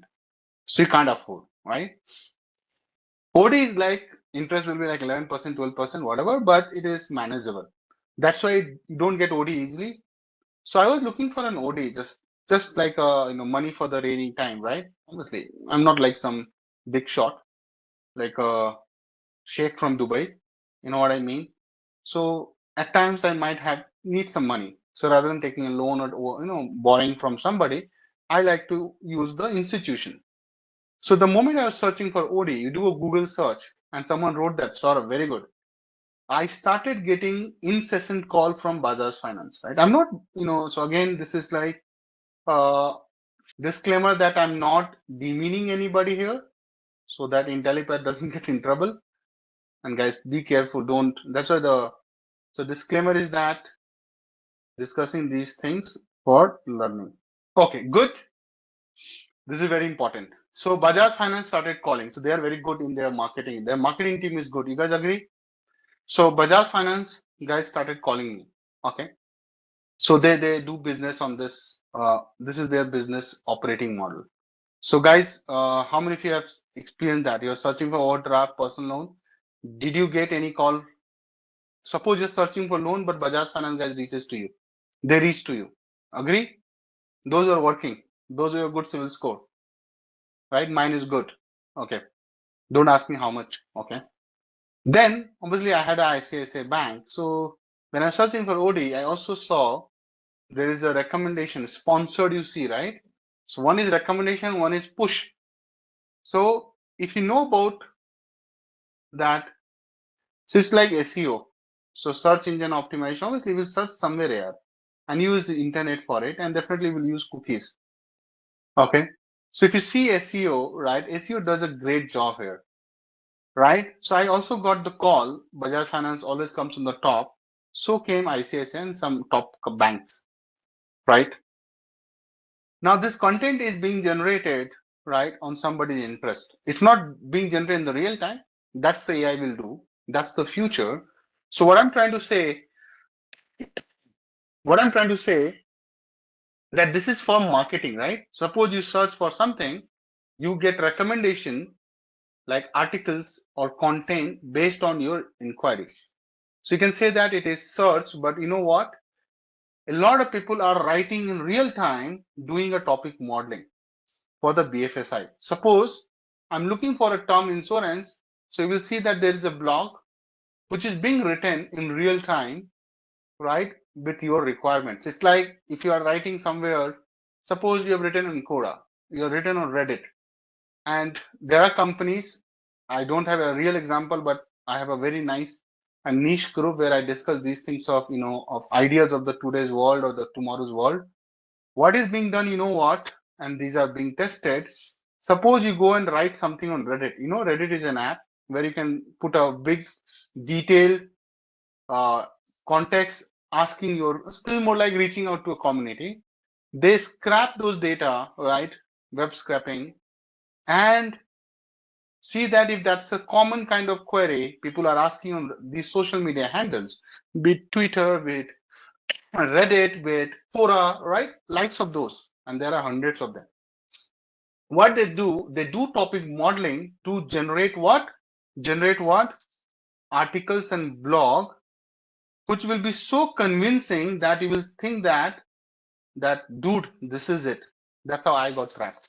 It looks so real and so fit to your requirement because they're using your input to put a content around that requirement. It's like you want to be a data scientist. I only talk about data scientists, right? But I am from a finance guy, right? This is so lame. So that is one thing. Second thing, that why BFSI today? So remember I was telling you that if you only hinging on AI coding, right, or Python coding or Python or AI based coding or Java coding, your days are limited, So trust me, your days are limited. How many of you are coders here? Can you say hi? Or let's do a quick survey. How many of you are coders here? Literally, you are coding to make some bread and butter for your life. Just coding, nothing much, without putting a lot of brain. So you just do coding every day. You just do some code or code quality checking of the code, testing your code, creating applications. So you're coding. Building product is also coding. Okay. Sales for developers. So you're coding. Okay. Architect is okay. I'm only asking who is coding to build product, to do anything like that. So if you are a technical architect, I think you're okay. You don't need to worry. So now you understand. So I'm a guy who adapts very fast. So why BFSI? BFSI has a lot of future. Trust me, a lot of future.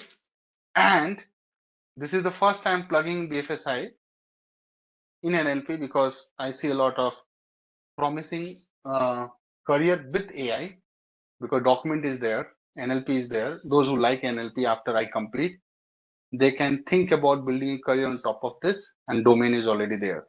So anybody who is from MBA, commerce, accounts, I think engineers are like omnipresent.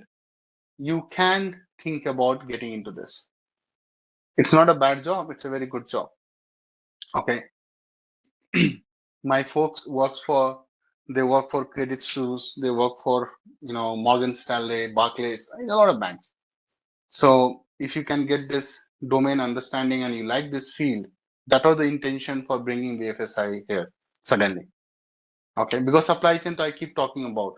After supply chain, I feel BFSI is another top notch is pharma or life sciences or healthcare or Medicare. But in India, I think it's very limited. That's why I'm very choosy. In India, healthcare is not picking it up, but you can work for the global clients like like name it. So I think India will take another 30 years to be a great healthcare country, but healthcare here is not picking it up. But definitely, pharma is picking it up.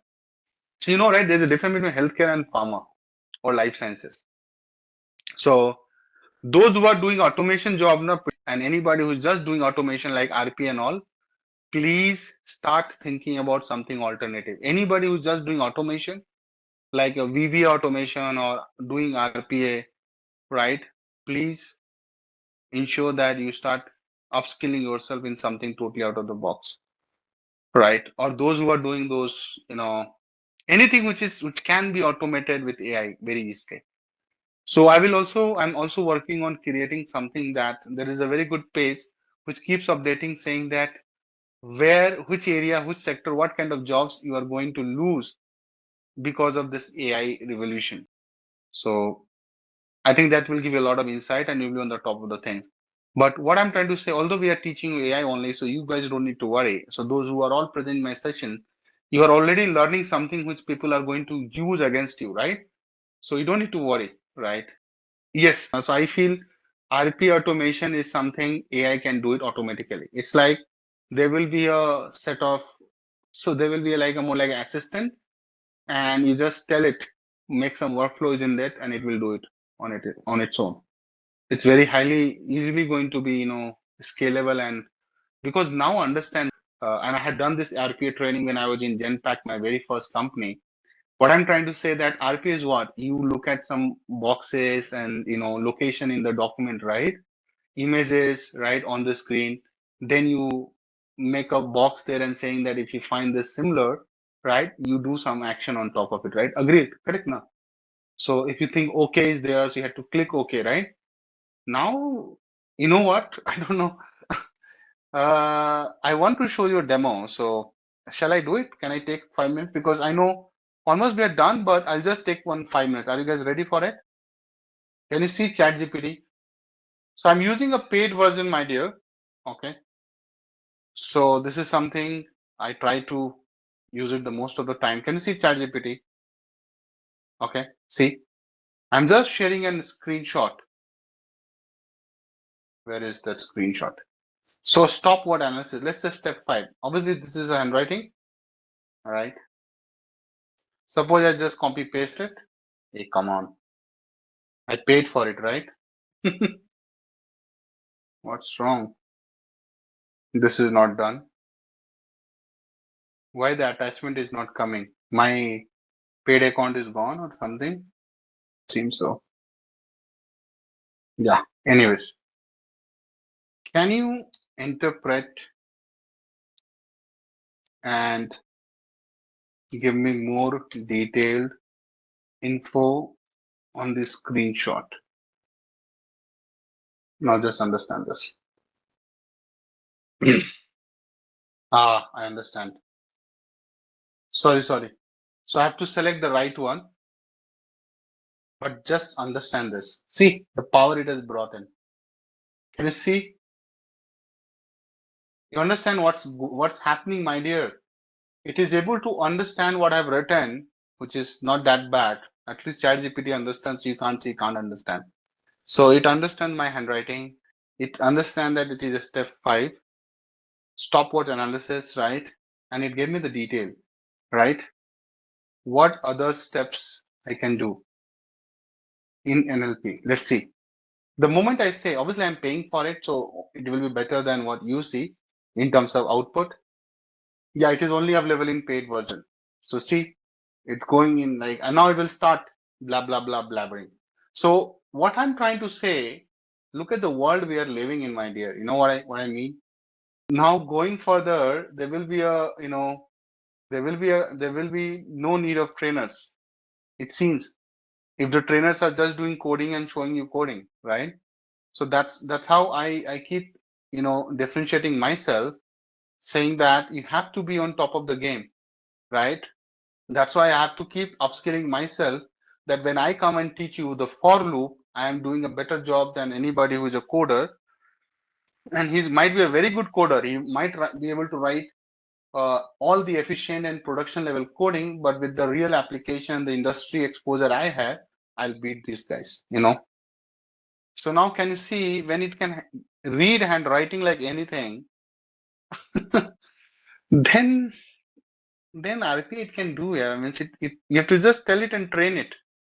It will be just using its training to get trained, but I think the kind of training it has done and being done, don't think that the model we are using is not getting updated. So I'm paying it for it. So obviously I'm getting the latest model all the time, not the free versions, right? So they keep coming with new models. And I think my trained model on behind my chat GPT is better than anybody else, because that is the latest one available to anybody in the world. So that's where I am sure about a lot of things. But what I'm trying to make a point, domain is important. And that's where, I came up with this BFSI thing. So you got it why I'm talking about it now. Makes sense? So the world is going to be very crazy, right? In coming time. It's very crazy. Trust me, there was a time when I was writing an OCR using a Tesseract library in R. R is a programming language, and I was hardly getting a very good accuracy. And now when I look at my iPhone images, it reads my handwriting. These guys are reading my handwriting. So far, we have come in so less time.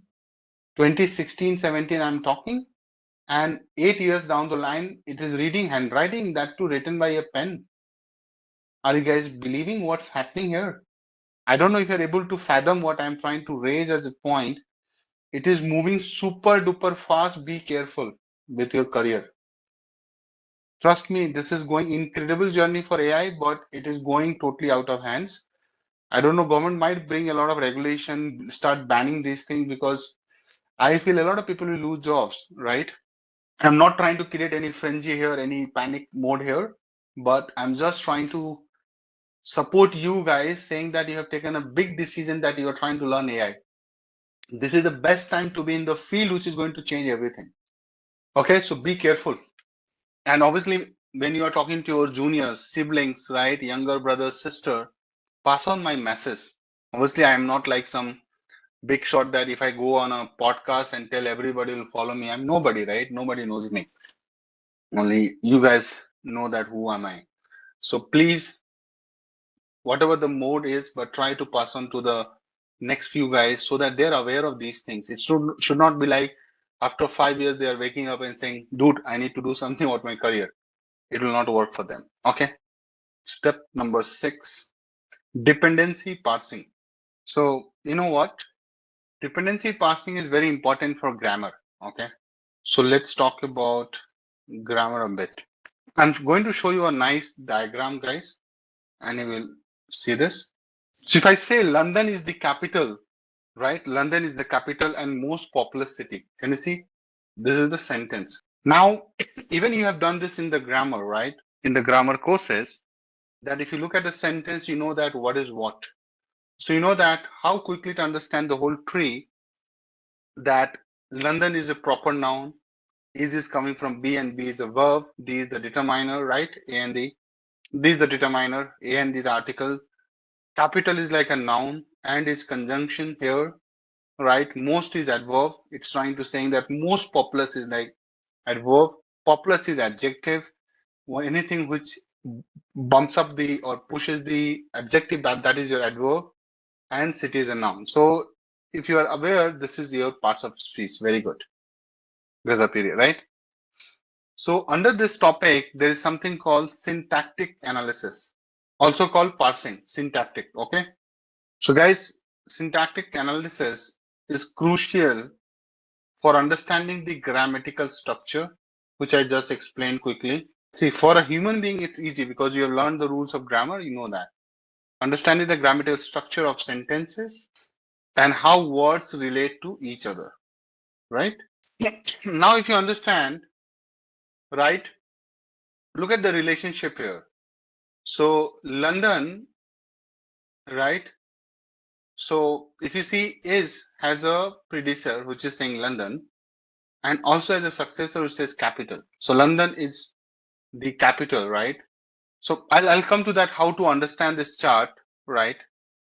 But what I'm trying to say that there is a relationship between from, to, and then we have the determiners. Okay, so I'll come to that, but let me just complete my notes or pointers so that I'm not lost.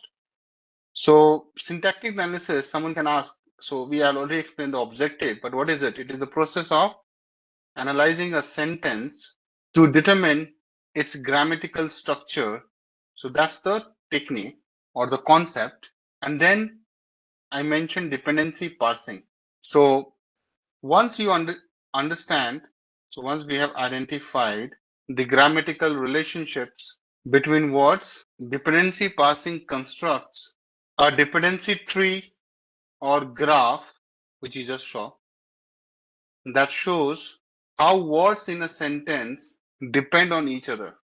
And once the models were able to do this, the understanding of each and every line has become. So it has not been done, or it was not done in a day.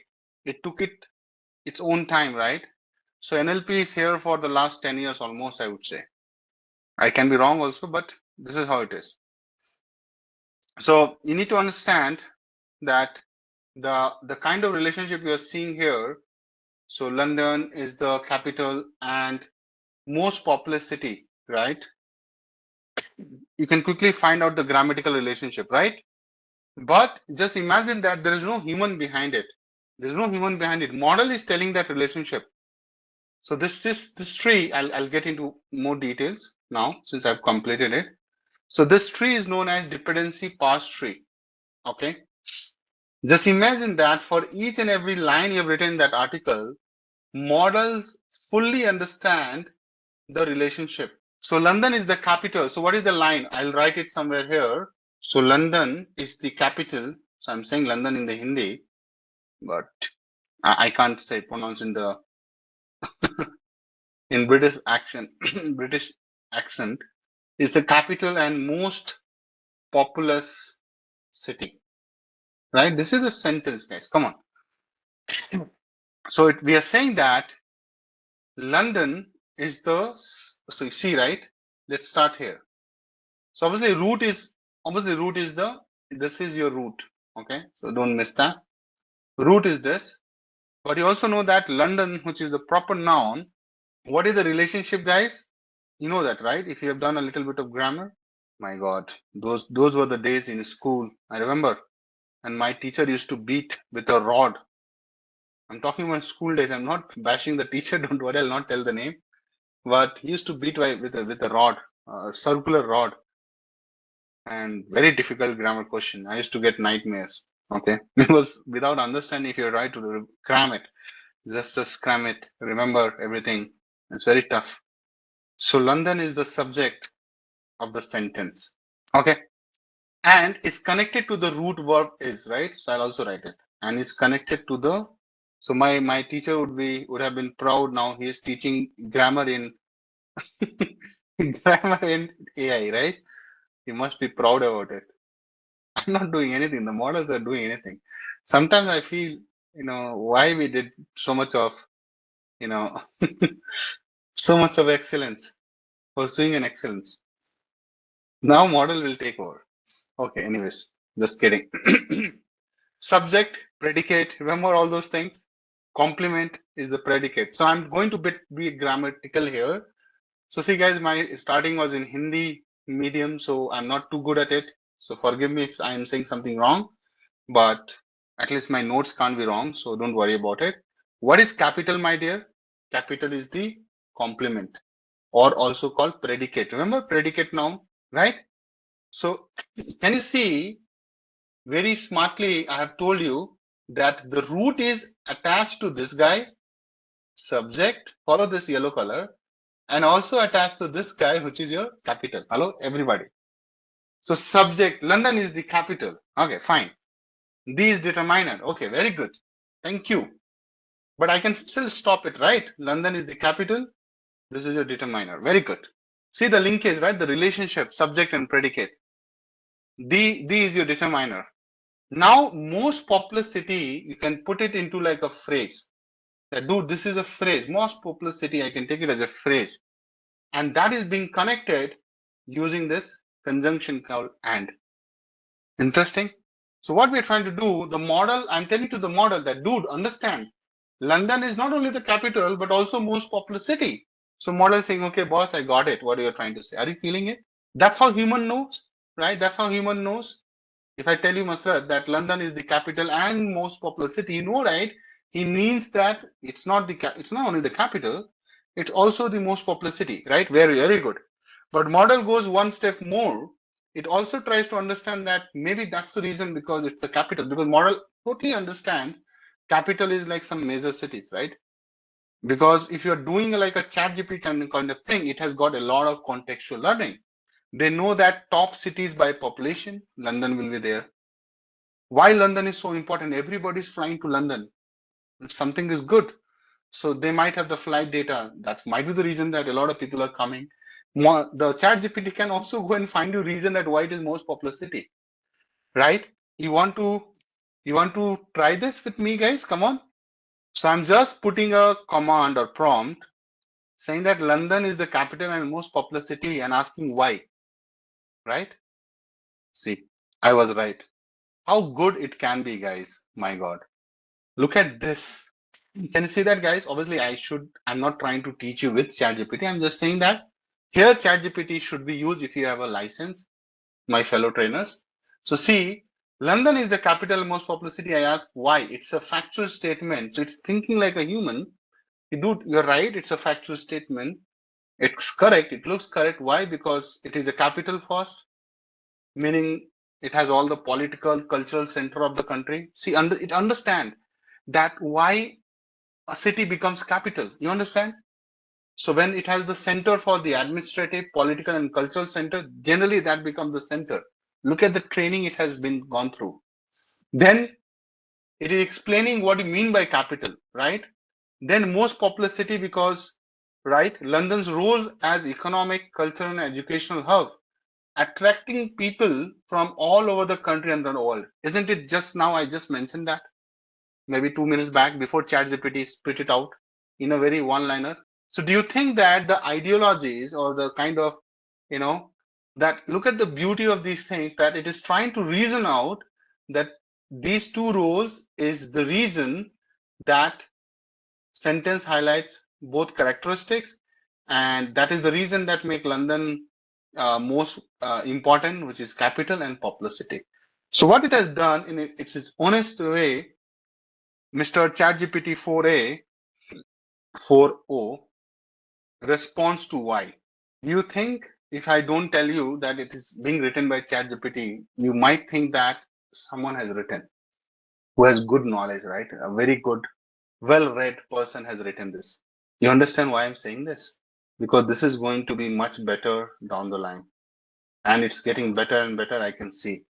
So that's all from my side, guys. On the NLP, you can keep trying to make India more proud, Priyank and Srini. One guy can try to think about bringing the wealth back, and one guy can think about, making the India independent, which I like. Okay, there's one more thing which is important, which is your step 7, POS tagging, which is similar to what we are discussing, called parts of speech tagging. So POS, which is parts of speech tagging. So POS, parts of speech tags, contains quite a lot of things: verbs, adverbs, nouns, pronouns, adjectives, right? That help. I'm not reading everything. That help the meaning of words, help to understand. Sorry, I lost my thought. That help to understand the meaning of words in a grammatically correct way in a sentence. So guys, trust me, it has a big list. So I'll give you this one. See here. So nouns, right? So if it is a noun which is coming like singular or mass, it will be NN. Plural will be NNS. Proper noun will NNP. P stands for proper. Proper noun, plural will be NNPS, right? Like London's, Smiths, right? Similarly, so it's a big list and you don't need to remember this. Don't worry about it at all. Model will take care of it for us. It will have this list as a more like a dictionary. You don't need to worry unless until you're trying to make your own. So this is like exhaustive list of everything. So that's all from my side on the pipeline, guys. As I mentioned earlier, and I'm repeating myself again, this is not the end, or this is not the exhaustive, or this is not like everything we have to do in every data and every project, but it's a good starting point for all of us, and you can build on top of it on your knowledge. So I want to show the data first, then I load it, right? So if you see, right, these are your IDs. I think it must be a text. So I'll say general, right? So these are the columns, guys. Airline sentiment. So it's already being captured that, sentiment, confidence, negative reason, confidence, which are the airlines. I think it's a US Airlines, you have American, Delta, Southwest, right? I think this is mostly blank, not much blank, but yeah. Name, negative, reason, gold, retweet count, text. I think this is where I'm interested in, right? It looks like a real test. Can you see that? Read @ Virgin America. Okay. So it's saying, seriously, would pay $30 a flight for seats that did not have this plane. So, obviously people have written a lot. Okay. So this is the data we are going to consume in our analysis, guys. Okay. With me here so far. So this is the screenshot of the data, guys. So what is our objective here? To classify the sentiment of tweets into one of the 3 categories. And you saw, right, what are the categories? It was positive, negative. Cool, guys? Make sense? Data description. Someone would be interested in knowing data description a bit more. So let's write it. So obviously source is tutor, no brainer, coming from a project on Kaggle. Okay, Z. Description, high level description, guys. Passengers tweets about airline performance, having sentiments about their journey. See, I could do this on Collab, but the problem is that Collab is really slow and time is less. You have seen, right, Priyank? So it takes time to react to what I'm writing. That's why I'm not much happy with that. That's the whole point. Anyway, you're not going to code with me, you just have to see on the screen. So let us do that. Idea is not to code with me. Okay. Now, what we are going to do, what are the learning outcomes, guys? So number 1, we are going to do the, quickly text-based EDA kind of stuff. Then try to give you the basic understanding of text pre-processing. Then we will talk about after text preprocessing, which is like backup words and tensor vector IDF and other stuff. Then we build the classification model, tune it and plot it, right? So I've already written for you guys so that I don't waste time on this. So these are the learning outcomes I'm going to try to give you. Those who have not installed this, so you have to install certain library. If you're doing for the first time, pip install contractions. I think I have it. Let me see that if I have it or not.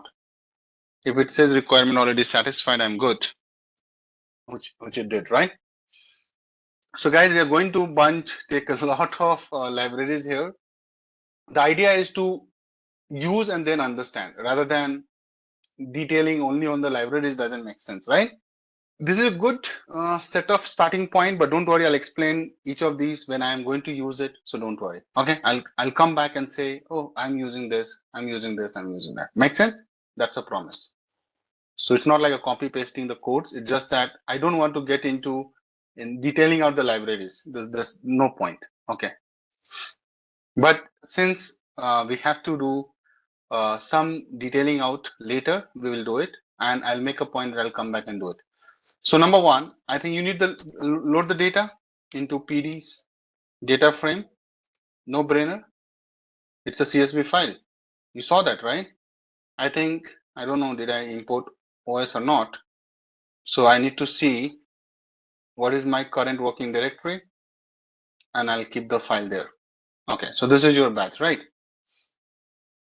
So I have to take tweets. The same file, I'll copy and paste it there also, which I did it for the someone did batch. Done.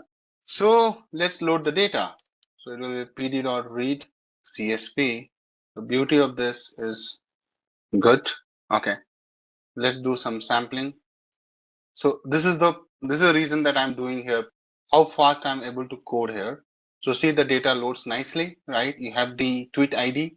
Basically, it will be the passenger. I think Srini were asking, right, that how do they collect data, right? So it's coming from Twitter. So for every person, there is an ID. Okay. So for every, I think, person tweet, it's an ID. And then airline sentiment. So few things are blank. You can clearly see, right? But we have to just worry that we have everything which we want to have it, right? So let's understand this data a little more. Obviously, we will start identifying the missing values and see that if that's a concern for us. How do we do it, guys? So we'll say data is null. You have seen me doing it earlier, and you do sum. So it will give you that how many guys are missing, and you can also do a percentage split. Okay, so you can say take this bunch and divide by the length of your data, right? So you know that you have some real stuff missing. 37% is your negative reason. Airline sentiment gold is like fully missing, right? Tweet. But one thing which I see that text is like fully there, right? That's what counts for us. For us, text is important, right? See that? So none of the tweet is blank. Can't be possible, right? How can you have a tweet without anything, right? You can't put just some 00, right? You understand? It can't be null. It cannot be an empty tweet. That's how they have designed it. Let us do some amazing EA. And this is not like what I'm doing is enough. You can always build on top of it. So I'll do some EDA. As simple as that. EDA, you know, right? Exploratory data analysis. Okay, let me write. So what I'm saying, guys, let's find percentage of tweets by airline companies, right? Nobody goes there and they tweet. Generally, people also tweet positive things, feedback they give. But have you ever gone there and tweeted something about because you liked it the most or you loved it, you did not like it the most? Tell me, where do you tweet more? I think I have only tweeted whenever I felt real harassment from the companies. Okay. So percentage of tweet will tell you that if someone is harassing someone, right? That someone is like company. So in US, Twitter is really famous. People tweet almost everything there. I'm feeling a little hot. Let me switch on the AC. Or no, let me switch on the fan only. Import C1 as SNS, right? Let's take a canvas, count plot, data equal to data. X equal to airline. What is the column name? Yeah, airline. Palette paired. This you have done multiple times, right, guys? So you can clearly see that of all the tweets, how many tweets you have, by the way? 14,640. That's your total tweets, right? So you can say print total number of tweets is how much? 14,640. Out of that, who is having the highest? United Airlines, right? Some generally people ask me, Akash, this is so fine. Can you show some percentage on top of it here only? I know a lot of people thinking about it. Guys, can you show me percentage also on this chart only? You can do it, but it is a little tricky, not that easy. But at least, see guys, we will not be able to spend more time on these kind of requests. But yeah, we can clearly see that. Yeah, this is an older data only. It's a very famous data set. I think if date is there, I would have told you what data is this one. But there's no date, location, time zone. No. Yeah, but it's not like a recent data. Don't worry. I'm not saying that also. So what I'm saying, guys, we can see the percentage of tweets for United Airlines has the highest number of tweets, approximately 26%, followed by, I've done this maths outside, don't worry, by US Airways, which is 20%. Good. So at least you know that who are the airlines which is getting a lot of tweets. You can clearly see United Airlines is topping it, followed US Airways, and then American. Okay. I'm not saying that they have more issues. Don't jump to conclusion. I'm just saying that they have highest number of tweets. And you can do some pandas data aggregation technique to get percentage and all. What is the distribution of sentiments across all tweets? Right? Someone can ask me this question also. Like now, since it's interesting, right? So plt.subplots fixed size. Exactly my point, Masud. Our focus is more on to get into the NLP task rather than visualizing a lot. So as far as we are able to get a sense of the data, we are good here, right? And I know you can do much more on top of it, but that's your work. So data equal to data. Now, what is that X where the sentiment is? I think airline sentiment, right? This column. And airline sentiment is not having nulls, so we are good. So we'll write airline sentiment. Perfect. Palette, again, paired. Perfect. plt.show. Now you will see the reality of the tweets. So it's a human behavior, right? If you're not feeling happy, you'll go and tweet. Even Americans do that. Can you see it? It has to be high now. Let us see some negative comments randomly. How will you do it? Only filter for negative. Select negative equal to data. You know this, right? Slicing. Airline sentiment equal to negative, right? And then you will say data. Use this masking and do some sampling. All right. Show some sample of 5. See? And only we have to print the text. Not everything. I don't need everything. I just need the text. So now obviously we are not able to see everything. So we do this list and then see if it happens, right? Amazing. Python is so happening here, you see? Yes, but should be able to get a push notification via the app if I'm logged in and on a trip. Email or text is so 2010. So this guy is telling it's very old. United Airlines, once again, your lack of customer centricity is astounding. It's a sarcasm. Wow. Why so expensive to go to Vegas with the stops in late flight zone as I can get non-stop for same on competition? See? Just flew to do this, paid from a third suitcase who did not even make it on the plane, besides for the impolite service. See? Americans, right? They have a way of telling things. इधर तो गालियां लिखने लग जाते हैं, right? Okay, cluster continues still on connecting instead of direct. Back charge, it's not together. So understand this is for the same one, right? And if you keep doing this, you'll keep seeing something. I'm at 4:05 morning, will be nasty in Boston. Have family driving 90 minutes to pick me up from everything flight. What if cancelled flight? I don't know, something they're writing. But why they know that it's negative? Because in the same data, hold on, in the same data, you don't do this, you will see that they have a category, no? See, negative, negative, negative, negative. There's a reason also, customer service issue. Can't tell. So must be like a filter, right? Select, can't tell. Cancel flight, customer service issue, right? So as a matter of fact, for negative reason, right, you have some missing data, right? But similarly, you have for positive reason also, I think you have some missing data, I realized. No, only for negative reason they have this category. But anyways, we know that there are negative tweets. Let's see if it is, what about positive tweets? Let's see that. So आपको कुछ नहीं करना, you have to just go there. So I'm speaking Hindi. My bad. Say that, select positive, change this to positive, and just see this.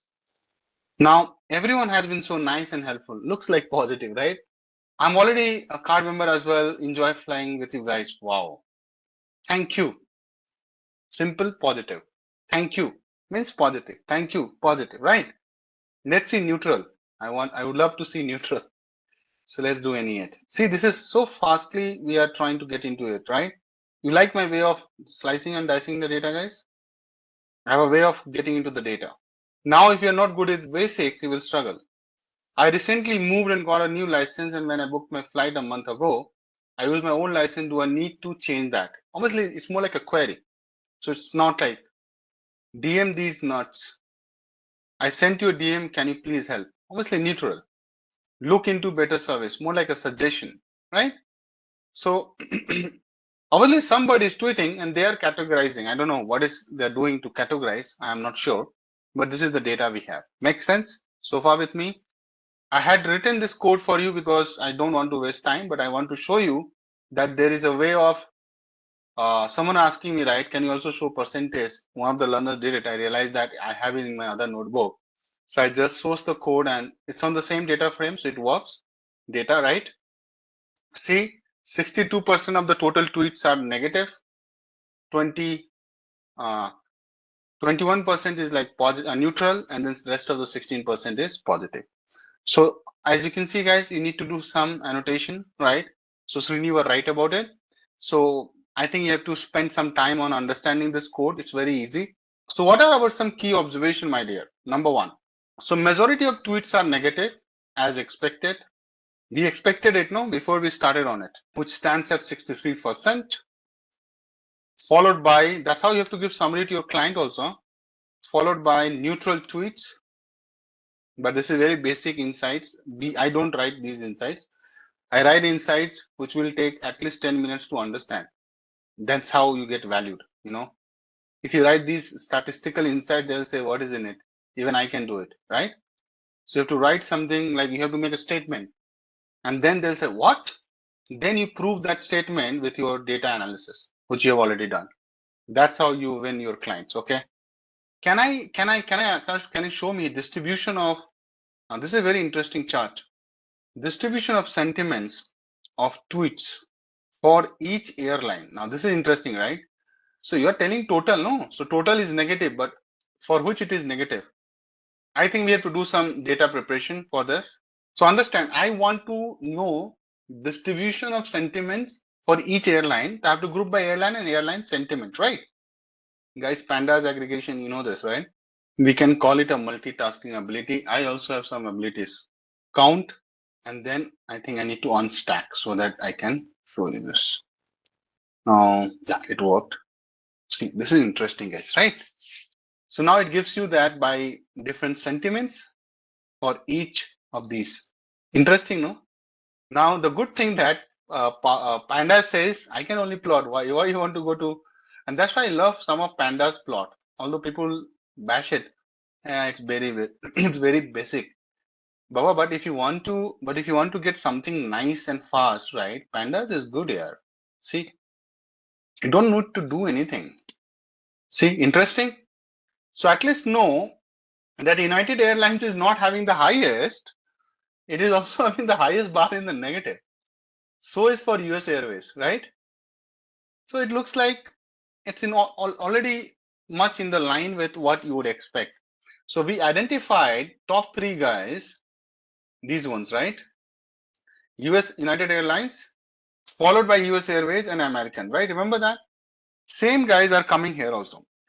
So you can do some sorting and all, and then the chart will look more better. So it's very evident. So what is our plot the stack bar, right? Stack bar chart showing percentage split of sentiment for each airline. So there is other way to show the same chart. That's what I'm trying to do as a task. So rather than showing 3, can you see 3 bars for each airline? What I'm saying, my dear, take this guy, take only US Airways and show like percentage split. You know what I mean? So basically we'll see only 5 bars, but showing percentage of these guys, right? That will be interesting to see if you can do it. Okay, I can do it in a matter of 5 minutes, but that's something. So it is evident from the output that for almost none of the guys, only Virgin America, I think they don't have, right? Virgin America, they don't have enough. So it's like I'm equal in all 3. Can you see that? So he's saying that doesn't matter, dude. I'm neutral, I'm positive, I'm negative, I'm everything, So Virgin America is like, okay, I don't have any idea what I'm doing. Obviously, it's insignificant business, right? But anyway, anybody would talk to you, any company, big company, during these meetings that, okay, talk about top 3 or bottom 3. So it is evident from the output that for almost all the airlines, let me write, the majority of the tweets are negative, right? Followed by neutral and positive tweets. Virgin America airline, right, is probably the only airline where the ratio of the 3 sentiments group is somewhat similar. See, so as a matter of fact, right, you have to highlight it in your insights. Okay, good.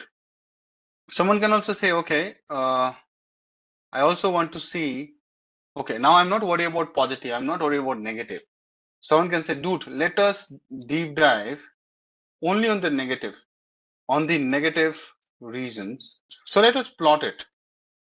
I'm just being selfish. PLT.subplots 8,6. You know what I'm doing, right?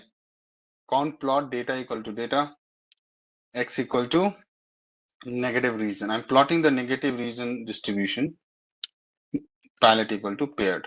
Wow, it's so messy. Yeah. How we will fix it, guys? We'll do some rotation. You know, right? You can rotate plt.xticks. There's a parameter called rotation. See, not round. You can do by 90 degree. Interesting. Customer service issue followed by late flight. Okay. A lot of people are ranting, but they're not sure. So they can't tell, right?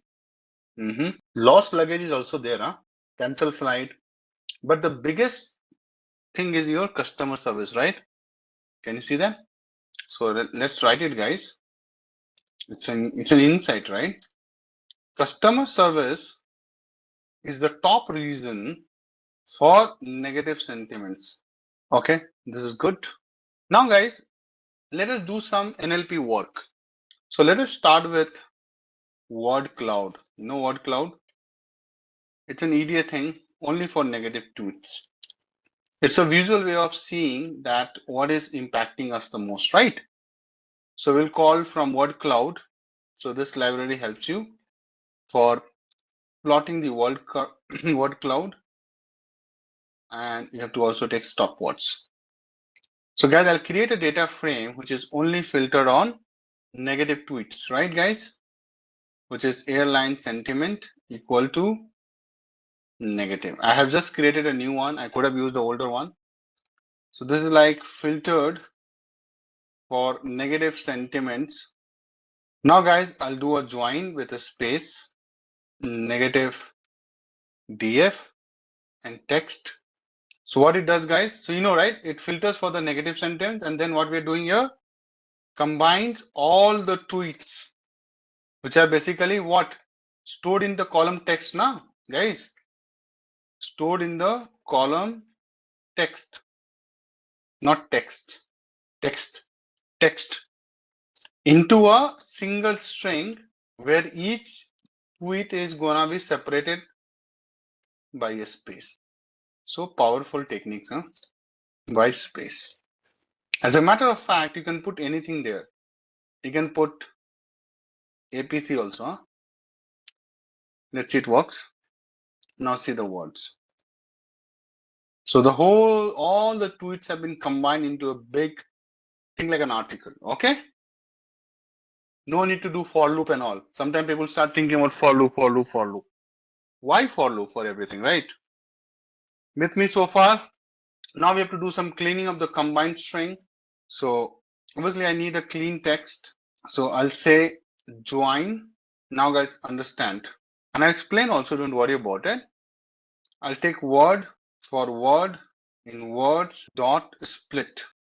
How many of you are able to gauge this? What I've written? This is something you should know. It's coming from basic Python. So you're writing for loop in one line. Split the text into words. How will you do it? What is this line of the code is doing, guys? Come on.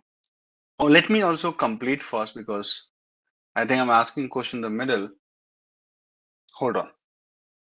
If so, split, and that's a problem with the commentary. I'll come to the commentary later, guys. Hold on. Then my block goes disturbed. Okay. If I think let's take away HTTP, not in word, and not word dot starts with. You know what? Every tweet is gonna start with @, so I have to take care of it also. And word is not equal to right retweet, so it will be exclamation. Kidhar hai yaar, huh? Now what I'm doing here? Anybody got an idea? Now you look at it. So number one step I'm doing splitting. Come here now. Splitting the word. Which word? This is the word, no? Okay, let me write. Words. So this is the words, right? All these are words, right? Take a look. Okay. So I'm splitting the words string into individual words based on white space. How do you know that? Because I've written this. Now white space is there. Okay. Now I am going into the next, and this is called list comprehension. So this is what we are doing, guys. Okay, maybe I'll write here. So this is something leveraging. I don't know how many guys remember this. It must have been taught. Leveraging list comprehension. If not, we can discuss also this. I'm saying we'll discuss, but I don't know I'll get time or not. Now I'm saying if STP not in word, what do you mean that?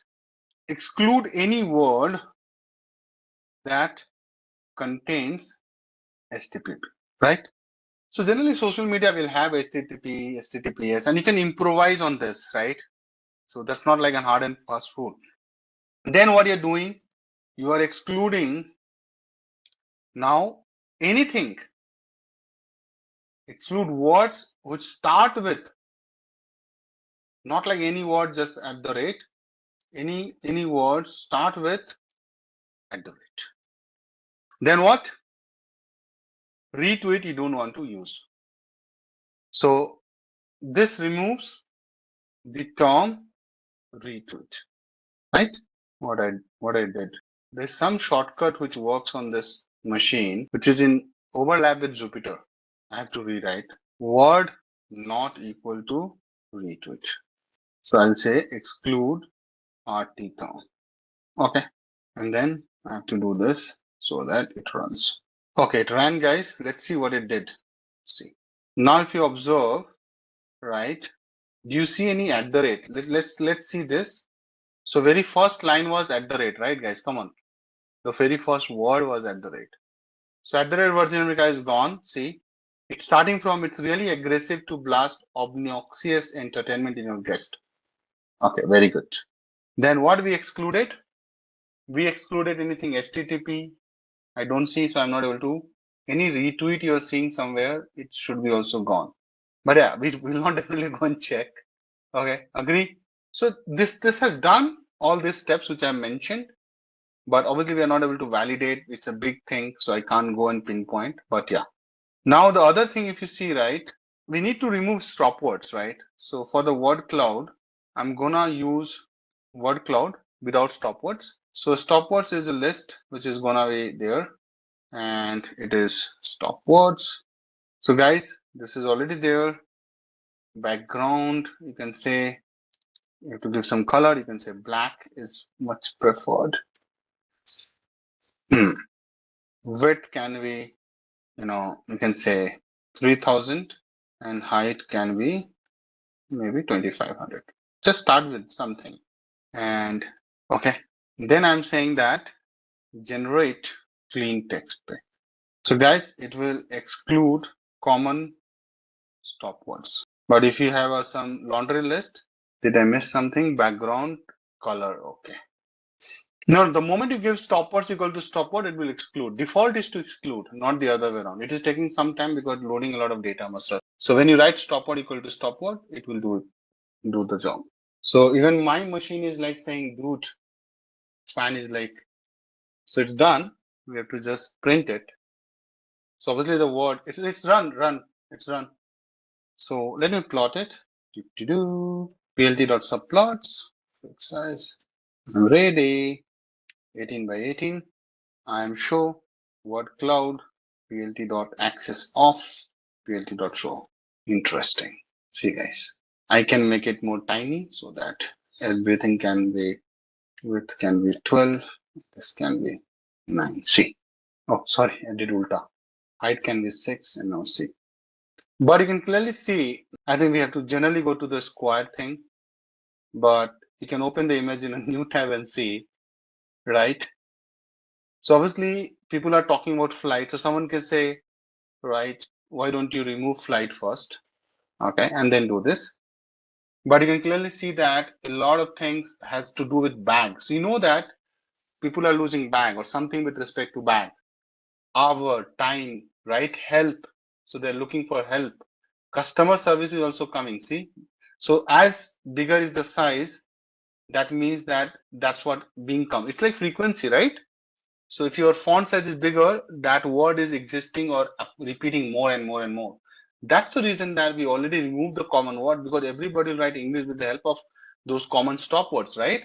So I don't want to show is, he, she, I am fed up, what are you doing, right? I don't want to show those, are you an idiot, right? So those things we don't want to show that. Are, I don't want to show. Is, I don't want to show. That's why I removed the common stop words. But even if you see bag is there, I think help is there, hour and time is there. So it gives a good feeling, right? Cancel flight is also coming if you're able to see this, right? On the vertical. I think this is the way it automatically handles. Some words are like vertical, some words are like, it takes random approach to it. Obviously, I have not written this library, so I can't be commenting on that. But you can clearly see that hour and time is to like superbly coming. Customer service is on top of it. Hold, something is coming as a hold. Can you see that? I don't know. Did I choose? Did I choose the right color combination? Guys, I'm really bad with colors. Yeah. So see. So gray is definitely not. It's a turn off. I think you might be looking for white. You can give some hex code also. It's a big hands-on, guys. It will take another an hour. So this is how it looks like, guys. So you'll see now it has slightly changed, but flight is still the bigger, then followed by the positioning will keep changing. Every time it's like a random. So hour and time was somewhere in the top, right? Remember? Now it has shifted slightly. So guys, this is all from my side on this. So I think black was better, so you can keep black. I'll save this image in the Google Drive so that you have it, you don't lose it. You love the black, it seems. So I have put it there. saying it as word cloud, negative sentiments. But same thing you can do for the positive also. I think we have a lot of things to do. Why you is highlighted. Where you see you is highlighted. Yeah, because a lot of people start writing you have done this. So we need to take care of it. This is what you have to do. Handle this in WU as a stop word, right? So generally in our normal dictionary, nobody writes you, right? This is like a slang chatting language. So sometimes you have to use. There are a lot of library as well.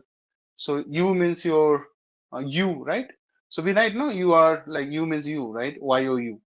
So people write you. Like let is also there. Into is there. Info. So we can take care of this. So we can further clean it up, but that's something we have to handle at our end. Yeah, someone can, or WTF they can write. So Americans say what what the WTF a lot of times. So if you if you don't do a proper cleaning, that might pop up here. So you have to be very careful before presenting to everybody. Oh yeah, so this is just the beginning. I think I need another an hour on this, and then I'll be able to complete this whole hands-on. But this is just the warm-up I have done for the day, guys. I hope you liked it. So this is interesting. People are finding a lot of things, right? I think we can take away. So a lot of things we can do on top of it. I've just used the library. So you remember stopwords is coming from here. So if you see the library, right, we have the stopword. See, NLTK download stop. So NLTK natural language, kit. It's a library. It's a big one. People have been using this. So let me share this link. Natural language toolkit. So trust me, it's a like a ocean in itself. So I'm sharing the link here. Beautiful soup is what it will come later, Shalja. So I can't jump there, but I'll come to that. We have just used stopwords from here. Okay. So if you see here, the word cloud, I'm using the word stopwords, right? So that's something you can see. Just a quick info, guys. Intellipaat offers artificial intelligence course training, which will enable you to learn skills like neural networks, focusing on CNNs, RNNs, and their application in AI, natural language processing, computer vision, and generative AI. Through this course, you will also master deep learning concepts, AI model building with TensorFlow, transformers, BERT, GPT, LangChain, and NLP pipelines with advanced techniques like image recognition, chatbot development, and much more, all taught by top 1% experts and IIT faculty. And with this course, we have already helped thousands of professionals make successful career transitions in AI and data science. You can check out the testimonials on our Achievers channel. The link is in the description below.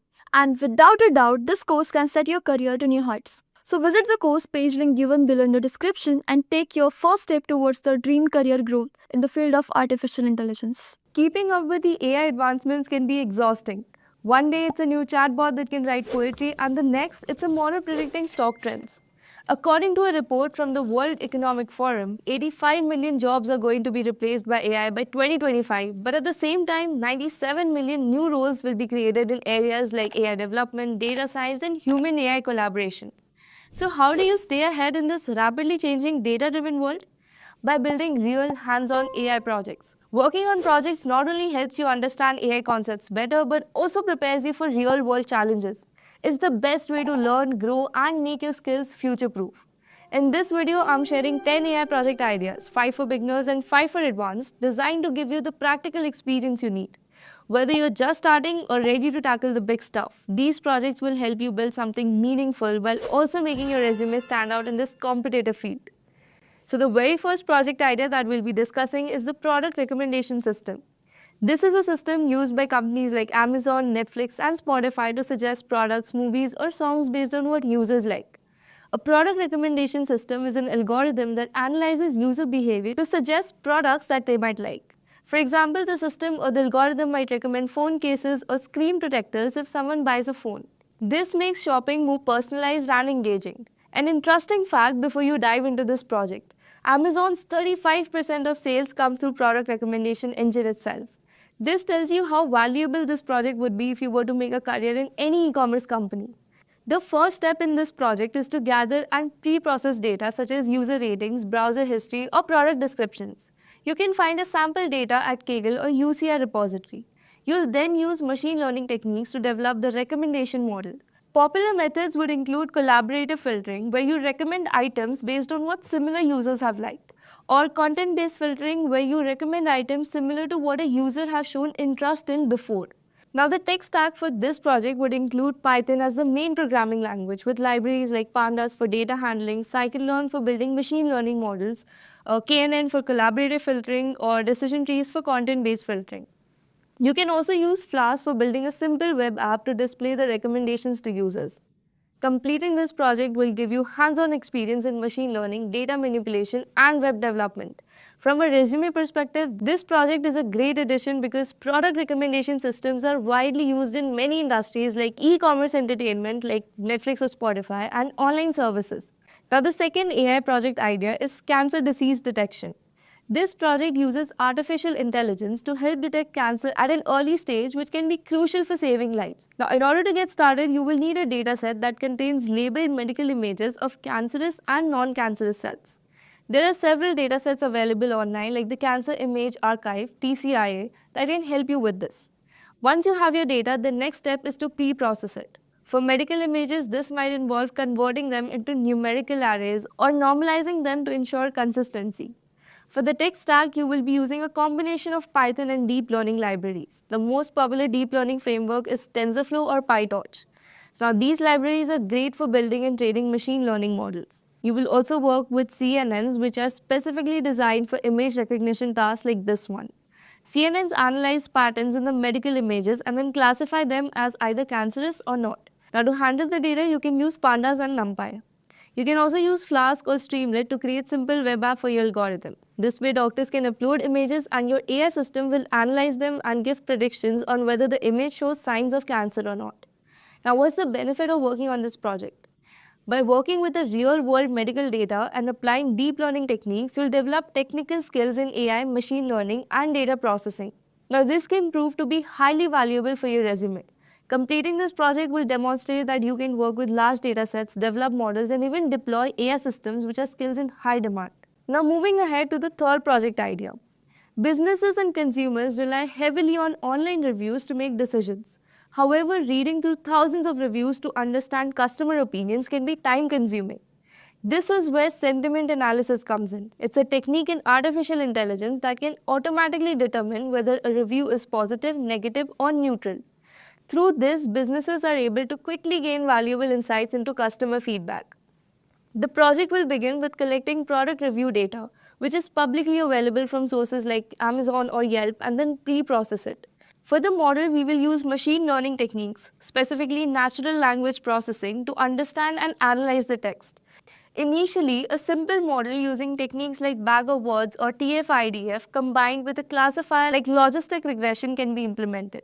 Later, you can enhance the model using deep learning with RNNs or LSTM, which is long short-term memory, for better accuracy, especially for complex sentences.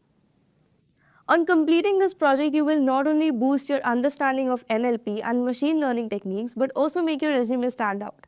This project will demonstrate your ability to handle both data pre-processing and model building, skills that are highly sought after in AI and data science roles. Additionally, it's a great way to get hands-on experience with Python and machine learning frameworks, both of which are valuable in the tech industry. Moving on to the fourth project idea. Job seekers today face a major challenge: getting their resumes noted by recruiters.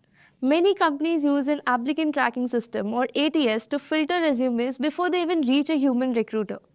These systems scan resumes for specific keywords, job titles, skills, and qualifications. If a resume doesn't match these criteria, it may never get seen by a hiring manager. Now, the goal of this project is to build a system that can automatically parse and extract important information from resumes. This makes it easier for ATS to process resumes and for recruiters to find the most qualified candidates. The resume parser should be able to extract details such as the candidate's name, contact information, skills, education, work experience, and certifications from various resume formats like PDF, docx, and plain text. It will also analyze and categorize this information, helping job seekers optimize their resumes for ATS. In order to get started with this project, we'll use natural language processing or NLP to extract and understand the content of resumes. For parsing different formats, you can go ahead and use libraries like PDF, Miner, or docx in Python. You can then employ machine learning models for keyword extraction, entity recognition, and classification to identify and organize this information. There are also libraries such as Spacey or NLTK that can be used for text processing. Once that is done, we might also want to integrate a simple scoring system that ranks resumes based on the match to a job description. Completing this project adds immense value to your resume and skill set. You'll gain hands-on experience in working with text data using libraries and tools commonly used in industry for NLP tasks. You'd also understand how ATS systems work and learn about their role in modern hiring processes.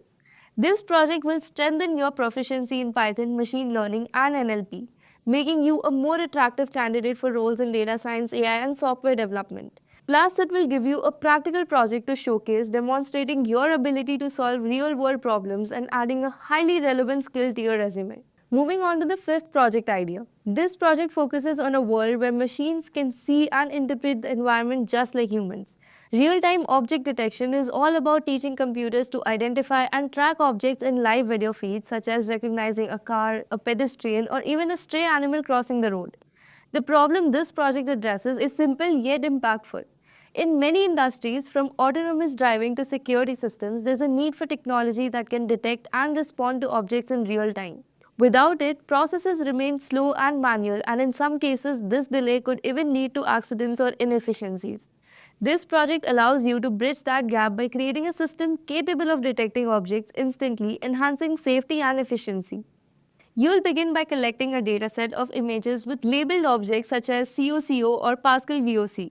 These labels help train your model to recognize different items.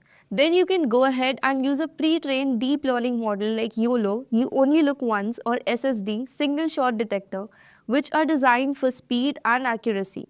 With frameworks like TensorFlow or PyTorch, you'll fine-tune the model, feeding it data and teaching it to detect objects in real-time video streams from a webcam or CCTV camera.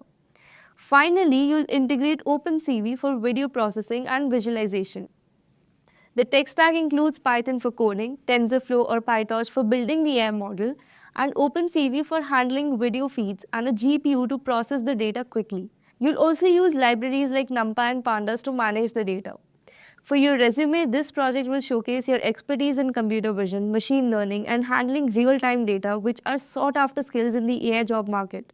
On the other hand, for organizations, the benefit is enormous, whether it's enhancing surveillance systems, improving vehicle automation, or optimizing industrial workflows. Moving on to the sixth project idea.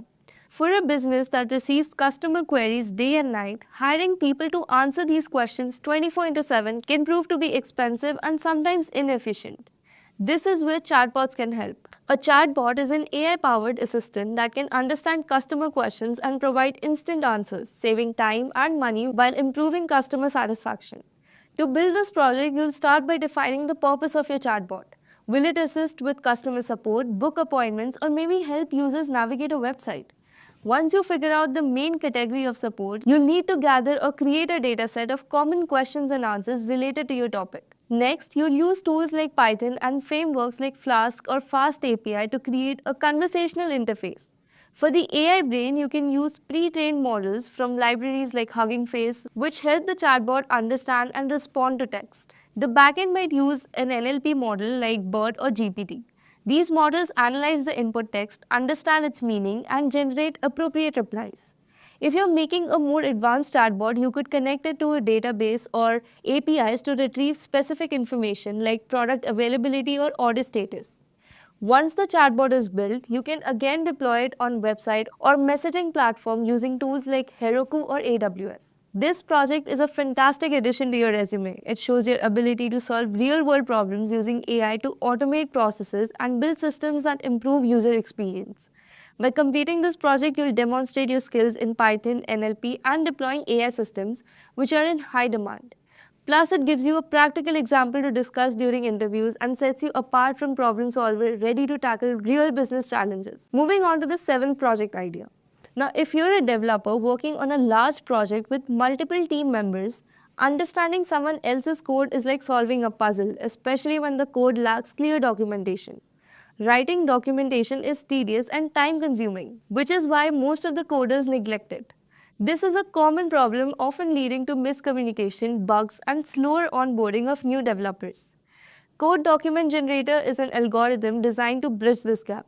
This project aims to automate the processing of creating detailed and accurate code documentation. You will build an algorithm that will analyze the structure, functions, and logic of the code base and generate human-readable explanations for each part.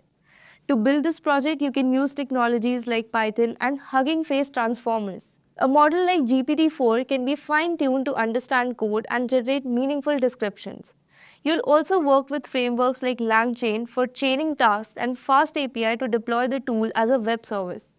You can also go ahead and add a front-end interface using Streamlit that will make the algorithm user-friendly and visually appealing.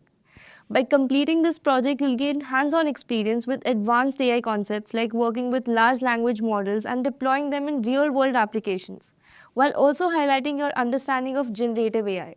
The next project idea that I'll be talking about has been inspired by Google's revolutionary Cotton Ace project, pest monitoring application.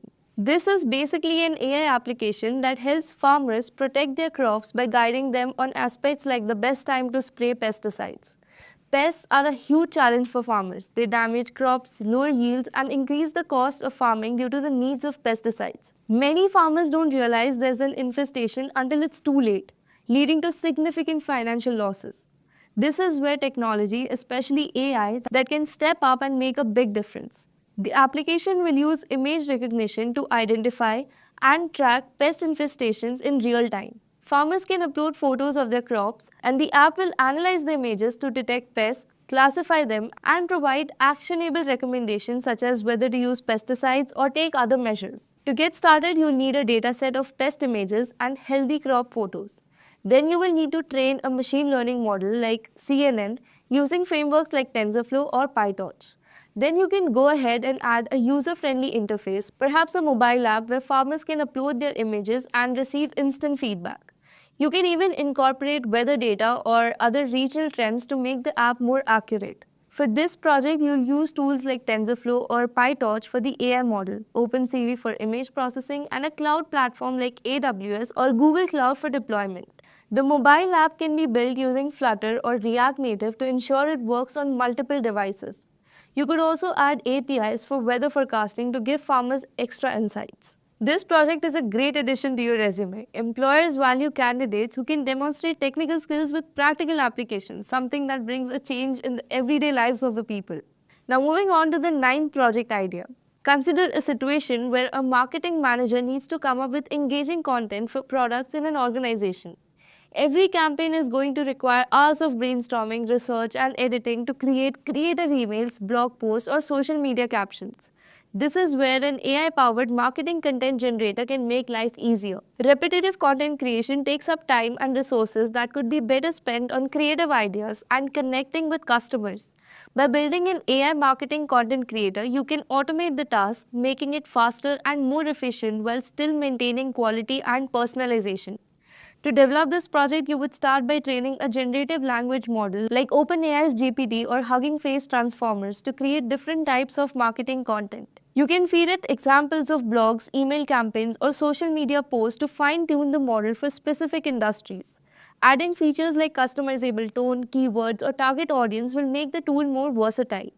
You can also integrate a user-friendly interface using tools like Streamlit or Fast APIs so marketers can simply input a prompt and get ready-to-use content instantly. The tech stack will include Python as the primary programming language, libraries like TensorFlow or PyTorch for deep learning, and LangChain for chaining tasks like summarization and editing. Hugging Face can provide pre-trained models, while Pinecone or a similar vector database can store embeddings for fetching quick text.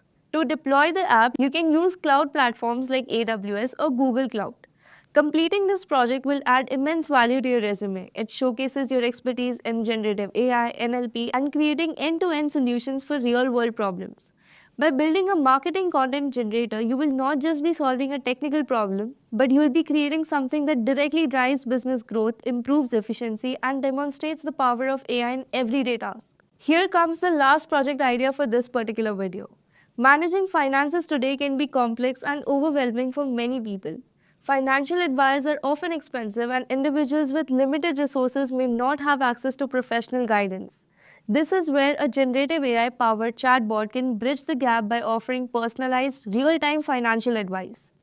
To build this project, you would create a conversational AI model capable of understanding user inputs such as financial goals or challenges and provide tailored recommendations.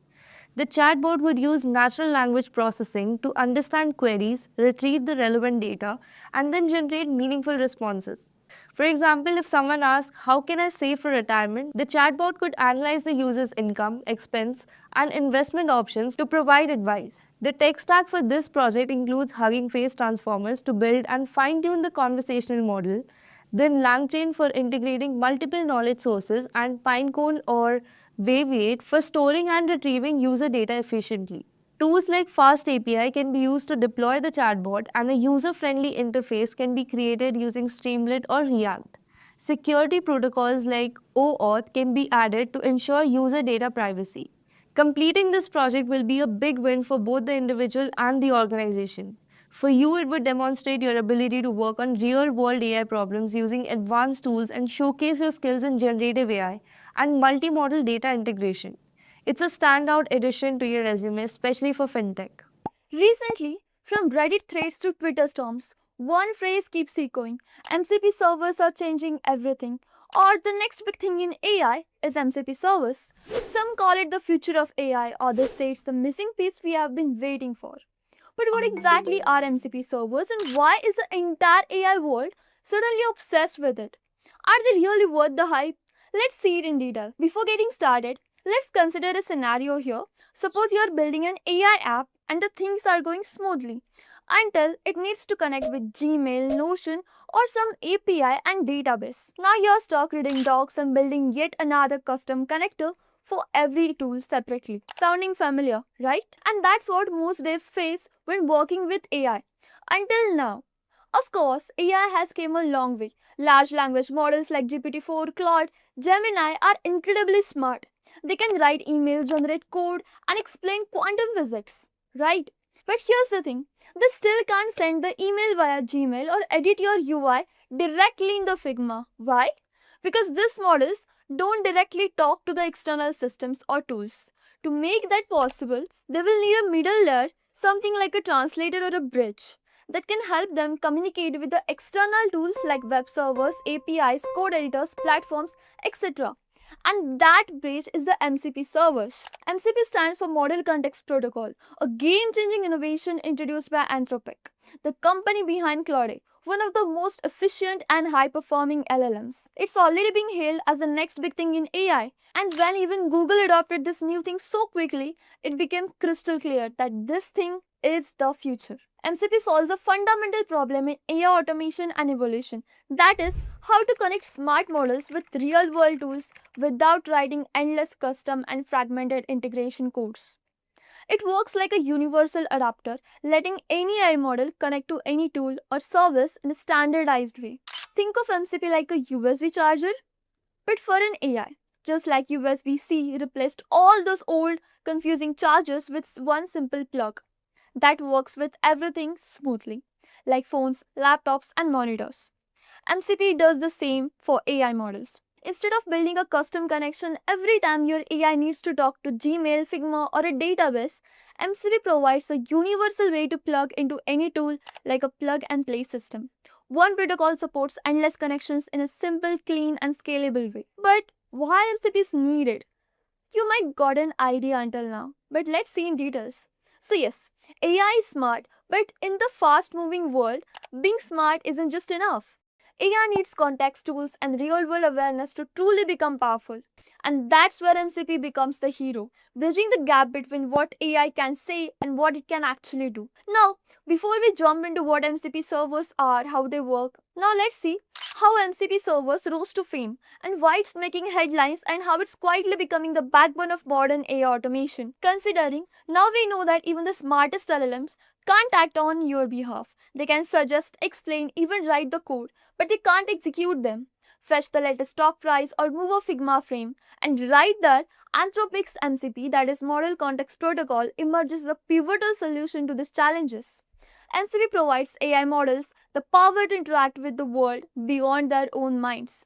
It defines a set of standardized rules, specifically a protocol that external applications and tools can use to give context to an AI model. This context can be data, capabilities, or even actions that can be performed. And because the system is standard, any tool can plug in, any model can understand, and everything just works. Now that you already got an understanding of what MCPs are, so let's see how do they work. MCPs operate on a client-server model. Imagine it like a team working together with the three main players like the host, the MCP client, and the MCP server. First, let's talk about the host process. This is the heart of AI-powered application, whether it's an app like Claude or a plugin in an IDE. The host is the part you interact with directly, and it's where AI agents live. It's responsible for processing the requests, initiating their actions, and giving responses to the user. Think of the host as the brain of the operation. Next, we have the MCP client, which acts as a bridge or a middleman.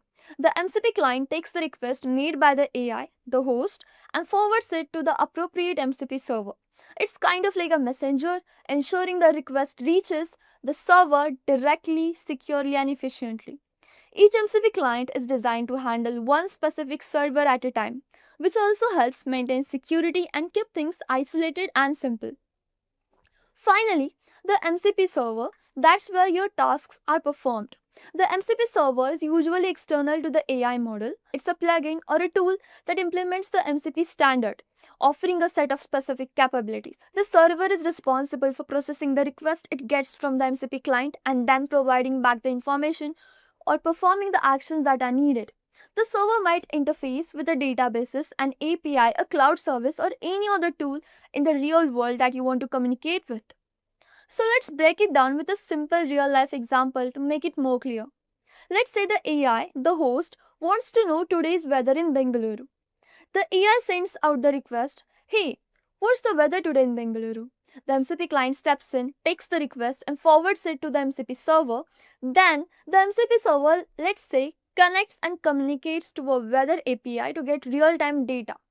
After that, the server gets that data, formats it in a way that AI can understand, and sends it back to the MCP client. Lastly, the MCP client then passes that information to the host, and now the AI can respond with something like, "Hey, the weather in Bengaluru today is sunny with a high of 30 degrees Celsius temperature." And just like that, the AI has real-time external information and can give a detailed and interactive answers. And this is how all it works.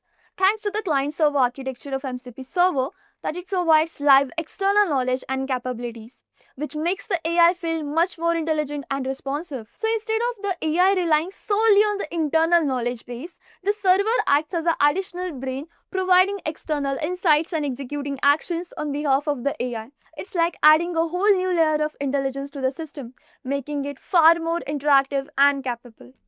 Now let's see how does this all happen internally and behind the scenes. So the communication between MCP clients and MCP servers typically happens using the JSON RPC, which is a lightweight standard protocol for remote procedure calls. This allows messages to be passed back and forth in a clear and a structured way.